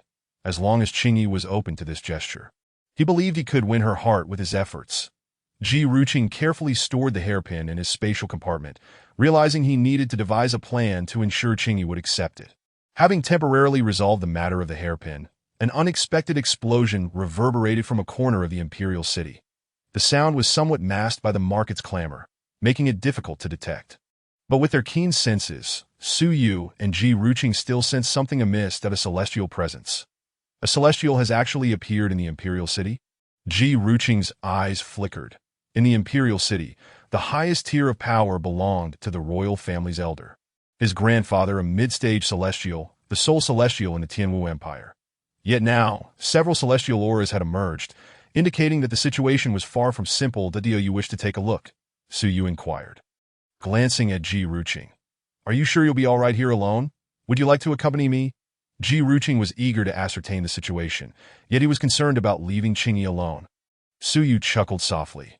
"There is no need for concern. Although I am merely at the rank of a king, if celestials do not intervene, no one can pose a threat to me." Ultimately, Ji Ruqing had no choice but to agree, though he left with a grave warning. "Be exceedingly cautious while I am away. Stay here, and I shall return shortly." With that, he transformed into a streak of light, vanishing from sight. Chapter 40. Ji Lingyue, seeking updates. Once Ji Ruqing departed, Su Yu finally felt at ease. Though his appearance was that of a woman, his soul was undeniably male. Thus, the eclectic items from within the empire held little intrigue for him. He began to wander through the market, seeking a quieter spot to rest. As he passed a stall, an elderly woman in gray garb noticed the young woman before her, with brightened eyes. She hurriedly stepped from behind her stall, blocking Su Yu's path. "Are you here to purchase something special for your beloved, dear girl? With your stature and grace, you must have encountered numerous formidable suitors and already have someone in mind." "Correct." Su Yu narrowed his eyes slightly, halting his steps. "What options does the old woman have?" The elderly woman gestured for Su Yu to follow her to her stall, where she picked up a piece of jade-like exotic stone. This is a jade rui, symbolizing peace and auspiciousness, often gifted by women to their beloved. The jade rui, crafted from exquisite Ling Tian jade, is valued at 10 inferior spiritual stones. My dear girl, do you find it to your satisfaction? As she scrutinized the jade rui, Su Yu couldn't help but nod in agreement. Although he lacked expertise in jade, his divine sense revealed its extraordinary nature. Bestowing it as a gift upon Yi Xian and others was indeed a splendid choice. "Granny, please fetch me 2 pieces. No, make it 10. Even the elderly woman was momentarily taken aback by Su Yu's request. She had not anticipated that the ethereal figure in white would audaciously demand such a quantity. Nevertheless, she was more than pleased. 10 pieces of jade ruby would yield substantial profit. After carefully selecting 10 pieces of jade ruby for Su Yu, she cheerfully remarked, "My dear, merely gifting your beloved the jade ruby may lack sentiment. Why not procure a few more varieties? Perhaps your young lord's preferences vary, that I have various jade pendants, fragrant sachets, wooden hairpins, spiritual swords, and hooks." Su Yu pondered for a moment, then replied, "In that case, bring me 10 sachets." "Certainly, my lady, please wait a moment." After settling the transaction, Su Yu left the stall laden with his acquisitions. Placing the jade pendants and sachets into his spatial ring, the Ji Ruqing seemed to still be a while away. Perhaps he should browse a bit longer? Indeed, to master the child of destiny, one must be meticulous. Not only must they deceive others, but also themselves to unleash their full potential. The more he contemplated, the more he found it to be true, prompting him to continue his careful exploration of the market. Just then, a girl of approximately 15 or 16 years, clad in a green floral dress and sporting twin ponytails, set her gaze upon Su Yu from a short distance. She stood at the height of Mu Qingyi's chest, her porcelain-like features adorned with a hint of baby fat. Her large, sparkling eyes were lively and clear, as if they could converse, exuding an irresistible charm. Accompanying her were 2 anxious maidservants, closely following her every step, fearful of losing sight of her. The girl trotted over, gently tugging at the hem of Su Yu's clothing. At that moment, Su Yu, who was engrossed in his selection, turned around and looked down at her, puzzled. "What is it, little sister? Do you need something?" Ji Lingyue curiously assessed Su Yu. "Sister, did you come to the market alone?" "Not quite. I came with a friend, but he had to leave for a while due to some matters and will return shortly. That I see." Ji Lingyue continued, "Sister, who are you? Which noble family do you belong to? I've been in the Imperial City for quite some time and have never encountered you before." This was precisely why she approached him. Despite wearing a veil, her other features were breathtaking. Such beauty would undoubtedly be recognized in the Imperial City, and she would have a reputation that "I am not a resident of the Imperial City. I only just arrived at Ah." "That explains it," Su Yu queried. "Did you come over for a specific reason?" With a smile, Ji Lingyue replied, "Nothing in particular. I simply wanted to get acquainted with such a beautiful sister. Moreover, I noticed you were alone, and the gazes around you were rather unkind, so I thought I should warn you." Su Yu glanced around, realizing that indeed, many eyes had been fixated upon him. Upon meeting his gaze, they quickly averted their eyes and lowered their heads. Given his appearance, even with a veil, being alone naturally aroused suspicion and intrigue. Inwardly, Su Yu scoffed but outwardly expressed a hint of gratitude towards the girl. "Thank you for the warning. By the way, what is your name, little sister?"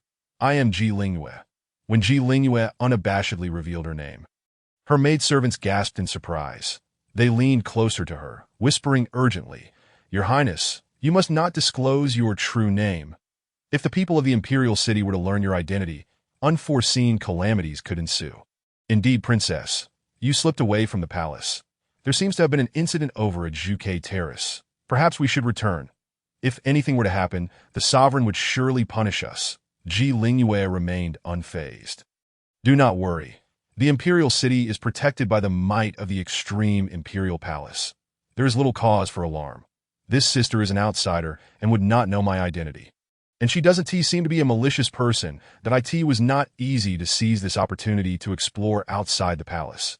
Please do not cause me any trouble." The 2 maidservants exchanged glances, ultimately sighing in resignation. Princess Lingyue had a penchant for excitement, and they had to watch her closely every time. Ji. Su Yu's brow furrowed. The Ji surname belonged to the imperial family of the Tianwu Empire. It seemed this little girl had some familial connection to Ji Ruqing. "Sister, why don't we walk together? It would provide some mutual protection. This way, they won't dare to stare so brazenly at you." Ji Lingyue extended an invitation to Su Yu. After a moment of contemplation, Su Yu agreed. "All right, then I shall trouble you, Lingyue."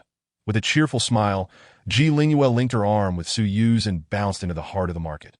"Fear not, sister. As long as I am here, they won't dare to act recklessly.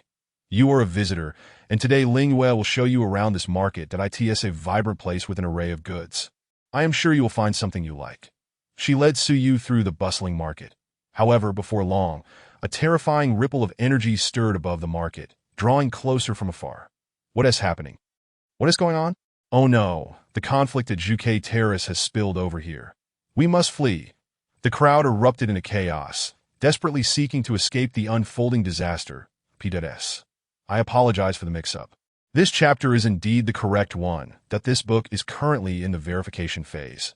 I hope everyone will continue to support it and leave a favorable review, allowing it to be smoothly written onwards. Chapter 41. At that time, the fated male lead was carrying. Now, one must endure alone.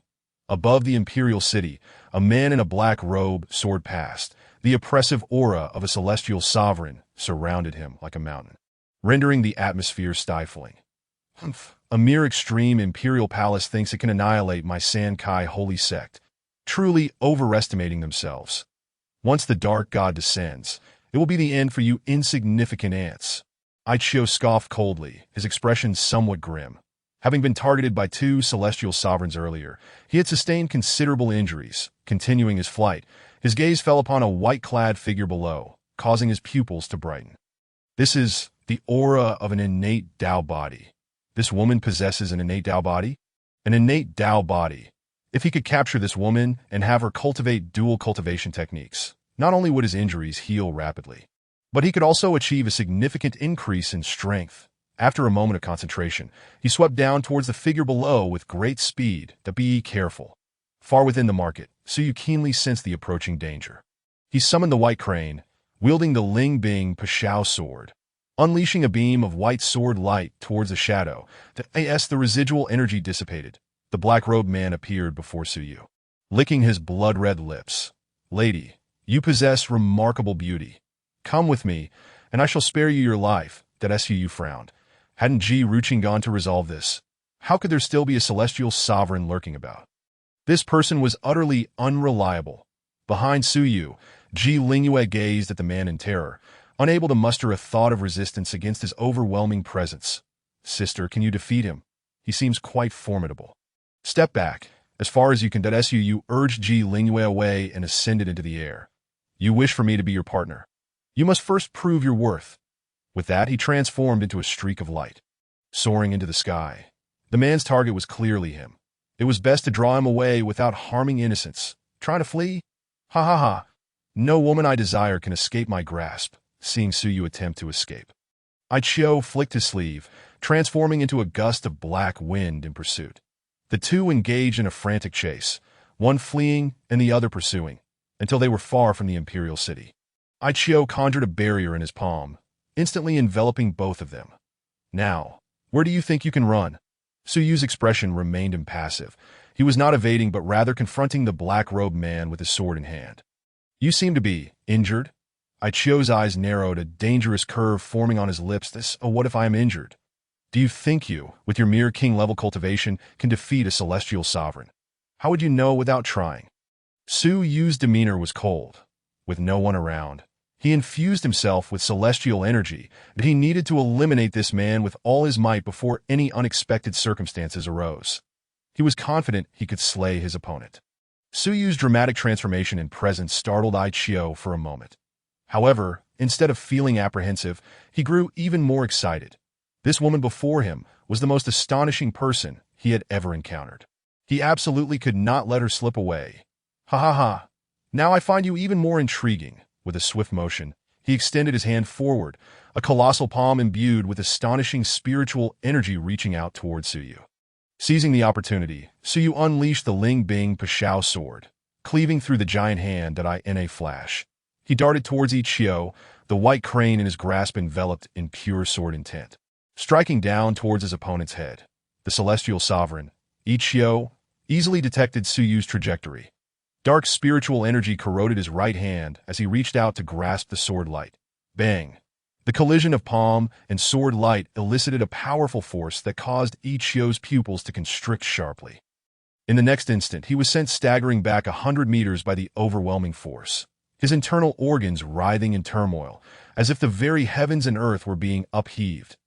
How is it that you, merely at the peak of King S realm, possess such formidable strength? Aichio was left flabbergasted. Though he was injured, he could still maintain 60% of his prowess. Yet now he found himself unable to withstand a single strike from his opponent. After repelling Ichio with a single sword strike, Suyu did not afford him a moment's respite. Instead, he gathered all his strength.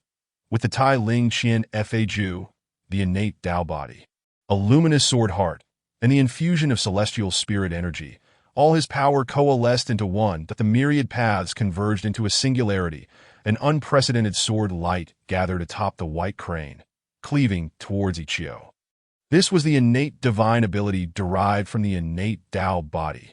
Suyu infused his power into his swordsmanship, aiming to deliver a fatal blow to Ichio. You wish to kill me. You are at least 10,000 years too early. Damn woman. Even if I perish, I shall drag you down with me. A horrifying, malevolent expression twisted across Ichio's face. He realized that this strike could inflict unimaginable damage upon him. Yet he was determined not to let her escape unscathed. In an instant, the essence of his life force ignited with fervor. A fearsome wolf, resembling a monstrous beast from the depths of the netherworld, materialized. Its eyes shone like candle dragons, its visage that of a malevolent spirit, exuding an aura that shook the very heavens and earth. It opened its gaping maw, ready to rend the sword light asunder. Boom! The terrifying explosion reverberated through the air. At the moment the sword light utterly shattered Ichio's form, Suyu was also sent reeling back 1,000 meters. He spat out a mouthful of blood, his breath unsteady and weak. Cough, cough. What a madman! That Suyu gazed at the remnants of Ichio, now reduced to nothing, stifling his pain as he muttered a curse. To burn one's life essence was akin to self-detonation. It was a relinquishment of all chances for survival. The power of this strike had surpassed all of Ichio's previous assaults in life. Had he not possessed a solid foundation, he might have perished here. Frankly speaking, even if he faced Ichio in his prime, he would not wish to confront a celestial sovereign willing to self-destruct without a care. Cough, cough. I should return now. Ji Ruqing should be back soon. Suyu changed into a fresh set of clothes and turned back. This marked his first true injury in the literal sense. Previously, he had only feigned injuries to foster emotional ties with the child of destiny. Playing the role of the tragic figure, that heart-wrenching experiences were often necessary to elicit deep feelings, but he had not known how to court his counterpart without being passively wounded. Back then, the child of destiny would care for him. Now he could only endure alone. This time, it was up to Ji Ruqing to seize the opportunity. Suyu retraced his steps to the marketplace. The earlier appearance of Ichio had sent the crowd scattering in panic. The once bustling hub of daily life had become desolate and silent, an eerie stillness enveloping the area. Upon returning to the original spot, Suyu sensed with his divine awareness that Ji Lingyu and her two maids had been quietly hiding in a corner. They had not fled. Upon seeing Suyu, Ji Lingyu's face lit up with surprise as she rushed towards him. Sister, are you all right? What about that bad man who was after you? Suyu replied. He won't be looking for us again. Why the way? Why didn't you run? Surely you must know how dangerous this place is now. Ji Lingyu smiled brightly, saying, as the saying goes, the more perilous a place, the safer it becomes. Now, there is nothing here, just the four of us, so naturally. No one will come. Suyu. Cough, cough. Amused, Suyu let out a few light coughs in his urgency. That Ji Lingyu's expression changed. She hurriedly stepped forward to support him. Sister, are you all right? Your complexion is very pale. Are you injured? Suyu waved his hand dismissively. That I'm fine, really. However, at that moment a rapid succession of footsteps sounded from outside the marketplace. The thud of iron boots, the clattering of armor, and the neighing of steeds drew nearer. Before long, a black-armored army surrounded Suyu and the others. Chapter 42. The Shattered Hairpin, Seeking Updates. The black-armored army numbered about 3,000. Mounted on silver-saddled steeds, wielding iron halberds and bronze swords that glimmered with a sinister light. These black-armored soldiers were all at least at the gathering Qi realm. Leading the black-armored troops was a tall, dark-skinned youth clad in black and red armor, his face marred by a scar that writhed like a maggot. An eerie, malevolent aura radiated from him. Who are you? Beside the youth, a commander brandishing a longsword pointed it at Suyu and her companions. Inquiring loudly, Ji Lingyu stepped forward excitedly. Don't act rashly. I am the 9th princess of the current Shenghong kingdom. Ji Lingyu. Ji Lingyu? The ninth princess? The black-armored youth's gaze flicked over Su Yu before settling intently on Ji Lingyu. He swiftly dismounted and approached her, bowing slightly. Ninth princess, how is it that you are here? I ran away secretly. Commander Mo, what exactly is happening now? Mo Wunyin replied flatly. Not long ago, several individuals claiming to be members of the Holy Sect appeared in the Imperial City, plotting in secrecy. Now, the strong of our empire and the elders of the extreme royal palace are in pursuit of them. Our task is to patrol the Imperial City to prevent any fish from slipping through the net. As he spoke, his gaze turned toward Su Yu, bearing a hint of malice. Ninth princess, what is the identity of this fairy? Why have I never seen her in the Imperial City? Sensing the peculiar tone in Mo Wunyin's words, which carried an air of scrutiny, Ji Lingyu immediately understood he was fixating on her sister. She hurriedly explained, Commander Mo, she is my good friend, not an enemy. Earlier, a man in black sought to capture us. And it was my sister who saved you. That's so? And what of the enemy? That man was lured away by my sister, so he must have been slain by her, lured away. Mo Wunyin's enchanting phoenix eyes narrowed as they turned to Su Yu. To my knowledge, that was a genuine celestial sovereign. How did a lady of your strength manage to slay a celestial sovereign? Moreover, you do not appear to be a native of the Imperial City. Do you mind revealing your name? What brings you to the Imperial City? Su Yu furrowed her brow. I am not from the Imperial City. I came here today at the invitation of a friend. As for my name, you probably have never heard of it, and I have nothing to disclose. This black-armored commander was clearly targeting her, perhaps intending to pin some label of the Holy Sect on her. His aura was also quite sinister, leaving Su Yu feeling uneasy. She certainly did not wish to reveal her name. Perhaps they might know her, but that would be solely due to her status as Ji Ruqing's fiancée. She had no desire to admit that in an instant. Mo Wunyin's long spear trembled. An outsider of unknown origin who refused to disclose her name could only accompany me to the regulatory office. Men, seize her! Ji Lingyu felt a chill run down her spine and immediately stepped in front of Su Yu. Stop. Without my permission, I dare you to lay a finger on her. I have said she is not a bad person. Commander Mo, are you being too overbearing? Ji Lingyu glared indignantly at Mo Wunyin. Mo Wunyin shook his head. Princess, you are still young and unaware of the treachery of human hearts. Today, the Holy Sect runs rampant, causing significant losses to our Tianwu Empire. We cannot afford to overlook any suspicious individuals. Otherwise, I would find it impossible to justify to the Tianwu Empire. Princess, please step aside. Ji Lingyu roared like a little lion. Mo Wunyin, what kind of place is the regulatory office? Even the most vicious criminals would emerge half-dead from there. You expect her, a delicate woman, to come out unscathed? Rest assured, ninth princess. With Wunyin overseeing, there won't be any issues that I will personally interrogate the lady, move, and also take the princess back to the palace. Mo Wunyin clearly did not take Ji Lingyu seriously. Though she was a princess, she wielded no real power or threat. This mission, under the guise of capturing the cultists, was sufficient to clear most obstacles that in the course of conversation. Mo Wunyin's subordinates had already subdued Ji Lingyu and her two maids. A number of fierce commanders surrounded Su Yu from all sides. Su Yu's expression turned cold as she wielded the white crane. Surrender peacefully, young lady. If you comply, I shall not make things difficult for you. Besides, you seem pale, as if you have sustained injuries. You cannot possibly be my match. Mo Wunyin approached Su Yu with a smile, his demeanor gentle as he attempted to convey goodwill. Yet that sinister aura, combined with his smile, created an exceedingly eerie atmosphere. Just you. Su Yu scoffed disdainfully. Mo Wunyin's expression turned cold. With a wave of his hand, several generals of the king's realm launched an assault simultaneously. The brilliance of the white crane sword shimmered, and as the generals attacked in a concerted effort, the sword light pierced through their armor with astonishing speed. With a resounding crash, the generals were all struck by the sword energy, sent flying 10 meters before collapsing to the ground. However, the pallor on Su Yu's face became even more pronounced as a result. Press on. Mo Wunyin understood that Su Yu was wounded and could not hold out much longer. In a battle of attrition, she would surely be defeated. Thus, with a commanding shout, he ordered the black-armored army to surge forward. Su Yu remained unfazed, employing his ethereal movements alongside his agile sword techniques to counter all incoming assaults. Just then, Mo Wunyin made his move. He struck like lightning during a brief moment of Su Yu's hesitation. The black-red spiritual energy coiled around his spear, transforming into a streak of darkness that hurtled towards Su Yu's back. Su Yu spun around, unleashing a beam of sword light. The sword light collided with the spear intent, both forces creating ripples as they clashed. Due to her injuries, Su Yu's aura grew, increasingly unstable. Half a minute later, she seemed to sense something, her gaze drifting towards the distant horizon. As Ji Ruqing finally returned, a glimmer of cunning flashed in her eyes, which now held a hint of fury directed at Mo Wunyan.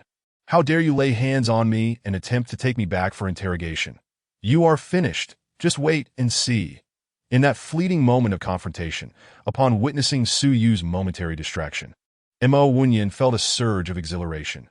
Instantly, the black-red flames within his spear ignited, resembling a ferocious fire beast charging towards Su Yu. By the time Su Yu regained her senses, it was already too late.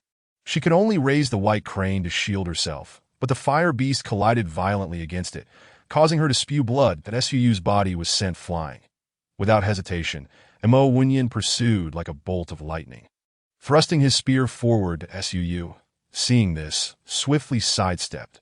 The spear grazed past the exposed tip of her jade hairpin atop her head. With a resounding crack, the hairpin that restrained her flowing locks shattered, and her long, dark tresses cascaded like a waterfall, dancing in the wind. The jade hairpin lay in ruins. A kilometer away, Ji Ruqing soared towards the scene. The Holy Sect? I never expected such a formidable force to be concealed within the Eastern Xian domain.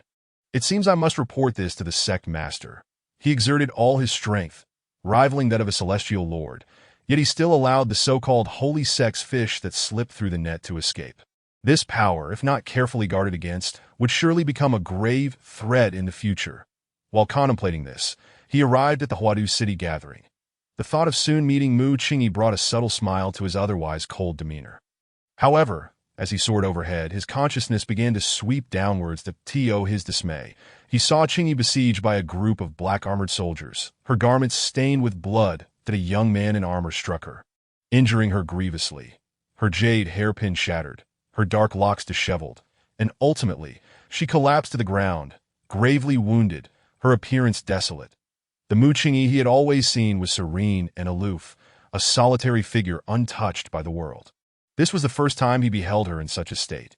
His face turned ashen, fury boiling within him, his expression contorted like that of a vengeful spirit kill. At this moment, Ji Ruqing's eyes blazed crimson, as if he had lost his reason. The intent of his azure cloud sword surged skyward, transforming him into a streak of azure light plummeting towards the earth. What is happening? The black-armored soldiers surrounding Su Yu sensed the impending azure meteor as well. Yet, their reactions were too slow to mount any defense. Ji Ruqing descended, carrying a torrent of spiritual energy. Sweeping towards Su Yu, he cradled Su Yu in his arms, and the azure energy surged outward like a tidal wave, sending all the encroaching black-armored soldiers flying like kites with severed strings, crashing violently into the surrounding structures. That Mo Wunyan could not evade this assault either. Positioned at the center, he suffered the brunt of the devastation. "Qingyi, are you all right?" Observing the delicate figure in his arms, who appeared barely alive, Ji Ruqing cautiously funneled his spiritual energy into her. Cough, cough. "Is that you? You've returned." Su Yu's throat felt sweet, a crimson droplet of blood escaping her lips. "I am sorry, Qingyi, I'm sorry. I arrived late. It was all my fault and I'm sorry." "Qingyi, are you crying?" When Ji Ruqing attempted to wipe away the blood at the corner of her mouth, he was taken aback to see her eyes, resembling glazed orbs, swollen and red, as tears streamed down her cheeks. Qingyi was actually crying. This was the first time he had witnessed her shed tears. Instantly, his heart felt as though it were shattering. Su Yu felt a pang of sorrow, choking out, my hairpin shattered. It was the only relic my grandmother left me. The only relic? Ji Ruqing's heart jolted, tightening his embrace around her fragile form. "Qingyi, what on earth happened? What transpired?" Su Yu wept for a considerable time, then weakly explained, "Not long after you left, a man in a black robe came here, seeking to capture me as his Dao partner. I refused and fought him. Although he was severely injured, he was still a celestial lord, and I ultimately killed him at the cost of my own injuries. However, shortly after my return, these soldiers suddenly appeared. They claimed to be apprehending suspects of the holy sect and intended to take me to the supervision office. When I refused, they attempted to forcibly take me back, until you arrived just now. Cough, cough, perhaps I shouldn't have come with you. Hearing Suyu's words, tinged with disappointment, caused Ji Ruqing's heart to tighten, a wave of inexplicable panic washing over him. Did Qingyi feel disappointed in me? Qingyi, if it's dangerous here, why didn't you leave? Why not find another place to wait for my return? Suyu replied, didn't you say before that you would wait here for me to come back? I was afraid you wouldn't find me upon your return. The weight of Suyu's response struck him like a dagger to the heart. So, everything was because Qingyi waited for me? Because I asked her to wait, and I couldn't prevent the Celestial Lord's escape, which led to her being harmed. And even while gravely injured and in peril, she still honored her promise to await my return. I faced with such pure intentions from the one he cherished, solely for the sake of their initial agreement. He was suddenly filled with profound guilt. Qingyi, I'm sorry. I let you out to face danger, allowing even a celestial lord to come here. How has it come to this? Suyu gazed at Ji Ruqing, sorrowful and desolate, as if a finely crafted porcelain figure had lost its luster. Cough, cough, Ruqing, the jade hairpin my grandmother gave me shattered. My heart aches. I feel so miserable. Ruqing, well, I'm sorry, Qingyi, as he watched the woman in his arms lose control, unleashing her emotions. Ji Ruqing could only comfort her gently. He continuously caressed the corners of Suyu's eyes, attempting to wipe away her tears. Yet at this moment, his fury surged to unprecedented levels. For the first time in his life, he yearned to kill. For the first time, he craved to unleash his pent-up rage. Those who had harmed Qingyi must die. They all had to descend into the depths of hell. Qingyi, wait for me. Wait for me to avenge you. I will ensure they pay with their lives, I swear. With that, he gently set Suyu down and began to stride towards Mon. The An aura of sword intent swirled around him, exuding a terrifying pressure.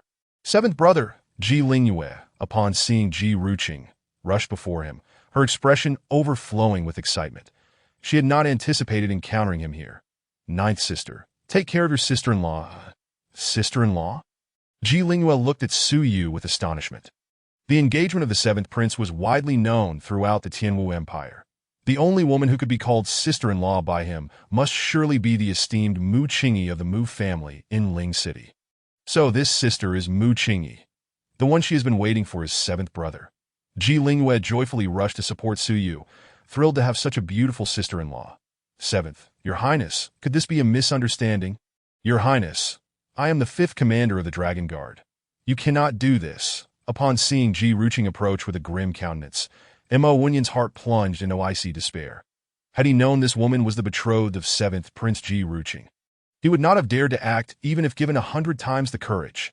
However, Ji Ruqing did not grant Mo Wenyan the chance for an apology. His sword cleaved through Mo Wenyan's form.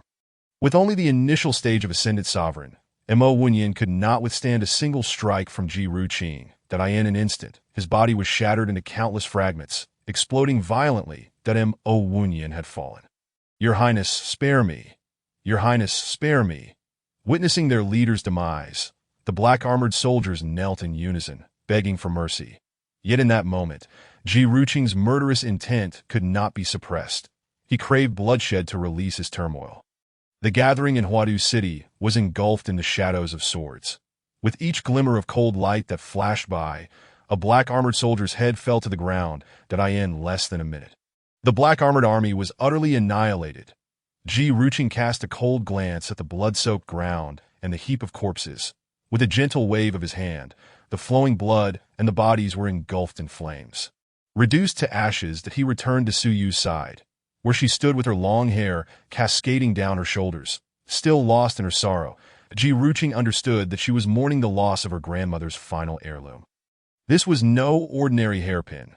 Otherwise, she wouldn't have resorted to magic to restore it. Ji Ruqing spoke tenderly. Qingyi, if you wish to cry, lean on my shoulder and let it out. There is no need to endure it in silence. Suyu looked at him with reddened eyes. Nearby, Ji Lingyue couldn't help but facepalm. Though her brother possessed unparalleled cultivation talent, he was utterly clueless when it came to matters of the heart. She leaned in and whispered to Ji Ruqing, brother, sister-in-law is grieving the loss of that precious hairpin, that if you wish to comfort her, it will take more than just kind words. She also needs a jade hairpin. She is currently vulnerable, and if you express your affection and offer her the jade hairpin, it would be an acknowledgement of your feelings. Ji Ruqing's eyes brightened. How clever his little sister had become.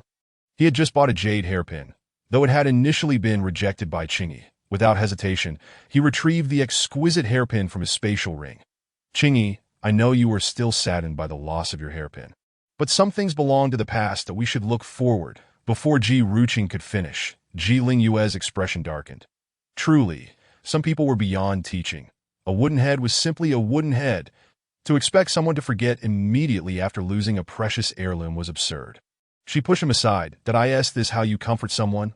Your sister-in-law's hairpin just shattered, and you want her to move on right away. Ji Ruqing's face flushed with embarrassment. After all, he had never been in a romantic relationship before.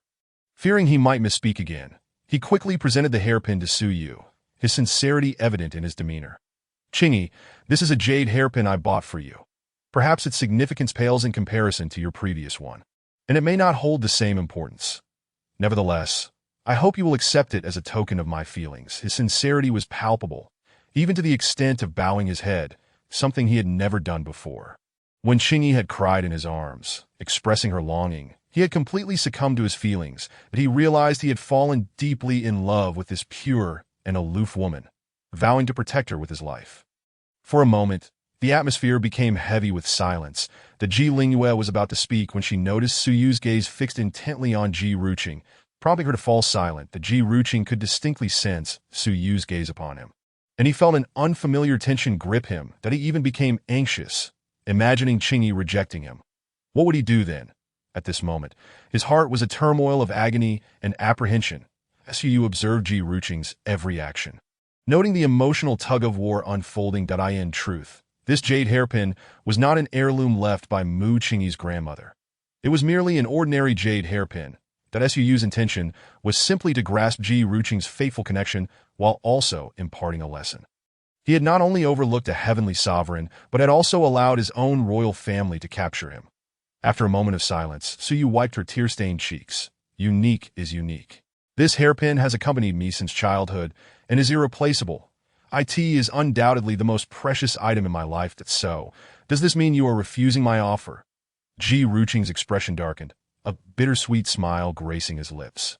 Ultimately, Qingyi still did not acknowledge his feelings. After all, they had only recently met, and despite their engagement, there was no emotional foundation. Ji Ruqing felt lost, utterly dejected. Just then, Su Yu's words took an unexpected turn. Although my most treasured hairpin is gone, I still need something to tie my hair. Therefore, I shall temporarily take your hairpin. With that, Su Yu flashed a radiant smile, taking the hairpin from Ji Ruqing's hand and skillfully arranging her cascading locks into an elegant bun. The once weary-looking fairy regained her former poise. Qingyi, does this mean you have accepted? Such a scene filled Ji Ruqing with elation as he grasped Su Yu's shoulders, unable to contain his excitement. Qingyi had accepted it. She had taken his jade hairpin. He had been contemplating how to give the hairpin to Qingyi, only for her own to have been destroyed unexpectedly. Clearly, they were destined to be together. However, Su Yu winced slightly from the grip, her shoulder aching due to her injuries, and stepped back. Apologies, I forgot that you were still injured. Qingyi, upon realizing this, Ji Ruqing immediately released her shoulders, lowering his head in apology. Su Yu snorted in response that I did not agree to anything. I simply needed a tool to tie my hair. Yes, of course. The Ji Ruqing nodded vigorously. Though he outwardly concurred, he felt that since Qingyi had used his hairpin, it was tantamount to her acceptance. Her acceptance indicated that she did not completely reject him. With time, he believed feelings would surely blossom. Alas, it seems my seventh brother has utterly succumbed. Ji Lingyue observed the scene, shaking her head slowly. Her brother, Ji Ruqing, was the pride of the imperial palace, possessing the unparalleled physique of the Qiyun sword body. In the past, she had always seen him as lofty and unperturbed, with everyone around him fawning over him. Yet now, in front of a woman, he appeared so restrained and timid.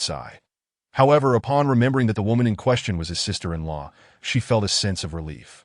After all, family is family, and no matter how exceptional a man may be, he should heed his wife's counsel. Moreover, with a sister-in-law of such beauty, it was no wonder Ji Ruqing was smitten. Now, what changes have occurred in the imperial city? Why has a heavenly sovereign appeared? Having solidified her emotional connection with Ji Ruqing, Suyu curiously inquired about the events in the imperial capital. Oh, it's nothing much.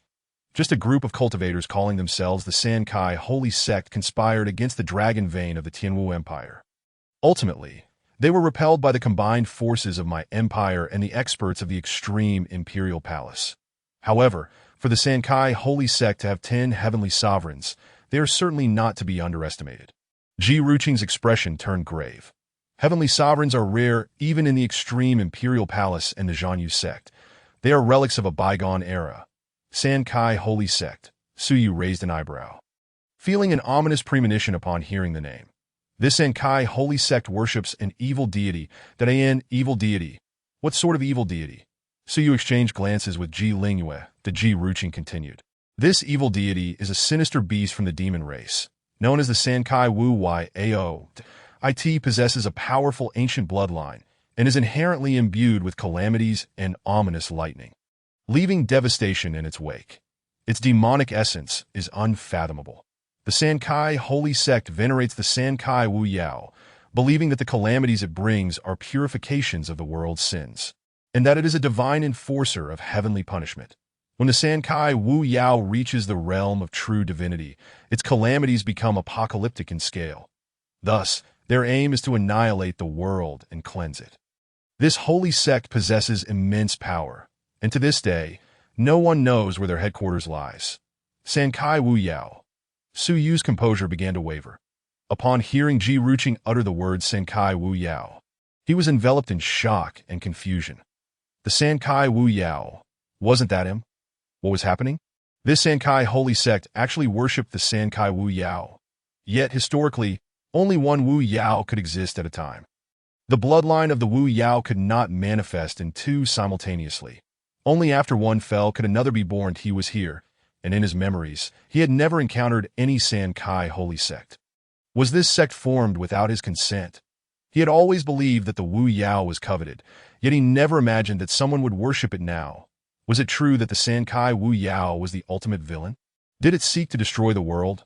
Ji Lingyue, unaware of the Sankai Wu Yao's identity, learned from Ji Ruqing that the origins of this holy sect were tied to the Sankai Wu Yao. Suyu thought, this is bad. I have truly become the villain. Chapter 45. It's over. The sky is falling. Hearing Ji Lingyue's words, Ji Ruqing couldn't help but nod in agreement. Throughout history, wherever the Sankai Wu Yao appeared, calamities followed. Recently, in the Ziyun mountain range, a Sankai Wu Yao had been sighted, unleashing a powerful calamity that obliterated an entire city, leaving no survivors. It seemed that the emergence of the Sankai holy sect was no coincidence. They were undoubtedly plotting something. Ji Ruqing's eyes turned icy. If the Sankai holy sect had set its sights on the Tianwu Empire, then it was imperative to eradicate them and slay the Sankai Wu Yao to restore peace to the world. The Sankai Wu Yao, mercilessly slaughtering a city, was cold-blooded and ruthless. They could not be allowed to continue their reign of terror. Qingyi, what troubles you? Your complexion appears quite poor. Has your injury worsened? Suddenly, Ji Ruqing noticed Suyu's disheartened demeanor and could not help but express her concern. Even now, Qingyi's wounds have yet to heal. That it's nothing. I am merely a bit fatigued, Suyu replied. Shaking his head, the thought of the city's demise left him devoid of any inclination to refute Ji Ruqing's concern. Having endured these tribulations, I am afraid I can no longer enjoy the imperial city. I shall take my leave. Ji Ruqing, oblivious to the implications of her words, gently suggested, very well, but returning to Ling City at this hour may mean you won't reach the Mu family until the depths of night. Why not rest at my Wuda Palace for a few days? You can recuperate before heading back. Fearing Suyu might misconstrue her intentions, she quickly added, please do not misunderstand, Qingyi. I am simply worried about your condition. There are no ulterior motives. Suyu cast a fleeting glance at her, slightly shaking his head. There is no need. I will return to the Mu family, sister-in-law. How about staying at my place for a few days? There is hardly anyone there, just me. And I could keep you company. Ji Lingyue interjected, sensing something amiss with Suyu. Compared to before, she noted a discernible chill in Suyu's demeanor towards her elder brother. Thus, she hastily attempted to mediate. Indeed, Qingyi, you bear injuries. Venturing back tonight would undoubtedly pose some difficulties. That if you are concerned, why not stay with my younger sister for a few days? Ji Ruqing concurred.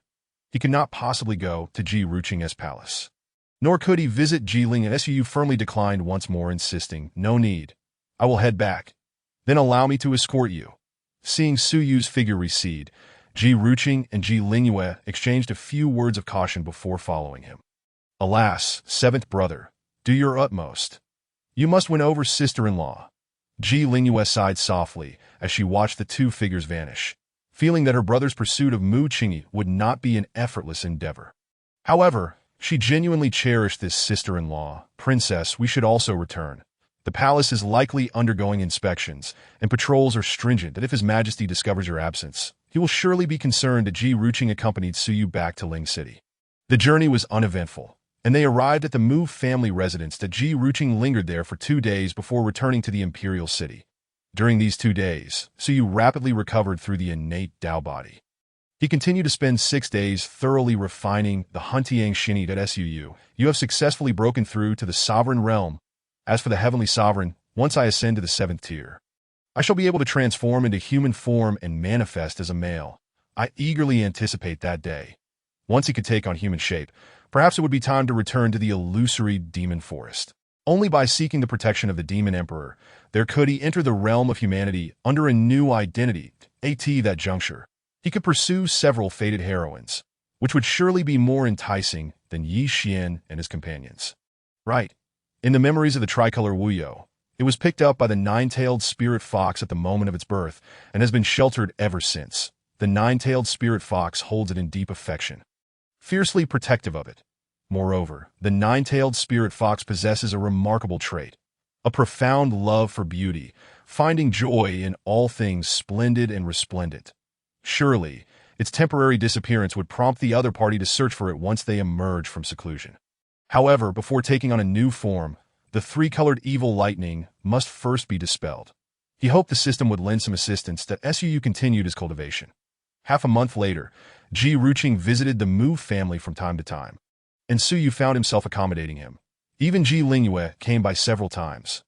After a few more days, Ji Ruqing came to bid farewell to Su Yu. That he sat in a pavilion, a cup of tea brewed by Su Yu before him. Indeed, it was the familiar flavor. Ji Ruqing lifted the teacup and drank it all in one go. At that moment, the long-absent voice of the system echoed in Su Yu's mind. "Ding, congratulations, host, your investment has been successful. Investment resources: Xian Yu poison milk, Zhuan Ri Jun Li, blood sea spirit leaf, Jin Feng lotus. Investment target: Ji Ruqing red fate. Rewards are being issued. Ding, congratulations, host, you have received a 6th rank pill, purple spirit pill, a 7th rank heavenly material and earthly treasure, star luo sprout, and an 8th rank martial technique, Xian Feng Jingbu." Su Yu looked at the feedback rewards with little surprise. These were the heavenly materials and earthly treasures he had accumulated over the past few days, all given to Ji Ruqing in one go. It was a pity he could not obtain anything to eliminate the evil lightning. "Qingyi, I will return to the extreme imperial palace tomorrow. It may be quite some time before we meet again." As he spoke, a hint of evident disappointment flickered in Ji Ruqing's eyes. Over the past few days, he had frequently sought out Mu Qingyi and found himself growing dependent on her presence. The thought of not seeing her again left him feeling profoundly empty. "Qingyi, what about our marriage?" Su Yu smiled gently and said, "Do not rush. Some matters must unfold gradually. That it would be wise to discuss marriage when we have both reached a certain level of growth. By then, you may well discover what you truly desire and obtain the answers you seek." "Indeed, I have been too hasty." Ji Ruqing nodded involuntarily. Concerning Qingyi, he must tread carefully to avoid disappointing her. "By the way, the 4-sect tournament in 20 days. Qingyi, you will represent the Zhanyu sect, correct?" Su Yu naturally recalled the 4-sect tournament, as his master had reminded him upon his arrival. "Indeed, I shall participate. You will represent the Zhanyu sect, while I will represent the extreme imperial palace. We shall meet once more then. Also, be cautious of that tricolor holy sect you encountered previously. Do not let yourself become ensnared. Qingyi, see you at the 4-sect tournament." Ji Ruqing smiled warmly before vanishing like a streak of sword light on the horizon. Su Yu, however, paid no heed to Ji Ruqing's farewell. He felt as though he had forgotten something crucial. The 4-sect tournament? The 4-sect tournament? Wait, Yi Xian? Right, it seems Yi Xian is also set to participate in the 4-sect tournament. Ji Ruqing is the foremost prodigy of the extreme Imperial Palace. He had just mentioned his participation in the tournament, that if the two were to cross paths, this is disastrous. I'm falling apart. If Yi Xian and Ji Ruqing were to clash, and he learned of their connection to him, would that not spell catastrophe? Upon realizing this outcome, Suyu felt as though the sky were collapsing, that he could not bear to imagine such a scene. When the time came, the two would surely be at loggerheads, possibly fighting to the death. It would be nothing short of a hellish battleground. Chapter 46. Encountering Yi Xian again. No. I must devise a plan. I cannot allow tragedy to unfold. Suyu composed himself, realizing the necessity of salvaging the situation. Otherwise, things would spiral out of control, that he could not afford for his fish in the pond to come to harm. Suyu needed to clarify his thoughts. As Ji Ruqing soared through the skies, after leaving Ling City, he could not help but glance back. Shirsi, do you think Qingyi ever truly loved me? In his mind, the spirit of the Shirsian sword replied. Uncertain. Perhaps she harbors some fondness for you. Uncertain? You are an ancient being who has lived for countless ages. Do you lack such experience? The sword spirit retorted. I am a sword spirit, an unparalleled divine sword that exists solely to slay. How could I comprehend the intricacies of your mortal affections? Receiving the sword spirit's reply, Ji Ruqing could only let out a long sigh. At this juncture, as long as Qingyi acknowledges him, that suffices. Other matters could unfold in due time. Observing Ji Ruqing's newfound melancholy, the sword spirit expressed some frustration. While I may not understand human emotions, I do know that only by growing stronger can you increase your chances of earning her acknowledgement. Grow stronger? Ji Ruqing murmured softly. Shirsi, can you sense the other fragments now? I cannot. I currently possess only a shard of sword heart, that if I could get within 10,000 meters, it might be possible. What kind of existence could shatter you, the supreme celestial artifact of the upper realm? This was the question that had piqued Ji Ruqing's curiosity throughout history. According to Shirsian, there were few celestial artifacts in the upper realm that could rival it. Yet such a formidable entity had ultimately been shattered, scattered into fragments and lost in obscurity. Had it not been for a fortuitous encounter where he had encountered the entity, allowing it to absorb his blood and successfully recognize its master, it might still be lying there as mere decoration. With the assistance of Shirsian, he had soared to great heights, awakening the Qingyan sword body and becoming a legendary prodigy. How was Shirsian destroyed? Shirsian fell into a brief silence. The events of that year entangled too many complexities, making it difficult to articulate now. The reason for my downfall is due to the Tianshang. Tianshang's 10 emperor positions. Tianshang. 10 emperor positions. Ji Ruqing's eyes narrowed slightly. Indeed, during the Great Calamity, I was shattered by the 7th emperor position.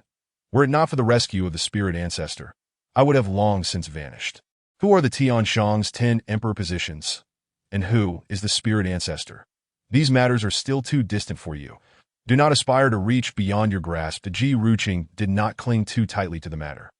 He understood that, at least for now, the slaying immortal sword would not reveal its secrets to him. The next day, Suyu bid farewell to Mu's parents early in the morning and departed from Ling City. Returning to the Zhanyu sect, with less than a month remaining before the grand tournament of the 4 sects, he deemed it unnecessary to linger any longer. Along the way, Suyu disguised himself as Mu Qingyi. The Tai Ling Qian Fa Ju altered his cultivation method, while the Shenin Fu concealed his aura. After all, both the Sankai Wu Yao and Mu Qingyi were far too conspicuous. He transformed into a fair-faced young man. Were it not for someone above the celestial sovereign level, no one would recognize him. 3 days later, Suyu arrived at an inn. He ordered a feast of local delicacies, savoring the dishes while eavesdropping on the surrounding conversations. Have you heard? A relic appeared in the Huangfeng mountain range half a month ago, seemingly left behind from thousands of years ago. A relic? What kind of relic? It appears to be associated with a certain celestial sovereign-level powerhouse. Celestial sovereign? Indeed, however, the relic is protected by a formation, rendering it inaccessible for the time being, and the Huangfeng mountain range is teeming with fierce beasts. So very few can enter. Huangfeng mountain range? Celestial sovereign relic? There should be a wealth of resources there, I presume. Sitting by the window, Suyu chuckled softly upon hearing the discussions around him present. He had only one purple spirit pill and a single Baoxing Luo bud. hardly sufficient for his needs. Perhaps within this celestial sovereign relic, he might discover unexpected gains. Just as Su Yu was contemplating further, a young man clad in black approached him. His demeanor was composed, and his aura was perfectly restrained, but when unleashed, it resembled a lurking tiger revealing its fierce fangs. Upon seeing the young man, Su Yu's heart skipped a beat. Was that not Yi Xian? In just over a month, he had grown so much taller. Hadn't he gone off to cultivate with that senior uncle? How could he possibly be here? The newcomer was indeed Yi Xian, the champion of the Zhan Yu sect's martial arts competition and the destined disciple Su Yu had always aspired to be his junior. Yi Xian appeared on the second floor of the inn, surveying the packed establishment. Spotting a lone, fair-faced young man at a table near the window, he approached. "Friend, may I take a seat here to rest?" Yi Xian clasped his fists in greeting, that Su Yu raised an eyebrow. His expression calm as he replied, "Of course, you may." "Thank you." Yi Xian expressed his gratitude as he took a seat across from Su Yu. That he glanced at the table laden with dishes and couldn't help but eye Su Yu again. Surprised that this seemingly delicate young man had such a hearty appetite, Su Yu's expression remained unchanged as he pondered for a moment before asking, "Shall we dine together?" "No need," Yi Xian chuckled. Shaking his head, that he ordered a jug of wine from the waiter and then produced a piece of roasted beast meat from his spatial ring, devouring it without concern for his image. While eating, he conversed with his master, Wu Lao. "Master, my teacher mentioned that the Huangfeng relic contains the remains of a sacred path realm expert, but the formation outside is still active. How can I enter?" "Sacred path realm, a level comparable to my master Liao Hongming, that if he can obtain something from within, his strength will surely ascend to new heights." "Master, are you there?" "What is wrong?" Wu Lao was unusually silent, causing Yi Xian to feel puzzled. Cough, cough. "Nothing, my disciple. Nothing at all." "What is the matter, master? Has something happened?" Yi Xian sensed that Wu Lao's demeanor was off. "That it's nothing. You needn't worry about that Huangfeng relic. Over the years, the energy of the formation has diminished significantly. In 2 days, there will be a peak in energy eruption from Huangfeng Mountain, at which point the formation will weaken. I believe with your strength, along with the cooperation of some cultivators, you will surely be able to break through. In 2 days. May I ask your age, friend?" Just as Yi Xian was deep in thought, Su Yu, seated across from him, suddenly inquired why. Yi Xian's eyes flashed with suspicion. "Not yet 17. Why do you ask? At 16, you indulge in fiery sun wine. Your strength is quite impressive. It seems you are no stranger to such spirits." "What do you mean? Are you warning me to drink less?" Yi Xian frowned. "You drink too, do you not?" Yi Xian found it baffling. He hardly knew this person, so why should he meddle in his drinking habits? It was utterly nonsensical. Furthermore, he had grown far beyond the age of 16. Drinking was child's play for him. Do you disapprove of others drinking in your presence? Or do you wish to share a drink together? If so, I would be happy to oblige. Su replied nonchalantly. "No need. Feel free." I merely made an offhand remark. Wu Lao, who had been hidden within the jade pendant, could no longer hold his tongue and interjected. "Disciple, I believe it would be wise to heed what he has said." Chapter 47. 2 people in one room. Why should I listen to him? Yi Xian, feeling perplexed and even a bit displeased, wondered why he should take advice from a complete stranger, especially a man that he had never been so submissive in his life. "Do you not need allies to assist you? Perhaps he could be a suitable candidate. This fair-skinned lad?" Yi Xian raised an eyebrow, beginning to scrutinize Su Yu seriously. "Anyone whom my master speaks of favorably must possess some skill. Not underestimate him. His strength surpasses yours, and I find him quite likable." Wu Lao remarked. Stronger than me?" Yi Xian's expression stiffened. He was currently at the pinnacle of the King realm and could battle above his level. If this young man was indeed stronger, then he must at least be at the Emperor realm. Before Yi Xian could inquire about his name, Su Yu spoke first. "Xian Guan," he replied. "Xian Guan, my apologies," Yi Xian responded politely. "May I inquire what brings you to Fengyuan City? Are you also here for the Huangfeng relic?" "What do you mean, Yi Xian?" Yi Xian cut to the chase. "Currently, the Huangfeng relic is guarded by a formation. Without knowledge of the formation's intricacies, one can only force their way, and I observe your strength is remarkable. Would you be interested in joining me to explore the Huangfeng relic together? If successful, we can share the spoils. You wish for us to join forces to explore the relic?" Su Yu raised an eyebrow. From Yi Xian's demeanor, it seemed he had not uncovered his true identity. If that were the case, He would continue to conceal it and observe how Yi Xian navigated the situation, all the while seeking an opportunity for investment. Indeed, shall we join forces? Do you accept? Very well, I agree. Su Yu replied decisively. Ha! Brother Xinguan is straightforward. Yi Xian exclaimed joyfully, raising his wine cup and extending it towards Su Yu. Su's expression was somewhat peculiar. But he clinked cups with Yi Xian and drank heartily. As the two continued to discuss the Huangfeng relic, 3 newcomers approached. 2 men and a woman. 1 was a middle-aged man in brown robes. Nearing 45, the second, a burly young man in black, with a rugged face and a spirit sword slung across his back. The third was a graceful young woman clad in a light blue dress. Her features enchanting, with bright eyes and white teeth, carrying an ice blue spirit sword. The 3 surveyed the room before finally approaching Su Yu and Yi Xian's table. May we share your table? The 2 exchanged glances. Recognizing that due to the unusual circumstances, the inn was bustling, and sharing a table was a reasonable option. Thus, they both consented. Thank you, the middle-aged man in brown expressed as he took his seat. After a brief exchange of pleasantries, Su Yu and Yi Xian learned the identities of the trio. They hailed from the Zhou family, one of the 3 great families of the Yunnan Empire. The middle-aged man, Zhou Pengwu, was the younger brother of the current family head, possessing mid-level emperor realm cultivation. The black-clad youth, Zhou Zhan, was over 30 and the eldest son of the family head, with late-stage king realm cultivation. The blue-clad young woman, Zhou Qiudia, was merely 20, Zhou Zhan's younger sister, with initial stage Dan condensation realm cultivation, and also a gifted formation master. Zhou Pengwu had initially taken Zhou Zhan and Qiudia out for training when they encountered the incident surrounding the Huangfeng mountain relic and decided to join the fray. So, Zhou uncle, you 2 wish to test your luck at the Huangfeng relic. Zhou Pengwu nodded. Indeed, as most cultivators here are of considerable strength and their purpose is the relic. Since you 2 young friends are also here for the relic, why not journey together? It would be beneficial to have mutual support in facing any difficulties. After all, many cultivators tended to form alliances to gain a greater advantage within the relic. This, Yi Xian began to hesitate. However, Su Yu found it acceptable. Having a few more companions would not be a problem, and Zhou Pengwu, taking his 2 juniors out for training, likely wasn't a nefarious character, if that is the case. Let us join forces, he said after a moment's contemplation, glancing at Su Yu. What do you think, Xinguan? Certainly, Su Yu replied. Thank you, young brothers, for your kindness. Zhou Pengwu was filled with joy, as he subtly sensed the extraordinary identities of the 2 individuals, which sparked his curiosity about their backgrounds. May I inquire about the identities and capabilities of the 2 young brothers? Yi Xian took the initiative to respond. I am Yi Xian of the Zhanyu sect. At the pinnacle of the Huangfeng realm, Yi Xian. Are you the renowned leader of the 7 Pulse Martial Assembly from the Zhanyu sect, the one blessed with a divine body?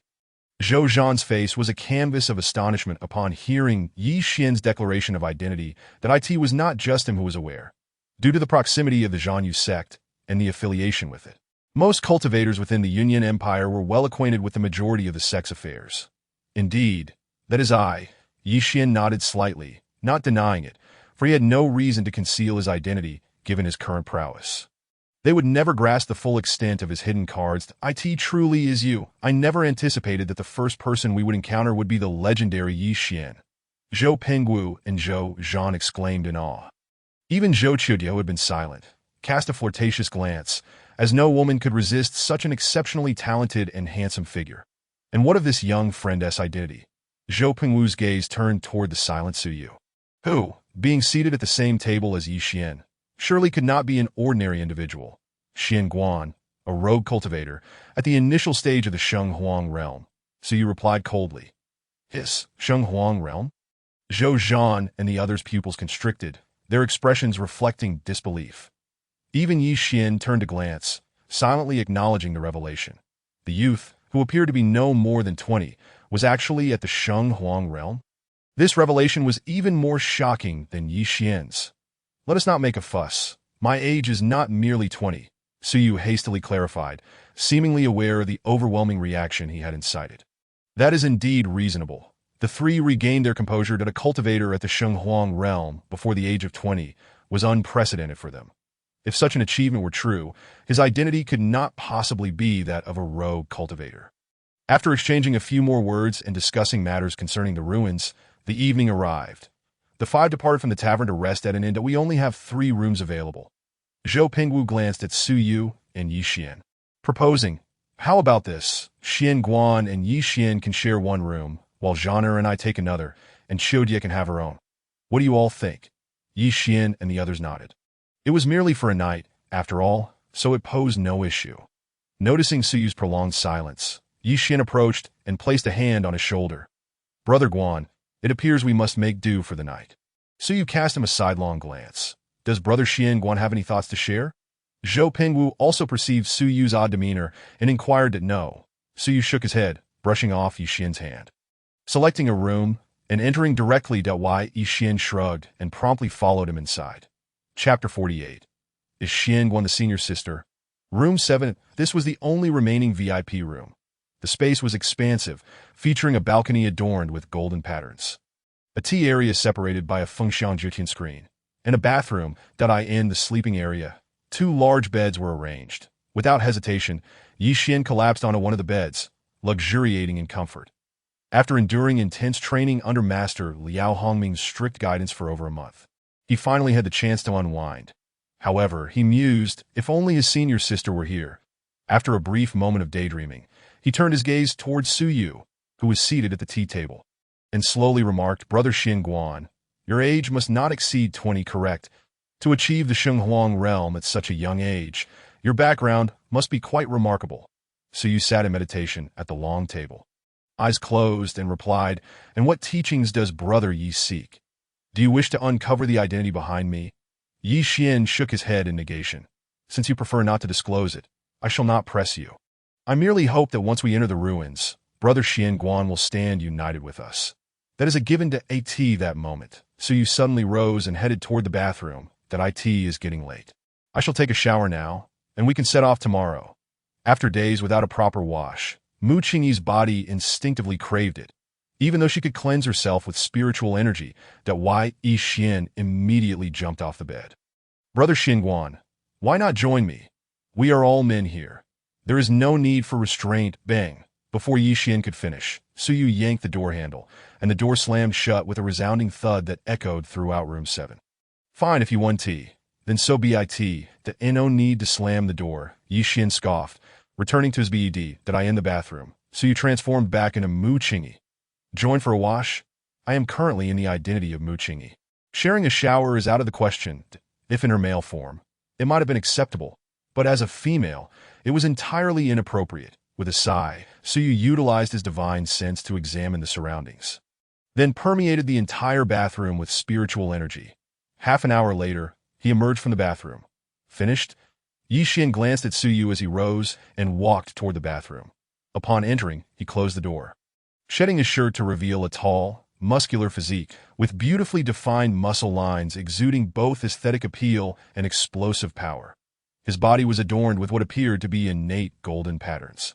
Having cultivated the Sacred Dragon Heavenly Canon to the 3rd level, and with significant improvements in other martial skills thanks to Master S assistance, the next step was to break through to a higher realm.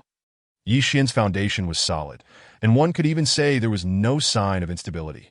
Throughout the past month, he had been engaged in relentless, blood-soaked battles, breaking through at life-or-death junctures. This was a hallmark of the combat body. As long as one continued to fight, one would grow stronger. His divine body had been fully harnessed by Master Liao Hongming. Liao Hongming was one of only 2 individuals privy to the secrets of the combat body. Even preceding senior sister Qingyi in this knowledge, It was precisely for this reason that he had gone to great lengths to take Yi Xian as his disciple.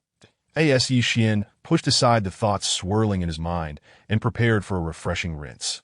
He suddenly sensed something amiss that he took a delicate sniff of the air, and his eyes widened in disbelief. How is this possible? This is the scent of my senior sister. This is her fragrance. He was not mistaken. He was all too familiar with that scent from their numerous encounters. But how could Qingyi's fragrance be here? Had she not returned to the Mu family in Ling City? Could it be that she visited this in days ago? Yet, that seemed implausible. The scent did not carry the trace of having lingered for days. Could it be? Suddenly, a thought crossed his mind, and he turned his gaze toward the bedroom. Xian Guan. Could it be that Xian Guan is a guise taken on by my senior sister? With this conjecture, Yi Xian was about to burst out the door to clarify, but as soon as his hand grasped the doorknob, he hesitated. Confusion washed over him that if Xian Guan were indeed his senior sister in disguise, why would she refuse to meet him? Why not reveal her identity? Why follow him around as a stranger? What intentions could she possibly have? However, if it were a test, that would make some sense. Yet the key point was that Xian Guan exhibited none of the feminine traits. His mannerisms were entirely masculine. Far from the gentle and serene demeanor of senior sister Qingyi, what on earth was going on? Had he been practicing too fervently these past few days, becoming so obsessed with thoughts of his senior sister that he was losing his mind? Yi Xian was baffled, feeling as if he were on the verge of madness, and he slapped his head in frustration. It must be an illusion. Xian Guan was just drinking and toasting with me at the tavern. How could he possibly be my senior sister? Impossible. Yi Xian sighed softly, immediately rinsing himself with water to calm down. Before long, he emerged from the bathroom, glancing at Su Yu, who was sprawled on the bed with legs crossed. Exuding an air of nonchalance, I knew it. How could Xian Guan possibly be my senior sister? Yi Xian chuckled at himself, lying down on the other bed. Nevertheless, even though he had dismissed that notion, his gaze remained fixated on Su Yu. Lost in thought, Su Yu furrowed his brow, having noticed Yi Xian's lingering gaze. What is it? Why does this guy keep staring at me? And the way he looks at me is rather peculiar. Could he have figured it out? That shouldn't be possible. If he knew, he wouldn't be so calm. Clearing his throat, Su Yu spoke. Brother Yi, do you have a question? Yi Xian paused for a moment before asking. Brother Xian Guan, at such a young age, you have reached the Sheng Huang realm. I am merely curious about what cultivation method you practiced at Su Yu raised an eyebrow. The method I practice is the Thunderway technique. The Thunderway technique? Yi Xian pondered for a moment. Might I request you to demonstrate it? This is my first encounter with the Thunderway technique. That Su Yu extended her hand upwards, and a resplendent bolt of lightning manifested in her palm. Although the lightning was merely the size of a finger, it contained terrifying waves of destruction. Upon witnessing this, Yi Xian let out a soft sigh. Such a level of power could only be wielded through a thoroughly mastered cultivation technique. Indeed, it could even be utilized to perfection. Sister is a sword cultivator, a pure sword cultivator, who has never delved into lightning-based techniques that AS expected. She is not truly my sister. What do you think, Brother Yi? Su Yu inquired with a smile, retracting the lightning. Brother Xian Guan's prowess is extraordinary. I feel unworthy that I believe that within the Huangfeng ruins, Brother Xian Guan will attain unexpected gains. Yi Xian replied with a grin. Rest assured, I will look after you when the time comes. Su Yu casually waved her hand. Then I shall express my gratitude in advance. Brother Xian Guan. Yi Xian was somewhat at a loss for words. He had no inclination for pleasantries at that moment, so he lay quietly on the bed. Su Yu cast a quick glance at him, a flicker of confusion flashing in her eyes. She sensed that Yi Xian seemed to have deduced her identity. Fortunately, the Tai Ling Qian Faju could simulate other techniques. Otherwise, her cover would have been blown. But how did he discover her? She had not revealed anything. The next day, Su Yu and Yi Xian journeyed through the Huangfeng mountain range alongside Zhou Pingwu. The Huangfeng mountain range is a haven for beastly creatures, often frequented by sect disciples or beast guilds undertaking quests. However, due to the presence of 6th and even 7th-tier beasts deep within the mountains, few dare to venture into the core area. It is essential to note that there is a distinct difference between beastly creatures and the demon race. They cannot be conflated. Beasts are beasts, and the demon race is the demon race. The fundamental distinction lies in their bloodlines. The demon race typically possesses a lineage that has been inherited for at least several millennia, with a rich ancestral heritage, drawing their power from demon essence. While many beasts also travel in packs, they do not emphasize the inheritance of bloodlines and may even lack this concept entirely. Most beasts do not extend beyond 3 generations of bloodline continuity. Beasts cultivate their beast cores. The purpose of Su Yu and her companions' expedition was to reach the ruins located at the core of the Huangfeng mountain range. To reach their destination, they must continuously fend off assaults from the beasts. Upon entering the Huangfeng mountain range, the group was immediately beset by beasts, but fortunately, their formidable strength allowed them to navigate through several waves of attacks unscathed. As night fell, the 5 gathered around a campfire in a tranquil forest. We are merely 2 mountain peaks away from the ruins, and it appears that other cultivators have also surfaced around the site, Yi Xian stated slowly. Due to geological factors, an energy tide will erupt in the Huangfeng mountain range tomorrow, which will weaken the energy supporting the ruins' protective formations. Zhou Pengwu's gaze sharpened. So tomorrow is the optimal opportunity to break the seal of the ruins. Precisely. Hence we must prepare ourselves for peak condition tonight. Yi Xian nodded. The other cultivators who have come in response to the news should also be cautious. Anyone who can reach the core of the mountains likely has at least one peak king or a Senate-level powerhouse leading them. Understood. Then I shall take the watch tonight. Zhou Pengwu volunteered for the duty. Yi Xian shifted his gaze from Zhou Pengwu back to Su Yu, a hint of intrigue flashing in his eyes. Brother Xinguan, I have a question. Why have you refrained from employing any other lightning techniques during our journey, relying solely on the power of thunder to vanquish the beasts? Throughout the journey, Yi Xian had been observant, noting that Xinguan had only cultivated a single lightning technique, without any auxiliary martial skills related to lightning power. None at all. Even when confronting six-tier beasts, it was hard for him to believe that someone at the ascendant level had not cultivated a single lightning-based technique. There must be something amiss. Su Yu's expression tightened. It was over. Yi Xian had begun to suspect him again. There was little he could do, although the Tai Ling Qian Fa Ju could simulate any technique. Its methods of attack were rather monotonous, though Yi Xian was well acquainted with the martial skills and movements he had previously trained in. Should he reveal them, his identity would surely be exposed. Lightning techniques are scarce, and martial skills related to lightning are even rarer. Moreover, without a sect or a school, I naturally lack access to many excellent martial skills that I asked that so. Listening to Su Yu's explanation, Yi Xian's eyes sparkled with keen intensity. Suddenly, a thunderous roar erupted from 1,000 meters away in the forest, a terrifying aura sweeping through the woods like a mountain pressing down on their hearts. Su Yu and her companions immediately sprang into alertness. That aura, it's a 7th-tier beast? How is this possible? Aren't they supposed to dwell deep within the Huangfeng mountain range? Why are they here? Zhou Pengwu expressed his astonishment, even revealing a hint of fear. There were only 2 7th-tier beasts in the Huangfeng mountain range, and they were at a considerable distance from the ruins. How could they encounter one now? Yi Xian's expression turned grave. Someone must have provoked it and chased it here. Retreat. Do not engage it. The 5 swiftly withdrew. No one had the inclination to confront a beast comparable to a celestial. However, such a creature possessed exceptionally keen senses, and it locked onto its target the moment Su Yu's group retreated. With a ferocious roar, it swallowed its previous prey and charged towards them, its massive form crashing through the towering trees like a force of nature. As the distance closed, the moonlight illuminated the beast's form, revealing a Tianzhong lion. Its eyes gleamed like blood-red amber, its body adorned with crimson scales, and powerful limbs equipped with razor-sharp claws. It bore a pair of pale red wings on its back. The entire beast exuded an imposing aura, shaking the very air around it. The 7th-tier beast, Qicong Yishir Wang? This is bad. Upon seeing the Qicong Yishir Wang barreling towards them, both Su Yu and Yi Xian sprang into action. The power of thunder and golden spiritual energy collided against its tough scales, causing a flicker of pain to cross the beast's otherworldly eyes as its massive body staggered backward. This joint assault had indeed impacted it. How formidable! Not far away, Zhou Pengwu and his companions were taken aback to witness Su Yu and Yi Xian repel a 7th-tier beast with their combined might. They initially thought that 2 young individuals reaching the king and ascendant levels was already remarkable, yet here they were, engaging in combat beyond their rank. Amid their astonishment, they felt immense relief. They might just survive the onslaught of a 7th-tier beast.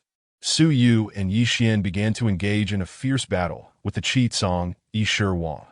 Particularly for Yi Xian, he relied on his formidable combat physique to clash directly with the beast.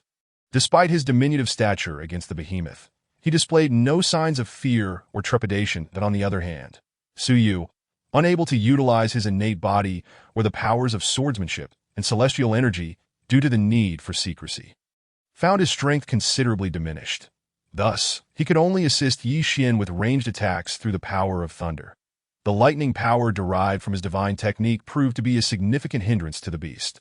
After a prolonged struggle with the Qicong Yishir Wang, Yi Xian finally retreated. Though his body was bloodied, his aura remained remarkably steady, excitement evident in his eyes that that moment. He turned to Su Yu and said, "Brother Xianguan, this beast is showing signs of fatigue. Could you hold it off for a moment? I need time to deliver a decisive blow." Su Yu nodded slightly, "That ain't no problem.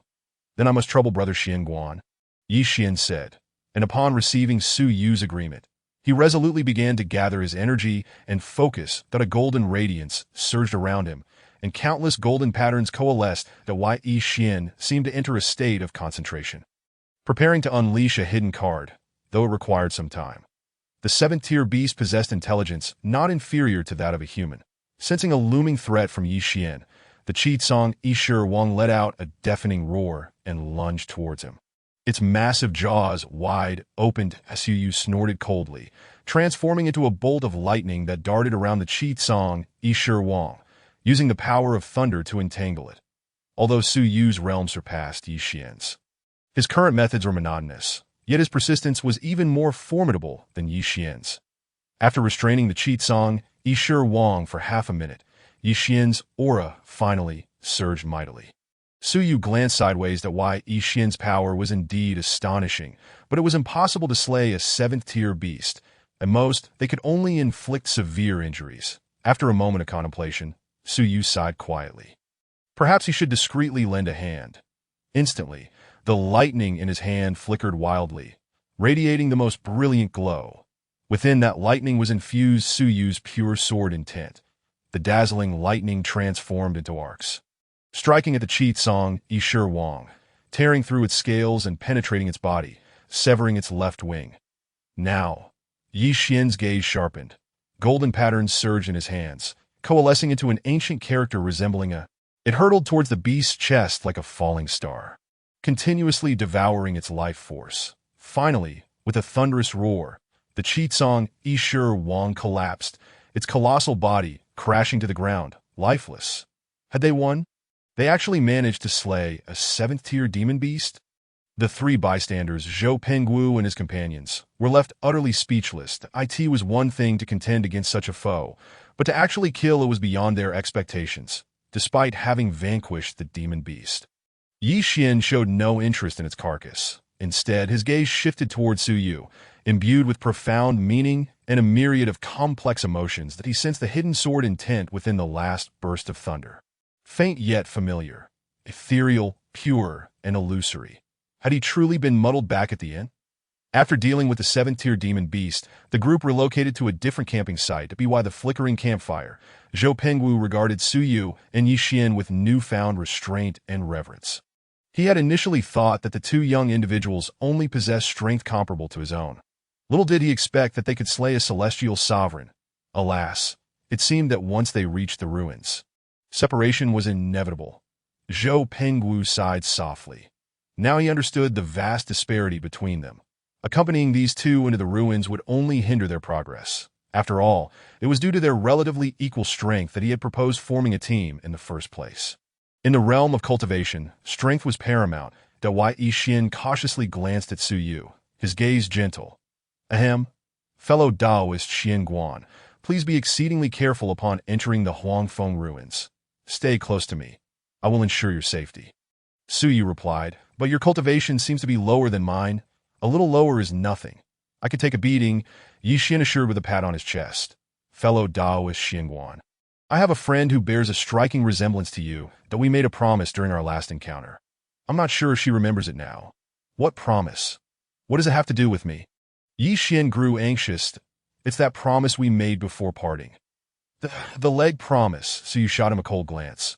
"Brother Yi, I don't know what you're talking about, that I don't know you, nor do I have any acquaintance with the friend you speak of. We are not familiar, that I ask that so?" Yi Xian chuckled awkwardly, scratching his head. "Brother Xianguan, I've been quite puzzled lately. It feels as if she has been in my silence." At Su Yu's reprimand, Yi Xian immediately felt aggrieved. He turned away, his back exuding a sense of solitude and desolation, that he gazed up at the moonlight, lost in thought. "Master, my life feels like walking on thin I see. Do you think I can reach the other shore?" "Master Wu, what is happening?" By the campfire, the strange atmosphere alerted Zhou Qiujie to something amiss.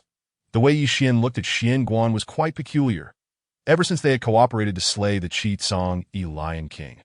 Yi Xian's behavior had become increasingly unusual, but he seemed to pay much attention to Xian Guan, stealing glances at him from time to time. Now, that peculiar emotion was becoming ever more apparent, so Yi Xian has feelings for Xian Guan? That can't be. Yi Xian is the possessor of a divine body and the foremost prodigy of the Zhanyu sect. How could he possibly fall for a man? What could Xian Guan possess that would captivate Yi Xian so? What has he discerned? Sigh. Why isn't he the person he fancies me? How unfortunate. Lost in her thoughts, Zhou Chu sighed softly to in truth, she held a great fondness for Yi Xian.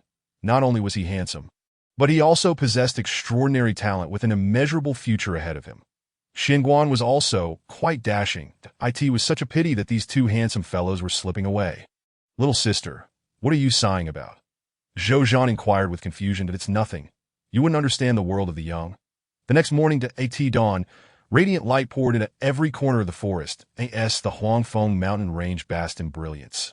The entire range seemed to come alive, and the energy of heaven and earth surged to unprecedented heights. The energy tide of the Huangfeng mountain range erupted, and the formation of the ruins began to weaken.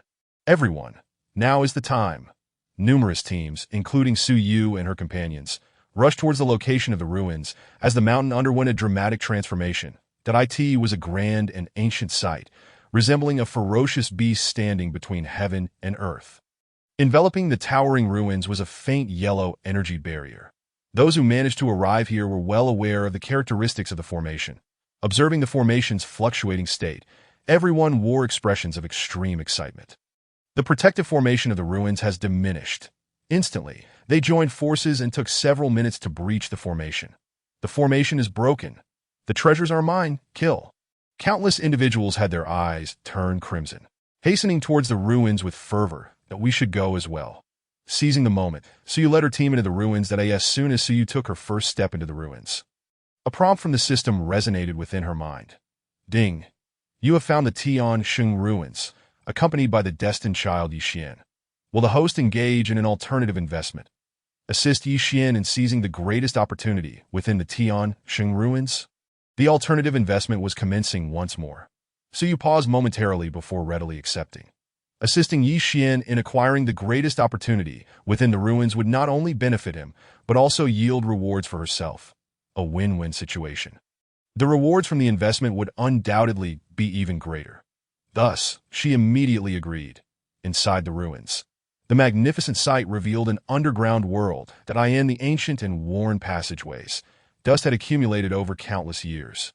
And the labyrinthine corridors led to unknown destinations. Yi Xian stepped forward, his gaze drifting deeper into the ruins, tinged with suspicion, that he pointed towards the third fork in the path ahead. Let's take this route. Suyu cast him a glance. All right.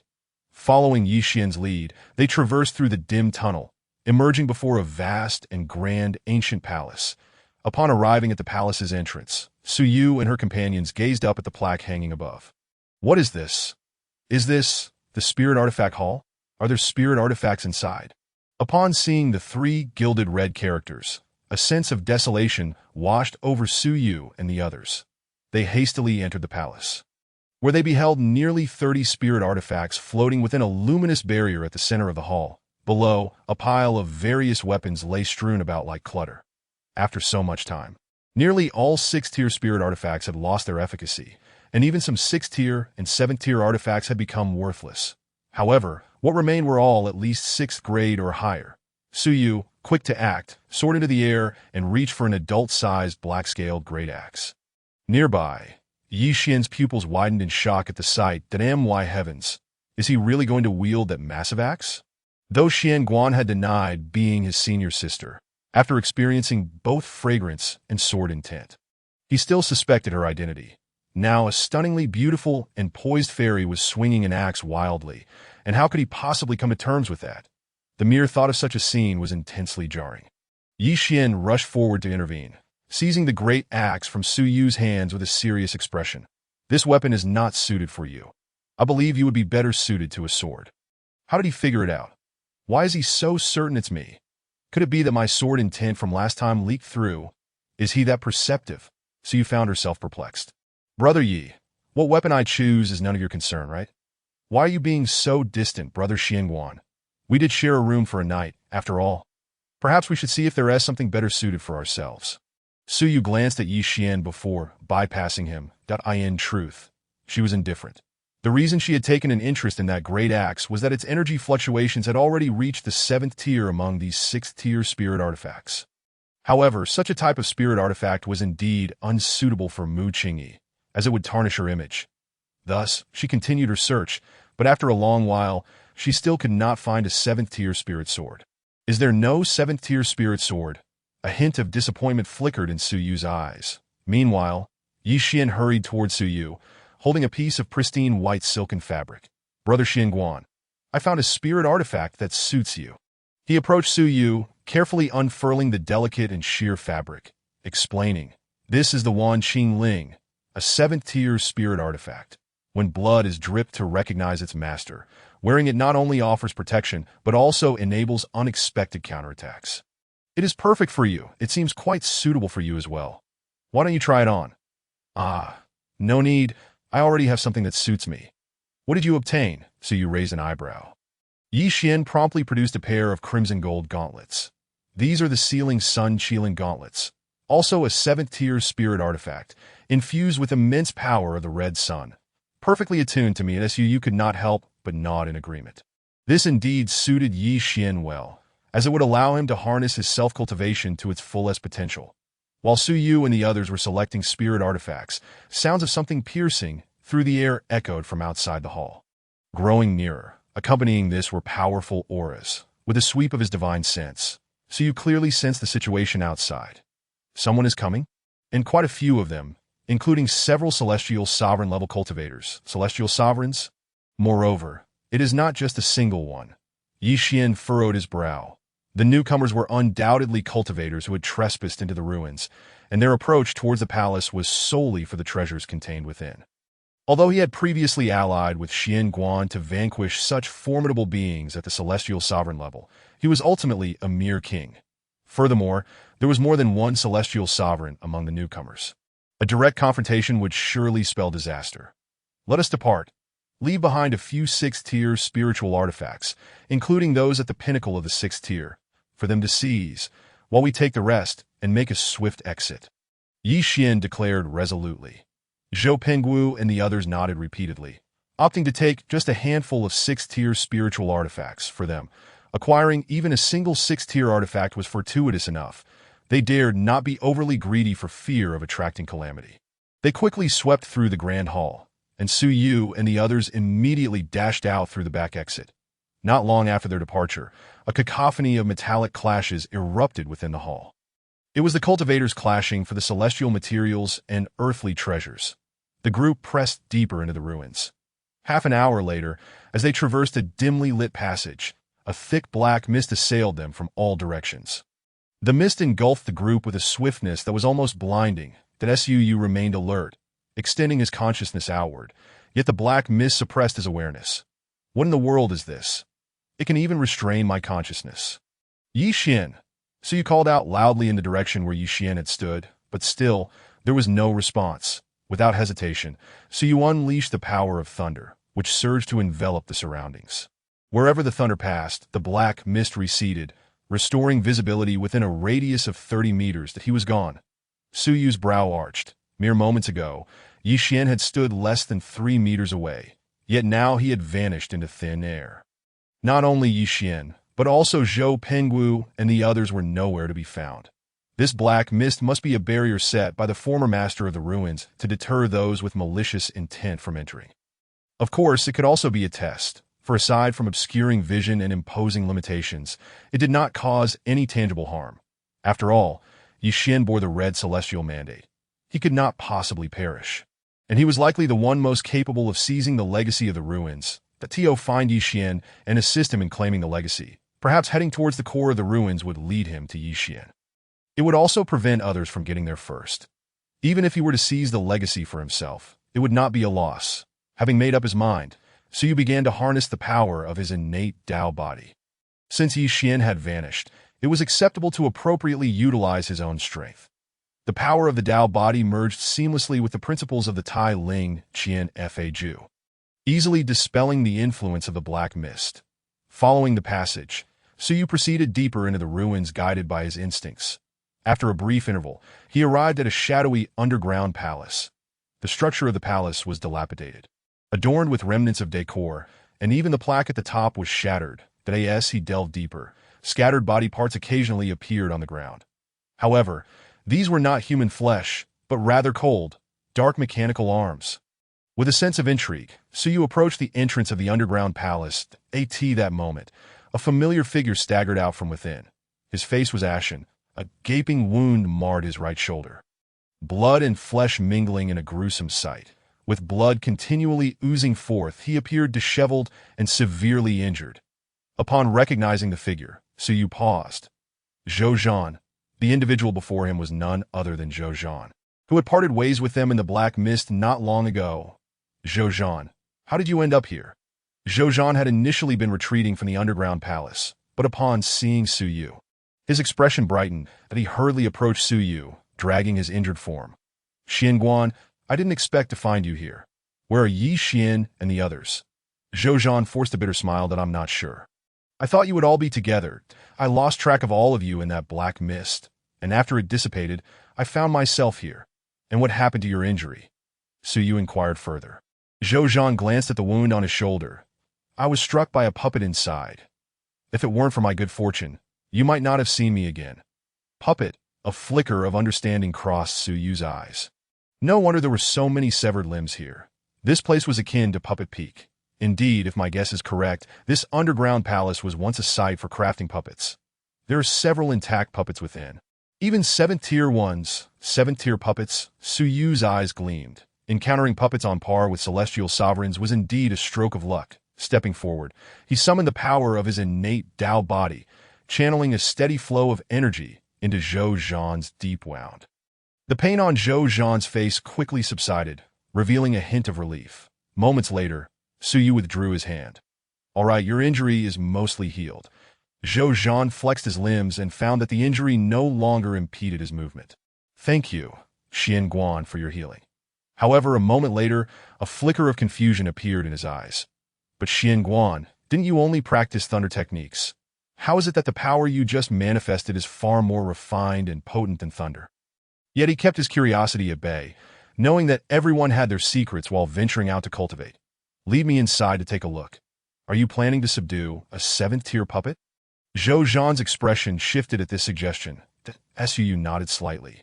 Heed my advice. We should not venture in. While you, Xian Guan, may be able to handle one 7th-tier puppet, there is more than just one inside. Zhou Zhan urged that I merely intended to move the outermost puppet, yet I was besieged by them, that if we enter the core area, we would likely face an onslaught from the entire assembly of 7th-tier puppets. Zhou Zhan made a concerted effort to dissuade him, aware that Xian Guan and Yi Xian had once collaborated to slay a 7th-tier beast.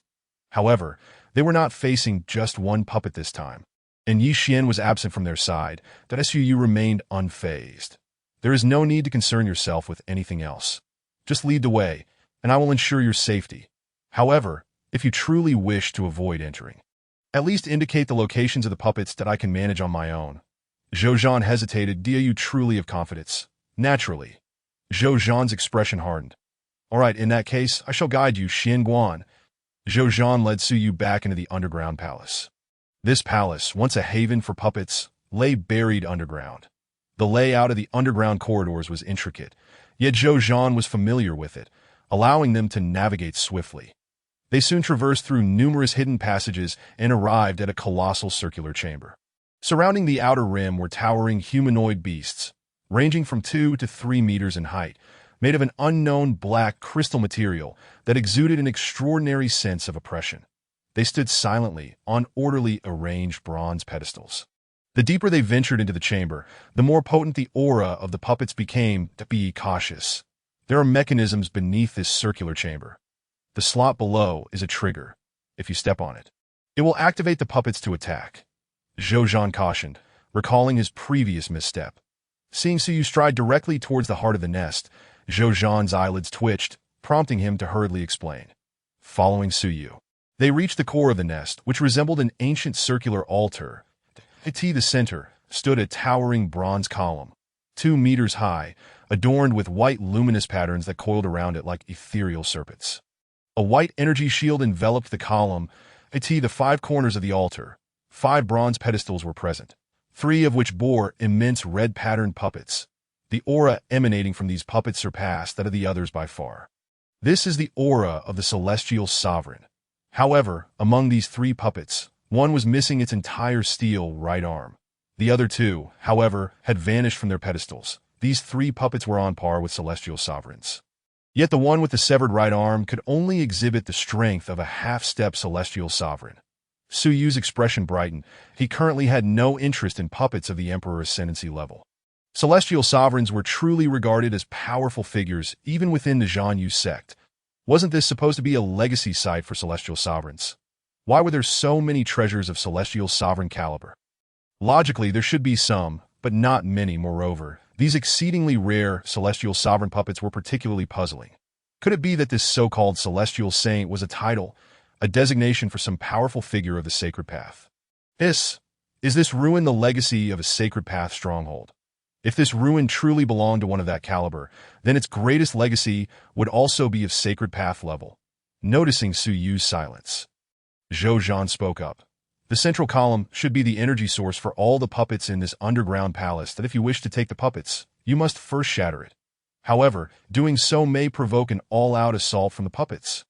Thus, Xian Guan, you must weigh your options carefully. Su Yu exhaled a deep breath. You should step back and leave this chamber. Zhou Zhan hesitated once more. Do you not need my assistance? You would only hinder me. As Zhou Zhan's expression stiffened, he found himself at a loss for words against such an unyielding response. He could only obediently retreat from the territory of the puppets, observing from a distance.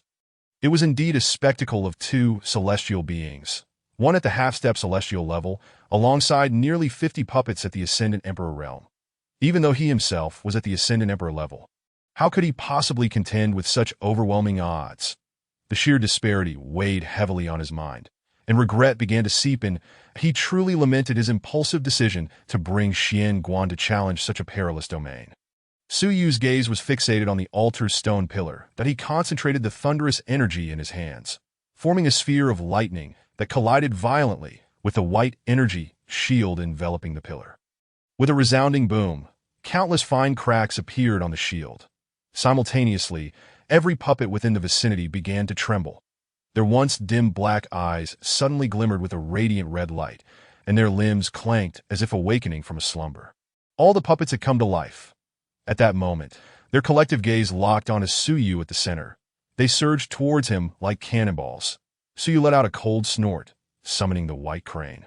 He unleashed the 8th-rank Spirit Ice-breaking sky sword, its ethereal sword intent soaring into the heavens, sweeping towards the oncoming puppets.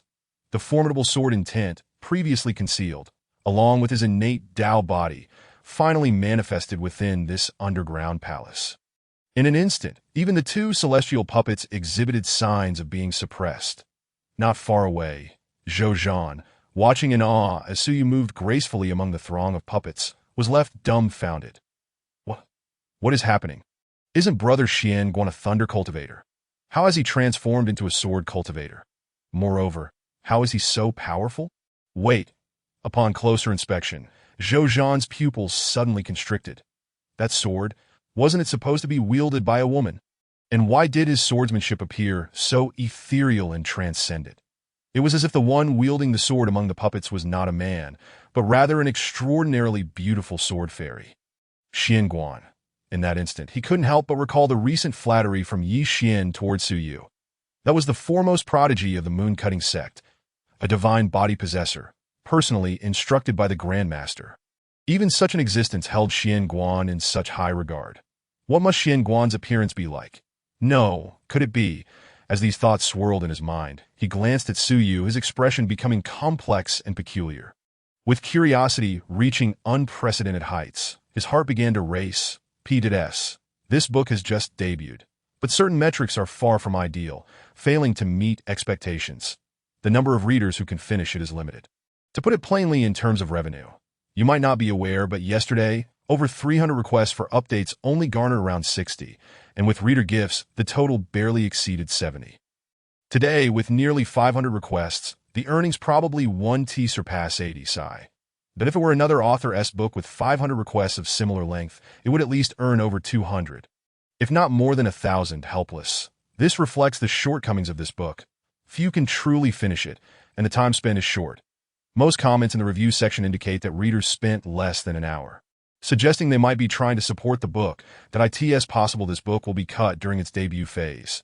The author has been assessing the situation these days. With such poor data, there is no motivation to write. The weather has been unbearably hot, and I've been unable to sleep at night, leaving me drained the next day. Damn, that my health has always been fragile, teary-eyed. The backlog has been exhausted, and I've only just finished writing 2 chapters to post belatedly. All in all, let us observe the data in the coming days that if the most basic royalties aren't met, the author will have to cut it. There is also a chance of simultaneous publications. If time permits, this book will see updates. For now, if everyone could spare a minute or two to catch up on updates and perhaps leave a positive review, it might just gain traction. Chapter 53, Brother Xianguan. Are you a woman? Xianguan. Is she a woman? Zhou Zhan gazed at Suyu's figure, lost in thought. Within the altar, despite the puppets being comparable to celestial beings, without anyone to control them, they could only resort to brute physical force, lacking any finesse that Suu, enhanced by his innate Dao body, moved with a grace that resembled a flying swallow, weaving through the throng of puppets. Each formidable puppet seemed frozen in place, as if ensnared by his presence. Meanwhile, the celestial puppet, unable to reach its target, let out a roar that echoed throughout the underground palace. The light from the stone pillar on the altar grew increasingly brilliant, illuminating every corner of the domain. When its radiant glow touched the core of each puppet's chest, their power surged ominously.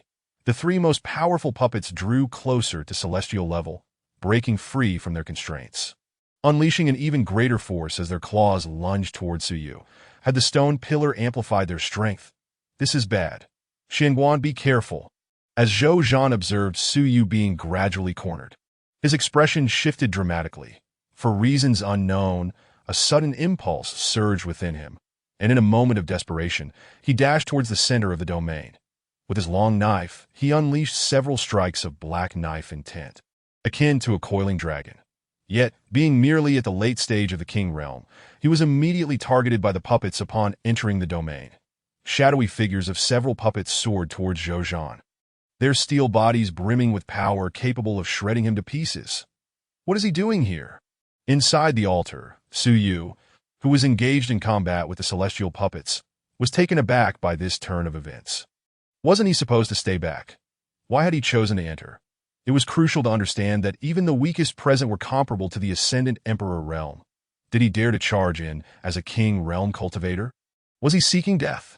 Despite his complaints, Suyu recognized that Zhou Zhan was worried for him.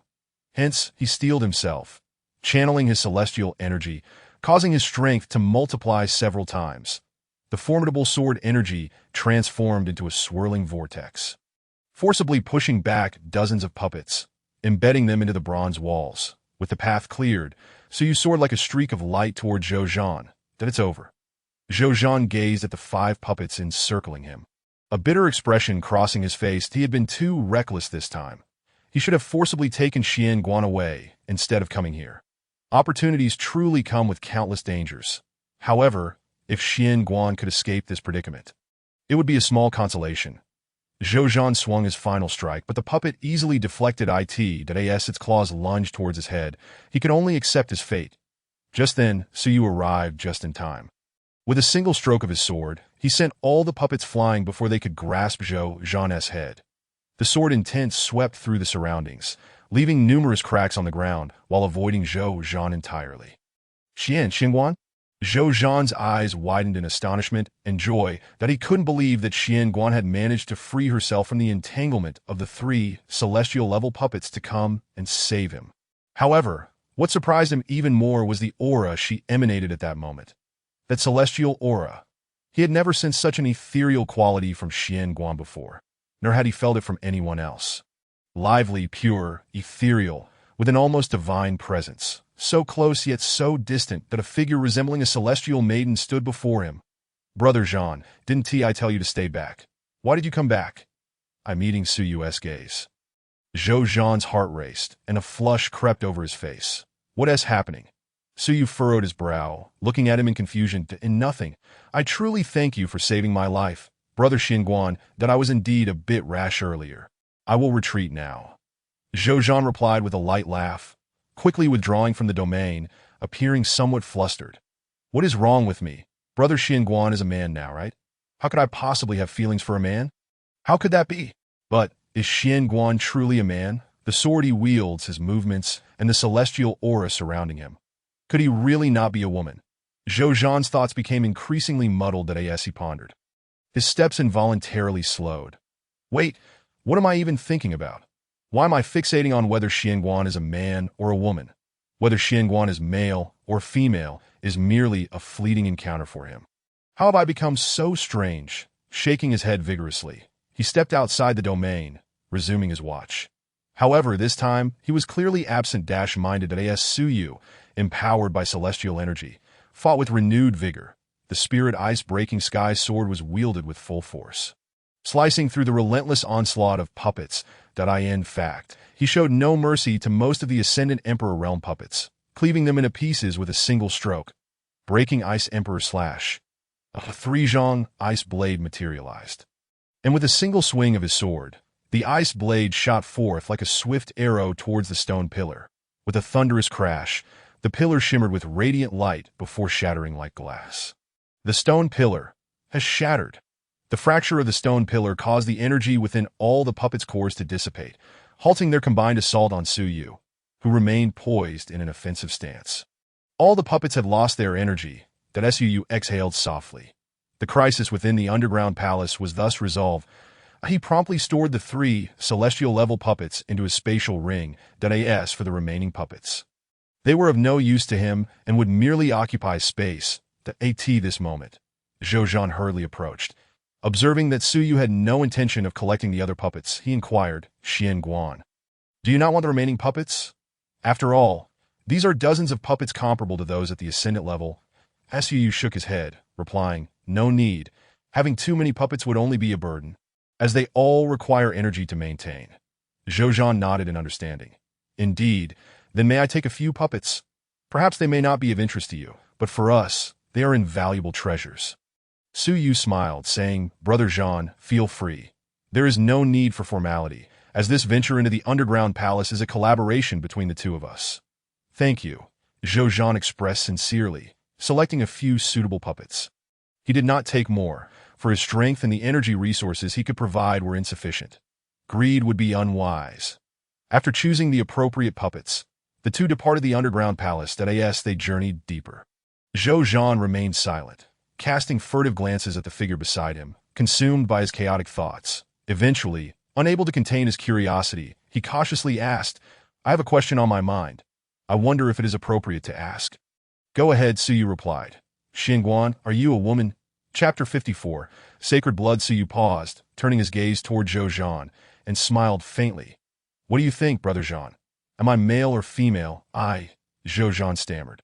His previous certainty had been shaken, and he found himself questioning his assumptions. I do not know. Su Yu said, Brother Zhou, there is no need for such inner turmoil. Whether male or female, our purpose in entering this relic is to seek opportunities and cultivate. Our pursuit is the path of cultivation, which knows no bounds. We should not be distracted by trivial matters. Does your inquiry about my gender pose any conflict or dispute on your path of cultivation? There should be no conflict, right? Zhou Zhan nodded, somewhat understanding. He felt as though Xinguan was attempting to deceive him, yet there was a semblance of reason in his words that if there was no dispute, why must he know whether Xinguan was male or female? Moreover, knowing the answer would likely offer him no benefit whatsoever. I understand now. Thank you for your guidance. Zhou Zhan clasped his hands in gratitude. His expression solemn. Su Yu cast a calm glance at him, that if he were a being of the red celestial mandate, he would undoubtedly reveal his true form, entangled with Zhou Zhan in some manner. But alas, he was not no matter. Let us now set forth to find Yi Xian and the others. Perhaps they have already reached the core inherent inside of the relic. The two continued their journey into the depths of the relic. An hour later, deep within the relic, at the core hall of the Heavenly Saint, this moment, on a grand dais above the magnificent palace, Yi Xian sat cross-legged, a droplet of golden blood, imbued with pure power, resting before him. This was the sacred blood left behind by a powerful figure of the sacred path. It was the most precious opportunity within this relic. Contained within was a trace of sacred intent and the lifetime inheritance of the relic's master. By refining it, one could gain unimaginable benefits, even allowing those of mediocre talent to brush against the threshold of the sacred path. After becoming lost in the black mist, Yi Xian desperately sought to find Xian Guan. However, he only encountered Zhou Pengwu and Zhou Chudie by chance. It was not until recently that they stumbled upon this core inheritance area. Upon their arrival, the remnant spirit of the relic's master, the heavenly saint, manifested, desiring Yi Xian to absorb the inheritance. Yet consumed by anxiety, Yi Xian could only think of finding Xian Guan. The heavenly saint calmly informed him that by accepting the inheritance, he would be able to perceive all movements within the relic. Yi Xian decisively agreed, leading to the scene of him refining the sacred blood of the sacred path. Not far from Yi Xian stood the remnant spirit of the heavenly saint, Zhou Pengwu, and Zhou Chudie. Below the steps of the palace, dozens of individuals were collectively attacking the golden energy barrier. Among them were several celestial-level powerhouses. Senior Heavenly Saint, how long can this energy barrier hold? I have a feeling it could be shattered at any moment, Zhou Chudie remarked, concern flashing in her beautiful eyes as she observed the unstable barrier. While Yi Xian received the inheritance, the other intruders surged into the core hall. Upon witnessing Yi Xian silently accepting the inheritance, they were naturally displeased and thus began their collective assault on the energy barrier. However, the remnant spirit of the heavenly saint, being merely a fragment, could not forcibly suppress them. The heavenly saint stroked his beard and remarked, "It will not hold for much longer. It may even break before Yi Xian completes his refinement." Zhou Chudie's expression shifted. "What shall we do? If they break through the protective barrier, will they not tear us to shreds? Do not worry. Once Yi Xian completes the refinement of my inheritance, he will harness a portion of the relic's power to repel them." The heavenly saint reassured. "But didn't you just say it might break before Yi Xian finishes refining?" Zhou Chudie countered. "Why are you so anxious, girl?" Boom. At that moment, the golden barrier resonated with a tremendous roar as it rapidly expanded like a spider's web under the combined force of the crowd. The crack spread to the last corner, akin to the final straw that broke the camel's back, causing the barrier to explode. "Kill!" The crowd roared, moving like lightning. The barrier shattered? Zhou Chudie's complexion turned pale as she watched the crimson-eyed horde charge forward. Instinctively, she took a few steps back. However, upon seeing her uncle Zhou Pengwu step forward to intercept, she gritted her teeth and steeled herself to face the oncoming pressure. The heavenly saint revealed a faint, enigmatic smile, his figure flickering as he appeared before the two. "You youngsters, my inheritance already has an heir. You have arrived too late. Withdraw." The leader of a black-clad elder narrowed his eyes, exuding a dangerous aura. "Are you the master of this relic? Why did he so easily seize the inheritance, while we, who have come with great difficulty, are left with nothing? Indeed, why is that? At the very least, we should compete fairly." The others echoed. "Why not?" The heavenly saint looked up at the sky, a hint of a smile in his eyes. One can only say, "This is the will of heaven." "What heaven's will? You're just an old fool." The black-clad elder's gaze fell upon the blood essence before Yi Xian. Filled with fervent greed, he proclaimed loudly, "Everyone, that essence in the boy's arms is extraordinary. If he absorbs it, we will receive not even a drop. He is merely a remnant spirit. We need not fear him. Let us act, kill." The crowd unleashed their powers, surging forward. Though this remnant spirit had once possessed strength far surpassing theirs, it was now but a wisp. And with so many of them, they were not afraid of any tricks he might pull. The inheritance is not destined for you. It is clearly not yours. Why must you create further calamity? The heavenly saint shook his head, radiant light emanating from his hand as he pressed down upon the throng. In an instant, a battle ensued between the heavenly saint and the alliance led by three celestial-level figures. The heavenly saint even worried that Zhou Chudie and her companion might find it dull, leaving four to engage in combat with them. On the dais above, Yi Xian, who was refining the sacred blood of the sacred path, sensed the commotion from outside. I asked the possessor of the battle heaven's body. Multitasking was his most basic ability, so upon seeing the remnant spirit of the heavenly saint entangled with the intruders, he couldn't help but feel anxious. Their situation was precarious, gradually falling into a disadvantage. Master, this cannot go on. The heavenly saint likely seeks to exhaust his remnant spirit to buy you time. Yi Xian's expression shifted. Will he not die? Is there no way to preserve his remnant spirit? Elder Wu shook his head that no, he is unlike me. After millennia, his source power has gradually dissipated. This remnant spirit has not merged with its source power. Your cultivation is not yet at such a transcendent level, so it cannot endure for long. But they are close to collapsing. Wait, suddenly, sensing something, Yi Xian's heart surged with joy. It is Master. Cough cough, it is Xianguan. He is unharmed. He has arrived. Upon sensing Su Yu's arrival, Yi Xian felt a wave of relief wash over him. His fervent desire to refine the inheritance stemmed from his wish to find Su Yu. Now, seeing him unscathed, Yi Xian felt a sense of ease and lightness.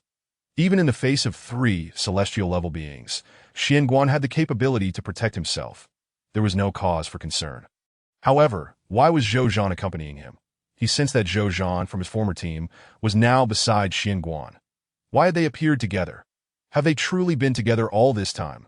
Suddenly, an inexplicable surge of jealousy welled up within Yi Xian's heart. A potent and overwhelming jealousy. Chapter 55. 2 at once. He had once vowed before her that no one would dare to tarnish her purity, that he would defend this dignity with his very life. Yet now, this Zhou Zhan lingered by her side. What are you thinking, Yi Xian? A certain thought took root, and even Yi Xian felt a chill in his heart, promptly dismissing the notion.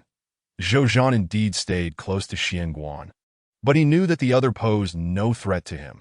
She could not possibly harbor feelings for Zhou Zhan.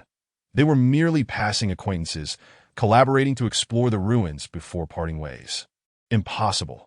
Having come to this realization, Yi Xian quickly regained his composure, even accelerating his pace in refining the sacred blood. Indeed, I had thought jealousy would cloud your judgment, yet you surprisingly maintain a semblance of clarity. The voice of Master Wu resonated in Yi Xian's mind, the why Yi Xian chuckled wryly, saying, Master, this is hardly the time for such discussions. I must hasten to refine the sacred blood, lest you face potential harm alone. However, I am curious to see if you will wield your own power for my sake. Excitement and curiosity surged within Yi Xian's golden eyes. Xianguan's lightning techniques could not withstand a celestial's might, especially with 3 celestials present, unless she were to employ her sword path and innate Dao body powers. But would she do so? After more than a month, was he finally to behold the true visage of his senior sister once more? With these thoughts swirling in his mind, Yi Xian observed intently while rapidly refining the sacred blood. Although he himself remained oblivious to the swiftness of his progress, even Master Wu was left astounded. This lad, if that girl were to accompany him daily, whispering sweet words of encouragement now and then, would his cultivation not soar to unimaginable heights? Su Yu and Zhou Zhan also arrived at the central hall. Their pace had not originally been so slow, but they had encountered a patch of black mist along the way that had delayed them. Xianguan, that is my sister, and Uncle Pengwu and Brother Yi. Su Yu exclaimed, This is bad. They are in danger. Let us go. With a sweep of his consciousness, Su Yu grasped the situation and launched himself towards the high platform. With a thunderous clap, he unleashed a bolt of lightning that struck several ascendant monarchs. Brother, Xianguan? Seeing the newcomers, Zhou Qiude's face lit up with joy. Tiansheng had actually sensed Su Yu's arrival much earlier and was aware that they were with Yi Xian. This little fellow is no ordinary person. Tiansheng regarded Su Yu with a complex expression. Since entering the ruins, he had found 2 individuals inscrutable. One was Yi Xian, and the other was this little one known as Xianguan. Now that they had arrived, he swiftly withdrew his hand. The power of his remaining soul fragment was nearly exhausted, and the rest would have to be entrusted to this young lad. The arrival of Su Yu and his companion also drew the attention of the black-robed elder and others. However, what weighed heavily on their hearts was the fact that the newcomers had taken action against their side. The critical point was that the ascendant monarchs were utterly powerless against them. All parties instinctively halted their battles and entered a standoff. The black-robed elder fixed his gaze on Su Yu, his tone harsh as he inquired, Who are you? Why are you aiding them? Do you not wish to seize the legacy of these ruins? Currently, that young man is refining the most significant inheritance here. Should he succeed completely, all our efforts will come to naught. Su Yu smirked inwardly. If I am not helping Yi Xian, do you expect me to assist you? It was not merely due to their relationship, but also the investment mission concerning Yi Xian. Only if Yi Xian secured the greatest opportunity from the ruins would he receive a return on his investment. If you succeed in seizing the opportunity, to whom would it be allocated? Bear in mind, there is but one opportunity. Su pointed at the black-robed elder with a smile. Did I at you, perhaps? After all, you are the most powerful among us. Would the inheritance we all toiled for ultimately fall into your hands? The crowd behind the black-robed elder exchanged glances, their eyes reflecting varying sentiments. This is highly likely. They all understood that Su Yu was sowing discord, yet his words held a certain logic. After all, none wished for the inheritance they had fought so hard for to end up in another's possession. As the ranks began to waver, the black-robed elder's expression darkened. What a sharp-tongued young man. It seems you are intent on opposing us. Everyone, do not heed this young man's slander that I desire the inheritance too. But that is only after we reclaim it and compete fairly. However, the situation is different now. The young man is on the verge of completely refining that drop of essence blood. If we delay here, we risk losing everything. Thus, we must act decisively and eliminate them to reclaim the inheritance. Their highest cultivation is merely ascendant monarch. How could they possibly rival us? Everyone kill. Seize the inheritance. Kill. The crowd, blinded by greed, unleashed their abilities towards Su Yu and the others. Surrounding Su Yu were the three leaders of the group. The black-robed elder, an elderly man clad in red, with hair, brows, and beard all in fiery red, and a gray-haired woman in yellow. These three were the backbone of the expedition, all early-stage celestials. Xian Guan, be careful. Zhou Zhan, not far away, wore a look of deep concern upon seeing Su Yu besieged by the three celestials. Zhou Qiujie furrowed her brows upon noticing this. While it could be considered a friendly warning, as a woman, her intuition sensed something amiss. Her brother had become unusually attentive towards Xian Guan. What is going on? Isn't Xian Guan male? Why has even her brother adopted such a demeanor? The last time she had remarked that he did not understand the world of the young, yet now he seemed to comprehend. Such extraordinary insight, just like Yi Xian back then. Point 2 at once. Is Xian Guan somehow toxic? Or does he harbor secrets unknown to others? Brother, be cautious. Do not fixate on Xian Guan, Zhou Qiujie urged, fearing that Zhou Zhan might become distracted. Do not worry, I know my limits. Zhou Zhan glanced at Su Yu before swinging his great blade towards one of the assailants. You, a mere early-stage ascendant monarch, dare to challenge us three celestials? Let us see what confidence you possess. The red-haired elder sneered, flames igniting in his hands, transforming into a ferocious fire dragon that lunged at Su Yu with a roar. The scorching flames crackled through the air, distorting the space around them. The black-robed elder and the old woman spared no effort either, summoning black banners and purple veils in quick succession. How can one know without trying? Su Yu scoffed, decisively retrieving three puppets from his spatial ring. Shadows coalesced into three ethereal figures that emerged. With pure physical might, they shattered the assault, surging towards the black-robed elder and his companions with a ferocity akin to wild beasts. In an instant, the puppets clashed with the three. The terrifying force resonated through their bones, causing the three to narrow their eyes. This is celestial power. This young man actually possesses three celestial-level puppets. What? Xian Guan has celestial puppets? Since Xian Guan's appearance, Yi Xian had been observing his every move. When the celestial puppets were revealed, he was astonished yet felt a sense of relief. It is good to have a trump card. Although Yi Xian felt somewhat disappointed that Xian Guan had not fully revealed his true form, his anger flared when the three celestials besieged Xian Guan. Even his golden eyes flashed with a hint of ferocity and madness. Hurry, hurry, hurry. It is essential to be swift. Yi Xian frantically refined the sacred blood, his aura growing ever more formidable. Although Xian Guan had three puppets holding the celestials at bay, this situation could not persist indefinitely. Analyzing the scenario, the two celestial-level puppets were managing to restrain the red-robed elder and the old woman, but the remaining black-robed elder was the most formidable. Together with Xian Guan, they were retreating under his relentless assault. Just a bit more, that he must succeed in refining before Xian Guan truly falls into peril. P.S. I have a terrible headache today, so there will only be one update. I will make up for it tomorrow night at 12. Tomorrow should be what you all wish to see. Chapter 56. The wish card. In the central hall, the chaotic battle raged on mercilessly. Suu was forcefully contending against three opponents. As time passed, the black-robed elder's strength began to overwhelm Suu. Kid, your prowess is commendable, but do you truly believe you can defeat me with just yourself and one early-stage celestial puppet? That is nothing short of a pipe dream. The black-robed elder thrust his palm forward, conjuring a massive hand of darkness, thrumming with overwhelming energy, aimed at Su Yu. This guy's still not finished. Su Yu cast a dissatisfied glance at Yi Xian atop the high platform. They had endured for quite some time, yet he showed no signs of action. With a thought, he unleashed the power of thunder and puppetry against the dark giant hand, but it merely diminished its strength by a fraction. The puppet rushed to Su Yu's side to confront the dark hand. A tremendous force severed one of its arms, leaving its steel body severely damaged before the giant hand dissipated. This time, how will you resist? The old man in the black robe, witnessing this, formed his hand into an eagle claw and transformed into a streak of black light, hurtling towards Su Yu's crown, just as Su Yu instinctively prepared to counterattack. The voice of the system resounded in his mind. Ding, congratulations to the host for the successful alternative investment. Investment method, protect Yi Xian and successfully refine the sacred blood. Investment target, Yi Xian, Crimson Fate. Current rewards being issued.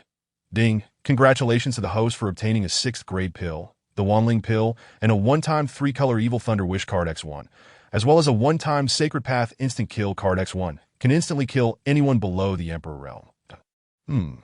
Feedback rewards? Yi Xian succeeded. Just as the black-robed elder lunged at Su Yu, a golden light streaked past while Yi Xian appeared beside Su Yu in a flash, his right hand radiating golden divine power, clamping the black-robed elder's eagle claw as tightly as a vice. Striking Yi Xian's palm felt like colliding with an unyielding iron plate. While Yi Xian's expression twisted in a fierce grimace, his golden pupils flashing with a chilling ferocity. The aura of the ascending Emperor realm was unleashed without reservation. Dare to touch her? I will slay you. Boom. Yi Xian's golden fist struck the black-robed elder like a cannonball, sending him flying and carving 2 long trenches in the ground. Without hesitation, Yi Xian swiftly appeared before the black-robed elder, engaging him in a fierce battle. The terrifying momentum caused those nearby to instinctively retreat. This guy, Su Yu stared in astonishment at Yi Xian's brutal display. Has he suffered a heartbreak? Is that why he is so ruthless? Nevertheless, with Yi Xian having successfully refined the sacred blood and broken through to the ascending Emperor realm, he felt reassured. With Yi Xian's breakthrough, the black-robed elder was destined to be unable to contend with him. He no longer needed to worry. Thus, he began to assess his feedback rewards. The 6th grade pill was acceptable. The Sacred Path instant kill card could annihilate all below the Emperor realm, albeit it was a one-time use. The 3-color Evil Thunder Wish card. Su Yu's eyes glimmered with intrigue. System, is this item the solution to the Evil Thunder? Indeed, this wish card can store the Evil Thunder when the host breaks through and, upon release, can control the spread of the 3 colors of Evil Thunder according to the host's will, but not exceeding the limit. In the future, the host will be able to switch back to their original form at will. Store the Evil Thunder, control its range. The 3-color Evil Thunder possesses powerful destructive intent. As long as someone harbors malice or ill intent towards the host and is deemed an enemy, the host can utilize the wish card to encompass the area with Evil Thunder, unleashing its power to annihilate foes. This is an invaluable trump card. Su Yu's eyes brightened. The Evil Thunder indeed brings disaster to living beings, but if properly controlled, preventing the innocent from suffering, it becomes an excellent trump card. It could even be classified as a growth-type trump card, that if he encounters an insurmountable enemy, he could transform and throw the wish card to obliterate them. As for being a one-time use, he would stack it to the limit. Excellent, quite satisfactory. Su accepted it with contentment. Although the rewards were merely average, he had obtained what he desired, making this expedition to the ruins worthwhile. He focused his mind, sensing that the external battle had escalated to a fever pitch. Outside, a 10-zhong-long black-scaled python swooped down from the sky, only to be shattered by Yi Xian's golden dragon strike. Damn. The black-robed elder's divine abilities were once again intercepted by Yi Xian, his complexion alternating between green and white. The same golden power clashed against him, suggesting the might of the inheritance. Now that the sacred blood had been refined by this brat to reclaim the inheritance, he would have to erode his soul, that as for the sacred blood, it could be condensed into a pill.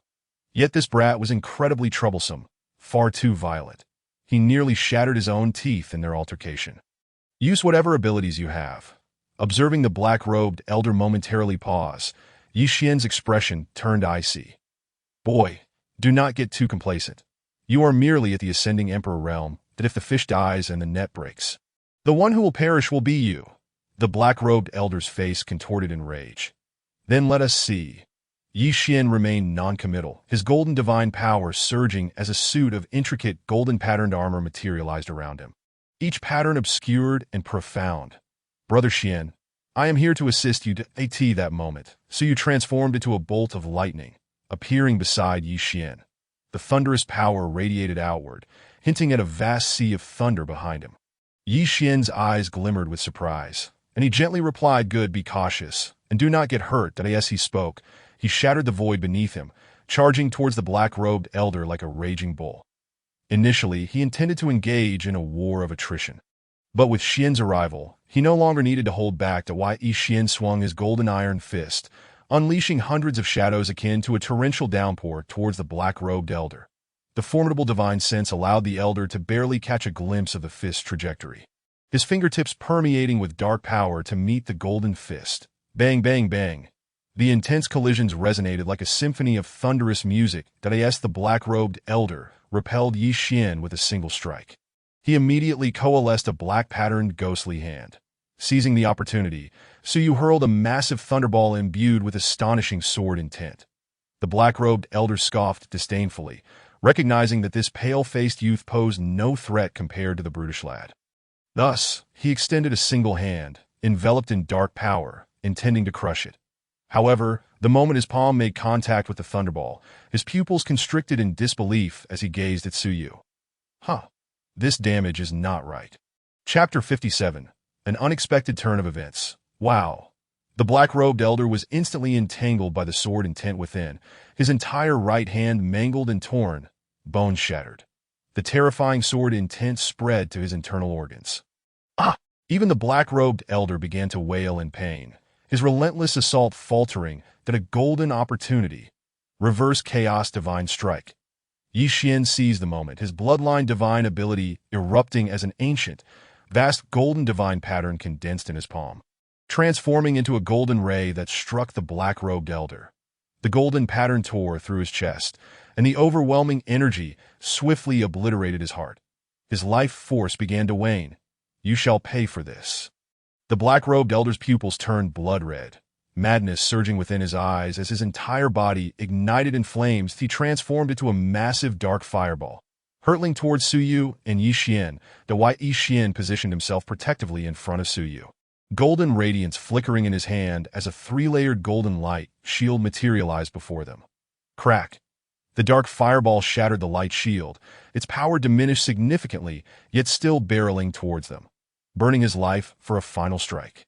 Su Yu and Yi Xian unleashed their powers simultaneously, thunder and golden light clashing against the dark fireball.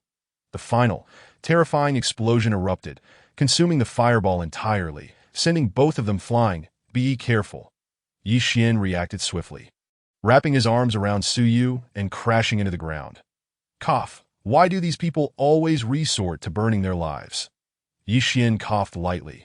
Fortunately, after undergoing the sacred blood-s baptism, his skin had toughened, suffering only superficial injuries. However, this fellow's self-detonation was as brutal as those he had faced before. That shouldn't you loosen your grip? In Yi Xian's embrace, Su Yu felt overwhelmed by his masculine aura, internally repulsed but could only maintain a neutral expression. Mainly, this guy was holding him too tightly, making it a bit suffocating. That why Yi Xian finally regained his senses. Now lying on the ground, his back against a crater, his right arm firmly around Su Yu's waist, while his left hand pressed against his back. That if Su Yu hadn't braced himself with his hands and feet, their bodies would have been pressed closely together. Cough, my apologies, Brother Xian, that I was just a bit too tense earlier. Yi Xian chuckled awkwardly, hastily releasing his grip.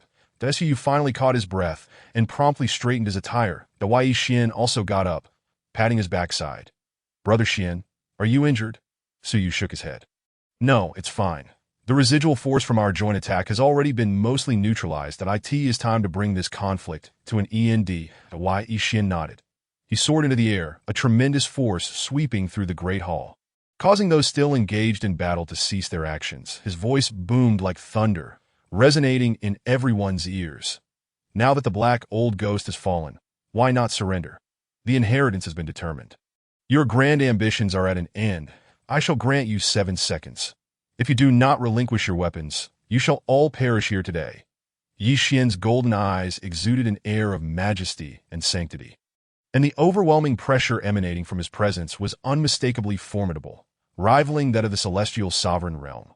Consequently, everyone instinctively ceased their actions. Zhou Qiujie and her companions were filled with exuberance, while those who had been vying for the opportunity reluctantly withdrew. Even the formidable beings of the celestial sovereign realm had been bested. With their adversary merely lightly injured, they recognized they had no chance of turning the tide. Although the opportunity was indeed rich, one must possess the means to seize it. Even the red-robed elder and the yellow-clad matron, both of the celestial sovereign realm, acquiesced to the situation. The outcome of this contention was evidently predetermined. They had yet to subdue the puppet before them. Cultivating to the celestial sovereign realm is a daunting task, and neither wished to meet the same fate as the elder in black robes. Observing that everyone had tacitly agreed to stand down, Yi Xian quietly let out a sigh of relief that he had already secured the greatest opportunity, and continuing to battle these individuals held no purpose. It would suffice if the others could recognize the circumstances and retreat, striving to avoid conflict whenever possible. Brother Yi, congratulations on obtaining the inheritance. The crowd dispersed, and Zhou Pengwu and the others approached to offer their congratulations. I must express my gratitude to Uncle Pengwu for his assistance. Without you, I could not have so smoothly acquired the inheritance. Yi Xian earnestly clasped his fists in appreciation. After all, in the face of such a disparity in strength, their willingness to stand by him marked them as worthy friends. Not at all. We are teammates after all. Zhou Pengwu laughed heartily. Congratulations, young one. Tiansheng floated over, smiling as he addressed Yi Xian. Senior, Yi Xian and his companions bowed respectfully. Tiansheng waved his hand with a smile that I did not expect to have such an outstanding successor claim the inheritance. This battle chi scripture aligns exceptionally well with your physique. Its grade is not low, and I believe it will significantly enhance your abilities in the time to come. Additionally, my primary cultivation method and my lifetime comprehension of the Sacred Path realm can also provide you with a viable option. Thank you, Senior. I will not disappoint the reputation of the Battle Chi scripture. I will strive to elevate it. Yi Xian replied earnestly. Haha, very well. As long as you have this determination, Tiansheng's face displayed a hint of satisfaction. Now, it is time for this remnant soul of mine to dissipate. The expressions of the crowd shifted abruptly, and Yi Xian inquired, Senior, is this remnant soul unable to be preserved? There is no need for sorrow. I have long been dead, that I merely harbor regrets for not leaving behind my legacy. However, with you acquiring my inheritance, it is akin to my liberation. You all should take your leave as well. With that, his form gradually transformed into starlight, slowly fading away until he completely vanished into the sky. Farewell, Senior. Yi Xian and the others slightly bowed, having gathered considerable gains at this sight of Tiansheng, which they deemed a gift from the celestial being. Now we should also take our leave. Brother Xian, do you have any plans for the future? Would you like to practice together for a while? Yi Xian looked toward Suyu, mindful that his senior sister had yet to reveal her identity, leaving him at a loss for words. Nevertheless, being able to interact with her under a guise was an intriguing experience. Upon hearing this, Zhou Zhan's expression flickered with a hint of peculiarity, yet he remained silent. But Suyu stepped down the steps, stating, Let us head out first. Bang, bang, bang. Just as the group descended the stairs, several figures rushed back outside the grand hall. Their forms hurried and their faces filled with terror. The red-robed elder and yellow-clad matron moved even more swiftly. Please, don't kill me. Help! They shouted desperately, their gazes frequently darting back as if witnessing some unspeakable horror. What is happening? What has transpired? Such a scene heightened the vigilance of Su Yu and her companions that in the next moment, as fewer than 100 individuals had entered the Grand Hall, a gray light barrier suddenly rose at the entrance. The barrier rapidly expanded, ultimately enveloping the entire core hall, encompassing everyone within. Kikik, the inheritance of the Sacred Path Realm. 200 years. I have searched for 200 years. Today I have finally found you. A gray-robed elder materialized in midair. His appearance startling that he appeared nearly 60, with a gaunt face and a hunched back. His cracked lips licked slightly, and his deep-set eyes fixed intently upon Yi Xian, emanating a terrifying aura. This is a half-step sacred path. Half-sacred? Upon sensing the elder's strength, Su Yu and the others changed their expressions dramatically that a being of half-sacred level had emerged from this site. Half-sacred beings could be counted on one hand among the 4 major sects. It was exceedingly rare to hear of their presence in the Eastern Profound Domain. Such power meant that even collectively, they were no match for him. Understanding the confusion on the faces of the crowd, the Elder of the Dark Een spoke coldly, naturally. There will be sacred beings vying for the inheritance of the Sacred Path Realm. If not for the age of this relic, I would not even be here. Now, boy, obediently hand over the inheritance, or do not blame me for being impolite. Upon hearing that the inheritance Yi Xian had accepted was of the Sacred Path Realm, the crowd gasped in astonishment. The Sacred Path Realm? Is this not the celestial sovereign relic? No wonder there are such abundant opportunities. Had we known, we should not have given up so easily. That lad truly possesses incredible fortune. A burly young man stepped forward, respectfully stating, "Senior, the inheritance was claimed by him, and has no relation to us. Could you show mercy and allow us to leave?" "Indeed, Senior, the inheritance has nothing to do with us. We are innocent." The Dark Een Elder's gaze swept over the two. With a flick of his hand, a wisp of dark light struck them, causing them to explode into a mist of blood. Such a scene instantly subdued those who had initially been eager to act. "Allow you to leave.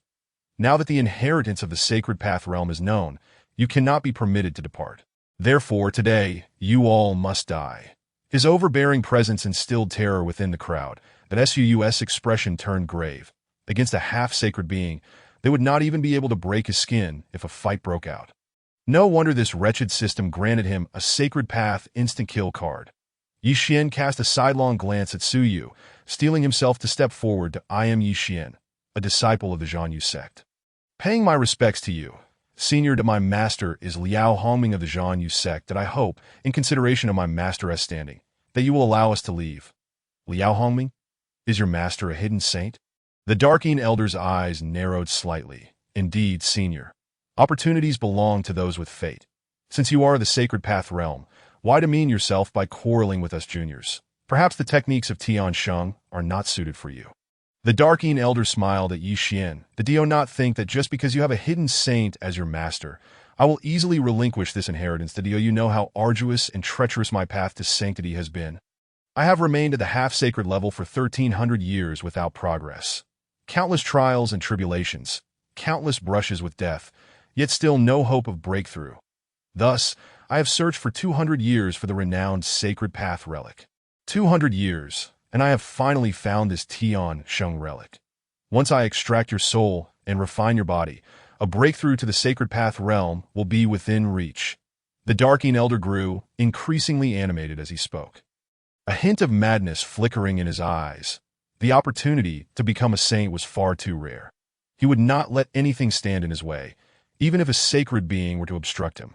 After all, he was not from the Eastern Profound Domain. As a rogue cultivator, he could simply flee the moment he killed someone. Yi Xian's heart sank. It seemed this old wretch would not let them go easily. The Dark Een Elder's gaze shifted to Su Yu beside Yi Xian, with a smirk that was both mocking and inquiring. "Girl, not a bad illusionary technique. You nearly fooled me. I can see your prowess is exceptional. Tell me, what background do you have? Let us see if I'll be intimidated. Girl?" "He is a girl?" The Elder's words instantly drew the attention of everyone present. Yi Xian and Zhou Zhan's breaths quickened. "Xian Guan is indeed my senior sister? I was not mistaken. She is not bent, she is straight." As his thoughts became clearer, Yi Xian and Zhou Zhan's heartbeats grew more frantic. Su frowned. The illusionary concealment talisman was merely a 7th-tier spirit talisman. capable of deceiving the divine senses of a celestial sovereign, yet ineffective against a half-sacred being. With a sigh, she realized there was no need to conceal her identity any longer. She removed the illusionary concealment talisman, revealing Mu Qingyi's true visage. Her beauty was unparalleled, exuding an ethereal elegance. Clad in white, her figure was breathtaking. The moment her true form was unveiled, the breath of everyone present halted, their eyes transfixed upon her, as if she were the only being in existence at that moment. How beautiful! No wonder she needed to conceal her identity. Without such a disguise, she would surely attract endless troubles. Who is she? Such beauty, and having reached the ascendant realm at such a young age. Her reputation must be formidable. She now finds herself in peril, much like us, and I fear the outcome may not be favorable. Master, senior sister, is it truly you?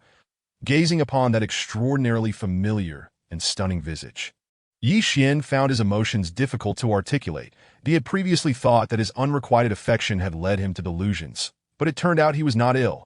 His senior sister was indeed by his side. She had been following him in disguise. Yet he felt a pang of sorrow. Why did she refuse to acknowledge him?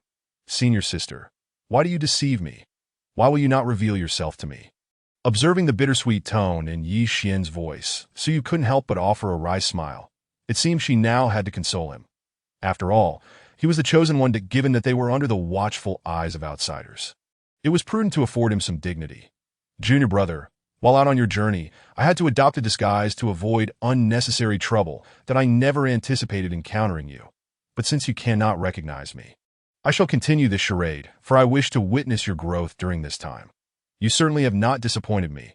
Your performance has been the most remarkable I've seen. Suyu's praise invigorated Yi Xian's heart. This was far more tender than the gentle demeanor she had shown him in the past. He abruptly shook his head in denial. I misjudged you. Senior sister, do you still remember our promise? What promise? Suyu was momentarily taken aback, unable to respond immediately. It's that promise. Yi Xian's gaze unintentionally drifted towards Suyu's lower half, his eyes refusing to meet hers directly, that he hadn't intended to bring it up. But after being rejected once before, he was anxious that his senior sister might have changed her mind. Suyu's expression darkened. Are you referring to the promise regarding legs? Is it that Mu Qingyi's legs are too beautiful? Or are you simply too infatuated? Even at this moment, he was still thinking about legs. So, you are indeed a leg enthusiast. Suyu forced a smile and said, Junior brother, we must prioritize the matter at hand. We can't properly resolve the rest later, all right? Yi Xian immediately nodded obediently, sensing a hint of danger in his senior sister's gaze. They truly knew each other. Senior sister, watching the intimate exchange between Suyu and Yi Xian, Zhou Zhan let out a long sigh that he felt an inexplicable sense of loss, as though he had plunged into a deep abyss, unable to stir a single ripple. So, this was the true beauty of the Xian Guan brother. Indeed, a rare sight to behold. Yet, it seemed to lack the celestial aura he had perceived earlier, that he wondered how breathtaking she would be if her true self were revealed. Beside him, Zhou Qiudia wore an expression of sudden realization. How beautiful! Brother, it turns out you're not bent, and neither is Yi Xian. You both knew she was the Qingyi fairy all along. Qingyi fairy? Zhou Zhan looked at Zhou Qiudia in confusion. Anyone who can inspire such admiration in Yi Xian, and whom he refers to as senior sister, must undoubtedly be Mu Qingyi, the top of the Jade Fairy rankings from the Zhanyu sect. Zhou Zhan understood. So she was indeed Mu Qingyi. Chapter 59. I have no interest in women, Humph. You truly do not comprehend the gravity of the situation. You still have the leisure to flirt here. The elder of Xian Yin's gaze was cold, and the aura of a half-saint surged forth again, rendering everyone immobile. Little girl, it seems you are also a disciple of the Zhanyu sect. If so, you shall all meet your demise here today. Yi Xian's expression darkened as he positioned himself protectively in front of Suyu, focusing his mind. Master, what should I do now? Half-saint, he has already comprehended the essence of the sacred path, no matter what. You are no match for him. The only option now is to flee. Yi Xian replied bitterly. I know we need to escape, but that old man is obsessed with his inheritance. He will not relent easily. Master, can't you intervene? You must believe me. If I intervene directly, it would bring you no benefit. That I could secretly assist you in escaping, but only for you alone. Without a moment's hesitation, Yi Xian rejected the notion. Was he to abandon his senior sister, That was utterly impossible. She was his Achilles heel. Just as a dragon has its reverse scale, touching it would mean certain death. Actually, there is another method. What method? I can lend you power, granting you the temporary strength of the sacred path to defeat your opponent swiftly. However, your body is currently incapable of withstanding the sacred power, although the battle body has begun to awaken. You have yet to unleash even 1,000th of its potential. When the power dissipates, you could either explode or suffer severe injuries. All power comes at a cost. Yi Xian's expression darkened. If that were the case, he was reluctant to rely on the strength of a fellow half-saint. Yet his combat experience and martial skills paled in comparison to his adversaries, making it impossible for him to overpower them in a short time or escape. Of course, if you can awaken your own potential beforehand, the side effects will be considerably less at that moment. Master Wu added lightly. Master, could you please refrain from speaking only in half measures at a time like this? Yi Xian chuckled wryly. How do I awaken my potential? That depends on you. Just remember to unleash your greatest emotions when the moment arises, and you will tap into boundless potential. Greatest emotions. Yi Xian pondered slowly, then opened his eyes that he fixed a steady gaze on the elder of Xianyin. Regardless, you have no intention of letting us go today, do you? Since you desire the inheritance, I can offer it to you.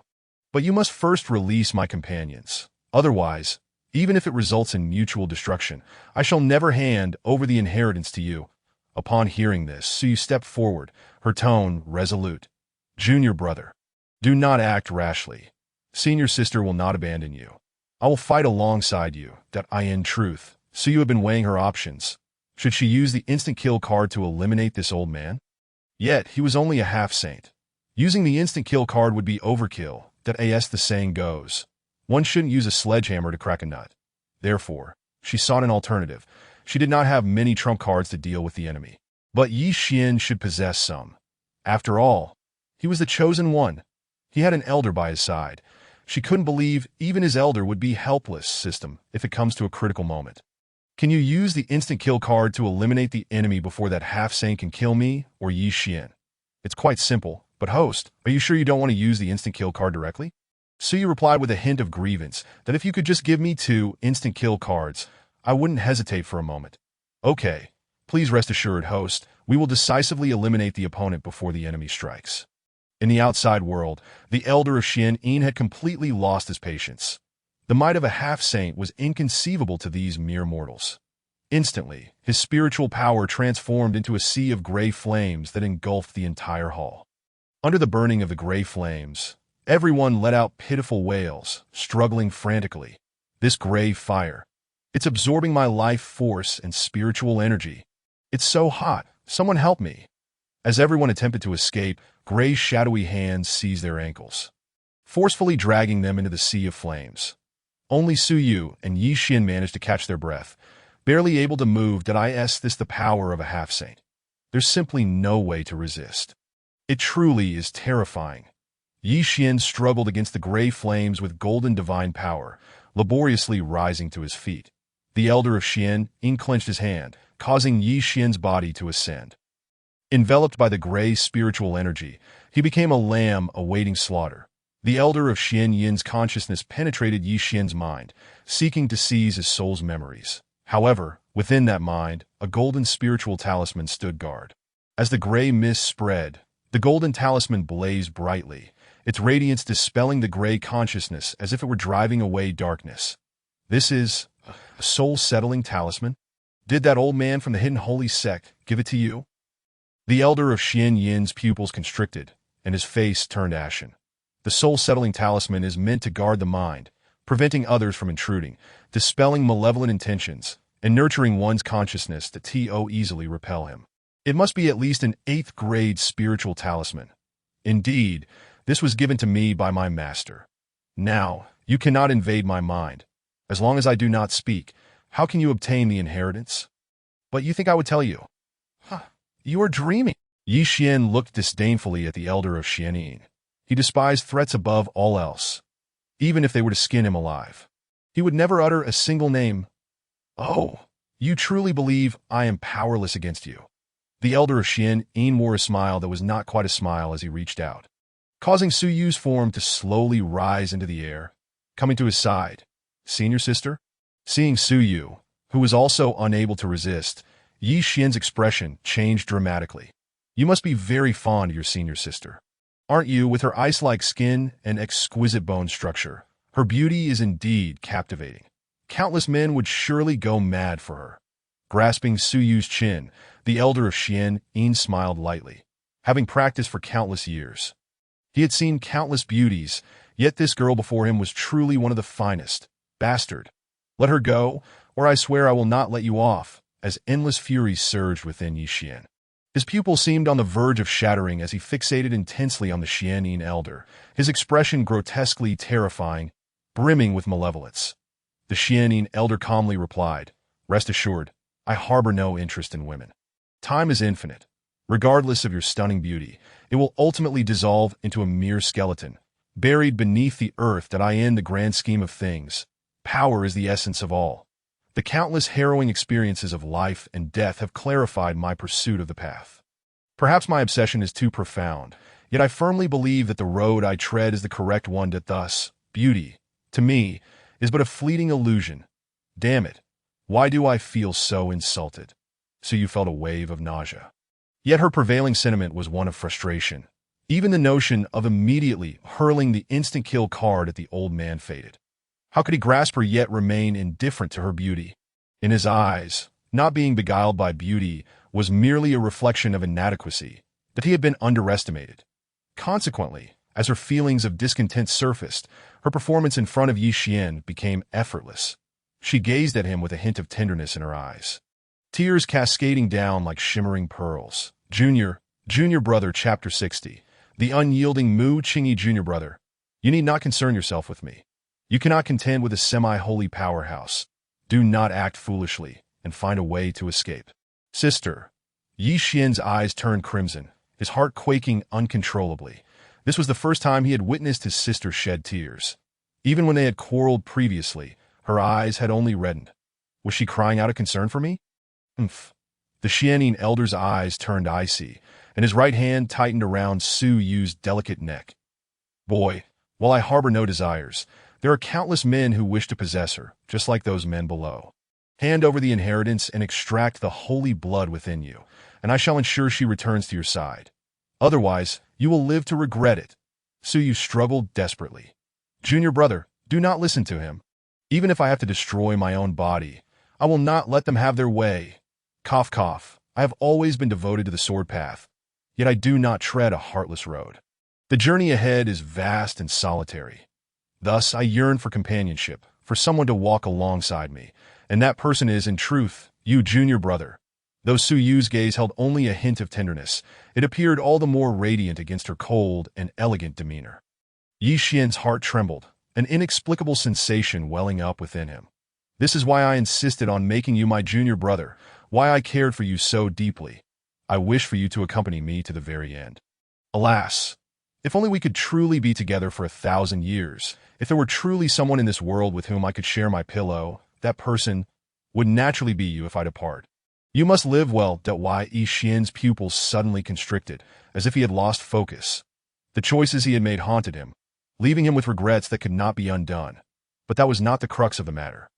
The critical issue was that his sister was contemplating suicide. She was willing to forsake her life for the sake of her chastity, unwavering and steadfast, preferring to be shattered than compromised. And such a pure-hearted woman had initially chosen him. I roar. At this moment, Yi Xian's golden pupils turned blood-red, a roar escaping his lips that resembled that of a wild beast. A terrifying power erupted from deep within him. Golden veins, as if embedded in his skin. "Emerge, disciple. Now is the time. Maintain your composure. Only then can you rescue your sister." Sensing the astounding transformation within Yi Xian, Master Wu immediately seized the opportunity, channeling his power into him. Yi Xian's aura grew ever more formidable. The Xian Yin elder furrowed his brow, distinctly perceiving Yi Xian's ominous change. Thus, he tightened his grip on Su Yu, causing her complexion to pale and pain to flicker across her features. "Boy, what are you doing? Stop now. Otherwise, I will kill her." Su Yu's throat felt constricted, the released aura shaking her insides, blood trickling from her lips. "Junior brother, You must live well. From the moment we first met, I believed you could stand atop the world. When that day comes, avenge me. You will surely succeed, sister. Cough, cough. Just remember, when you marry and have children, do not forget your sister, that I am selfish. In truth, I chose you because I wish for you to love only me. If you have time, come visit that little mound of earth, touch it, and your warmth will reach that narrow coffin. Perhaps then, I will no longer be so cold that my sister has long been accustomed to solitude and fears loneliness. However, if you are concerned about my solitude, bring your wife and children to meet me. I would love to see how happy they are. Should I eventually vanish without a trace, remember to look up at the stars. I will transform into countless stars, watching over you. Hearing Su Yu's final words, spoken as if she had exhausted all her strength, tore at Yi Xian's heart. He collapsed in despair, his sorrow and anguish drowning his reason. Kill! His aura surged to an unprecedented realm, golden veins swirling chaotically. Like an ancient beast, he charged at the Xianyin elder. This aura, how is this possible? The breathtaking power startled the Xianyin elder, compelling him to shield Su Yu with his body. In an instant, Yi Xian vanished. Reappearing beside the Xianyin elder, he did not employ any mystical arts. His strength and speed were so astonishing that the elder could hardly react. How could this be? Sacred Path Realm. He has actually reached the Sacred Path Realm. The Xianyin elder was rendered speechless by shock. This was the power he had pursued his entire life. Boom! Yi Xian's fist, adorned with golden veins, struck the Xianyin elder's waist, the golden patterns swiftly devouring his organs and meridians. The elder crashed to the ground like a meteor, creating a massive pit. As the dust settled, the Xianyin elder lay half dead within the vast crater. The disparity between a semi-holy and the Sacred Path realm was immense. Facing Yi Xian's full force strike nearly incapacitated him. Meanwhile, Su Yu, who had been abruptly halted mid-air, began to plummet rapidly. Yi Xian perceived this scene and transformed into a streak of light, hurtling toward Su Yu and catching her tightly in his embrace.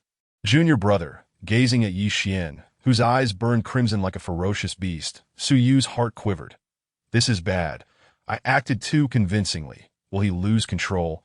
His aura is overwhelmingly powerful, even when deliberately avoiding me. I can feel the tension. She pressed her palm against Yi Xian's chest, her voice trembling as she spoke. Junior brother, are you all right? Please do not scare me. Yi Xian stared at Su Yu's face for a long time, finally wiping the blood from her lips with his finger. Sister, I feel so distressed. My heart aches, and I crave destruction. Su Yu paused for a moment, then stepped away from Yi Xian's embrace. She caressed his face and smiled radiantly. Go. Remember, you must maintain your composure. Do not become infatuated with this power. Yi Xian nodded, advancing step by step towards the Xianyin elder. His footsteps resonated like the tolling of death knells, sending the Xianyin elder into a frenzy. Faced with the Sacred Path realm, even if he took that half step, he had no chance of victory. Yet he displayed no fear, instead roaring madly at Yi Xian. Why? Why have you suddenly ascended to the Sacred Path realm? Why? Yi Xian remained unperturbed, enunciating each word with precision. If it were not for you, my sister would not be so heartbroken. If it were not for you, my sister would not be helpless and despairing. Nor would she be injured. That I intend to strip your tendons and skin, to shatter your very soul, ensuring you can never attain rebirth. P.S. The settings for the Ru-E card have been altered. It can now store evil thunder and control its range, or else it would be challenging to manage the transformation later. Thank you all for your gifts. Yesterday, combined with everyone's generosity, my daily earnings finally exceeded 200. This outrageous unit price is beyond words. Chapter 61.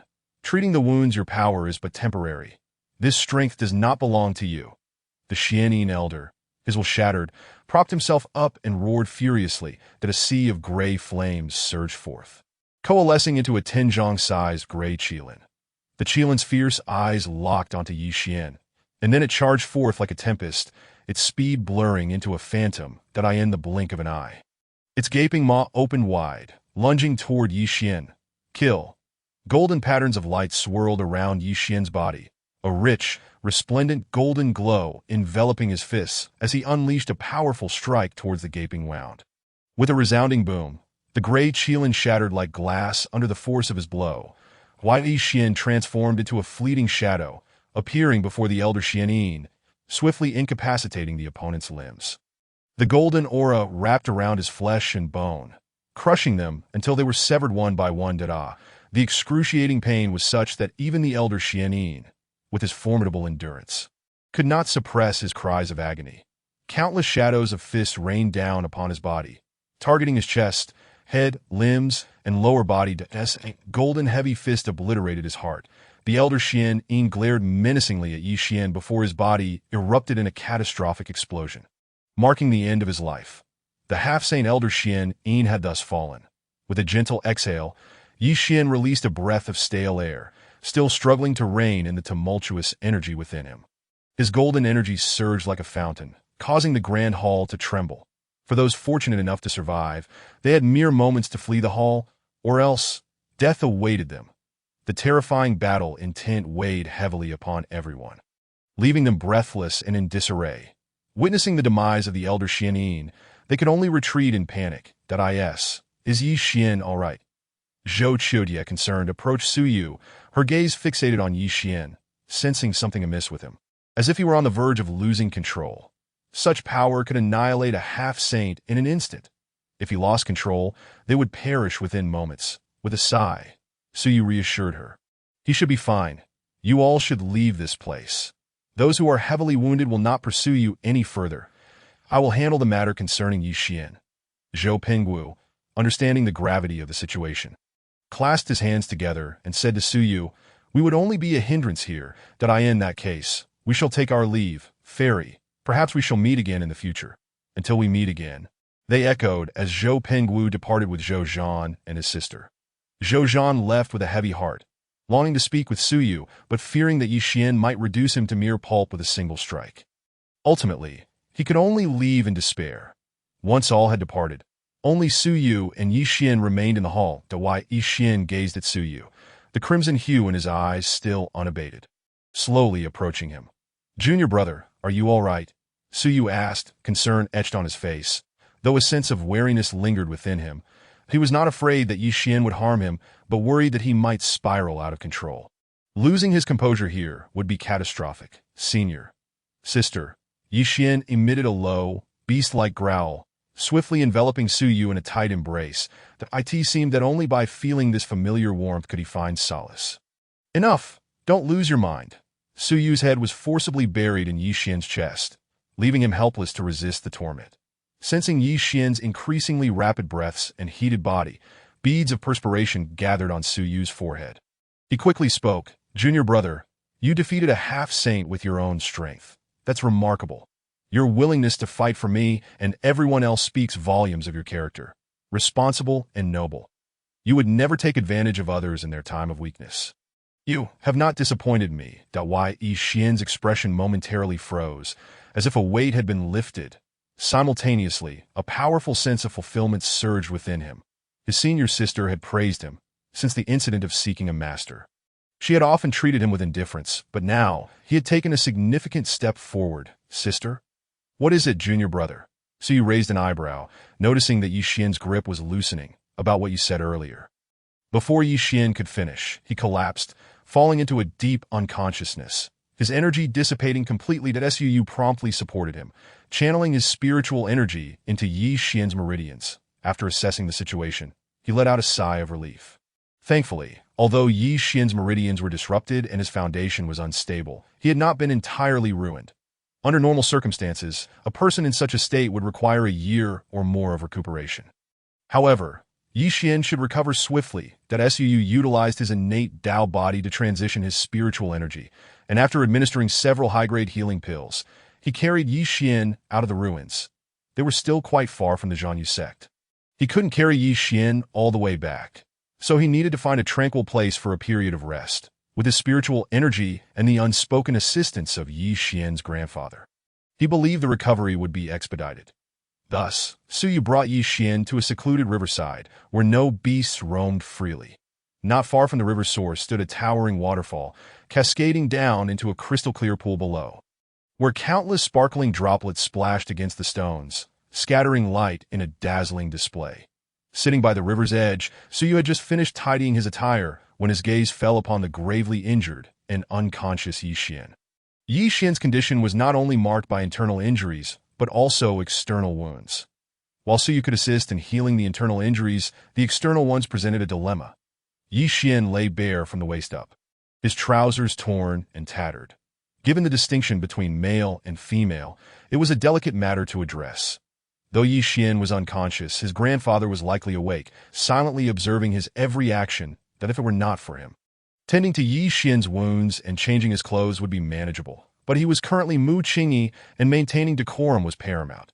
Not to mention the propriety of male-female interactions, it was challenging for the true Mu Qingyi to take action. However, if the external wounds were neglected, it could lead to lingering repercussions that at some point. He noticed a deep gash on Yi Xian's inner thigh.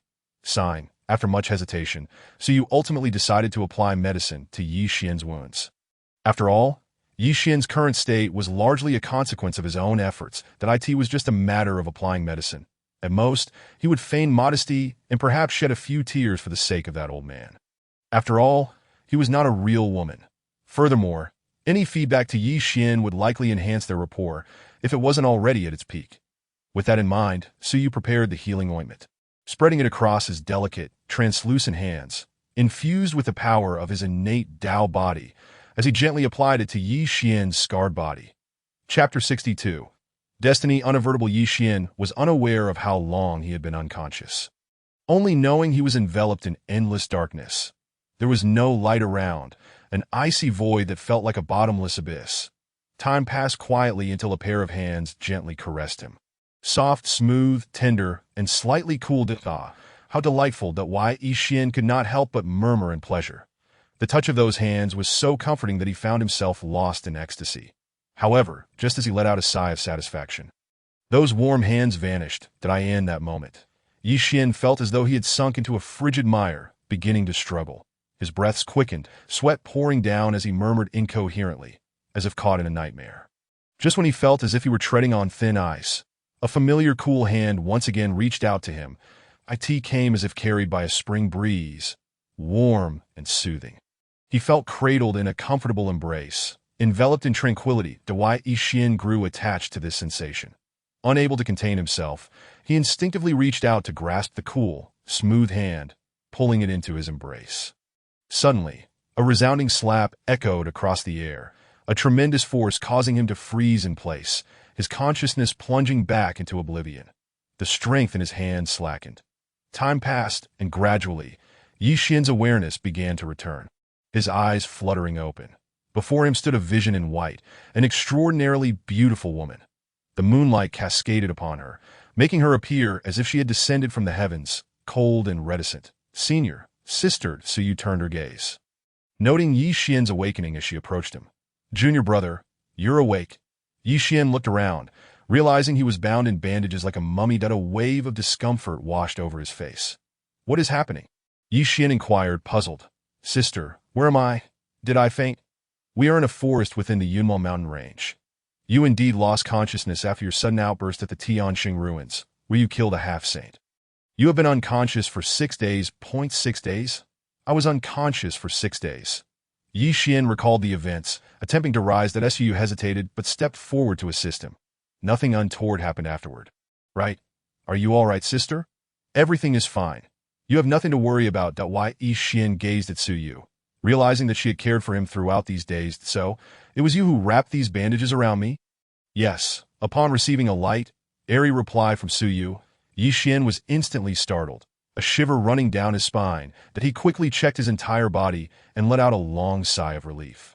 Thankfully, his trousers were still intact. Although somewhat torn, his senior sister likely did not notice the dragon's head. However, the scar on his thigh was indeed quite painful, and it turned out that his senior sister had even assisted in treating it. Truly, she was exceedingly virtuous, such a woman, who could rival the finest in the world. Who else could compare to her? "Junior brother, after the incident at the Heavenly Saint ruins, your meridians are still in disarray. Even with your remarkable recovery ability, it will take at least half a month." Yi Xian replied confidently, "It's all right, senior sister. I have a method to recover swiftly." Su gazed at him with a complex expression. "Since you are confident, that is good. You should focus on healing for the next few days, and once you are fully recovered, we will return to the Zhanyu sect together. All right, I will first recuperate, and then we shall return together to the Zhanyu sect. Yi Xian nodded obediently, seemingly reminded of something, excitement surging in his golden eyes. That be why the way, senior sister, earlier at the Heavenly Saint Ruins, you mentioned that if I could accompany you for 1,000 years, then the person I would share a bed with would be none other than me, your junior brother. Is that true? His excitement was palpable, as he believed that the words spoken by Qing Yi before their parting were a genuine expression of emotion. In your heart, there is me. At that time, I was merely trying to awaken your potential. Suyu was momentarily at a loss for words, feeling that Yi Xian was only half listening. Her expression turned cold as she replied, Junior brother, that was merely my expression of regret. Should we find ourselves under the same lineage and accompany each other for 1,000 years, it is indeed possible to become partners. However, you are not truly my junior brother. You are a disciple of that esteemed grandmaster. You have your own cultivation path, your own life, and you will eventually soar through the heavens. Junior brother, hold fast to your initial aspirations. You must focus on your cultivation. Seeing the seriousness in Su Yu's gaze, Yi Xian's heart sank deeper. It seemed that his senior sister was still troubled by that past incident. Nevertheless, he would not give up, that he firmly believed that genuine feelings would ultimately prevail. Regarding his senior sister, he was confident that one day he would win her heart. My resolve is steadfast, as unyielding as a rock. Observing Yi Xian's lofty aspirations, Su Yu quietly exhaled a breath of relief. He had calmed his first experience packed up. By the way, senior sister, in 10 days, the four-sects grand competition will commence, and we must represent the Zhanyu sect. Therefore, I will recover as quickly as possible. Su Yu's crystalline eyes widened in shock, nearly petrified at the thought. She had almost forgotten about the four-sects grand competition that that time, she would undoubtedly encounter Ji Ruqing. This was disastrous. Her 2 experience packs, which she had just fortified, were about to clash. How could she manage this? Should she hold Yi Xian back and prevent him from returning to the Zhanyu sect? However, that would not work. It would be difficult to explain to the Zhanyu sect, and it would not be easy to deceive Yi Xian. Someone with his destiny certainly would not miss the grand gathering of the top sects in the Eastern Xuanyu. Perhaps the more Su Yu tried to restrain him, the more his destiny would guide him. Just like at the Heavenly Saint Ruins, it was clearly Yi Xian's opportunity. When she had fortuitously heard about the ruins in the tavern, she had immediately encountered Yi Xian. After they ventured through the ruins together, Yi Xian inexplicably accepted the inheritance that was strikingly compatible with him, as if tailor-made. The emergence of the Heavenly Saint Ruins was likely influenced by Yi Xian's destiny. Destiny was an enigmatic concept, far beyond her comprehension. The key point was that Ji Ruqing was also a child of destiny. What would happen when Yi Xian confronts Ji Ruqing? Would there be irreparable consequences? Su Yu had no way of knowing. However, whenever the topic of destiny arose, Su Yu found herself puzzled. After all, Mu Qingyi was also a red destiny, that Yi Xian had an elder, a battle-ready, celestial body. And even other secrets that Ji Ruqing was a Qingyun sword body, and through their days of interaction, she had come to realize the other party must be hiding something. But Mu Qingyi had nothing but a clear sword heart. From the very beginning, Su Yu had been unable to discern anything as a fellow red destiny. She was certain Mu Qingyi could not be so simple. What opportunity truly belonged to Mu Qingyi? What did her destiny correlate with? Chapter 63. Returning to the Zhanyu sect. Thanks to Luo Ziyi for the generous support. Upon seeing Su Yu fall into silence, Yi Xian felt it inappropriate to disturb her and began to communicate with Master Wu. Master. In the next moment, Master Wu gently responded, Master, are you all right? How could I possibly have any issues? The one with matters is you, my disciple. Did you not lend me your power last time? Are you really fine? Yi Xian asked, half in disbelief. Disciple, you must look further ahead. That was merely a bit of power, unable to shake my essence. However, if it weren't for your senior sister using her innate Tao body to help you heal these past few days, you wouldn't have awakened by now. Senior sister, a warm current flowed through Yi Xian's heart. These past few days, senior sister has been taking care of me. Indeed, she not only transferred spiritual power to you, applied medicine to your wounds, and fed you healing elixirs, but she also, Master, please don't say any more. The more you tell me, the more I feel uneasy. Yi Xian replied, dejected. What, do you feel indebted to your senior sister? Are you regretting your earlier choice? I truly regret it, especially for what senior sister said when that half-saint captured her. I wished I could have harmed myself. Then, if your senior sister had offered you the choice to withdraw from your master's sect and join the Qingchen sect, would you have accepted? Yi Xian was silent for a long while. If it were at the very beginning before I made my choice, I would certainly choose senior sister. However, now that I have pledged myself to my master, though I still regret it, I will adhere to my principles. Upon hearing this, Master Wu couldn't help but sigh softly for Yi Xian. Foolish child, it seems your senior sister's experience at the ruins still haunts you. Therefore, the kinder she is to you now, the more you feel you must fulfill your promise to her. Otherwise, you will suffer deeply from guilt. The Yi Xian remained silent, for that was indeed the case. Disciple, there is no need to feel so guilty. Matters of love and relationships are something nearly everyone must face, that if you truly feel indebted to your senior sister, then become stronger. Only by becoming stronger can you protect her well. Your experiences are still too few. One day, you will understand. The Yi Xian nodded. Understanding what he should do, did I understand, Master? However, I can't shake the feeling that my face feels a bit sore. His skin twitched, and he strongly suspected he had been slapped. A peculiar expression flickered across Master Wu's ethereal face. You little rascal. You really are enjoying the benefits while pretending to be virtuous. Meanwhile, Su Yu regained her composure, casting a glance at Yi Xian, a hint of a smile gracing her lips. Junior brother, you are currently gravely injured. Why don't we refrain from participating in the Four Sects Grand Competition for now? How about I stay here with you? Yi Xian's expression faltered. How could that be? His injury should not affect his senior sister. Senior sister, there's no need to worry. Although my injuries are severe, I will recover swiftly. That I know you must be eager to win first place in the competition, to defeat the so-called strongest prodigies of the other sects and bring glory to the Zhan Yu sect. I will not disappoint you. As long as you are with me, no challenge is insurmountable. Su Yu found herself in a bittersweet predicament. The more he spoke, the more he seemed to suffer from cardiac distress, but he had merely wished to tend to a few fish. Yet how had he become embroiled in such matters? This was an unsolvable dilemma. Su Yu exhaled softly. You should focus on healing, and once you are well, we will return to the sect point one step at a time. If it came to worst, he would revert to the three-colored demon and make a hasty retreat. Yi Xian nodded. Having regained the ability to circulate his spiritual power after his senior sister's extensive care, as long as he could utilize his spiritual power, coupled with Master Wu's healing, he would undoubtedly recover swiftly. Thus, Yi Xian spent 3 full days in self-recovery. During these 3 days, due to the urgency of time, he did not mention their previous agreement. However, that promise would certainly be fulfilled. He planned to express his admiration after the Four Sects Grand Competition. Just discussing life with my senior sister. After this period, Su Yu was also nearing the mid-stage of the Ascending Emperor realm. Based on his estimations, it was highly likely he would break through before the Four Sects Grand Competition. 3 days later, Yi Xian swiftly recovered, brimming with vitality. The two of them hastily made their way back, reaching the Zhan Yu sect in 2 days.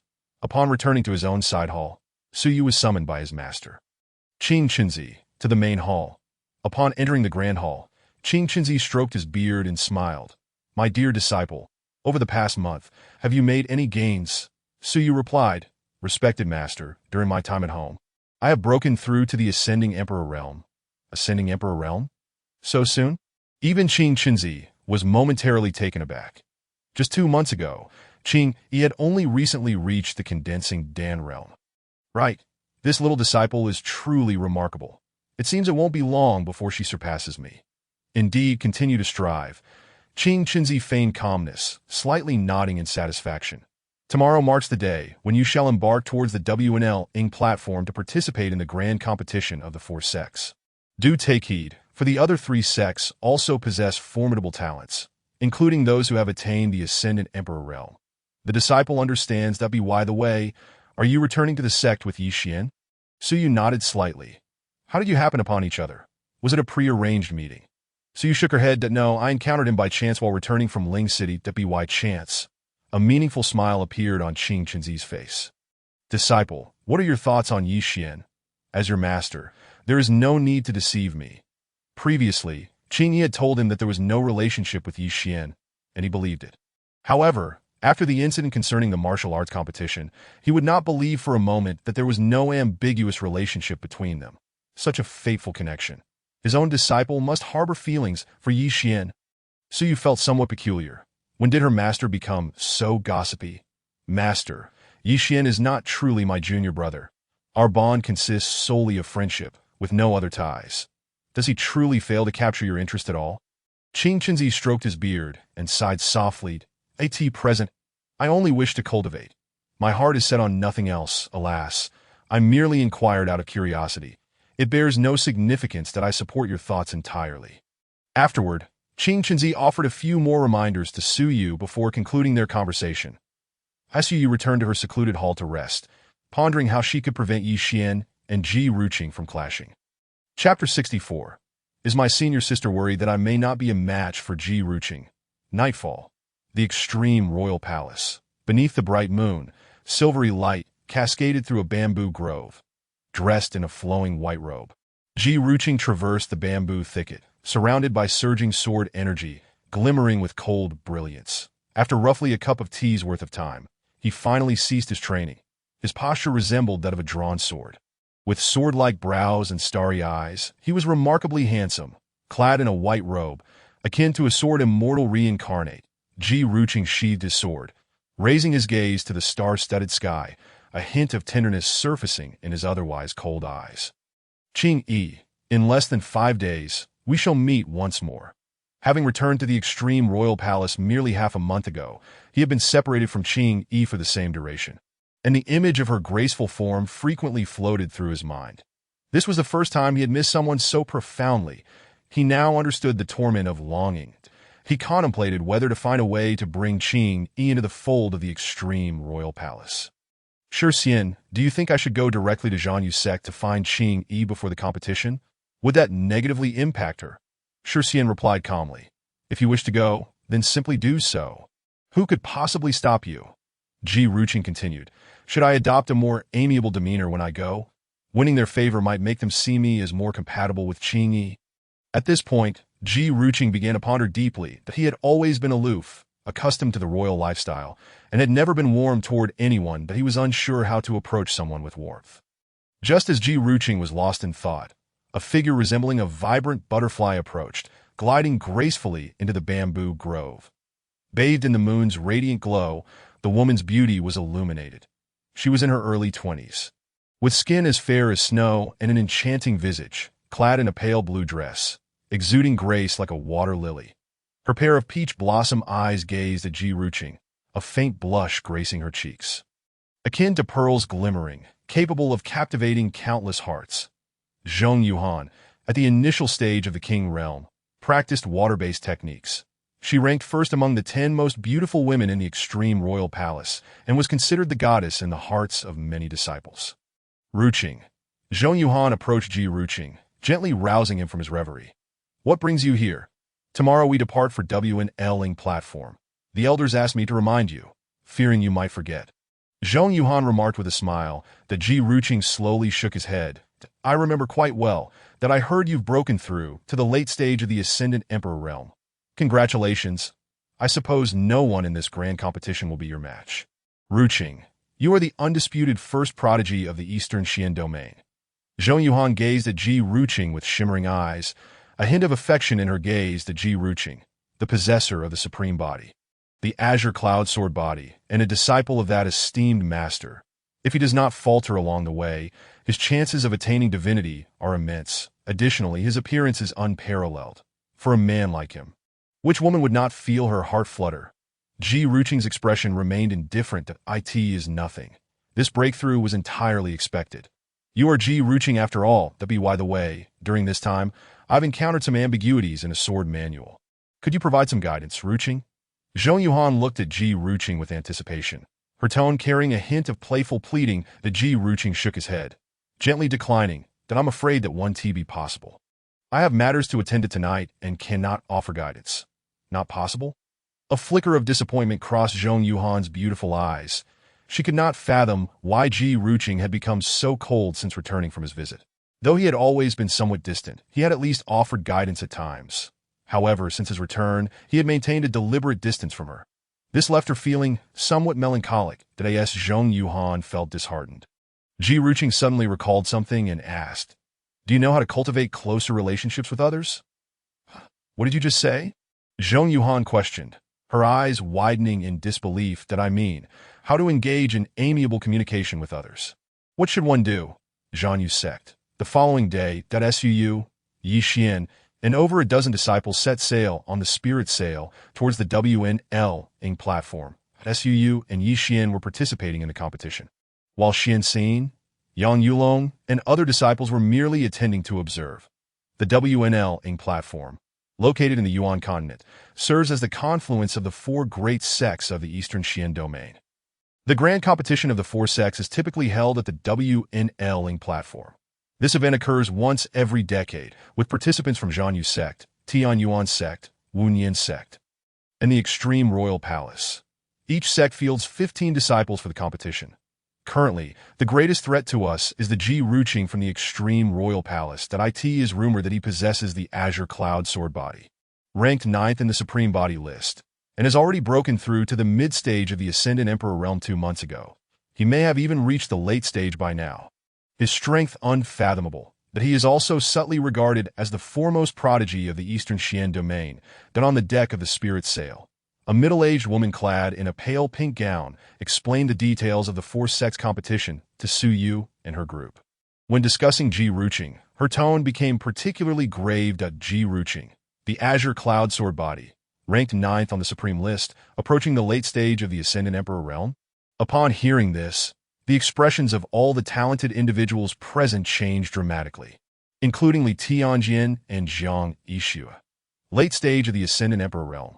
Moreover, he possesses a supreme body. Currently, none of them have even reached the Ascendant Emperor realm. How can we possibly contend? Should we just throw ourselves at him? It is worth noting that among those present, the highest cultivators were only Qing Yi and Yi Xian, both at the initial stage of the Ascendant Emperor realm. Yi Xian furrowed his brow as well. Azure Cloud Sword Body, ranked 9th among the supreme bodies.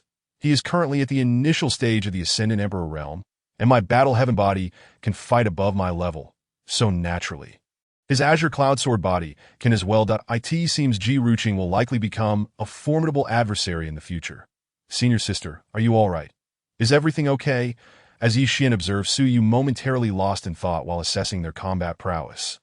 He expressed his concern. Suu regained her senses and slowly shook her head. I'm fine. Are you worried that I might not be a match for Ji Ruqing? In truth, if it were not for life and death.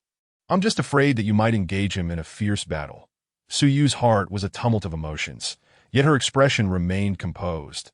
Junior brother, I have always believed in you. It is merely a small competition.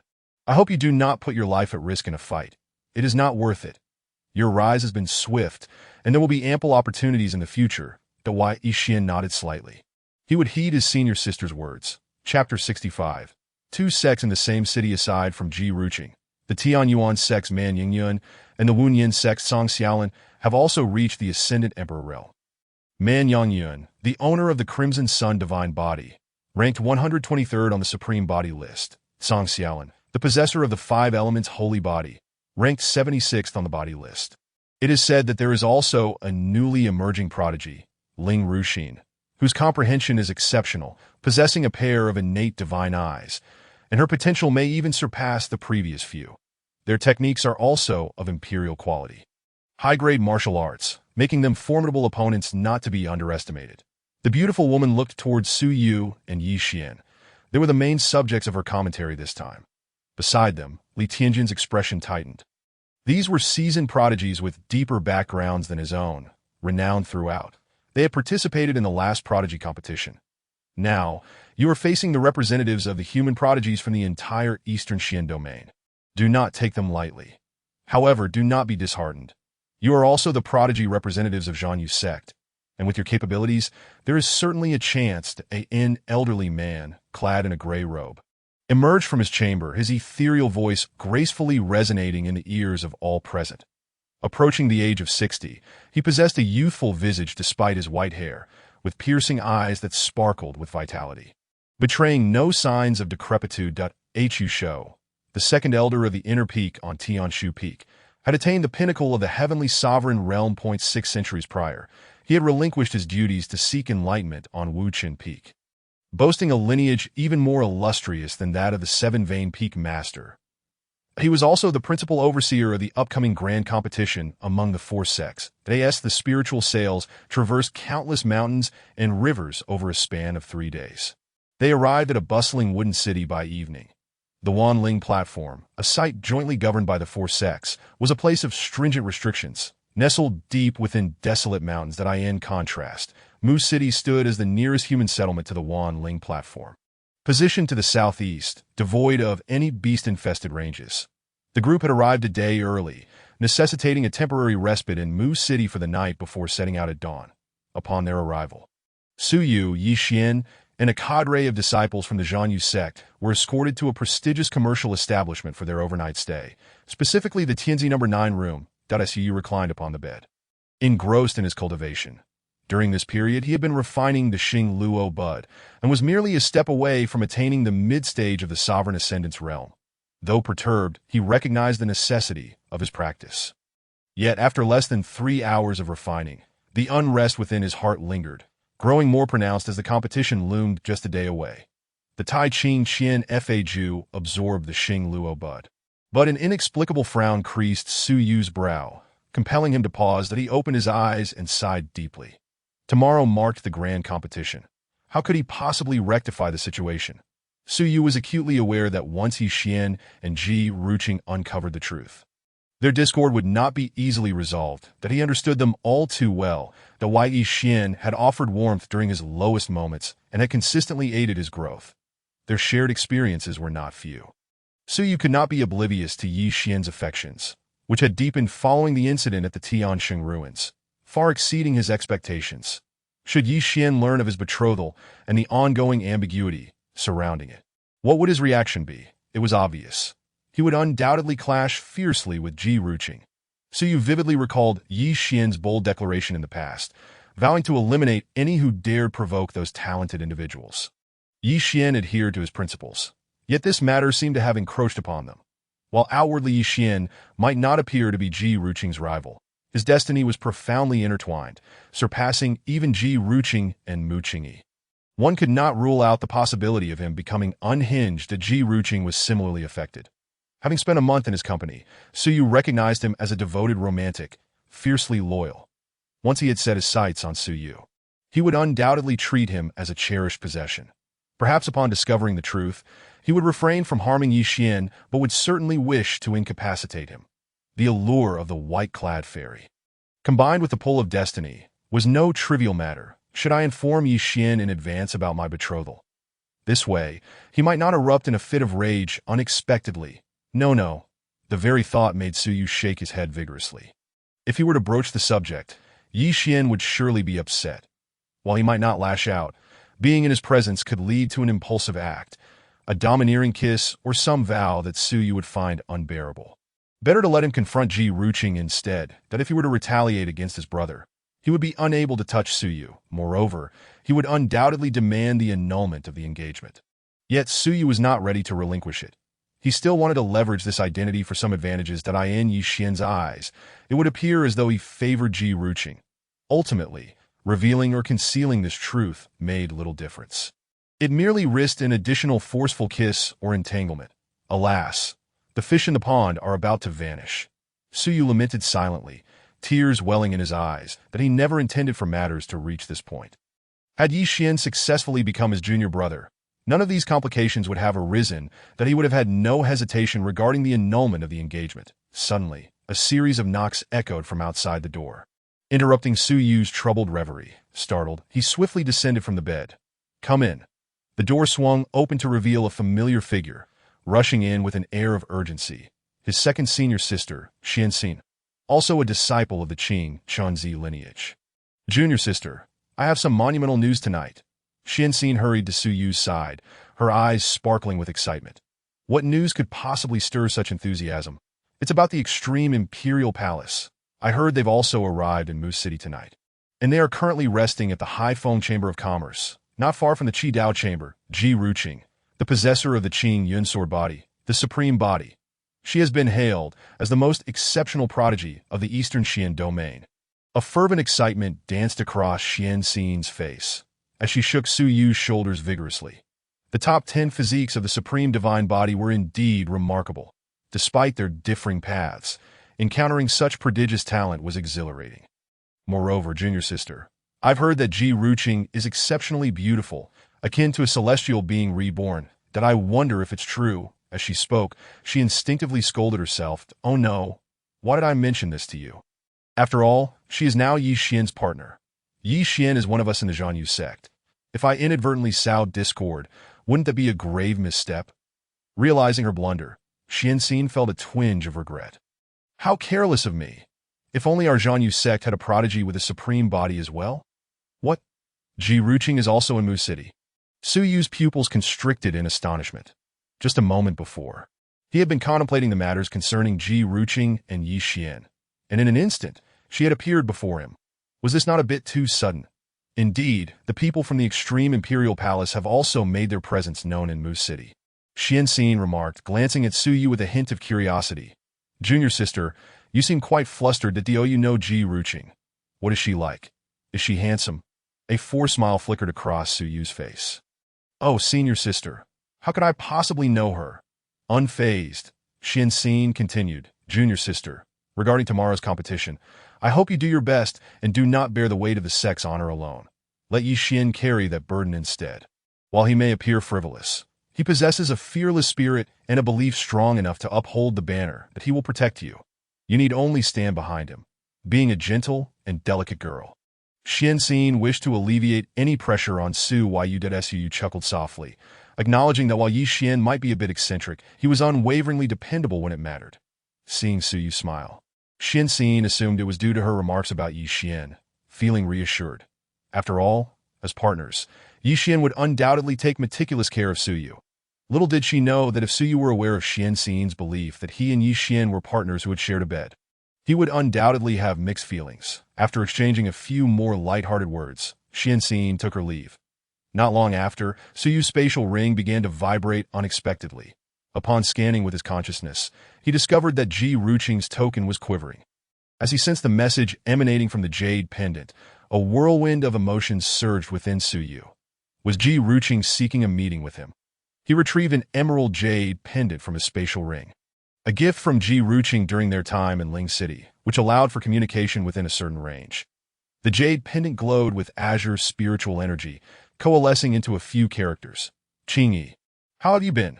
Shall we meet at the hour of the rat tonight? A meeting. Su Yu pondered, contemplating whether he should go to see Ji Ruqing.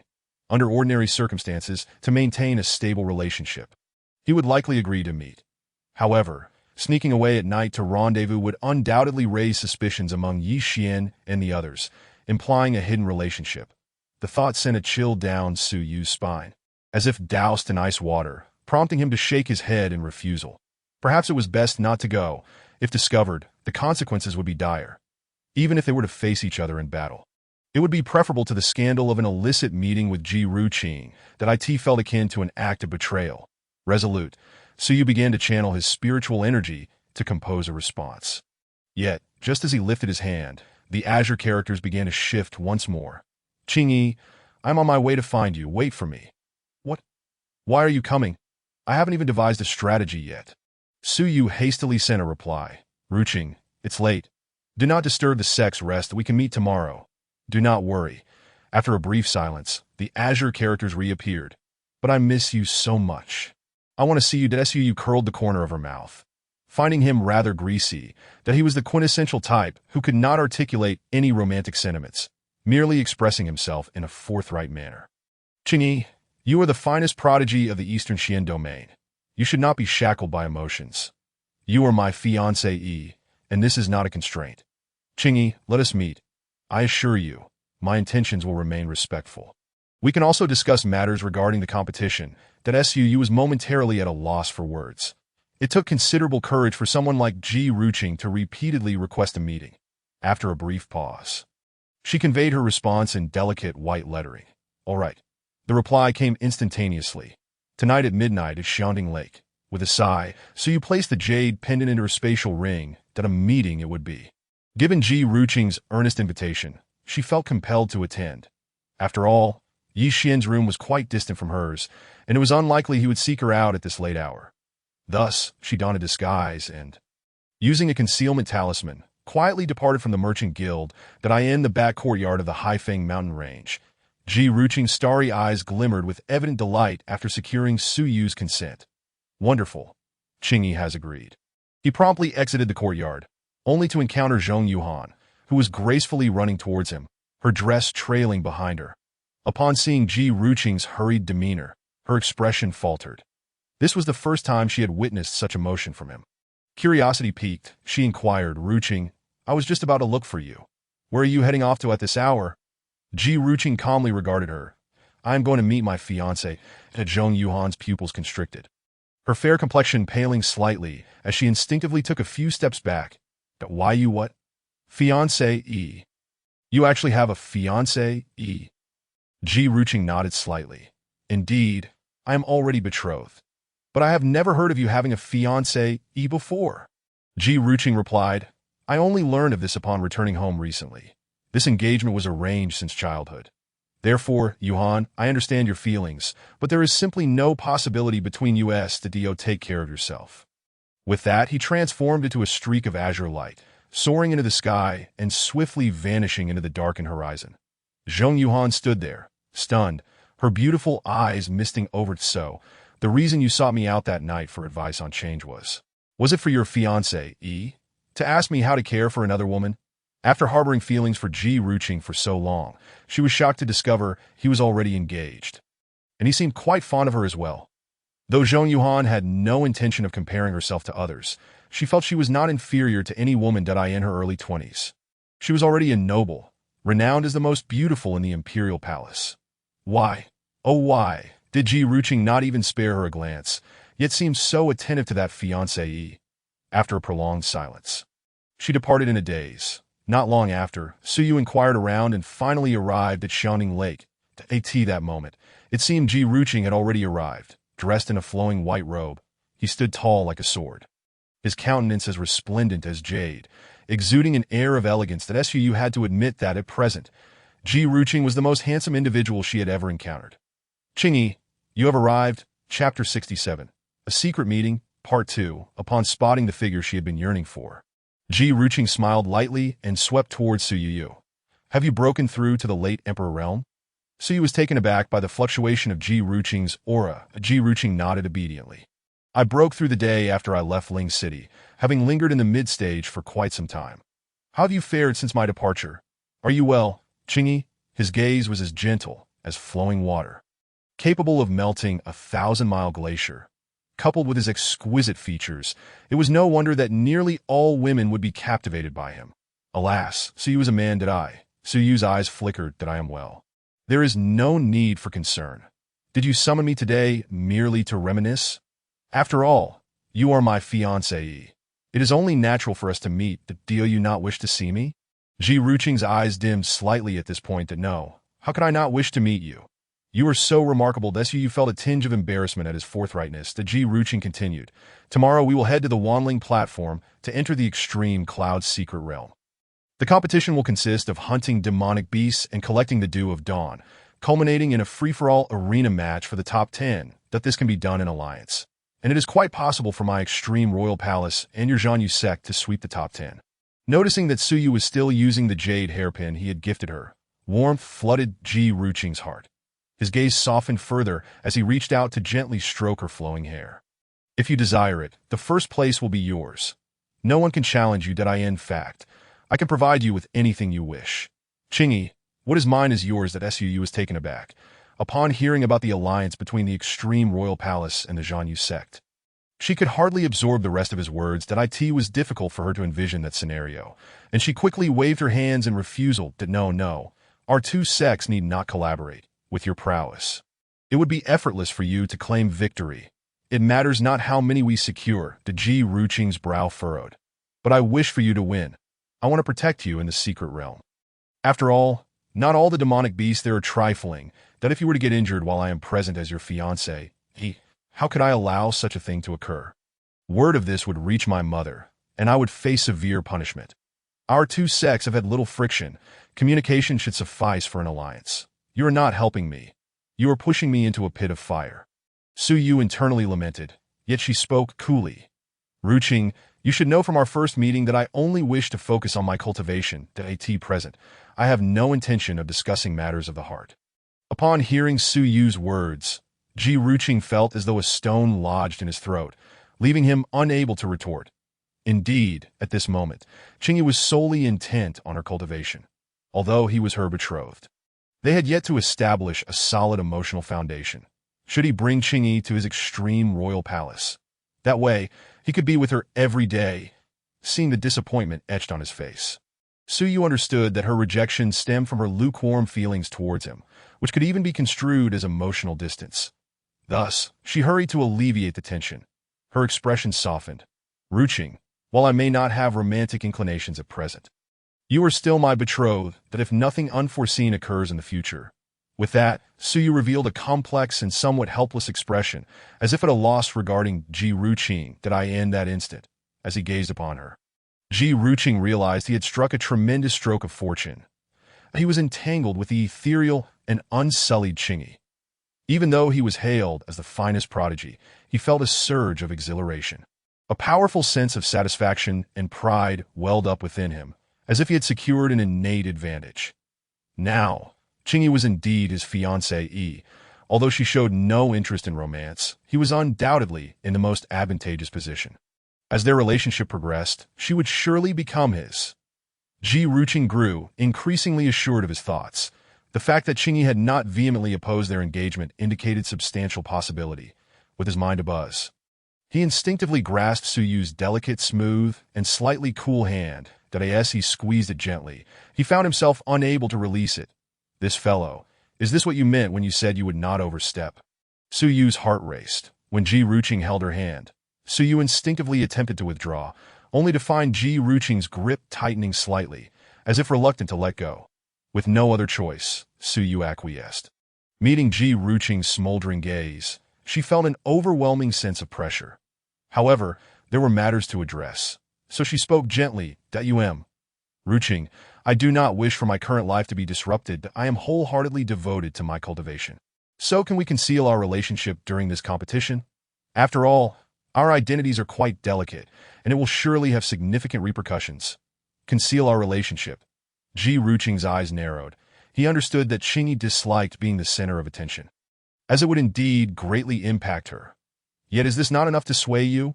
Noticing Ji Ruqing's hesitation, Su Yu gritted her teeth in frustration and leaned against him, resting her head on his chest. In that instant, Ji Ruqing's body trembled, his pupils dilating in surprise. The fragrance wafting from her grew, increasingly intoxicating, that as he felt the softness of her form against him, Ji Ruqing found it difficult to breathe. This, Qingyi Yu. Su Yu's gaze was deep and contemplative, her tone tinged with a hint of desolation that I do not wish to be constrained, nor do I desire to be subjected to the judgment of others. If my life is to be scrutinized, then this marriage. At this point, Su Yu fell silent. Ji Ruqing appeared momentarily taken aback, sensing a hint of danger. He felt that the words to follow could not bode well for him. Thus, he hastily placed a gentle hand on Su Yu's fragrant shoulder, his voice imbued with affection. All right. I shall heed your wishes. I will not disclose our relationship during the competition. The flicker of concern in the depths of Su Yu's eyes quietly dissipated. Have you promised? Then, to successfully conceal our identities, we could feign indifference within the secret realm, or perhaps act as if we do not know each other. Ji Ruqing frowned slightly. That may not be feasible. If any danger arises within the secret realm, it would be quite odd for me to feign ignorance and then come to your aid. Chapter 68. Farewell to the holy sect, Su Yu sighed softly, conceding that he had a point. Very well, we shall pretend to be indifferent. Moreover, there are some senior and junior brothers in the Zhanyu sect who harbor affection for me, but I have remained focused solely on my cultivation without expressing anything. If you happen to see them fawning over me, there is no need to pay them any mind. With your strength and status, you need not concern yourself with them. After all, they are merely my seniors. Juniors that I understand, Ji Ruqing replied with a slight nod. It is only natural for Qingyi to have admirers, perhaps even more than he does to as long as their advances do not cross the line. He will not intervene. However, should they overstep, he, as Qingyi's senior, would not need to act too forcefully. Yet he would certainly warn them to know their place, confident that his strength and status would allow him to do so with ease. I shall abide by your wishes. Qingyi did as he spoke. He tightened his embrace around Su Yu, quietly savoring her exquisite presence. This was, after all, the first time Qingyi had willingly sought refuge in his arms. Such a moment had been long anticipated. As Su Yu found herself held tightly, Ji Ruqing felt elated, while Su Yu, in stark contrast, was riddled with unease. How wonderful it would be if the fated heroine were embraced by him at this moment. He had held both Yi Xian and Ji Ruqing, yet he had yet to embrace her himself. Half a minute passed, and feeling it was sufficient, Su Yu promptly extricated herself from Ji Ruqing's arms. A flicker of disappointment crossed Ji Ruqing's eyes, yet he did not press the matter, merely harboring a tinge of regret. Since there was an opportunity for an embrace today, surely there would be more in the future. However, just as they had separated, a series of terrifying explosions resounded throughout the wooden city. With the wind howling fiercely, numerous powerful auras surged skyward. What is happening? Both Su Yu and Ji Ruqing were taken aback, their expressions shifting as their consciousness swept outward. That a few thousand meters away, it seemed as though the Lord's mansion was under attack. Wasn't that where the elders of my extreme imperial palace are located? This aura, it bears an uncanny resemblance to that of the Sankai holy sect from before. Both Su Yu and Ji Ruqing's expressions changed simultaneously. Their cultivation was at the divine level.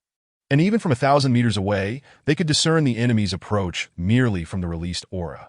They had not anticipated encountering the Sankai holy sect upon arriving in the Wooden City, and they dared to confront the elders of the extreme imperial palace. What could the Sankai holy sect possibly be plotting here? After a moment of silence, Ji Ruqing turned to Su Yu and said, "Qingyi, allow me to escort you back to the Qi Dao Commerce." Su Yu immediately shook her head in rejection. "That ain't no need. If you have matters to attend to, please do not feel obliged to see me off." "No. With the Sankai holy sect appearing now, the situation is far too perilous. I must ensure your safe return." Ji Ruqing's expression was resolute.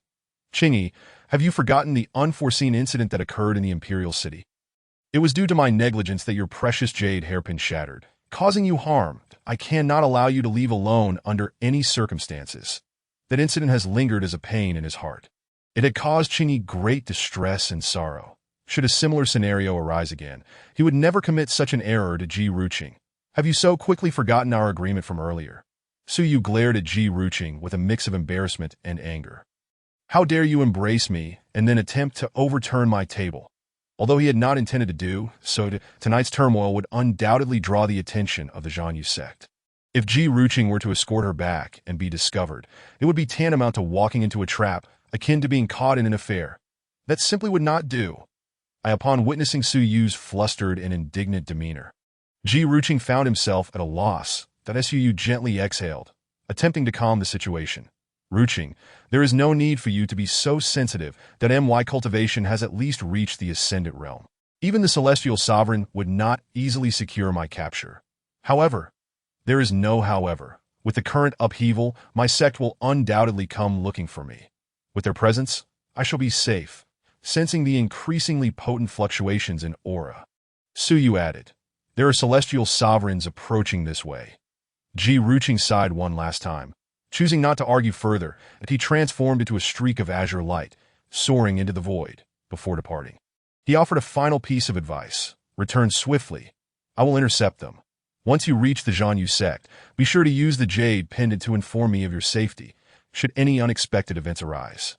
Utilize the pendant to call for help. I will arrive at the first opportunity."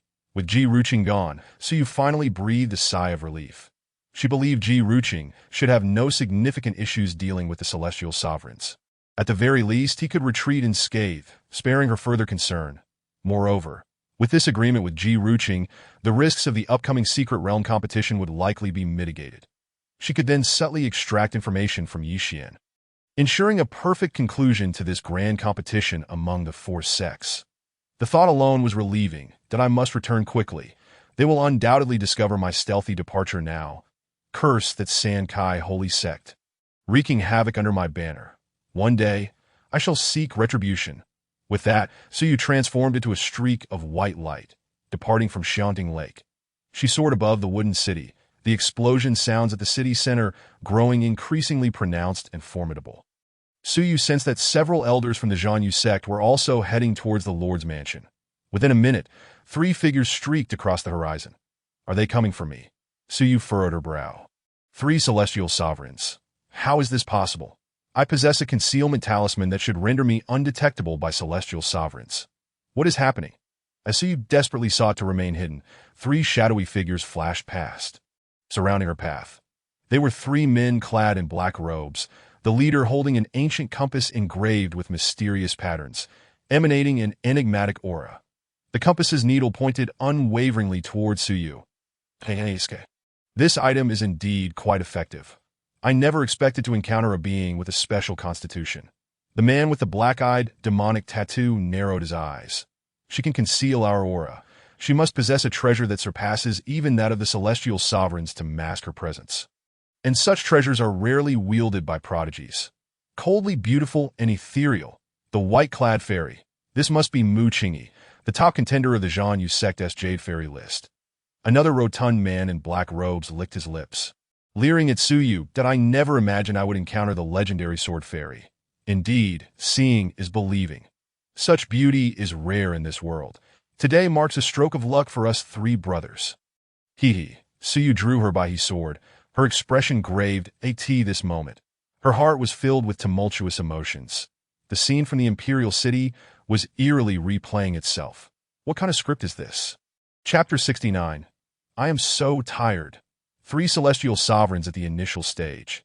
With his strength, Suyu believed he could potentially overcome them if he exerted himself fully. However, doing so would take time. And they would need to be ordinary celestial sovereigns. Yet, she sensed that these 3 were quite unusual. The black-robed man with the compass coldly commanded, "Attack. Capture her first. It will be troublesome if the people from the extreme Imperial Palace and Zhanyu sect arrive." The plump black-robed man wielded a black scythe, the chains clanging in the air, as the black iron chains coiled around Suyu like a serpent, seemingly poised to ensnare her at any moment. Suyu's expression hardened. Her Bahi sword surged with energy, clashing against the scythe's chains. Sparks erupted amidst the clangor. Under the relentless strikes of Suyu's sword, the scythe's chains, which sought to constrict her, were shattered, revealing fine sword marks upon the iron links. The rotund man twitched slightly. What formidable sword intent! No wonder she is a genius with an enlightened sword heart. To contend with me at the Ascendant Realm is truly impressive. Jiuya, hey sure, you 2 confront her while I use this opportunity to bind her. Once she is restrained, I can seal her spiritual energy. The 2 individuals were not to be trifled with. In this crucial moment, the celestial sovereign unleashed the full extent of his power, that a shadow, dark and ever-expanding, began to erode the very fabric of space. A colossal, imposing black spirit lion. Sensing the opportunity, the corpulent man infused the black, spiritual energy into the scythe chain, which clanged and coiled tighter with each reverberation. The overwhelming pressure compelled Suyu to manifest his innate Dao body and the ethereal essence of the immortals. The convergence of these 2 forces cleaved through the shadow and the spirit lion, even severing a portion of the scythe. Countless techniques surged forth in rapid succession, yet Suyu adeptly countered each with his swordsmanship. The trio of Jiuya were struck with astonishment. They had never anticipated that a mere ascendant sovereign could disrupt their coordinated assault. Enough hiding. Give it your all.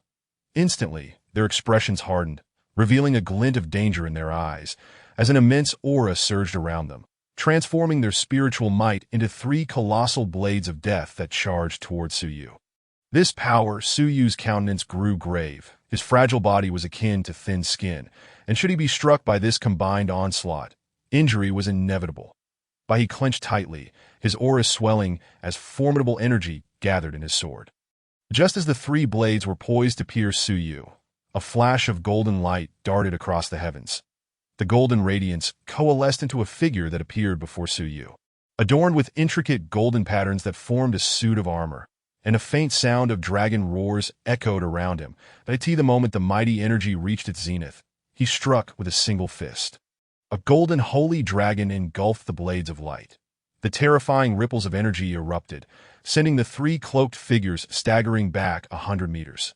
Yet the golden figure remained steadfast, standing before Su Yu and intercepting the entire assault without allowing a single ounce of energy to escape.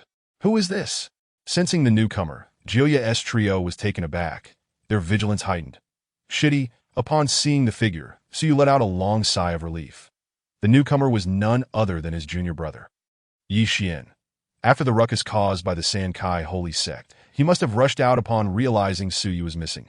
Thankfully, he arrived just in time. After withstanding the onslaught, Yi Xian paid no heed to the trio of Jilya and quickly approached Su Yu. Inspecting him closely, finding no injuries, he visibly relaxed, albeit with a hint of thinly veiled anger. "Senior sister, why did you sneak out without informing us? It's so dangerous outside. Why venture out alone, if something were to happen to you?" Yi Xian's words trailed off, for he was aware of Su Yu's clandestine departure. Perhaps fearing for her safety too much, he nearly shouted in frustration, but managed to suppress his anger midway. Su Yu lowered her head. This was the first time she had witnessed Yi Xian so incensed in her presence that in the past, she could have easily dismissed his anger, but given that she had sneaked out for a secret rendezvous, she felt less inclined to rebut. "Shitty, I didn't intend to.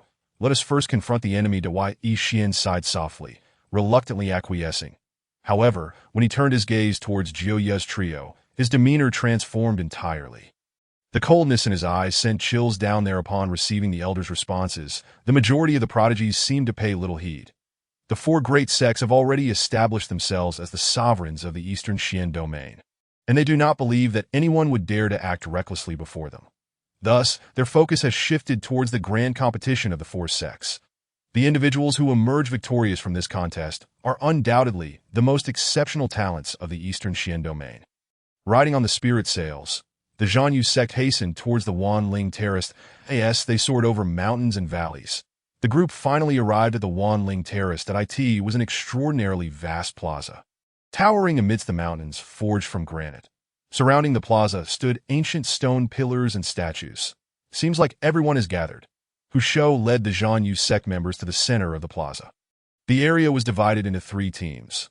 One led by Zhong Hongba, the master of the Extreme Emperor Palace. Zhong Hongba, a master at the earth level, fully realized in the heavenly sovereign realm, was also in the midst of grasping the essence of the sacred path. The second team was led by Wang Yonghui of the Tian Yuan sect. Wang Yonghui, a reclusive elder, was also fully realized in the heavenly sovereign realm. The third team was led by Ke Jing, an elder of the Wu Nian sect, who similarly attained the heavenly sovereign realm. Accompanying them were numerous prodigies and accompanying elders. Hu Lao Guai, "It truly is you leading the team this time," remarked Zhong Hongba and the others upon seeing Hushou's arrival, their expressions revealing understanding. After all, the circle of the four great sects in the Eastern Xian domain is rather small, and with their profound backgrounds, they naturally recognize one another. "Haha. It's been 200 years. How have you three been?" Hushou greeted the three with warmth in the Extreme Emperor Palace's area. As the Zhanyu sect arrived, Ji Ruqing's gaze was fixated on Su Yu. He was on the verge of revealing some emotion, but recalling the agreement from the previous night, he restrained himself. "Has the Zhanyu sect arrived? I heard that this year's Zhanyu sect newcomer has emerged as a dark horse named Yi Xian, who has become the champion of the martial arts competition. Indeed, it is said that he awakened a certain divine body and astonishingly leaped 3 major realms within just 2 months. Quite remarkable. Which one is Yi Xian?" He should be the golden-eyed youth walking at the forefront. His aura fluctuates profoundly. Perhaps he has achieved the ascending emperor realm. This year's competition is indeed intriguing. That individual next to him must be the Qingyi Fairy, the top of the Jade Immortal ranking of the Zhanyu sect. She is indeed breathtakingly beautiful, a rarity in the world. It is said that her cultivation talent is also among the very best. Perhaps not inferior to Yi Xian. Not merely a rarity in the world, she is practically one of a kind. After the Zhanyu sect entered, the prodigies from the 3 major sects began to whisper and scrutinize them. Even Tian Yuan sect's Man Yungyun and Wu Nian sect's Zhang Xiaolin cast sidelong glances, sensing an overwhelming pressure emanating from Yi Xian. In the Zhanyu sect's area, Xianxin's gaze wandered among the prodigies of the major sects, finally settling on the figure at the forefront of the Extreme Emperor Palace. Junior sister, That person is so handsome. He must be Ji Ruqing. He truly resembles a reincarnated sword immortal. I adore his type. Su Yu, feeling a bit overwhelmed, patted Xian Xin's hand.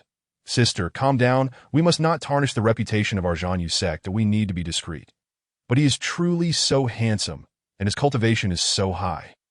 Xian Xin continued to cling to Su Yu's sleeve, unwilling to let go that Su. Nearby, Yi Xian furrowed his brow upon hearing this and turned his gaze towards Ji Ruqing. Simultaneously, Ji Ruqing noticed Yi Xian, who had been following Su Yu closely as she entered the arena. Their eyes met for a fleeting moment. Their fierce gazes clashed, as if two powerful wills of kings were vying for attention, both determined to outshine the other. An invisible aura subtly expanded, creating a peculiar resonance between Yi Xian and Ji Ruqing. Golden whirlwinds and azure sword in 10 erupted uncontrollably, leading to a standoff. Both Yi Xian and Ji Ruqing simultaneously narrowed their eyes. They could sense the extraordinary power within each other. What is happening? Why are Ji Ruqing and Yi Xian facing off? How did they come to this confrontation? The overwhelming pressure was palpable. Even the average elder could not exert such suffocating force. Ji Ruqing against Yi Xian? Does he perceive Yi Xian as a threat? Everyone present sensed something amiss, including Hu Shou and the other elders. Among them were those with 5 elements sacred bodies and other divine bodies. Yet, Ji Ruqing and Yi Xian exhibited such a subtle connection. This is troubling. Chapter 71. The Martial Emperor and the Slayer Sword in the Zhanyu Sect's area, as Su Yu observed the situation between Yi Xian and Ji Ruqing. Her heart cried out in despair. Now Yi Xian is directly confronting Ji Ruqing. Without exchanging a word, they are in a standoff. What will happen when they enter? What on earth is going on? The absence of an explosive clash indicated that they had yet to grasp the truth. Could their confrontation be due to the resonance of their supreme bodies? Was fate causing them to draw attention to one another? With this thought, Su Yu could understand. After all, both Yi Xian and Ji Ruqing are children of destiny, and their resonance is entirely reasonable. However, whether they are foes or allies remains uncertain. Currently, their confrontation is not due to her. As long as the secret remains undisclosed, their mutual tension shouldn't pose a significant problem. With this in mind, Su Yu instinctively shrank back. In the extreme Emperor Palace area, Zhong Yuhan's gaze flitted between Ji Ruqing and Yi Xian, ultimately settling on Su Yu beside Yi Xian. Even she, upon seeing Su Yu, displayed a hint of astonishment in her beautiful eyes. From the moment Ji Ruqing's gaze had fixed on the Mu Qingyi, it indicated his considerable interest, suggesting a level of familiarity. Because of their proximity, she glimpsed a fleeting tenderness deep within his eyes. Ruqing has feelings for Mu Qingyi? Could it be that Ruqing's fiancé is Mu Qingyi of the Zhanyu sect? How is this possible? Upon this revelation, her eyes widened, and her steps became somewhat unsteady. What groundbreaking news is this? The top prodigy of the extreme Emperor Palace, arguably the foremost in the Eastern Xian domain, is betrothed to the top of the Jade immortal ranking of the Zhanyu sect. Why has it come to this? Zhong Yuhan's complexion paled, a subtle ache gripping her heart. Amidst it all, as Yi Xian confronted Ji Ruqing, Su Yu also sensed Zhong Yuhan's unabashed gaze, locking eyes with her. What is happening? Who is she? Observing Zhong Yuhan standing beside Ji Ruqing, Su Yu's eyes brimmed with confusion. To be positioned so closely to Ji Ruqing, she must be someone of considerable significance in the extreme Emperor Palace. But why does she harbor animosity toward me? Has she uncovered something? She likes Ji Ruqing, and since I am his fiancé, she views me as a rival. But how could she possibly know I am his fiancé? Did Ji Ruqing let it slip? Upon this thought, Su Yu furrowed her brow. What on earth is going on? Ji Ruqing and Yi Xian are at odds, and now this Mu Qingyi seems to be clashing with Zhong Yuhan as well. One side is the top prodigy of the extreme Emperor Palace, the most beautiful in the palace. The other side is the foremost prodigy of the Zhanyu sect, the top of the Jade immortal ranking. This is truly exhilarating. How captivating. Qingyi Fairy, we support you. Yuhan Fairy, I support you too. In the Wunyan sect area, Song Xiaolin squinted at the unfolding scene, finding it amusing. However, Ji Ruqing is the possessor of the Qingyun sword body, a supreme divine body. Why would he engage with an ordinary divine body? For Song Xiaolin, this was undoubtedly a slight against them. After all, He is also the owner of a five-elements sacred body, a prodigy in the mid-ascending emperor realm. Yet, he has attracted Ji Ruqing's attention instead of his own. Beside him stood a girl around 16 years old, dressed in a blue and white floral skirt with a sea blue silk ribbon tied around her waist. She appeared somewhat frail, as if a gust of wind could topple her. Her pale complexion bore a hint of fragmented beauty, yet her eyes sparkled with life as she gazed towards Yi Xian and Ji Ruqing. A faint glimmer of dawn flickered in her eyes, her lips parted slightly. That Yi Xian is quite extraordinary. I cannot see through him. He possesses an aura that resonates with me, akin to Ji Ruqing's. Song Xiaolan's expression tightened. Not even you can see through him. Despite her seemingly delicate demeanor, this girl is undoubtedly the strongest in the entire Wu Nian sect. Ling Ruxin, a direct disciple of the sect leader, had reached half a step into the ascending emperor realm at merely 16 years of age, blessed with innate divine eyes and a keen heart that in no one could escape the scrutiny of her eyes. With her divine eyes and sharp intuition, there were no secrets left unexamined. While Ji Ruqing's defenses against scrutiny were understandable due to his supreme divine body, why could Yi Xian remain shrouded in mystery? Ling Ruxin shook her head that I cannot see through either of them, nor can I gain insight into Mu Qingyi beside Yi Xian. Mu Qingyi. Song Xiaolan was momentarily taken aback, his gaze directed towards Su Yu. Although this white-clad celestial maiden concealed herself with utmost secrecy, his acute perception, granted by his sacred physique, sensed a hint of impending danger. That Mu Qingyi's oppressive aura was even more formidable than that of Yi Xian. Does this imply that they each harbor their own secrets? Secrets that could rival the supreme bodies?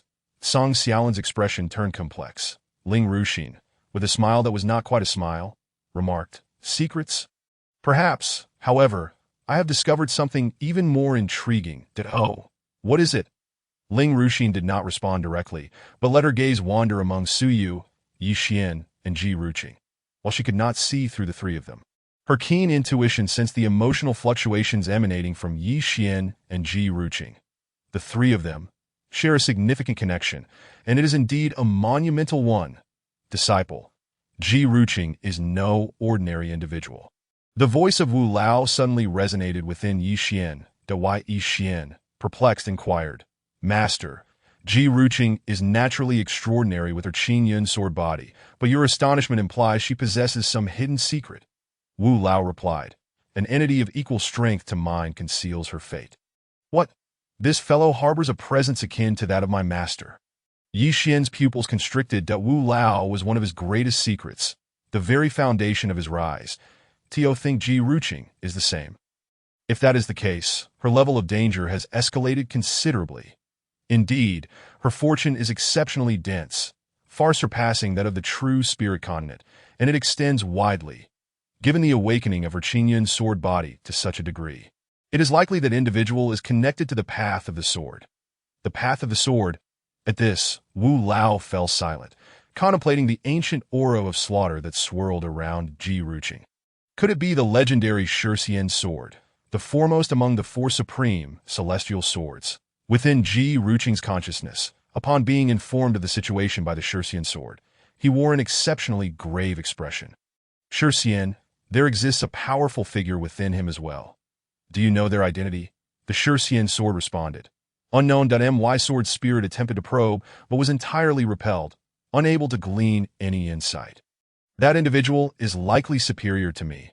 "Superior to you?" Ji Ruqing fell into a profound silence. "That lad possesses extraordinary fortune, protected by a mysterious powerhouse. The reason you resonated with him is because he, too, is a supreme body on the supreme divine body ranking. If I am not mistaken, he should be the battle-ready celestial body.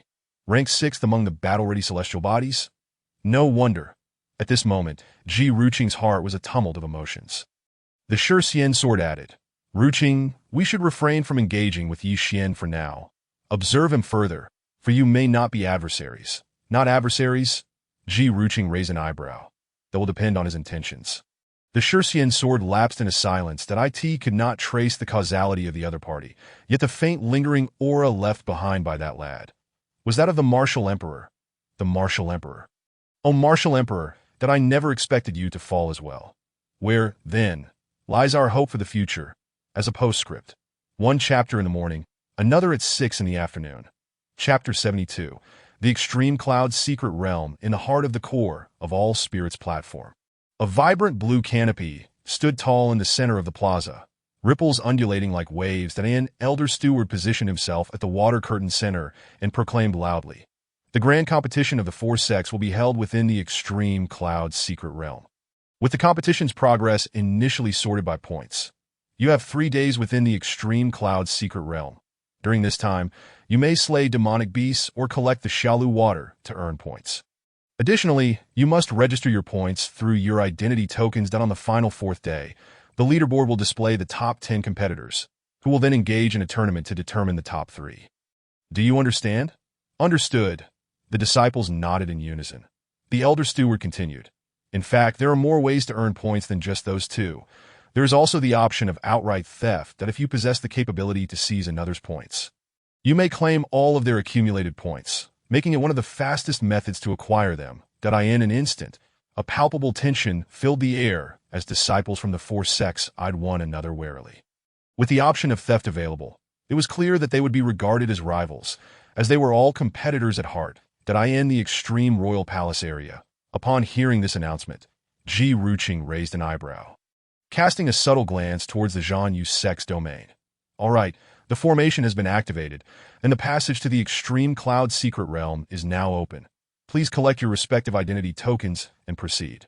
In an instant, the canopy shimmered with vibrant waves, and a brilliant light flickered as the teleportation passage was unveiled. Song Xiaolin led the team from Wunyan sect into the passage first, followed closely by the Tianyuan sect's team. Remaining were the Extreme Royal Palace and Zhan Yu sect. The Ji Ruqing initially intended to wait for Qingyi, but recalling the troublesome agreement, he chose to lead his team into the light screen. He dared not linger any longer. Su and Yi Xian exchanged glances before entering the teleportation passage, as well as the world spun and white light enveloped them. Su soon found herself at the bank of a brook. Verdant mountains and clear waters surrounded her, shrouded in a misty haze. The sky bore a dim hue, resembling a world enshrouded in fog. Su extended her consciousness outward, only to find the area devoid of any presence. Visibility was obscured by white mist beyond a 50-meter radius. Scattered, not a single soul in sight. This grand competition indeed did not bode well. The most common method for acquiring points within the secret realm was through collaboration.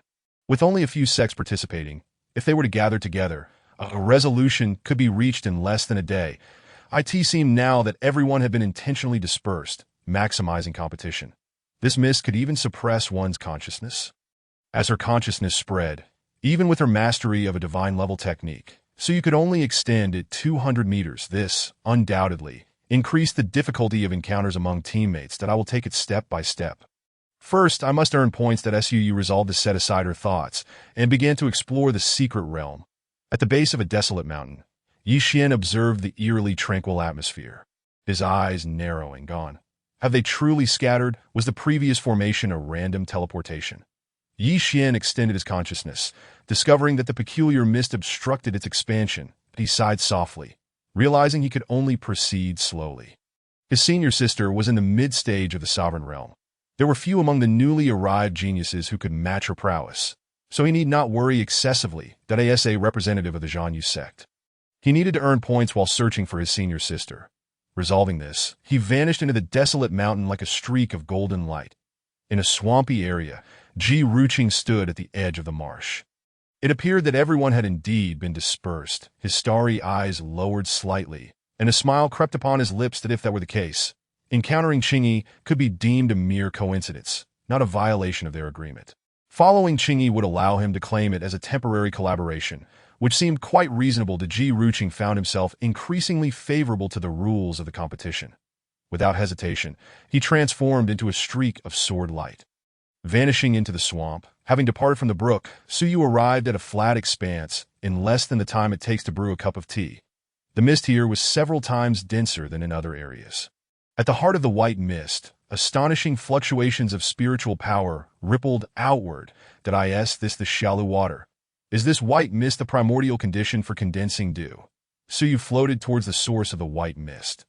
Discovering a droplet of crystalline dew, roughly the size of a thumb, suspended at the center. Rich spiritual energy radiated from At that moment. A sound of breaking air echoed from afar as a young man in splendid attire approached. Drawn by the fluctuations of spiritual power, Suu raised an eyebrow, her gaze fixed upon him. His attire indicated he was a disciple of the Tianyuan sect. The young man, initially drawn by the spiritual energy, was taken aback upon seeing Suyu, his pupils dilating to see Celestial Qingyi. I can't believe it. Isn't that the one from Zhangyu's sect? Suyu, with an air of indifference, inquired. Friend, do you intend to seize this droplet of Xiaolu water? The young man swallowed nervously, offering a sheepish smile as he clasped his fists. Celestial Maiden, you misunderstand that I have no intention of taking the Xiaolu water. I merely came to observe, since you have found this droplet first. It is only fitting that such exquisite water accompanies a beautiful maiden that I, Tang, conduct my affairs fairly and would never take advantage of another's misfortune, that I bid you farewell. As he spoke, the young man in splendid attire clasped his hands in greeting, then transformed into a fleeting shadow, rapidly departing.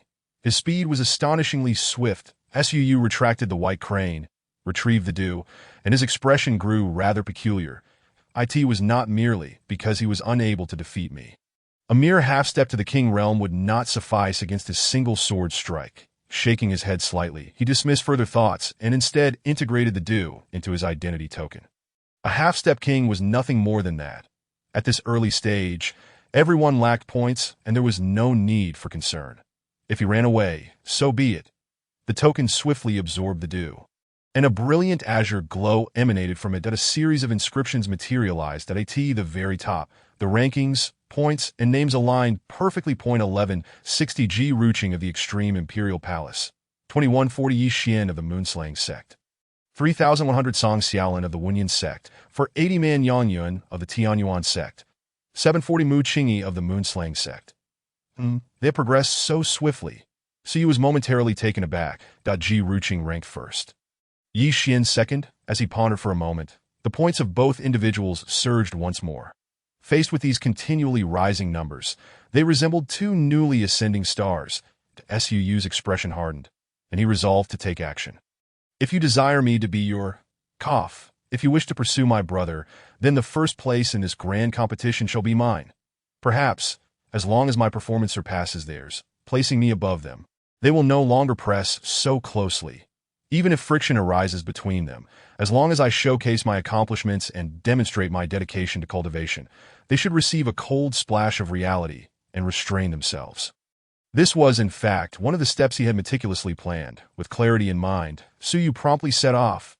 Chapter 73. Accumulating points. Suyu embarked on the path of amassing points. Along the way, he traversed a forest, discovering 3 4th-tier demonic beasts, which he easily dispatched to obtain 200 points from their core crystals. The points leaderboard saw him rise to 5th place.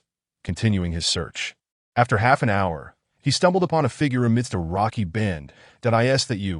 Gazing upon the exquisite visage, Suyu was momentarily stunned. The individual before him was none other than the woman who had stood beside Ji Ruqing, harboring animosity towards him.